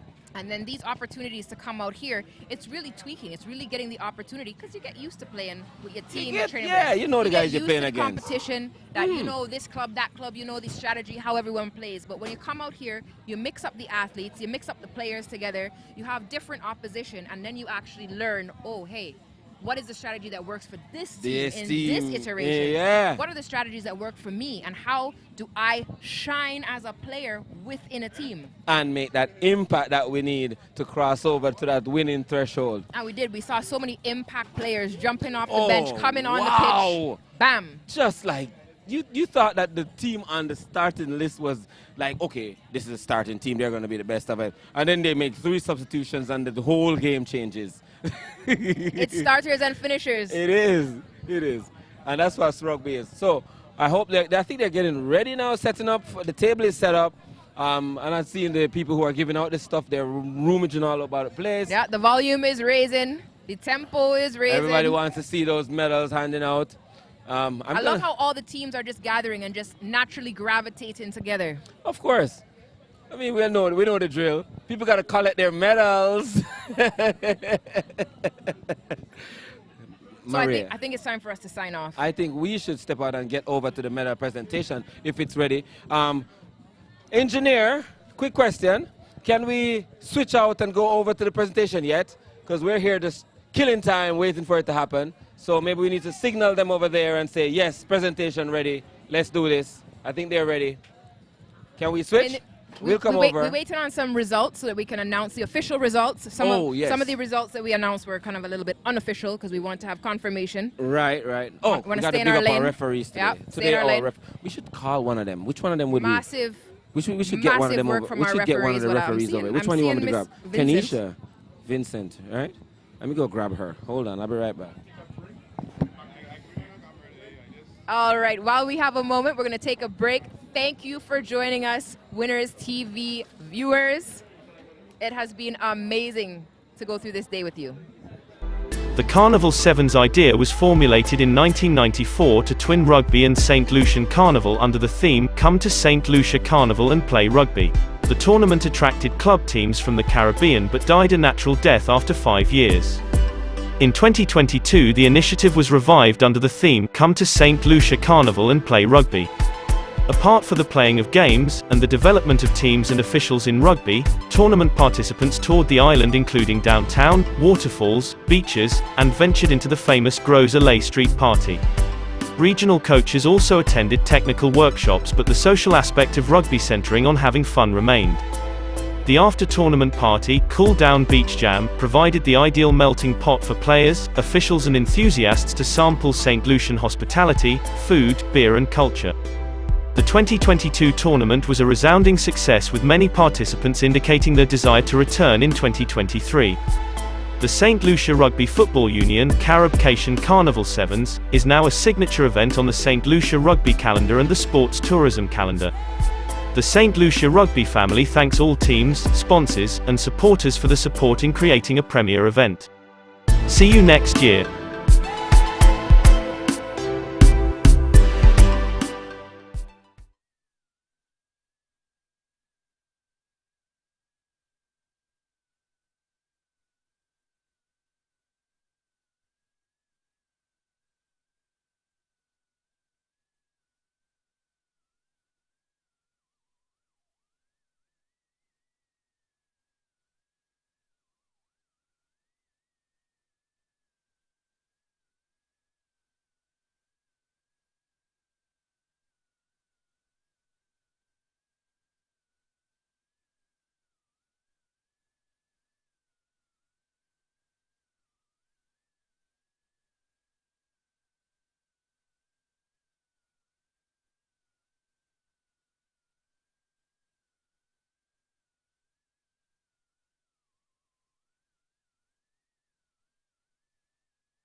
The Carnival Sevens idea was formulated in 1994 to twin rugby and St. Lucian Carnival under the theme, Come to St. Lucia Carnival and Play Rugby. The tournament attracted club teams from the Caribbean but died a natural death after 5 years. In 2022, the initiative was revived under the theme, Come to St. Lucia Carnival and Play Rugby.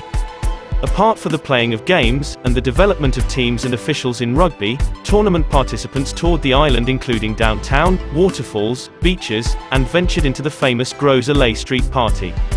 Regional coaches also attended technical workshops, but the social aspect of rugby centering on having fun remained. The after-tournament party, Cool Down Beach Jam, provided the ideal melting pot for players, officials and enthusiasts to sample St. Lucian hospitality, food, beer and culture. The 2022 tournament was a resounding success, with many participants indicating their desire to return in 2023. The St. Lucia Rugby Football Union Caribcation Carnival Sevens is now a signature event on the St. Lucia Rugby calendar and the sports tourism calendar. The St. Lucia Rugby family thanks all teams, sponsors, and supporters for the support in creating a premier event. See you next year.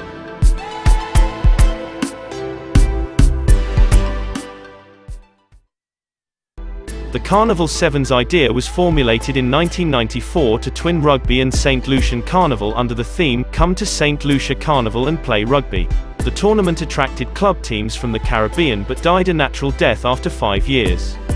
In 2022 the initiative was revived under the theme, Come to St. Lucia Carnival and Play Rugby. Apart from the playing of games, and the development of teams and officials in rugby, tournament participants toured the island including downtown, waterfalls, beaches, and ventured into the famous Gros Islet Street Party. Regional coaches also attended technical workshops, but the social aspect of rugby centering on having fun remained. The after-tournament party, Cool Down Beach Jam, provided the ideal melting pot for players, officials and enthusiasts to sample St. Lucian hospitality, food, beer and culture. The 2022 tournament was a resounding success, with many participants indicating their desire to return in 2023. The St. Lucia Rugby Football Union Caribcation Carnival Sevens is now a signature event on the St. Lucia Rugby calendar and the sports tourism calendar. The St. Lucia Rugby family thanks all teams, sponsors, and supporters for the support in creating a premier event. See you next year.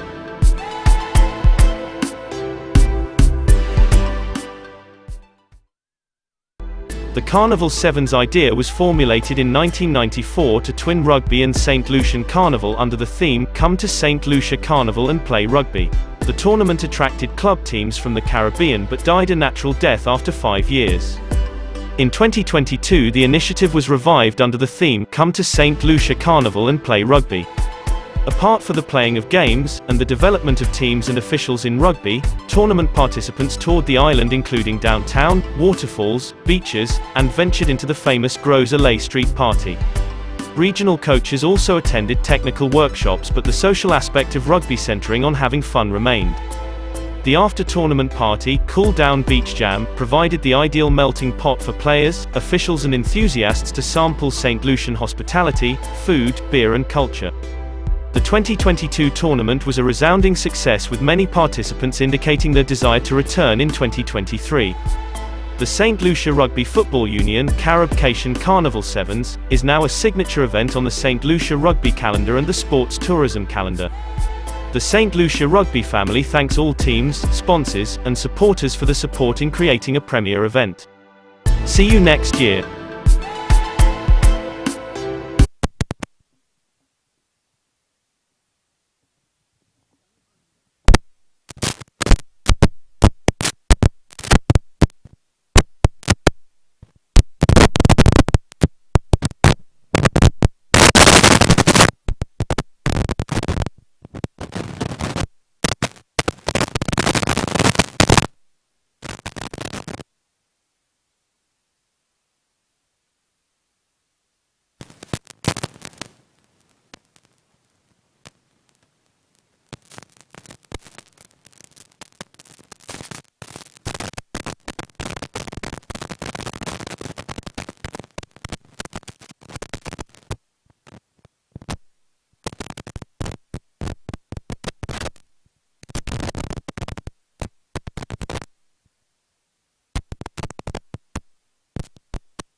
Yes, silver.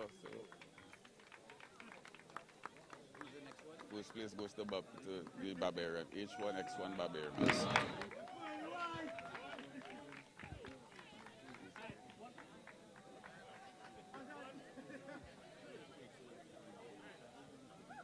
First place plate final goes to H1, X1, Barbados, Barians.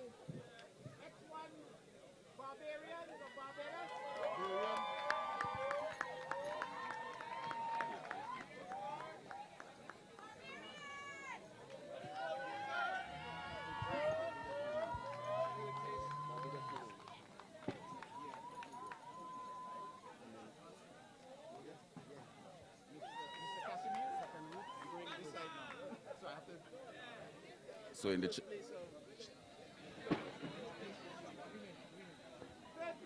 third place in the championship division goes to Barbados. Live wire.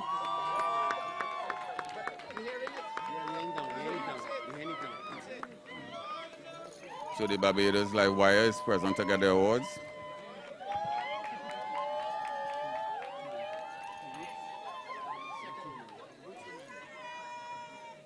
The second place goes to Roots Women.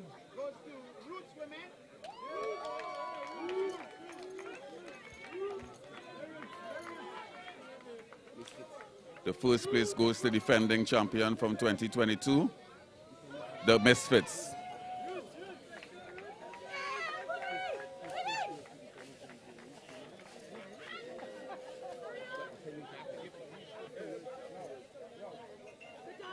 Yes, thank you. I tried.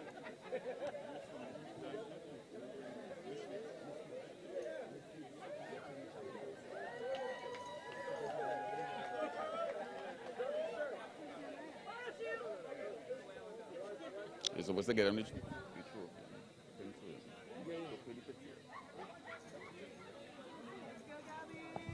Good again.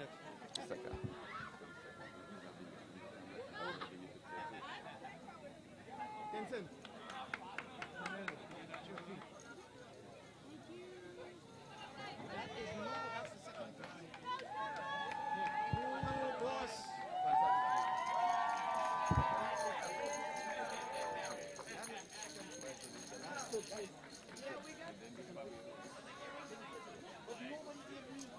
Take back that from the colors.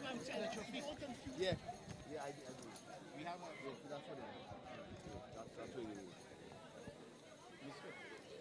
First place goes to defending champion, Misfit.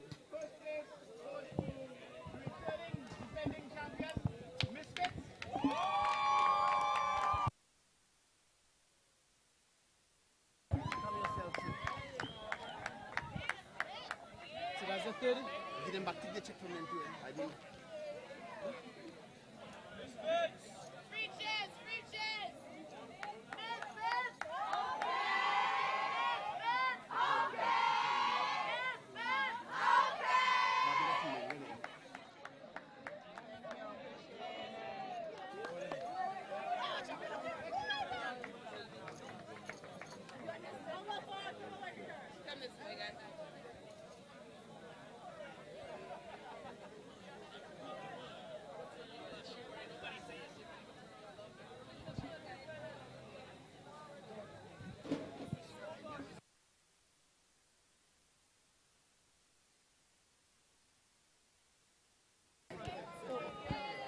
So the men champions division, we call Misfits.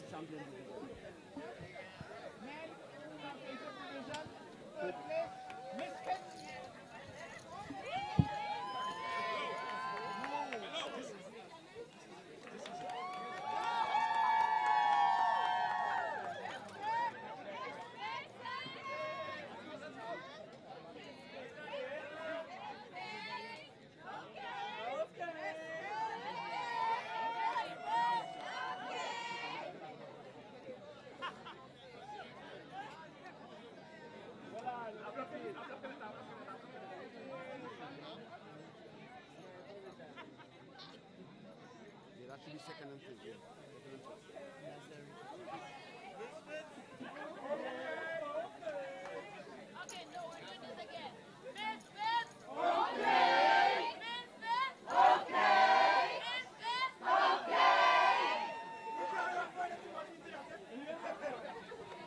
And the second place goes to Roots Rugby, coming out of the USA.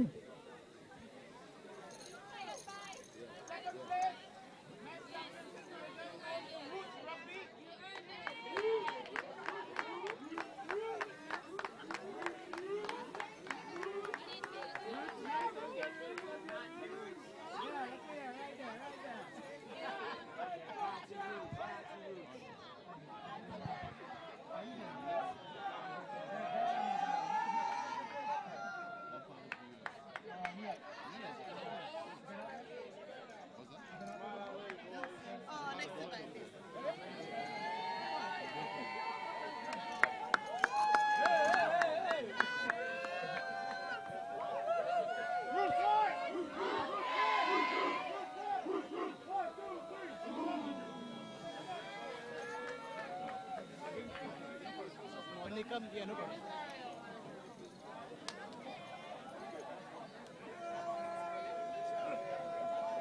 You know, you know. And first place goes to Northern's RSC, coming out of Trinidad and Tobago, defending champion from 2022.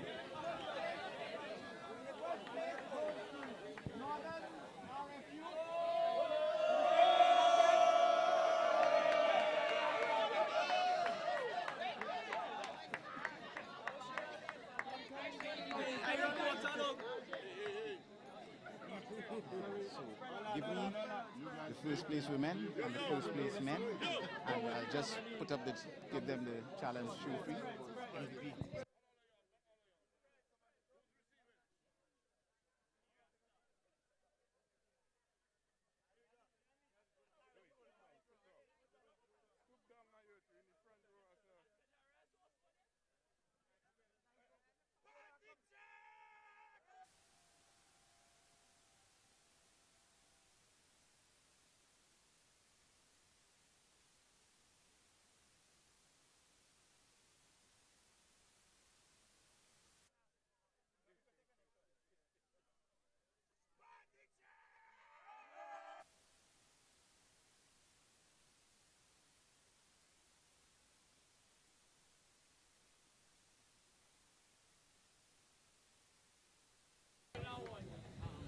Don't go too far. Right now it's time to give out the challenge trophy.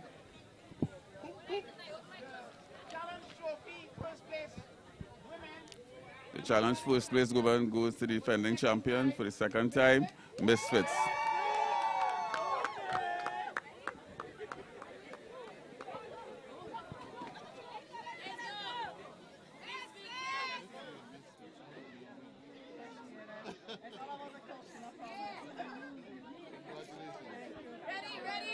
Ready. 1, 2, 3, Misfits!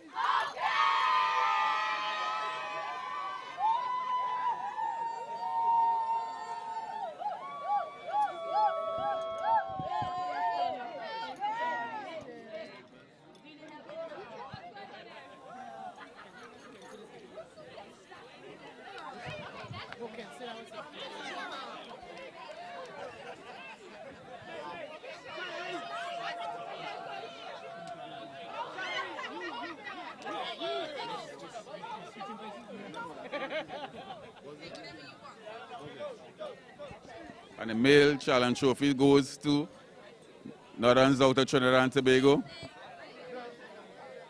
challenge trophy won by Northern for the second time out of Trinidad and Tobago. We're going to bring it to St. Lucia.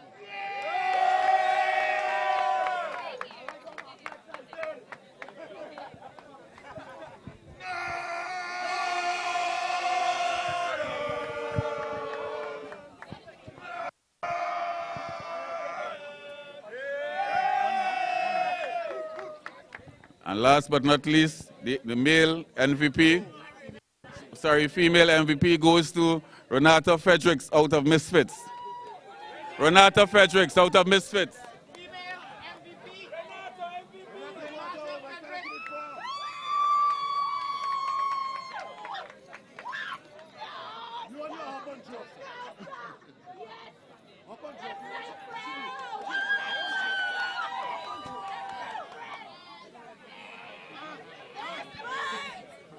And the male MVP goes to Shakir Dite out of Norrons.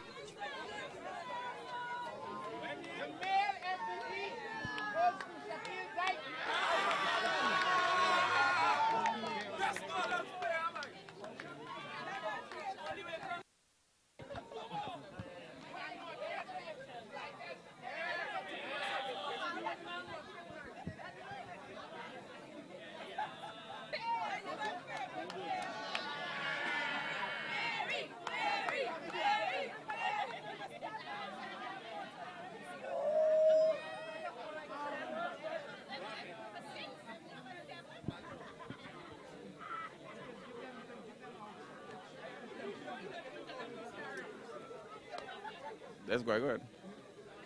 On behalf of the Trinidad St. Lucia's Rugby Football Union, we'd like to thank all teams to participate in the Caribcation Sevens.